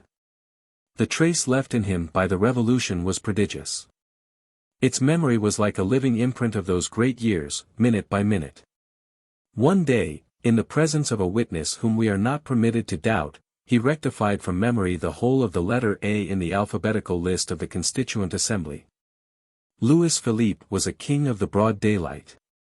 While he reigned, the press was free, the tribune was free, conscience and speech were free. The laws of September are open to sight. Although fully aware of the gnawing power of light on privileges, he left his throne exposed to the light. History will do justice to him for this loyalty. Louis Philippe, like all historical men who have passed from the scene, is today put on his trial by the human conscience. His case is, as yet, only in the lower court. The hour when history speaks with its free and venerable accent, has not yet sounded for him, the moment has not come to pronounce a definite judgment on this king. The austere and illustrious historian Louis Blanc has himself recently softened his first verdict. Louis Philippe was elected by those two almosts which are called the 221 and 1830, that is to say, by a half parliament, and a half revolution. And in any case, from the superior point of view where philosophy must place itself, we cannot judge him here, as the reader has seen above, except with certain reservations in the name of the absolute democratic principle. In the eyes of the absolute, outside these two rights, the right of man in the first place, the right of the people in the second, all is usurpation. But what we can say, even at the present day, that after making these reserves is, that to sum up the whole, and in whatever manner he is considered, Louis Philippe, taken in himself, and from the point of view of human goodness, will remain. To use the antique language of ancient history, one of the best princes who ever sat on a throne. What is there against him? That throne. Take away Louis Philippe the king, there remains the man. And the man is good. He is good at times even to the point of being admirable. Often, in the midst of his gravest souvenirs, after a day of conflict with the whole diplomacy of the continent, he returned at night to his apartments, and there, exhausted with fatigue, overwhelmed with sleep, what did he do? He took a death sentence and passed the night in revising a criminal suit, considering it something to hold his own against Europe, but that it was a still greater matter to rescue a man from the executioner. He obstinately maintained his opinion against his keeper of the seals, he disputed the ground with the guillotine foot by foot against the crown attorneys, those chatterers of the law, as he called them. Sometimes the pile of sentences covered his table, he examined them all, it was anguish to him to abandon these miserable, condemned heads. One day, he said to the same witness to whom we have recently referred, "I won 7 last night." During the early years of his reign, the death penalty was as good as abolished, and the erection of a scaffold was a violence committed against the king. The Greve having disappeared with the elder branch, a bourgeois place of execution was instituted under the name of the Barrière Saint-Jacques, practical men felt the necessity of a quasi-legitimate guillotine. And this was one of the victories of Casimir Perier, who represented the narrow sides of the bourgeoisie, over Louis-Philippe, who represented its liberal sides. Louis-Philippe annotated Beccaria with his own hand. After the Fieschi machine, he exclaimed, "What a pity that I was not wounded. Then I might have pardoned." On another occasion, alluding to the resistance offered by his ministry, he wrote in connection with a political criminal, who is one of the most generous figures of our day, "His pardon is granted, it only remains for me to obtain it." Louis-Philippe was as gentle as Louis IX and as kindly as Henri IV. Now, to our mind, in history, where kindness is the rarest of pearls, the man who is kindly almost takes precedence of the man who is great. Louis-Philippe having been severely judged by some, harshly, perhaps, by others, it is quite natural that a man, himself a phantom at the present day, who knew that king, should come and testify in his favor before history. This deposition, whatever else it may be, is evidently and above all things, entirely disinterested. An epitaph penned by a dead man is sincere, one shade may console another shade, the sharing of the same shadows confers the right to praise it. It is not greatly to be feared that it will ever be said of two tombs in exile, this one flattered the other. 4. Cracks beneath the foundation. At the moment when the drama which we are narrating is on the point of penetrating into the depths of one of the tragic clouds which envelop the beginning of Louis-Philippe's reign, it was necessary that there should be no equivoque, and it became requisite that this book should offer some explanation with regard to this king. Louis-Philippe had entered into possession of his royal authority without violence, without any direct action on his part, by virtue of a revolutionary change evidently quite distinct from the real aim of the revolution, but in which he, the Duc d'Orléans, exercised no personal initiative. He had been born a prince, and he believed himself to have been elected king. He had not served this mandate on himself, he had not taken it, it had been offered to him, and he had accepted it. Convinced, wrongly, to be sure, but convinced nevertheless, that the offer was in accordance with right and that the acceptance of it was in accordance with duty. Hence his possession was in good faith. Now, we say it in good conscience, Louis-Philippe being in possession in perfect good faith, and the democracy being in good faith in its attack. The amount of terror discharged by the social conflicts weighs neither on the king nor on the democracy. A clash of principles resembles a clash of elements. The ocean defends the water, the hurricane defends the air, the king defends royalty, the democracy defends the people. The relative, which is the monarchy, resists the absolute, which is the republic. Society bleeds in this conflict, but that which constitutes its suffering today will constitute its safety later on. And, in any case, those who combat are not to be blamed. One of the two parties is evidently mistaken, the right is not, like the Colossus of Rhodes, on two shores at once, with one foot on the republic, and one in royalty. It is indivisible, and all on one side, but those who are in error are so sincerely. A blind man is no more a criminal than a Vendean is a ruffian. Let us, then, impute to the fatality of things alone these formidable collisions. Whatever the nature of these tempests may be, human irresponsibility is mingled with them. Let us complete this exposition. The government of 1840 led a hard life immediately. Born yesterday, it was obliged to fight today. Hardly installed, it was already everywhere conscious of vague movements of traction on the apparatus of July so recently laid, and so lacking in solidity. Resistance was born on the morrow, perhaps even, it was born on the preceding evening. From month to month the hostility increased, and from being concealed it became patent. The Revolution of July, which gained but little acceptance outside of France by kings, had been diversely interpreted in France, as we have said. God delivers over to men his visible will in events, an obscure text written in a mysterious tongue. Men immediately make translations of it, translations hasty, incorrect, full of errors, of gaps, and of nonsense. Very few minds comprehend the divine language. The most sagacious, the calmest, the most profound, decipher slowly, and when they arrive with their text, the task has long been completed, there are already 20 translations on the public place. From each remaining springs a party, and from each misinterpretation a faction, and each party thinks that it alone has the true text, and each faction thinks that it possesses the light.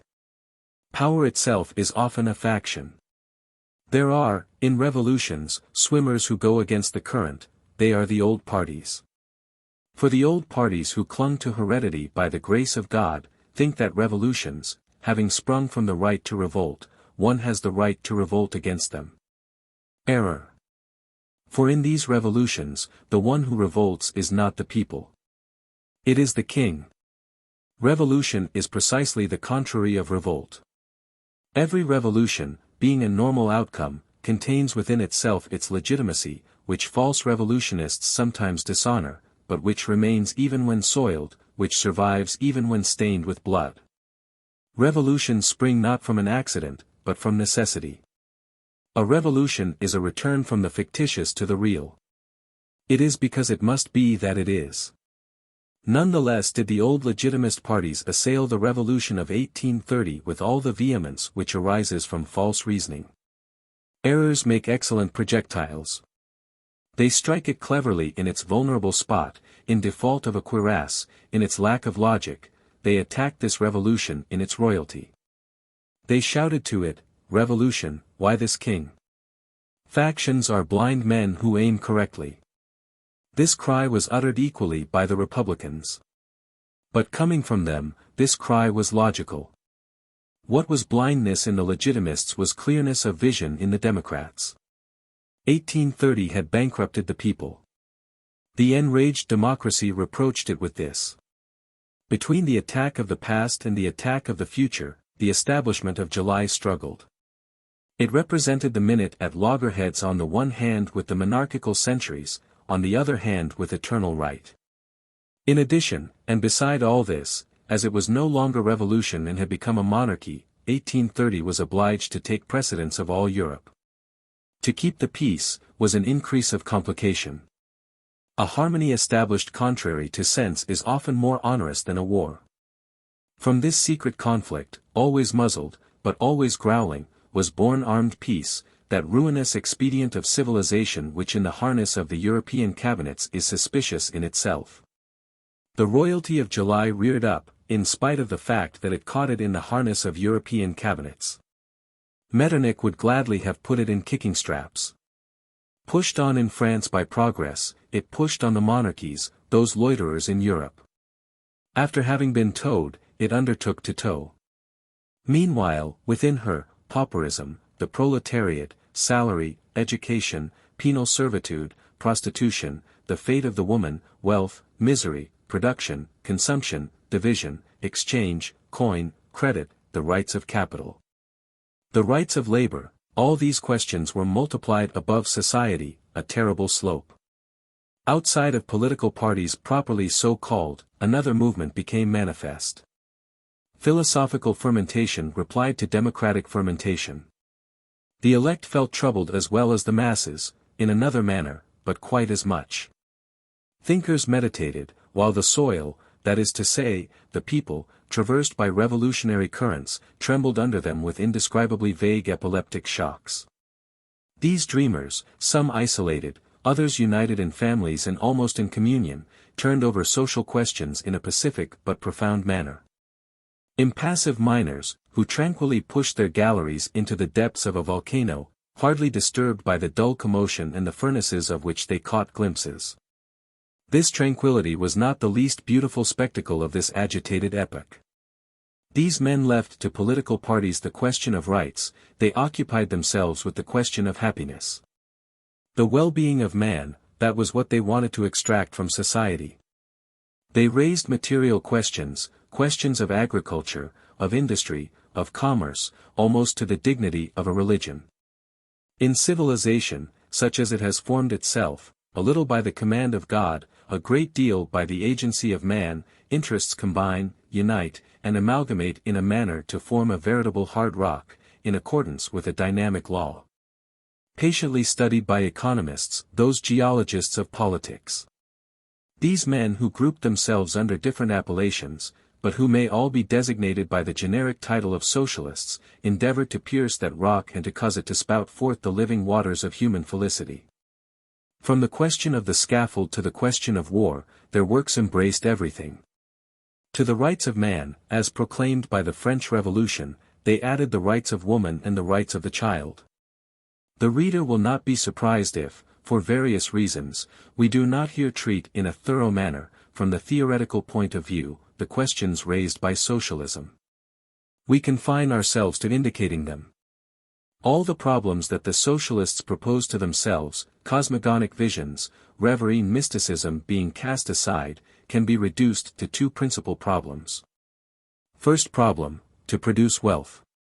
Second problem, to share it. The first problem contains the question of work. The second contains the question of salary.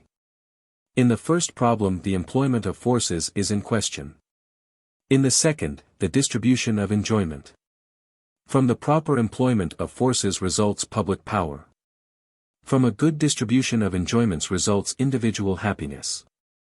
By a good distribution, not an equal but an equitable distribution must be understood. From these two things combined, the public power without, individual happiness within, results social prosperity. Social prosperity means the man happy, the citizen free, the nation great.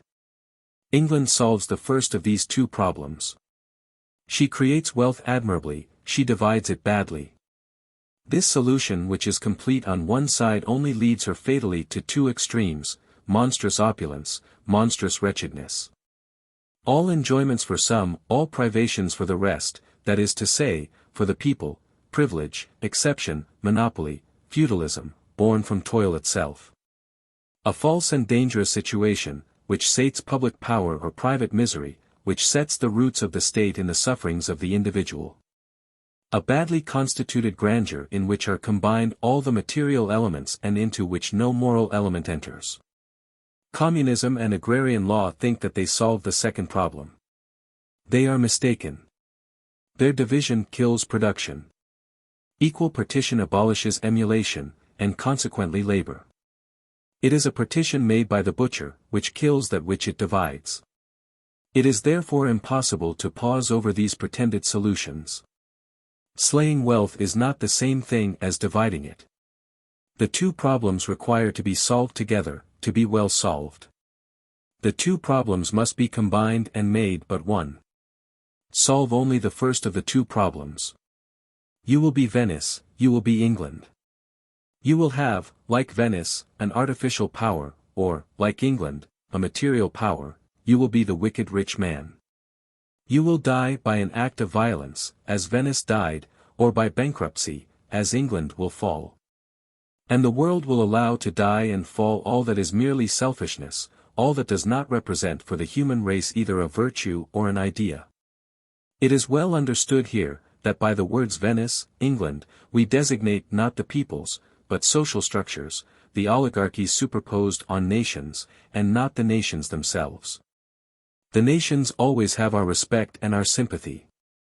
Venice, as a people, will live again, England, the aristocracy, will fall, but England, the nation, is immortal. That said, we continue. Solve the two problems, encourage the wealthy, and protect the poor, suppress misery, put an end to the unjust farming out of the feeble by the strong. Put a bridle on the iniquitous jealousy of the man who is making his way against the man who has reached the goal, adjust, mathematically and fraternally, salary to labor, mingle gratuitous and compulsory education with the growth of childhood. And make of science the base of manliness, develop minds while keeping arms busy, be at one and the same time a powerful people and a family of happy men, render property democratic, not by abolishing it, but by making it universal. So that every citizen, without exception, may be a proprietor, an easier matter than is generally supposed. In 2 words, learn how to produce wealth and how to distribute it, and you will have at once moral and material greatness, and you will be worthy to call yourself France. This is what socialism said outside and above a few sects which have gone astray, that is what it sought in facts, that is what it sketched out in minds. Efforts worthy of admiration. Sacred attempts.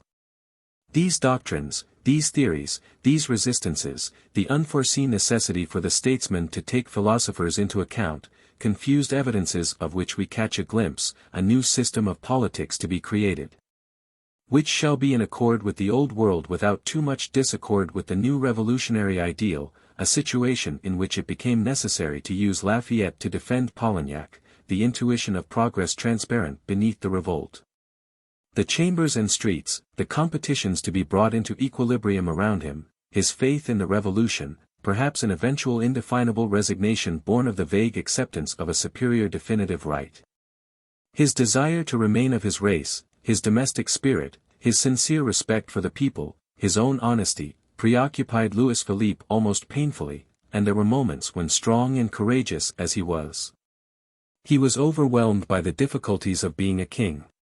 He felt under his feet a formidable disaggregation, which was not, nevertheless, a reduction to dust, France being more France than ever. Piles of shadows covered the horizon. A strange shade, gradually drawing nearer, extended little by little over men, over things, over ideas, a shade which came from wraths and systems. Everything which had been hastily stifled was moving and fermenting. At times the conscience of the honest man resumed its breathing, so great was the discomfort of that air in which sophisms were intermingled with truths. Spirits trembled in the social anxiety like leaves at the approach of a storm. The electric tension was such that at certain instants, the first comer, a stranger, brought light. Then the twilight obscurity closed in again. At intervals, deep and dull mutterings allowed a judgment to be formed as to the quantity of thunder contained by the cloud. 20 months had barely elapsed since the Revolution of July. The year 1832 had opened with an aspect of something impending and threatening. The distress of the people, the laborers without bread, the last Prince de Condé engulfed in the shadows, Brussels expelling the Nassaus as Paris did the Bourbons, Belgium offering herself to a French prince and giving herself to an English prince.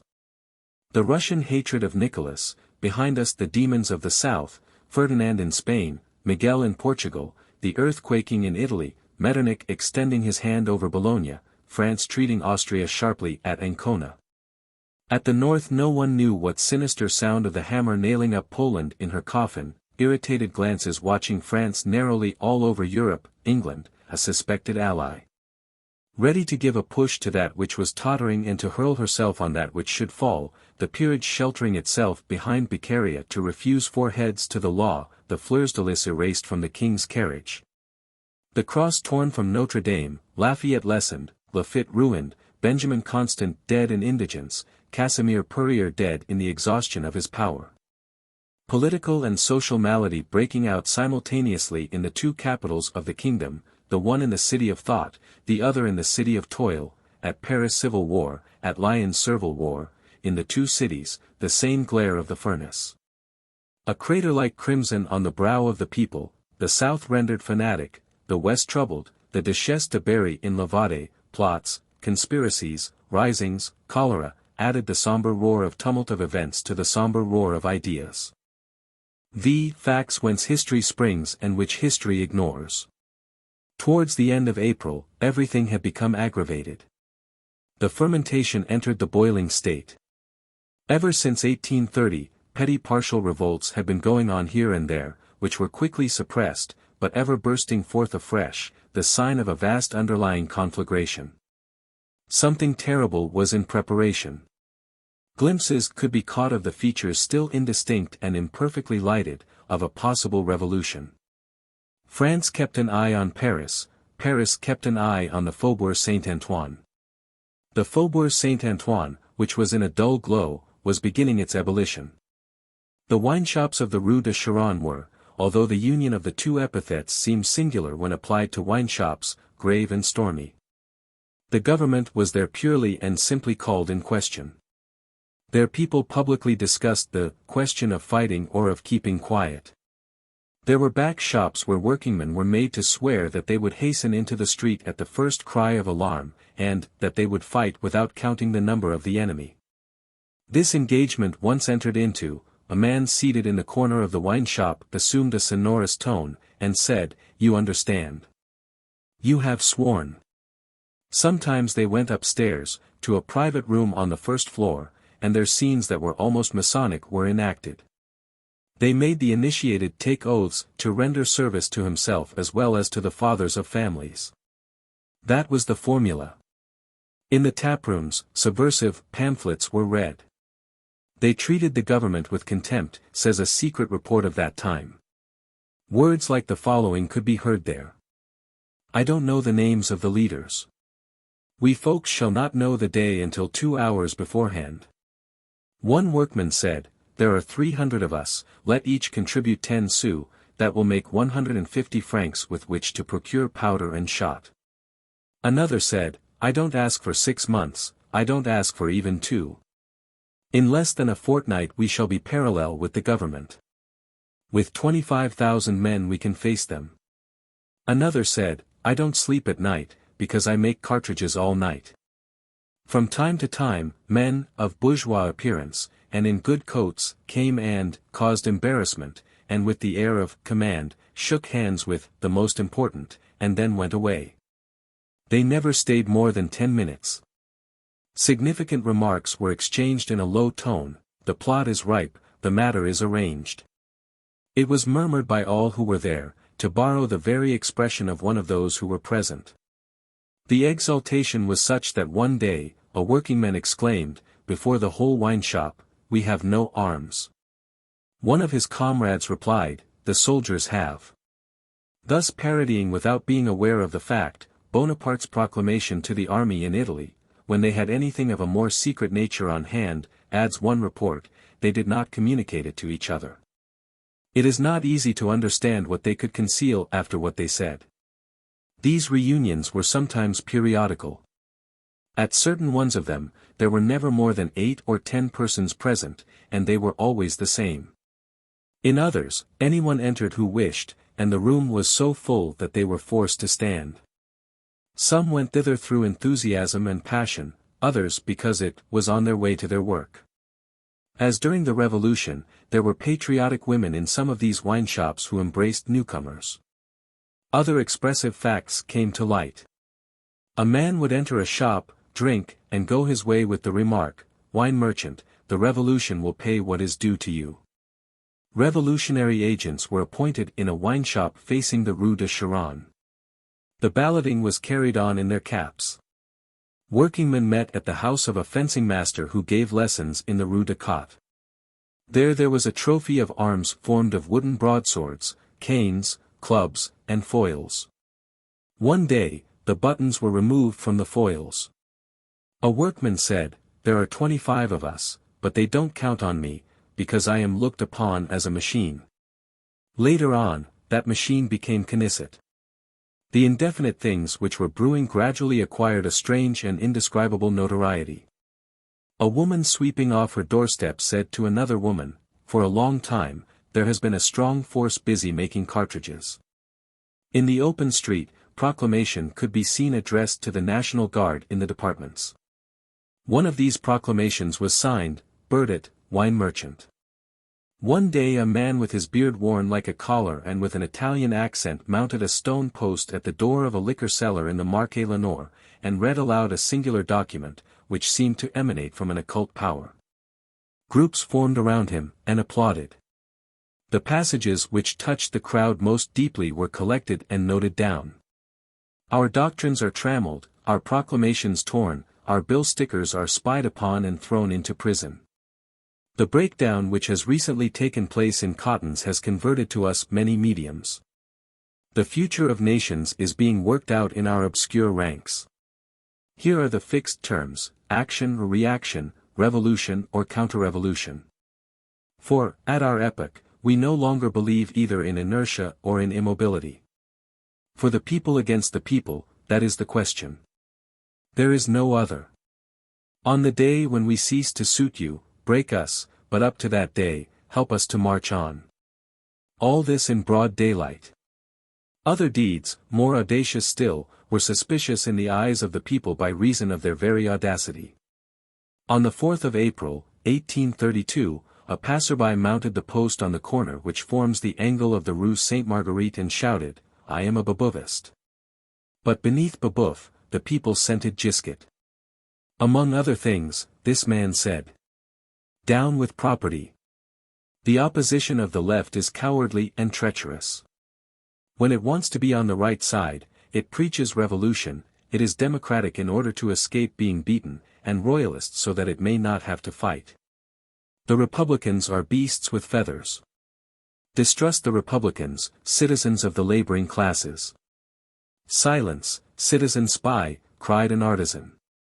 This shout put an end to the discourse. Mysterious incidents occurred. At nightfall, a workingman encountered near the canal a very well-dressed man, who said to him, "Whither are you bound, citizen?" "Sir," replied the workingman, "I have not the honor of your acquaintance." "I know you very well, however."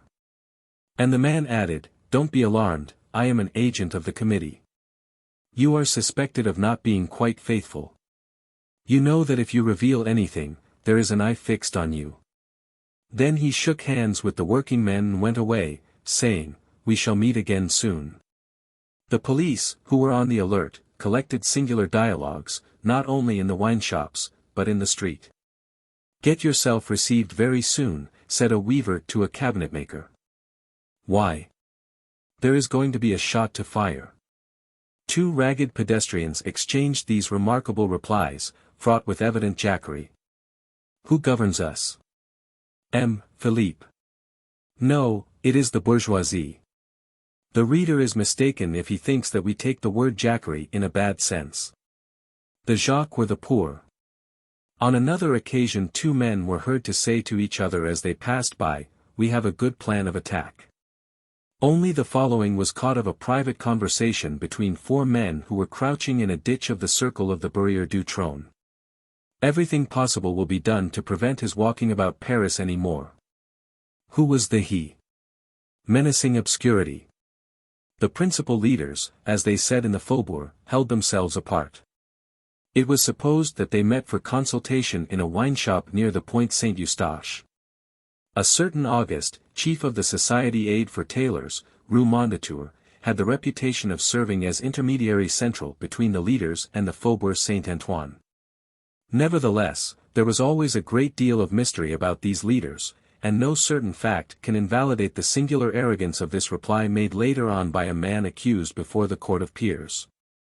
"Who was your leader?" "I knew of none and I recognized none.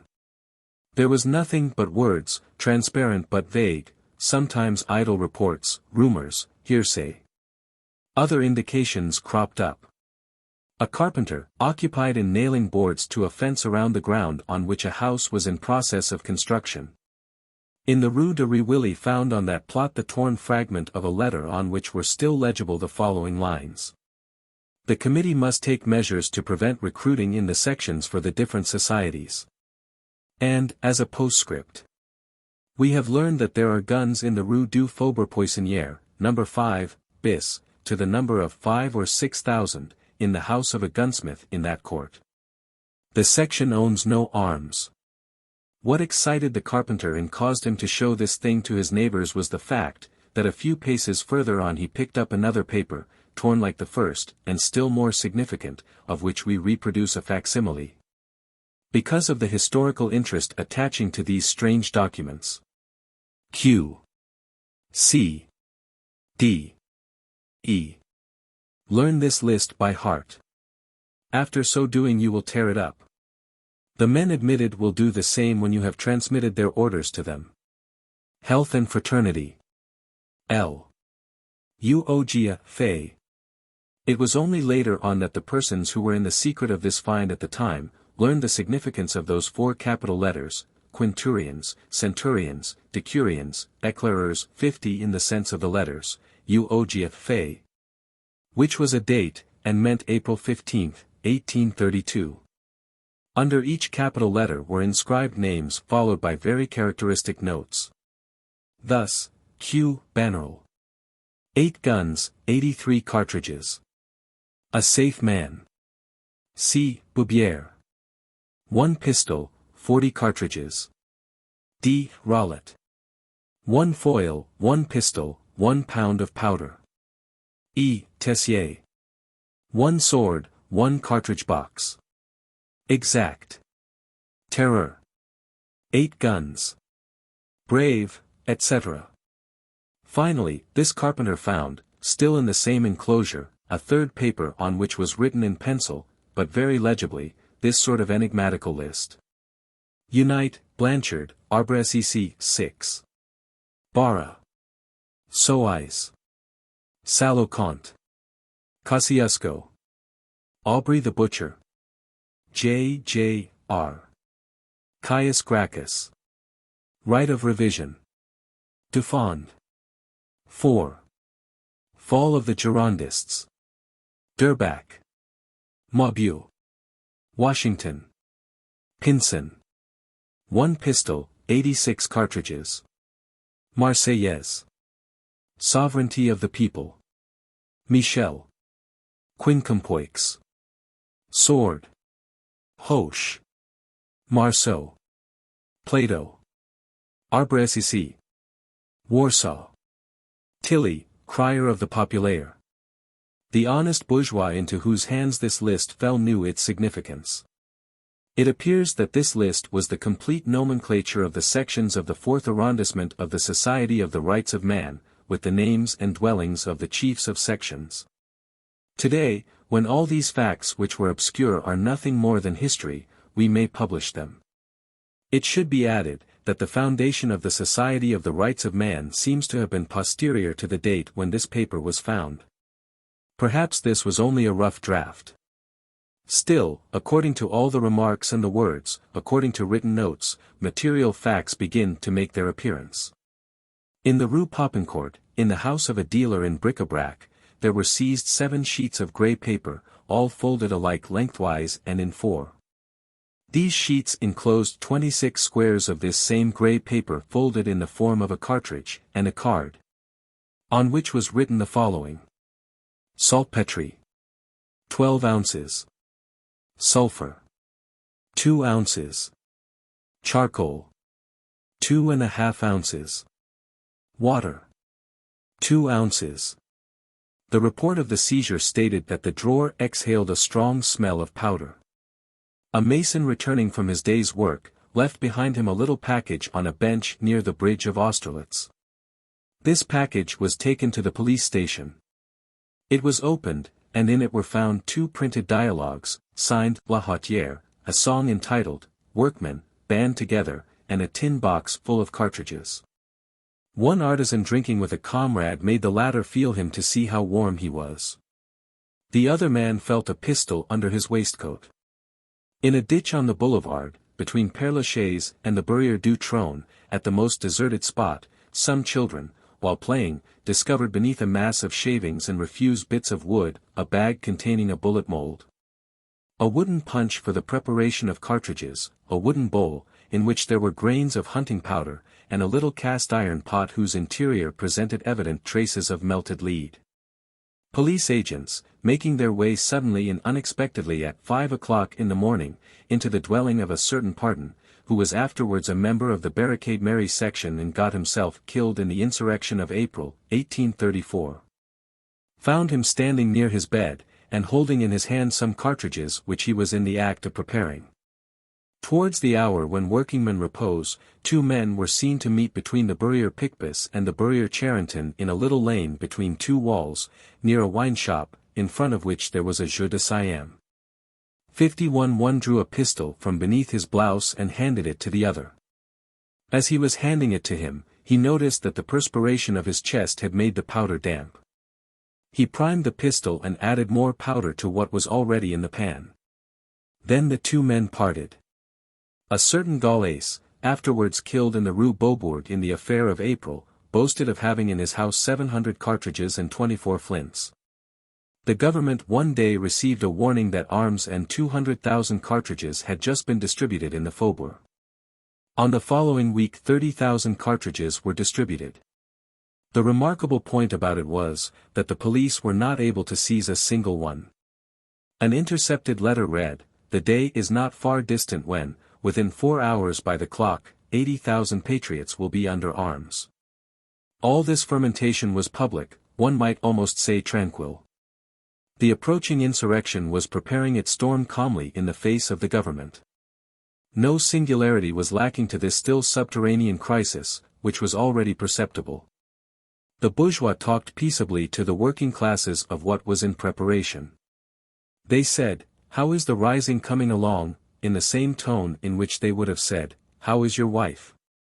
A furniture dealer, of the Rue Moreau, inquired, "Well, when are you going to make the attack?" Another shopkeeper said, "The attack will be made soon. I know it. A month ago, there were 15,000 of you, now there are 25,000.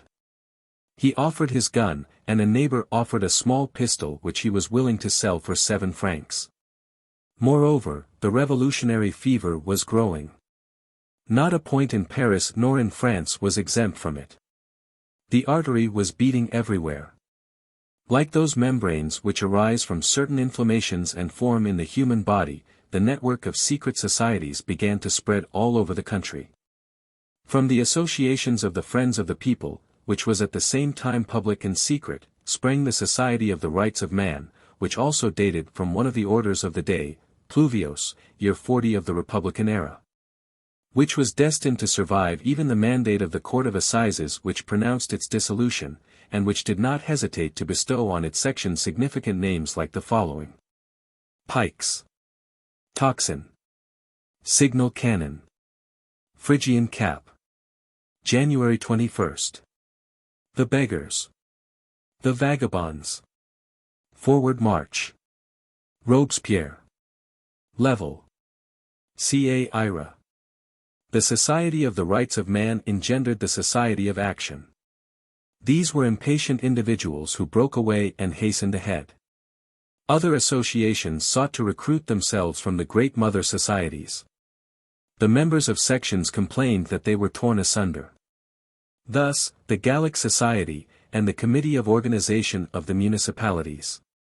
Thus the associations for the liberty of the press, for individual liberty, for the instruction of the people against indirect taxes. Then the Society of Equal Workingmen, which was divided into 3 fractions, the Levelers, the Communists, the Reformers. Then the Army of the Bastilles, a sort of cohort organized on a military footing, for men commanded by a corporal, 10 by a sergeant, 20 by a sub-lieutenant, 40 by a lieutenant. There were never more than 5 men who knew each other. Creation where precaution is combined with audacity and which seemed stamped with the genius of Venice. The Central Committee, which was at the head, had 2 arms, the Society of Action, and the Army of the Bastilles. A legitimist association, the Chevaliers of Fidelity, stirred about among these the Republican affiliations. It was denounced and repudiated there. The Parisian societies had ramifications in the principal cities, Lyons, Nantes, Lille, Marseilles, and each had its Society of the Rights of Man, the Charbonniers, and the Free Men. All had a revolutionary society which was called the Cougourde. We have already mentioned this word. In Paris, the Faubourg Saint-Marceau kept up an equal buzzing with the Faubourg Saint-Antoine, and the schools were no less moved than the faubourgs. A café in the Rue Saint-Hyacinthe and the wine shop of the 7 Billiards, Rue de Mathurin Saint-Jacques, served as rallying points for the students.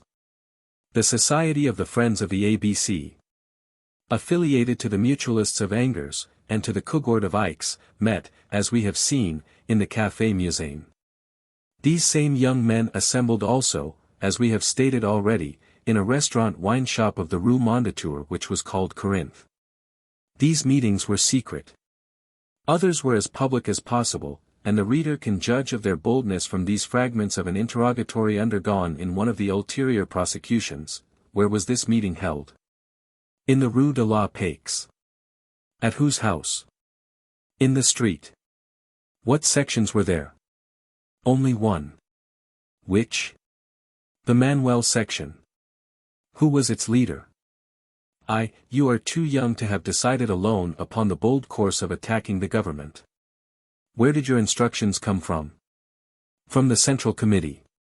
The army was mined at the same time as the population, as was proved subsequently by the operations of Beaufort, Lunéville, and Epinard. They counted on the 52nd Regiment, on the 5th, on the 8th, on the 37th, and on the 20th Light Cavalry. In Burgundy and in the southern towns they planted the Liberty Tree, that is to say, a pole surmounted by a red cap. Such was the situation. The Faubourg Saint-Antoine, more than any other group of the population, as we stated in the beginning, accentuated this situation and made it felt. That was the sore point. This old faubourg, peopled like an anthill, laborious, courageous, and angry as a hive of bees, was quivering with expectation and with the desire for a tumult. Everything was in a state of agitation there, without any interruption, however, of the regular work. It is impossible to convey an idea of this lively yet sombre physiognomy. In this faubourg exists poignant distress hidden under attic roofs. There also exist rare and ardent minds. It is particularly in the matter of distress and intelligence that it is dangerous to have extremes meet. The Faubourg Saint-Antoine had also other causes to tremble.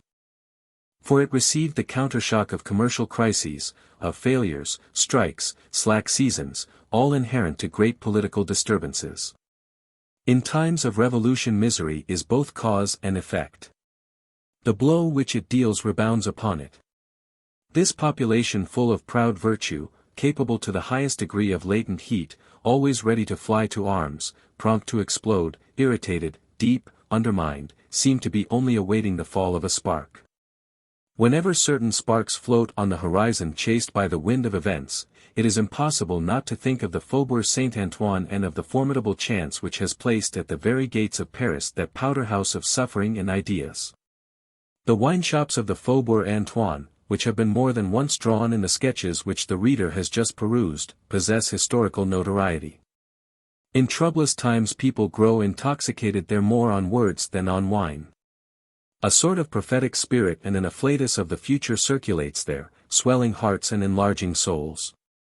The cabarets of the Faubourg Saint-Antoine resemble those taverns of Mont-Aventine erected on the cave of the Sibyl and communicating with the profound and sacred breath. Taverns where the tables were almost tripods, and where was drunk what Ennius calls the Sibylline wine. The Faubourg Saint-Antoine is a reservoir of people. Revolutionary agitations create fissures there, through which trickles the popular sovereignty. This sovereignty may do evil, it can be mistaken like any other, but, even when led astray, it remains great. We may say of it as of the blind Cyclops, Ingens. In 93, according as the idea which was floating about was good or evil, according as it was the day of fanaticism or of enthusiasm, there leaped forth from the Faubourg Saint-Antoine now savage legions, now heroic bands. Savage. Let us explain this word. When these bristling men, who in the early days of the revolutionary chaos, tattered, howling, wild, with uplifted bludgeon, pike on high, hurled themselves upon ancient Paris in an uproar, what did they want? They wanted an end to oppression, an end to tyranny, an end to the sword, work for men, instruction for the child, social sweetness for the woman, liberty, equality, fraternity, bread for all, the idea for all, the Edenizing of the world. Progress. And that holy, sweet, and good thing, progress, they claimed in terrible wise, driven to extremities as they were, half naked, club in fist, a roar in their mouths. They were savages, yes, but the savages of civilization. They proclaimed right furiously, they were desirous, if only with fear and trembling, to force the human race to paradise. They seemed barbarians, and they were saviors. They demanded light with the mask of night. Facing these men, who were ferocious, we admit, and terrifying, but ferocious and terrifying for good ends, there are other men, smiling, embroidered, gilded, beribboned, starred, in silk stockings, in white plumes, in yellow gloves, in varnished shoes, who, with their elbows on a velvet table, beside a marble chimney-piece, insist gently on demeanor and the preservation of the past, of the Middle Ages, of divine right, of fanaticism, of innocence, of slavery, of the death penalty, of war, glorifying in low tones and with politeness, the sword, the stake, and the scaffold. For our part, if we were forced to make a choice between the barbarians of civilization and the civilized men of barbarism, we should choose the barbarians. But, thank heaven, still another choice is possible. No perpendicular fall is necessary, in front any more than in the rear. Neither despotism nor terrorism. We desire progress with a gentle slope. God takes care of that. God's whole policy consists in rendering slopes less steep. 6. Enjolras and his lieutenants. It was about this epoch that Enjolras, in view of a possible catastrophe, instituted a kind of mysterious census. All were present at a secret meeting at the Café Musain. Enjolras said, mixing his words with a few half-enigmatical but significant metaphors. It is proper that we should know where we stand and on whom we may count. If combatants are required, they must be provided. It can do no harm to have something with which to strike. Passers-by always have more chance of being gored when there are bulls on the road than when there are none. Let us, therefore, reckon a little on the herd. How many of us are there? There is no question of postponing this task until tomorrow. Revolutionists should always be hurried, progress has no time to lose. Let us mistrust the unexpected. Let us not be caught unprepared. We must go over all the seams that we have made and see whether they hold fast. This business ought to be concluded today. Courfeyrac, you will see the Polytechnic students. It is their day to go out. Today is Wednesday. Feuilly, you will see those of the Glacier, will you not? Combeferre has promised me to go to Picpus. There is a perfect swarm and an excellent one there. Bahorel will visit the Estrapade. Prévert, the Masons are growing lukewarm. You will bring us news from the lodge of the Rue de Grenelle Saint-Honoré. Joly will go to Dupuytren's clinical lecture, and feel the pulse of the medical school. Bossuet will take a little turn in the court and talk with the young law licentiates. I will take charge of the Cougourde myself. That arranges everything, said Courfeyrac. No. What else is there? A very important thing. What is that? Asked Courfeyrac. The Bourrier du Maine, replied Enjolras. Enjolras remained for a moment as though absorbed in reflection, then he resumed. At the Bourrier du Maine there are marble workers, painters, and journeymen in the studios of sculptors. They are an enthusiastic family, but liable to cool off. I don't know what has been the matter with them for some time past. They are thinking of something else. They are becoming extinguished. They pass their time playing dominoes. There is urgent need that someone should go and talk with them a little, but with firmness. They meet at Richefeu's. They are to be found there between 12 and 1 o'clock.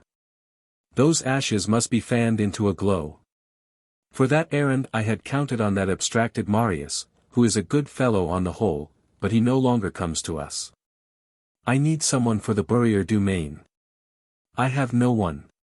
What about me? Said Grantaire. Here am I. You. I. You indoctrinate republicans.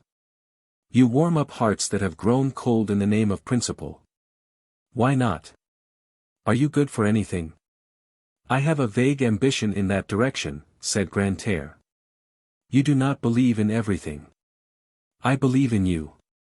Grantaire, will you do me a service? Anything. I'll black your boots. Well, don't meddle with our affairs. Sleep yourself sober from your absinthe.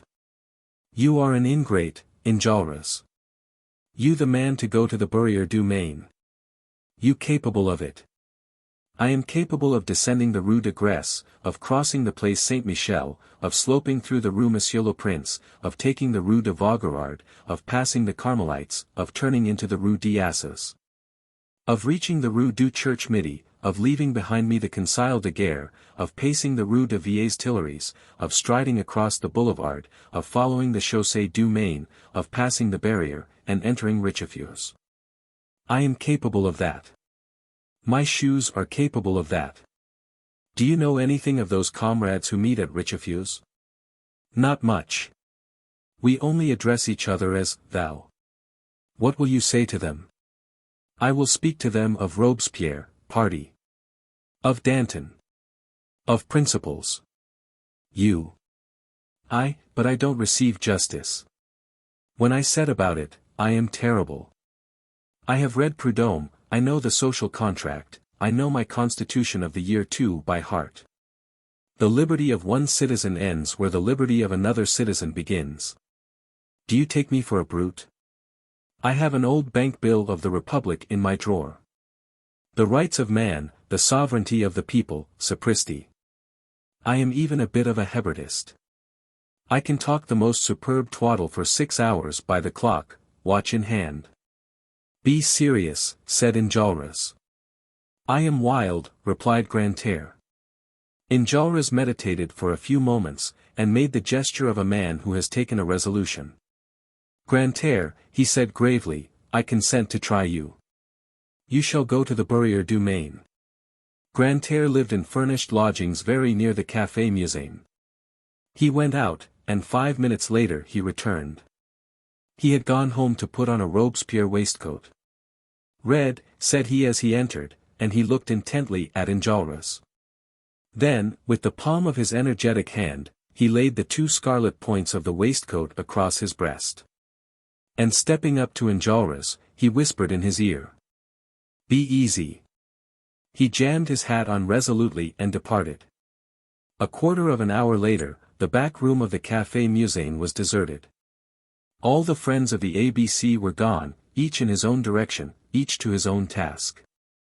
Enjolras, who had reserved the Cohort of Aix for himself, was the last to leave. Those members of the Cohort of Aix who were in Paris then met on the plain of Issy, in one of the abandoned quarries which are so numerous in that side of Paris. As Enjolras walked towards this place, he passed the whole situation in review in his own mind. The gravity of events was self-evident. When facts, the premonitory symptoms of latent social malady, move heavily, the slightest complication stops and entangles them. A phenomenon whence arises ruin and new births. Enjolras descried a luminous uplifting beneath the gloomy skirts of the future.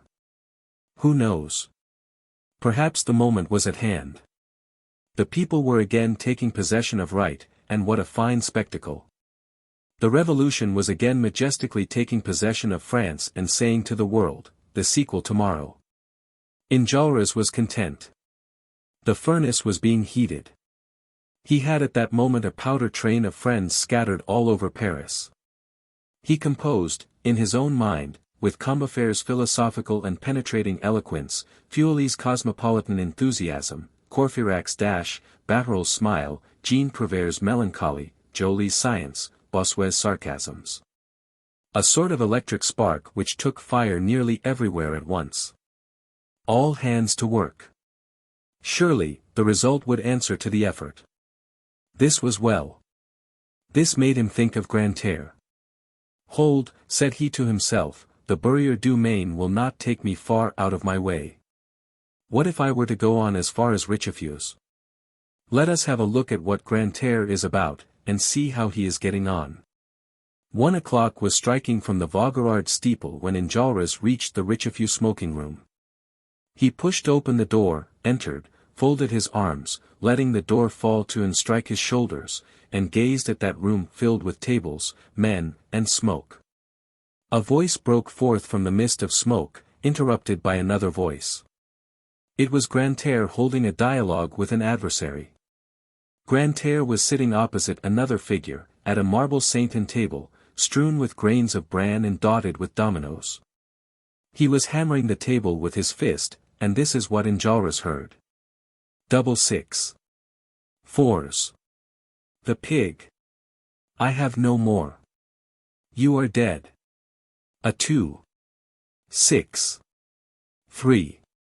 1. It's my move. 4 points. Not much.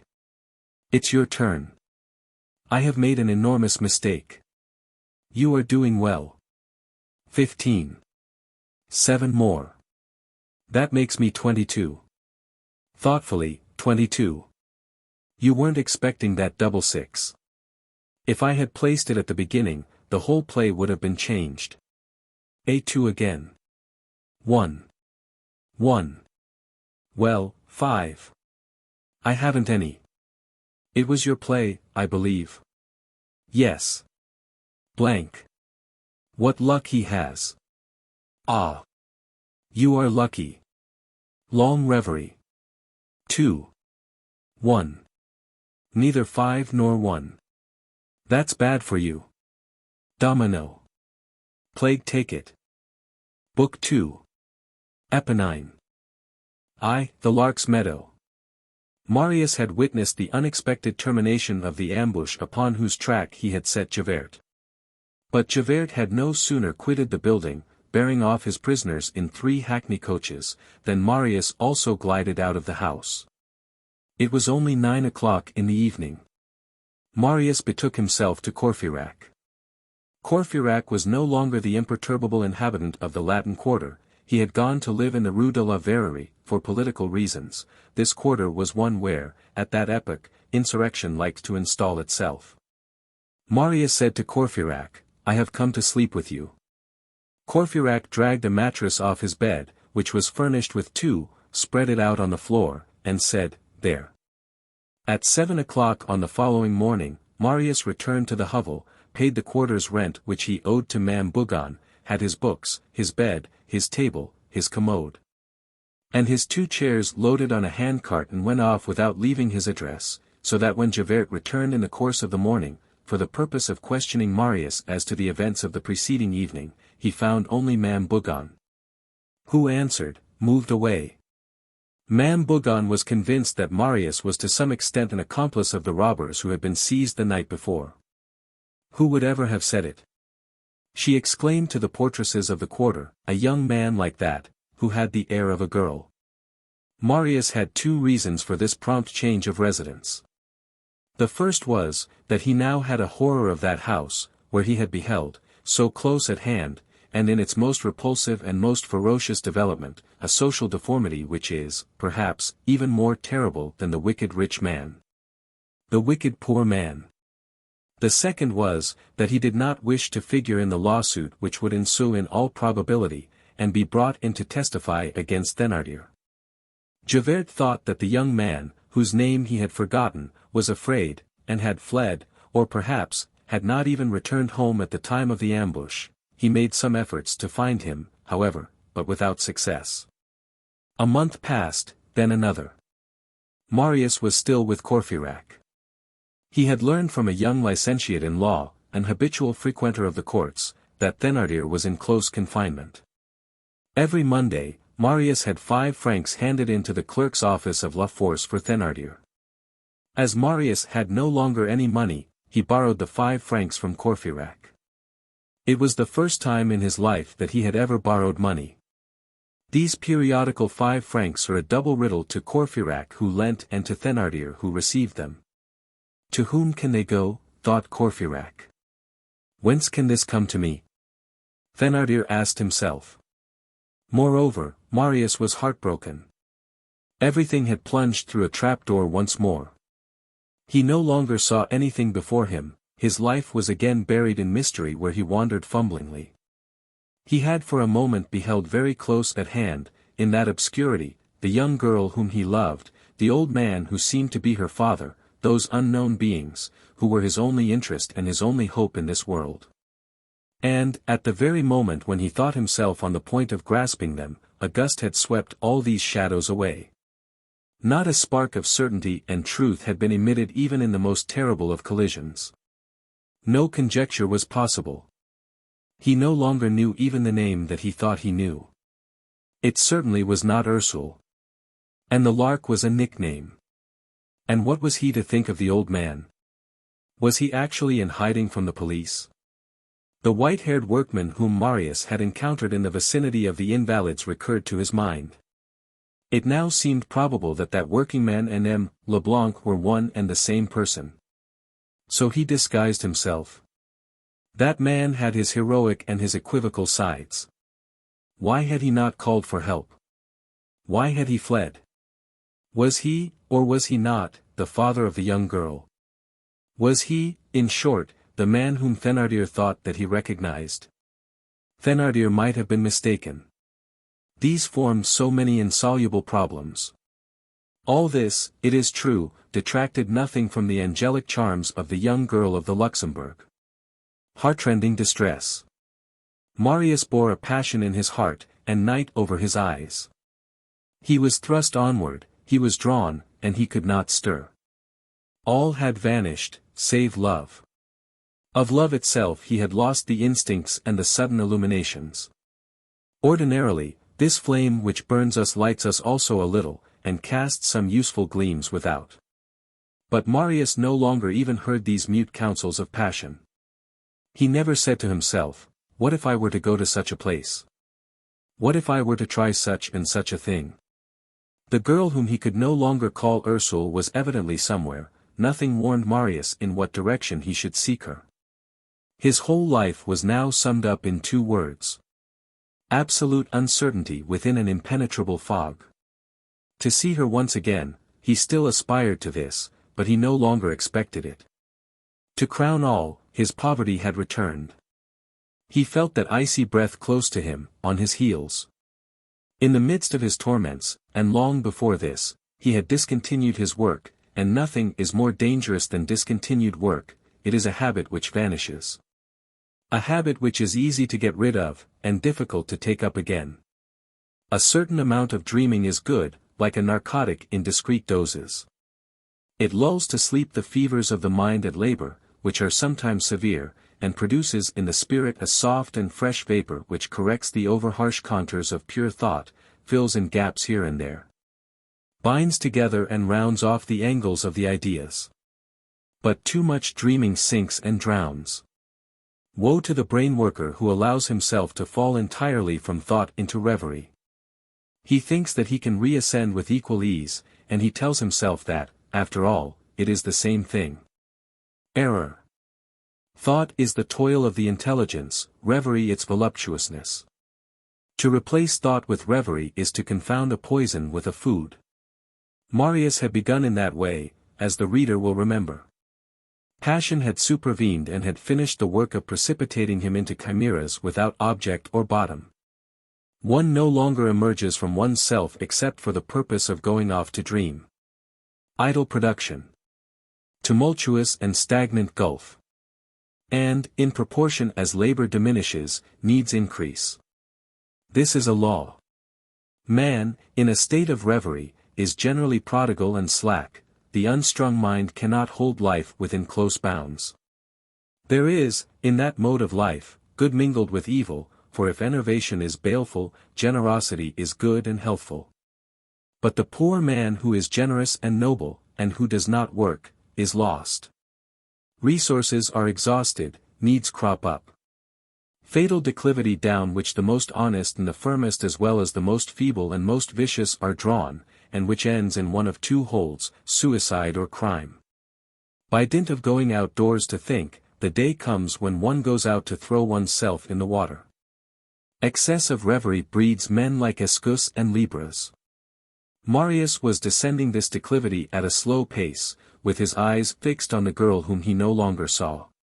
What we have just written seems strange, and yet it is true. The memory of an absent being kindles in the darkness of the heart. The more it has disappeared, the more it beams, the gloomy and despairing soul sees this light on its horizon, the star of the inner night. She, that was Marius' whole thought. He meditated of nothing else. He was confusedly conscious that his old coat was becoming an impossible coat, and that his new coat was growing old, that his shirts were wearing out, that his hat was wearing out, that his boots were giving out. And he said to himself, if I could but see her once again before I die. One sweet idea alone was left to him, that she had loved him, that her glance had told him so, that she did not know his name, but that she did know his soul, and that, wherever she was, however mysterious the place, she still loved him perhaps. Who knows whether she were not thinking of him as he was thinking of her? Sometimes, in those inexplicable hours such as are experienced by every heart that loves, though he had no reasons for anything but sadness and yet felt an obscure quiver of joy, he said to himself, it is her thoughts that are coming to me. Then he added, perhaps my thoughts reach her also. This illusion, at which he shook his head a moment later, was sufficient, nevertheless, to throw beams, which at times resembled hope, into his soul. From time to time, especially at that evening hour which is the most depressing to even the dreamy, he allowed the purest, the most impersonal, the most ideal of the reveries which filled his brain to fall upon a notebook which contained nothing else. He called this writing to her. It must not be supposed that his reason was deranged. Quite the contrary.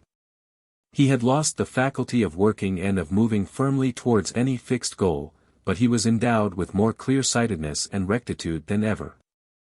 Marius surveyed by a calm and real, although peculiar light, what passed before his eyes, even the most indifferent deeds and men. He pronounced a just criticism on everything with a sort of honest dejection and candid disinterestedness.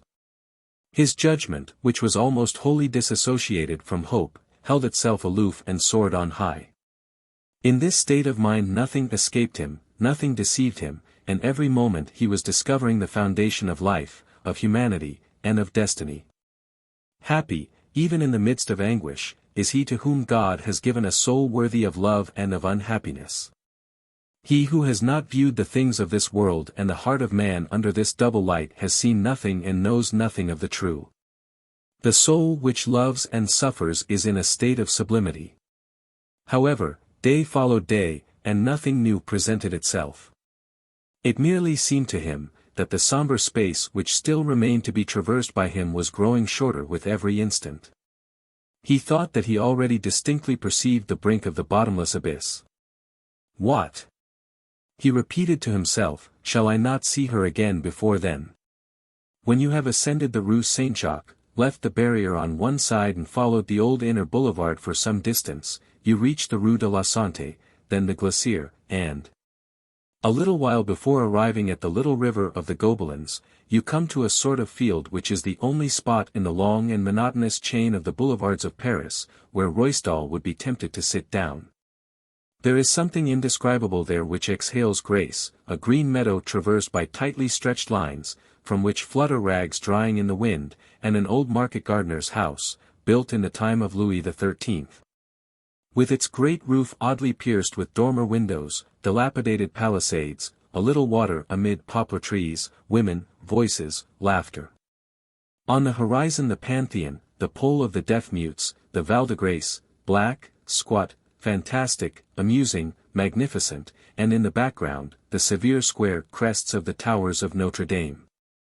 As the place is worth looking at, no one goes thither. Hardly one cart or wagoner passes in a quarter of an hour. It chanced that Marius' solitary strolls led him to this plot of ground, near the water. That day, there was a rarity on the boulevard, a passer-by. Marius, vaguely impressed with the almost savage beauty of the place, asked this passer-by, "What is the name of this spot?" The person replied, "It is the Lark's Meadow." And he added, "It was here that Ulbach killed the shepherdess of Ivry." But after the word Lark Marius heard nothing more. These sudden congealments in the state of reverie, which a single word suffices to evoke, do occur. The entire thought is abruptly condensed around an idea, and it is no longer capable of perceiving anything else. The Lark was the appellation which had replaced Ursule in the depths of Marius' melancholy. "Stop," said he with a sort of unreasoning stupor peculiar to these mysterious asides, "this is her meadow. I shall know where she lives now." It was absurd, but irresistible. And every day he returned to that meadow of the Lark. 2. Embryonic formation of crimes in the incubation of prisons. Javert's triumph in the Gorbeau hovel seemed complete, but had not been so. In the first place, and this constituted the principal anxiety, Javert had not taken the prisoner. The assassinated man who flees is more suspicious than the assassin, and it is probable that this personage, who had been so precious a capture for the ruffians, would be no less fine a prize for the authorities. And then, Montparnasse had escaped Javert. Another opportunity of laying hands on that devil's dandy must be waited for. Montparnasse had, in fact, encountered Eponine as she stood on the watch under the trees of the boulevard, and had led her off, preferring to play Nemorin with the daughter rather than Schinderhannes with the father. It was well that he did so. He was free. As for Eponine, Javert had caused her to be seized, a mediocre consolation. Eponine had joined Azelma at Les Madelonnettes. And finally, on the way from the Gorbeau house to La Force, one of the principal prisoners, Claquous, had been lost. It was not known how this had been effected, the police agents and the sergeants could not understand it at all. He had converted himself into vapor, he had slipped through the handcuffs, he had trickled through the crevices of the carriage, the fiacre was cracked, and he had fled. All that they were able to say was, that on arriving at the prison, there was no Claquous. Either the fairies or the police had had a hand in it. Had Claquous melted into the shadows like a snowflake in water? Had there been unavowed connivance of the police agents? Did this man belong to the double enigma of order and disorder? Was he concentric with infraction and repression? Had this sphinx his fore paws in crime and his hind paws in authority? Javert did not accept such combinations, and would have bristled up against such compromises. But his squad included other inspectors besides himself, who were more initiated than he, perhaps, although they were his subordinates in the secrets of the prefecture, and Claquous had been such a villain that he might make a very good agent. It is an excellent thing for ruffianism and an admirable thing for the police to be on such intimate juggling terms with the night. These double-edged rascals do exist. However that may be, Claquous had gone astray and was not found again. Javert appeared to be more irritated than amazed at this. As for Marius, that booby of a lawyer, who had probably become frightened, and whose name Javert had forgotten, Javert attached very little importance to him. Moreover, a lawyer can be hunted up at any time. But was he a lawyer after all? The investigation had begun. The magistrate had thought it advisable not to put one of these men of the band of Patron Minette in close confinement, in the hope that he would chatter. This man was Brujon, the long-haired man of the Rue du Petit Banquier. He had been let loose in the Charlemagne courtyard, and the eyes of the watchers were fixed on him. This name of Brujon is one of the souvenirs of La Force. In that hideous courtyard, called the Court of the Bâtiment Neuf, new building, which the administration called the Court Saint Bernard, and which the robbers called the Fosse aux Lions, the Lion's Ditch. On that wall covered with scales and leprosy, which rose on the left to a level with the roofs, near an old door of rusty iron which led to the ancient chapel of the ducal residence of La Force, then turned in a dormitory for ruffians. There could still be seen, 12 years ago, a sort of fortress roughly carved in the stone with a nail, and beneath it this signature. Brujon, 1811. The Brujon of 1811 was the father of the Brujon of 1832. The latter, of whom the reader caught but a glimpse at the Gorbeau house, was a very cunning and very adroit young spark, with a bewildered and plaintive air.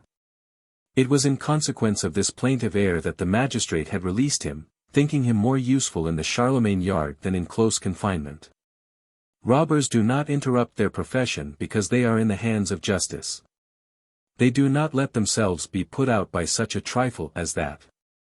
To be in prison for one crime is no reason for not beginning on another crime. They are artists, who have one picture in the Salon, and who toil, none the less, on a new work in their studios. Brujon seemed to be stupefied by prison. He could sometimes be seen standing by the hour together in front of the sutler's window in the Charlemagne yard, staring like an idiot at the sordid list of prices which began with, garlic, 62 centimes, and ended with, cigar, 5 centimes.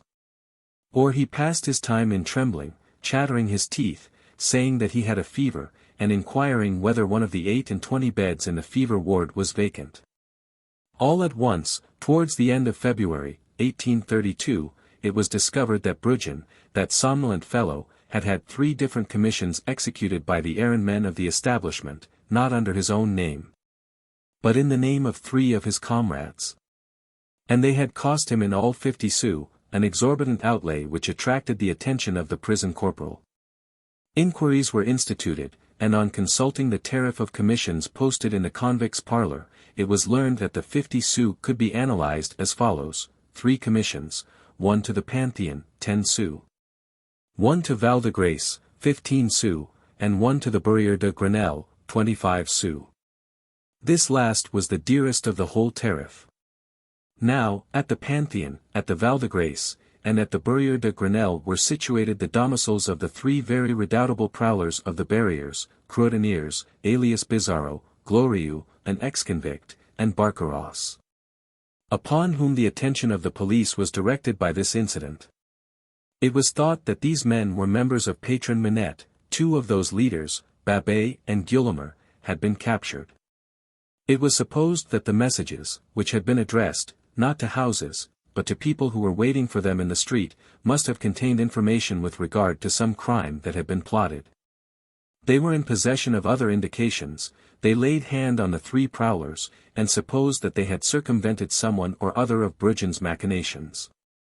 About a week after these measures had been taken, one night, as the superintendent of the watch, who had been inspecting the lower dormitory in the Bâtiment Neuf, was about to drop his chestnut in the box, this was the means adopted to make sure that the watchmen performed their duties punctually. Every hour a chestnut must be dropped into all the boxes nailed to the doors of the dormitories. A watchman looked through the peephole of the dormitory and beheld Bruggen sitting on his bed and writing something by the light of the hall lamp. The guardian entered. Bruggen was put in a solitary cell for a month, but they were not able to seize what he had written. The police learned nothing further about it. What is certain is, that on the following morning, a postilion was flung from the Charlemagne yard into the Lion's Ditch, over the 5-story building which separated the two courtyards. What prisoners call a postilion is a pallet of bread artistically molded, which is sent into Ireland, that is to say, over the roofs of a prison, from one courtyard to another. Etymology, over England, from one land to another, into Ireland. This little pellet falls in the yard. The man who picks it up opens it and finds in it a note addressed to some prisoner in that yard. If it is a prisoner who finds the treasure, he forwards the note to its destination. If it is a keeper, or one of the prisoners secretly sold who are called sheep in prisons and foxes in the galleys, the note is taken to the office and handed over to the police. On this occasion, the postilion reached its address, although the person to whom it was addressed was, at that moment, in solitary confinement. This person was no other than Babet, one of the 4 heads of Patron Minette. The postilion contained a roll of paper on which only these 2 lines were written. Babet. There is an affair in the Rue Plumet. A gate on a garden. This is what Bruggen had written the night before. In spite of male and female searchers, Babet managed to pass the note on from La Force to the Salpêtrière, to a good friend whom he had and who was shut up there. This woman in turn transmitted the note to another woman of her acquaintance, a certain Magnon, who was strongly suspected by the police, though not yet arrested. This Magnon, whose name the reader has already seen, had relations with the Thénardier, which will be described in detail later on, and she could, by going to see Éponine, serve as a bridge between the Salpêtrière and Les Madelonettes. It happened, that at precisely that moment, as proofs were wanting in the investigation directed against Thénardier in the matter of his daughters, Éponine and Azelma were released. When Éponine came out, Magnon, who was watching the gate of the Madelonettes, handed her Bruggen's note to Babet, charging her to look into the matter. Éponine went to the Rue Plumet, recognized the gate and the garden, observed the house, spied, lurked, and, a few days later, brought to Magnon, who delivers in the Rue Clochepers, a biscuit, which Magnon transmitted to Babet's mistress in the Salpêtrière. A biscuit, in the shady symbolism of prisons, signifies, nothing to be done. So that in less than a week from that time, as Bruggen and Babet met in the circle of La Force, the one on his way to the examination, the other on his way from it. Well, asked Bruggen, the Rue P. Biscuit, replied Babet. Thus did the fetus of crime engendered by Bruggen in La Force miscarry. This miscarriage had its consequences, however, which were perfectly distinct from Bruggen's program. The reader will see what they were. Often when we think we are knotting one thread, we are tying quite another. 3. Apparition to Father Mabeuf. Marius no longer went to see anyone, but he sometimes encountered Father Mabeuf by chance. While Marius was slowly descending those melancholy steps which may be called the cellar stairs, and which lead to places without light, where the happy can be heard walking overhead, Mabeuf was descending on his side. The flora of Cauteretz no longer sold at all. The experiments on indigo had not been successful in the little garden of Austerlitz, which had a bad exposure. Mabeuf could cultivate there only a few plants which love shade and dampness. Nevertheless, he did not become discouraged. He had obtained a corner in the Jardin de Plantes, with a good exposure, to make his trials with indigo, at his own expense. For this purpose he had pawned his copperplates of the flora. He had reduced his breakfast to 2 eggs, and he left one of these for his old servant, to whom he had paid no wages for the last 15 months. And often his breakfast was his only meal. He no longer smiled with his infantile smile, he had grown morose and no longer received visitors. Marius did well not to dream of going thither. Sometimes, at the hour when Mabeuf was on his way to the Jardin de Plantes, the old man and the young man passed each other on the Boulevard de l'Hôpital. They did not speak, and only exchanged a melancholy sign of the head. A heartbreaking thing it is that there comes a moment when misery looses bonds. 2 men who have been friends become 2 chance passers-by. Royal the bookseller was dead. Mabeuf no longer knew his books, his garden, or his indigo. These were the 3 forms which happiness, pleasure, and hope had assumed for him. This sufficed him for his living. He said to himself, "When I shall have made my balls of bluing, I shall be rich, I will withdraw my copperplates from the pawn shop, I will put my flora in vogue again with trickery. Plenty of money in advertisements in the newspapers and I will buy, I know well where, a copy of Pierre de Medine's Art de Naviguer, with woodcuts, edition of 1655. In the meantime, he toiled all day over his plot of indigo, and at night he returned home to water his garden, and to read his books. At that epoch, Mabeuf was nearly 80 years of age. One evening he had a singular apparition. He had returned home while it was still broad daylight.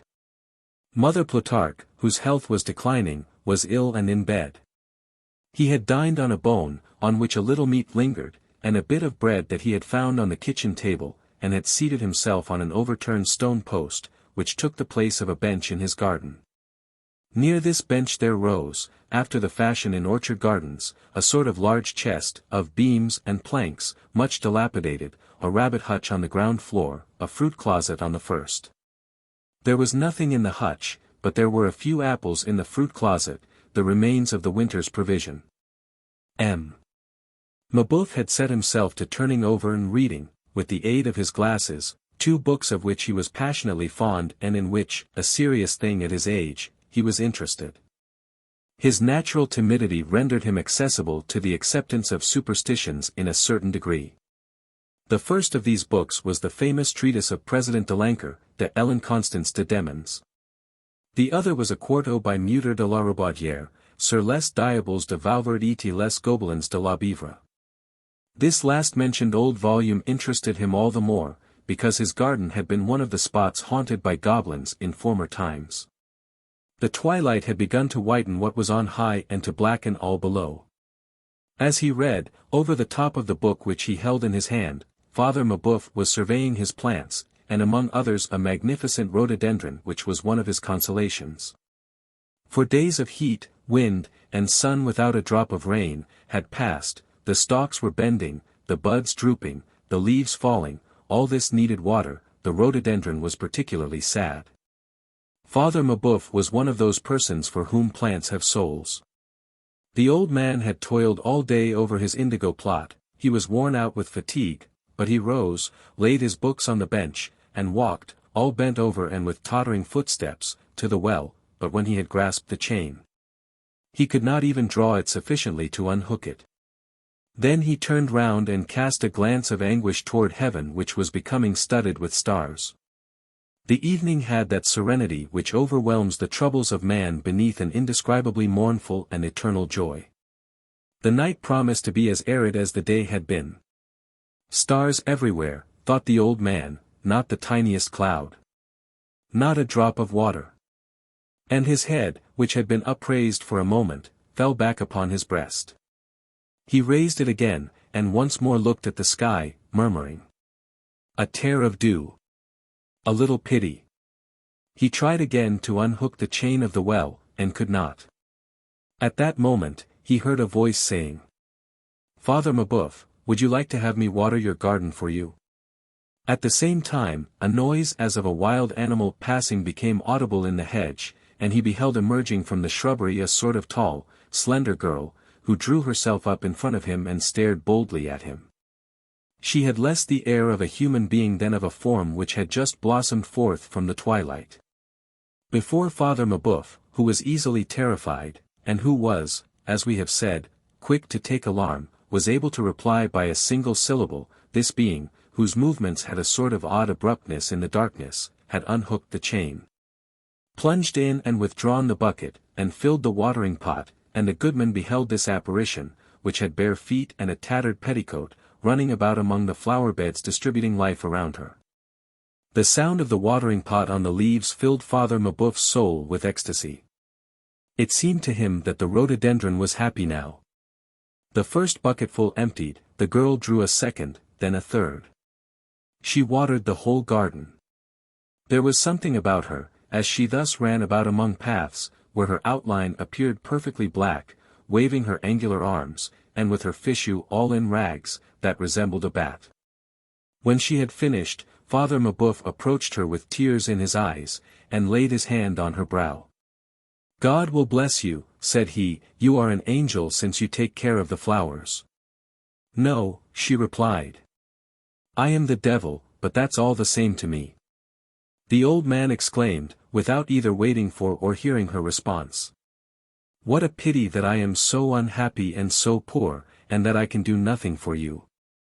"You can do something," said she. "What?"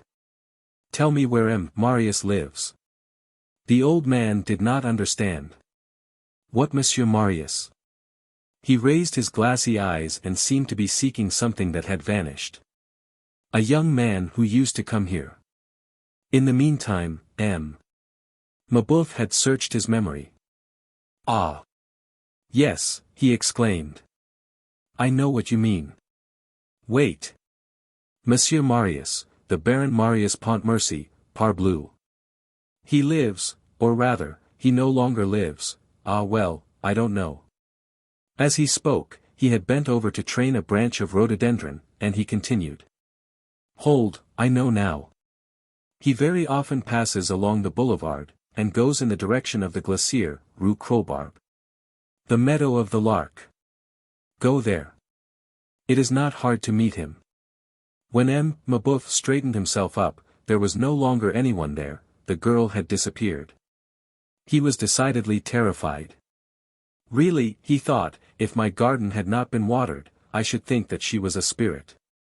An hour later, when he was in bed, it came back to him, and as he fell asleep, at that confused moment when thought, like that fabulous bird which changes itself into a fish in order to cross the sea, little by little assumes the form of a dream in order to traverse slumber, he said to himself in a bewildered way.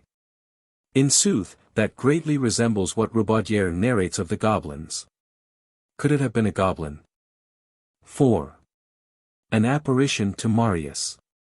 Some days after this visit of a spirit to Farmer Mabeuf, one morning, it was on a Monday, the day when Marius borrowed the 100-sou piece from Courfeyrac for Thénardier, Marius had put this coin in his pocket. And before carrying it to the clerk's office, he had gone to take a little stroll, in the hope that this would make him work on his return. It was always thus, however. As soon as he rose, he seated himself before a book and a sheet of paper in order to scribble some translation. His task at that epoch consisted in turning into French a celebrated quarrel between Germans, the Gans and Savigny controversy. He took Savigny, he took Gans, read 4 lines, tried to write one, could not, saw a star between him and his paper, and rose from his chair, saying, "I shall go out. That will put me in spirits." And off he went to the Lark's meadow. There he beheld more than ever the star, and less than ever Savigny and Gans. He returned home, tried to take up his work again, and did not succeed. There was no means of reknotting a single one of the threads which were broken in his brain. Then he said to himself, "I will not go out tomorrow. It prevents my working." And he went out every day. He lived in the Lark's Meadow more than in Courfeyrac's lodgings. That was his real address, Boulevard de la Santé, at the 7th tree from the Rue Crowbarbe. That morning he had quitted the 7th tree and had seated himself on the parapet of the river de Gobelins. A cheerful sunlight penetrated the freshly unfolded and luminous leaves. He was dreaming of her. And his meditation, turning to a reproach, fell back upon himself. He reflected dolefully on his idleness, his paralysis of soul, which was gaining on him, and of that night which was growing more dense every moment before him, to such a point that he no longer even saw the sun. Nevertheless, athwart this painful extrication of indistinct ideas which was not even a monologue, so feeble had action become in him, and he had no longer the force to care to despair, athwart this melancholy absorption. Sensations from without did reach him. He heard behind him, beneath him, on both banks of the river, the laundresses of the Gobelins beating their linen, and above his head, the birds chattering and singing in the elm trees. On the one hand, the sound of liberty, the careless happiness of the leisure which has wings, on the other, the sound of toil. What caused him to meditate deeply, and almost reflect, were two cheerful sounds. All at once, in the midst of his dejected ecstasy, he heard a familiar voice saying, "Come. Here he is." He raised his eyes, and recognized that wretched child who had come to him one morning, the elder of the Thénardier daughters, Éponine. He knew her name now. Strange to say, she had grown poorer and prettier, 2 steps which it had not seemed within her power to take. She had accomplished a double progress, towards the light and towards distress. She was barefooted and in rags, as on the day when she had so resolutely entered his chamber, only her rags were 2 months older now, the holes were larger, the tatters more sordid. It was the same harsh voice, the same brow dimmed and wrinkled with tan, the same free, wild, and vacillating glance. She had besides, more than formerly, in her face that indescribably terrified and lamentable something which sojourn in a prison adds to wretchedness. She had bits of straw and hay in her hair, not like Ophelia through having gone mad from the contagion of Hamlet's madness, but because she had slept in the loft of some stable. And in spite of it all, she was beautiful. What a star art thou, O youth! In the meantime, she had halted in front of Marius with a trace of joy in her livid countenance, and something which resembled a smile. She stood for several moments as though incapable of speech. "So I have met you at last," she said at length. "Father Mabeuf was right, it was on this boulevard. How I have hunted for you! If you only knew. Do you know? I have been in the jug. A fortnight. They let me out. Seeing that there was nothing against me, and that, moreover, I had not reached years of discretion. I lack 2 months of it. Oh! How I have hunted for you! These 6 weeks. So you don't live down there any more?" "No," said Marius. "Ah! I understand. Because of that affair. Those takedowns are disagreeable. You cleared out. Come now. Why do you wear old hats like this? A young man like you ought to have fine clothes. Do you know, Monsieur Marius, Father Mabeuf calls you Baron Marius, I don't know what. It isn't true that you are a baron? Barons are old fellows, they go to the Luxembourg, in front of the chateau, where there is the most sun, and they read the quotidian for a sou. I once carried a letter to a baron of that sort. He was over 100 years old. Say, where do you live now?" Marius made no reply. "Ah," she went on, "you have a hole in your shirt. I must sew it up for you." She resumed with an expression which gradually clouded over. "You don't seem glad to see me." Marius held his peace. She remained silent for a moment, then exclaimed. "But if I choose, nevertheless, I could force you to look glad." "What?" demanded Marius. "What do you mean?" "Ah! You used to call me thou," she retorted. "Well, then, what dost thou mean?" She bit her lips, she seemed to hesitate, as though a prey to some sort of inward conflict. At last she appeared to come to a decision. So much the worse, I don't care. You have a melancholy air, I want you to be pleased. Only promise me that you will smile. I want to see you smile and hear you say, "Ah, well, that's good." Poor Mr. Marius. You know.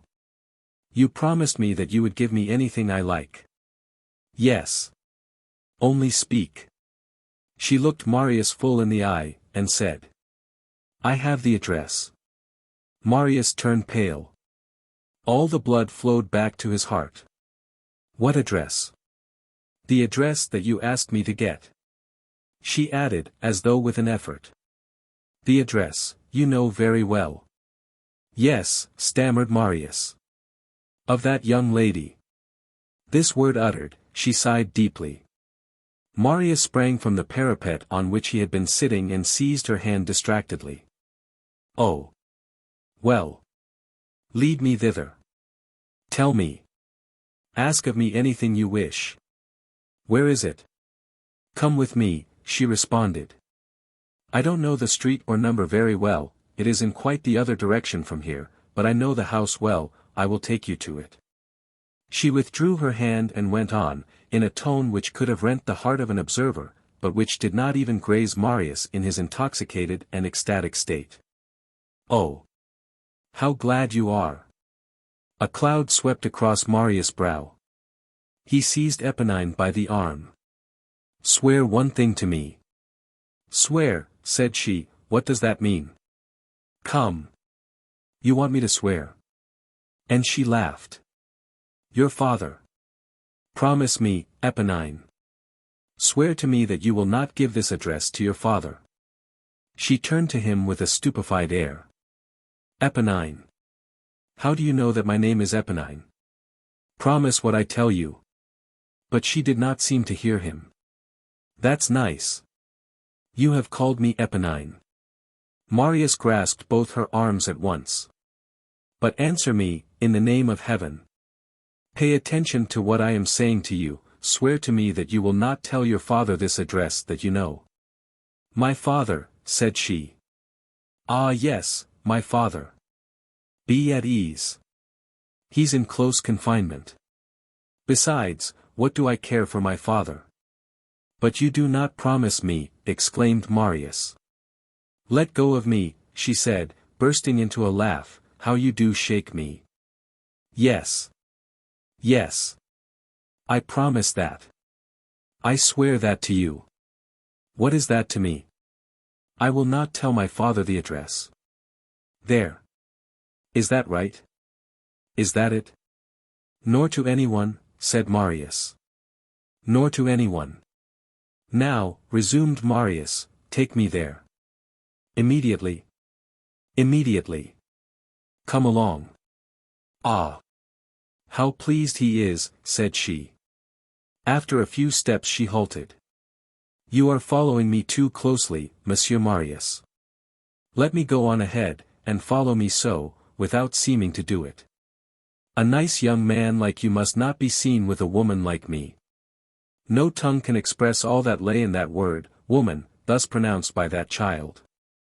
She proceeded a dozen paces and then halted once more. Marius joined her. She addressed him sideways, and without turning towards him. By the way, you know that you promised me something? Marius fumbled in his pocket. All that he owned in the world was the 5 francs intended for Thénardier the father. He took them and laid them in Eponine's hand. She opened her fingers and let the coin fall to the ground, and gazed at him with a gloomy air. I don't want your money, said she. Book 3. The House in the Rue Plumet. The House with a Secret. About the middle of the last century, a chief justice in the Parliament of Paris having a mistress and concealing the fact, for at that period the grand seigneurs displayed their mistresses. And the bourgeois concealed them, had a little house built in the Faubourg Saint-Germain, in the deserted Rue Blomet, which is now called Rue Plumet, not far from the spot which was then designated as Combat des Animaux. This house was composed of a single-storied pavilion. 2 rooms on the ground floor, 2 chambers on the first floor, a kitchen downstairs, a boudoir upstairs, an attic under the roof, the whole preceded by a garden with a large gate opening on the street. This garden was about 1.5 acres in extent. This was all that could be seen by passers-by. But behind the pavilion there was a narrow courtyard, and at the end of the courtyard a low building consisting of 2 rooms and a cellar, a sort of preparation destined to conceal a child and nurse in case of need. This building communicated in the rear by a masked door which opened by a secret spring, with a long, narrow, paved winding corridor, open to the sky, hemmed in with 2 lofty walls, which, hidden with wonderful art, and lost as it were between garden enclosures and cultivated land, all of whose angles and detours it followed, ended in another door, also with a secret lock which opened 1/4 league away, almost in another quarter, at the solitary extremity of the Rue du Babylone. Through this the Chief Justice entered, so that even those who were spying on him and following him would merely have observed that the Justice betook himself every day in a mysterious way somewhere, and would never have suspected that to go to the Rue de Babylone was to go to the Rue Blomet. Thanks to clever purchasers of land, the magistrate had been able to make a secret, sewer-like passage on his own property, and consequently, without interference. Later on, he had sold in little parcels, for gardens and market gardens, the lots of ground adjoining the corridor, and the proprietors of these lots on both sides thought they had a party wall before their eyes, and did not even suspect the long, paved ribbon winding between 2 walls amid their flower beds and their orchards. Only the birds beheld this curiosity. It is probable that the linnets and tomtits of the last century gossiped a great deal about the Chief Justice. The pavilion, built of stone in the taste of mansard, wainscoted and furnished in the Watteau style, rocaille on the inside, old-fashioned on the outside, walled in with a triple hedge of flowers, had something discreet, coquettish, and solemn about it, as befits a caprice of love and magistracy. This house and corridor, which have now disappeared, were in existence 15 years ago. In '93 a coppersmith had purchased the house with the idea of demolishing it, but had not been able to pay the price. The nation made him bankrupt, so that it was the house which demolished the coppersmith. After that, the house remained uninhabited, and fell slowly to ruin, as does every dwelling to which the presence of man does not communicate life. It had remained fitted with its old furniture, was always for sale or to let. And the 10 or a dozen people who passed through the Rue Plumet were warned of the fact by a yellow and illegible bit of writing which had hung on the garden wall since 1819. Towards the end of the Restoration, these same passers-by might have noticed that the bill had disappeared, and even that the shutters on the first floor were open. The house was occupied, in fact. The windows had short curtains, a sign that there was a woman about. In the month of October, 1829, a man of a certain age had presented himself and had hired the house just as it stood, including, of course, the back building and the lane which ended in the Rue de Babylone. He had had the secret openings of the 2 doors to this passage repaired. The house, as we have just mentioned, was still very nearly furnished with the Justice's old fitting. The new tenant had ordered some repairs, had added what was lacking here and there, had replaced the paving stones in the yard, bricks in the floors, steps in the stairs, missing bits in the inlaid floors and the glass in the lattice windows, and had finally installed himself there with a young girl and an elderly maidservant, without commotion, rather like a person who is slipping in than like a man who is entering his own house. The neighbors did not gossip about him, for the reason that there were no neighbors. This unobtrusive tenant was Jean Valjean, the young girl was Cosette.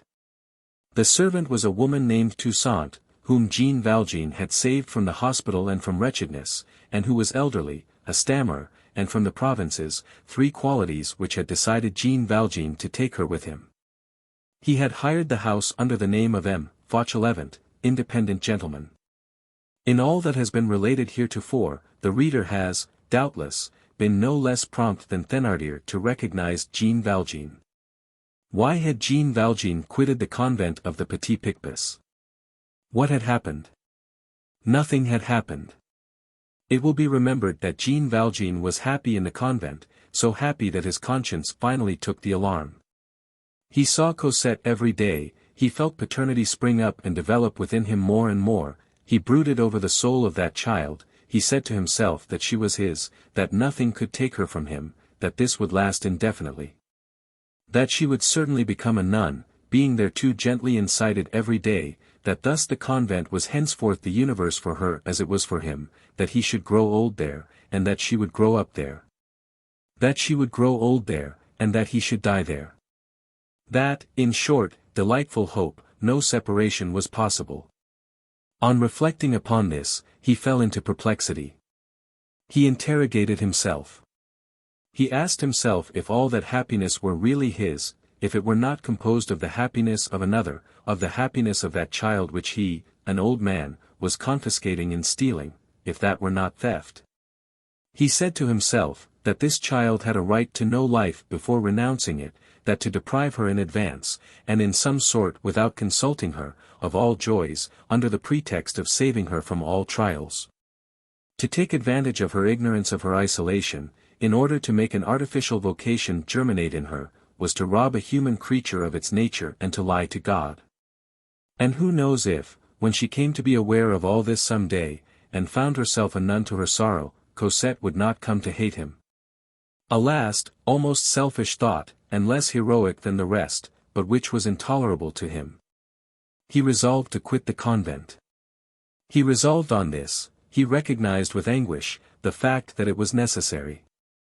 As for objections, there were none. 5 years' sojourn between these four walls and of disappearance had necessarily destroyed or dispersed the elements of fear. He could return tranquilly among men. He had grown old, and all had undergone a change. Who would recognize him now? And then, to face the worst, there was danger only for himself, and he had no right to condemn Cosette to the cloister for the reason that he had been condemned to the galleys. Besides, what is danger in comparison with the right? Finally, nothing prevented his being prudent in taking his precautions. As for Cosette's education, it was almost finished and complete. His determination once taken, he awaited an opportunity. It was not long in presenting itself. Old Fauchelevent died. Jean Valjean demanded an audience with the revered prioress and told her that, having come into a little inheritance at the death of his brother, which permitted him henceforth to live without working, he should leave the service of the convent and take his daughter with him. But that, as it was not just that Cosette, since she had not taken the vows, should have received her education gratuitously, he humbly begged the reverend prioress to see fit that he should offer to the community, as indemnity, for the 5 years which Cosette had spent there, the sum of 5,000 francs. It was thus that Jean Valjean quitted the convent of the Perpetual Adoration. On leaving the convent, he took in his own arms the little valise, the key to which he still wore on his person, and would permit no porter to touch it. This puzzled Cosette, because of the odor of embalming which proceeded from it.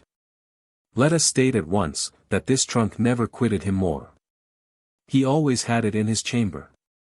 It was the first and only thing sometimes, that he carried off in his moving when he moved about. Cosette laughed at it, and called this valise his inseparable, saying, "I am jealous of it."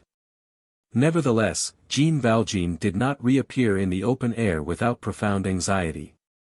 He discovered the house in the Rue Plumet, and hid himself from sight there. Henceforth he was in the possession of the name, Ultime Fauchelevent. At the same time he hired 2 other apartments in Paris, in order that he might attract less attention than if he were to remain always in the same quarter, and so that he could, at need, take himself off at the slightest disquietude which should assail him, and in short, so that he might not again be caught unprovided as on the night when he had so miraculously escaped from Javert. These 2 apartments were very pitiable, poor in appearance, and in 2 quarters which were far remote from each other, the one in the Rue de l'Ouest, the other in the Rue de l'Homme-Arme. He went from time to time, now to the Rue de l'Homme-Arme, now to the Rue de l'Ouest, to pass a month or 6 weeks, without taking Toussaint. He had himself served by the porters, and gave himself out as a gentleman from the suburbs, living on his funds, and having a little temporary resting place in town. This lofty virtue had 3 domiciles in Paris for the sake of escaping from the police. 2. Jean Valjean as a National Guard. However, properly speaking, he lived in the Rue Plumet, and he had arranged his existence there in the following fashion. Cosette and the servant occupied the pavilion. She had the big sleeping room with the painted pier glasses, the boudoir with the gilded fillets, the justice's drawing room furnished with tapestries and vast armchairs. She had the garden.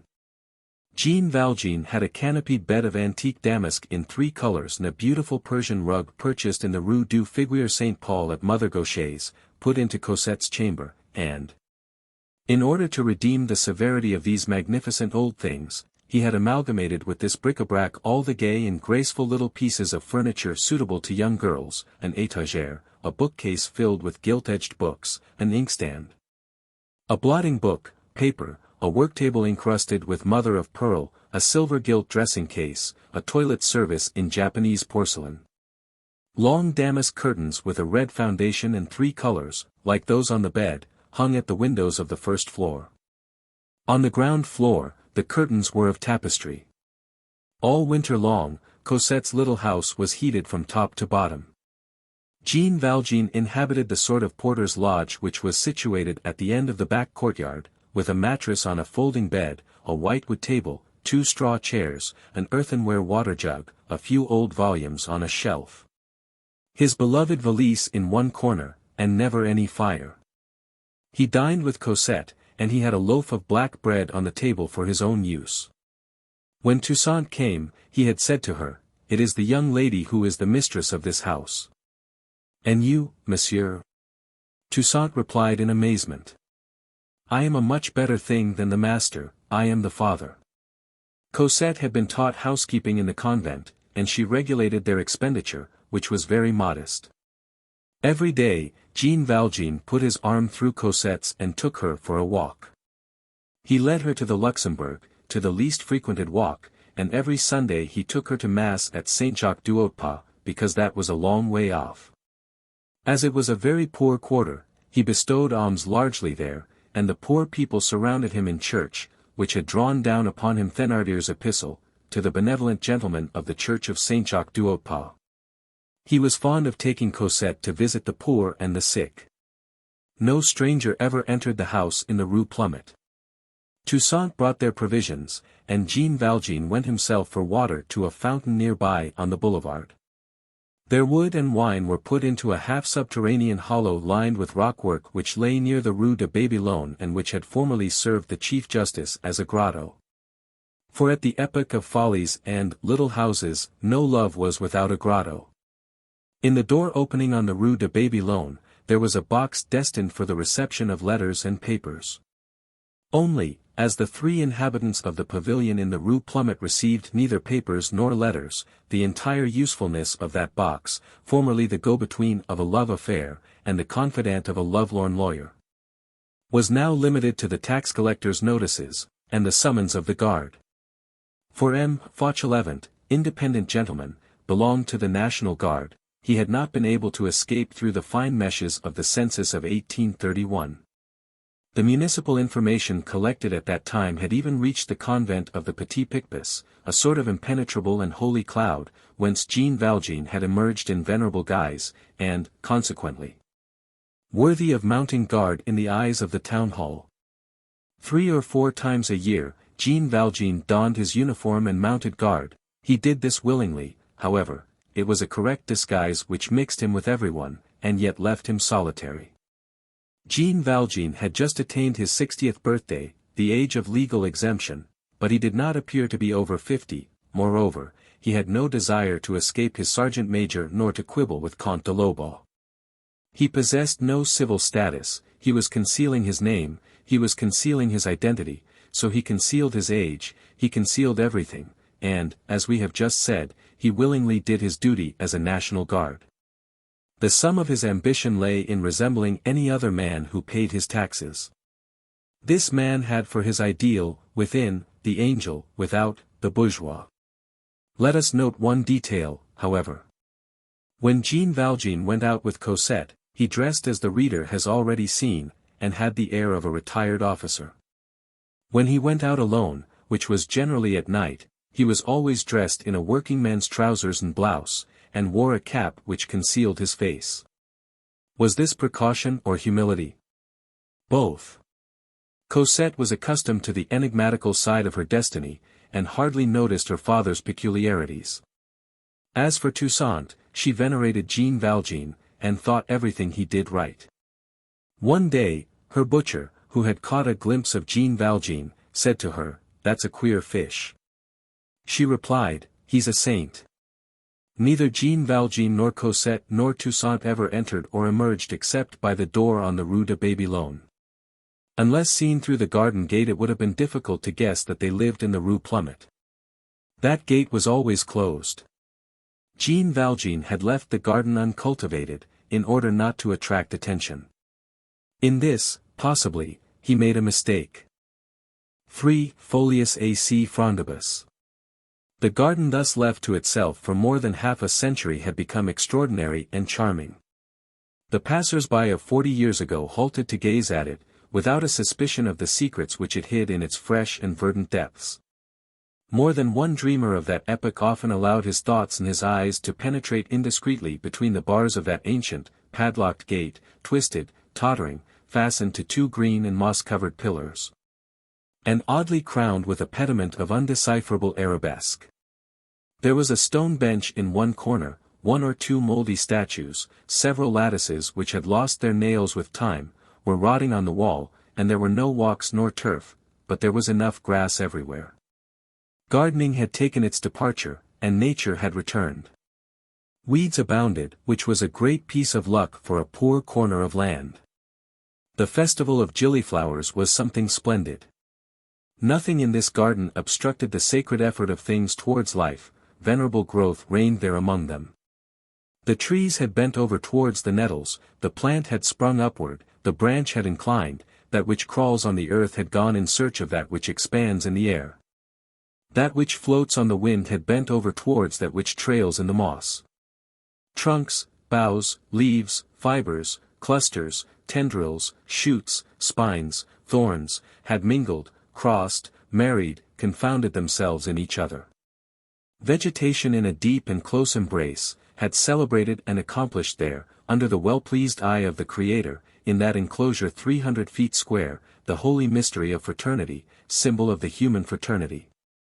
This garden was no longer a garden, it was a colossal thicket, that is to say, something as impenetrable as a forest, as peopled as a city, quivering like a nest, somber like a cathedral, fragrant like a bouquet, solitary as a tomb, living as a throng.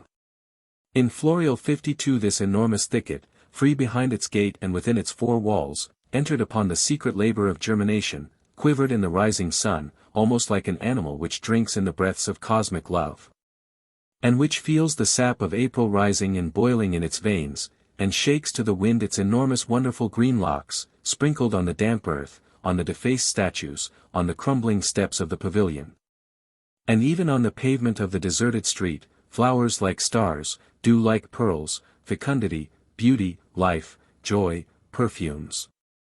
At midday, 1,000 white butterflies took refuge there, and it was a divine spectacle to see that living summer snow whirling about there in flakes amid the shade. There, in those gay shadows of verdure, a throng of innocent voices spoke sweetly to the soul, and what the twittering forgot to say the humming completed. In the evening, a dreamy vapor exhaled from the garden and enveloped it. A shroud of mist, a calm and celestial sadness covered it, the intoxicating perfume of the honeysuckles and convolvulus poured out from every part of it, like an exquisite and subtle poison. The last appeals of the woodpeckers and the wagtails were audible as they dozed among the branches, one felt the sacred intimacy of the birds and the trees, by day the wings rejoice the leaves, by night the leaves protect the wings.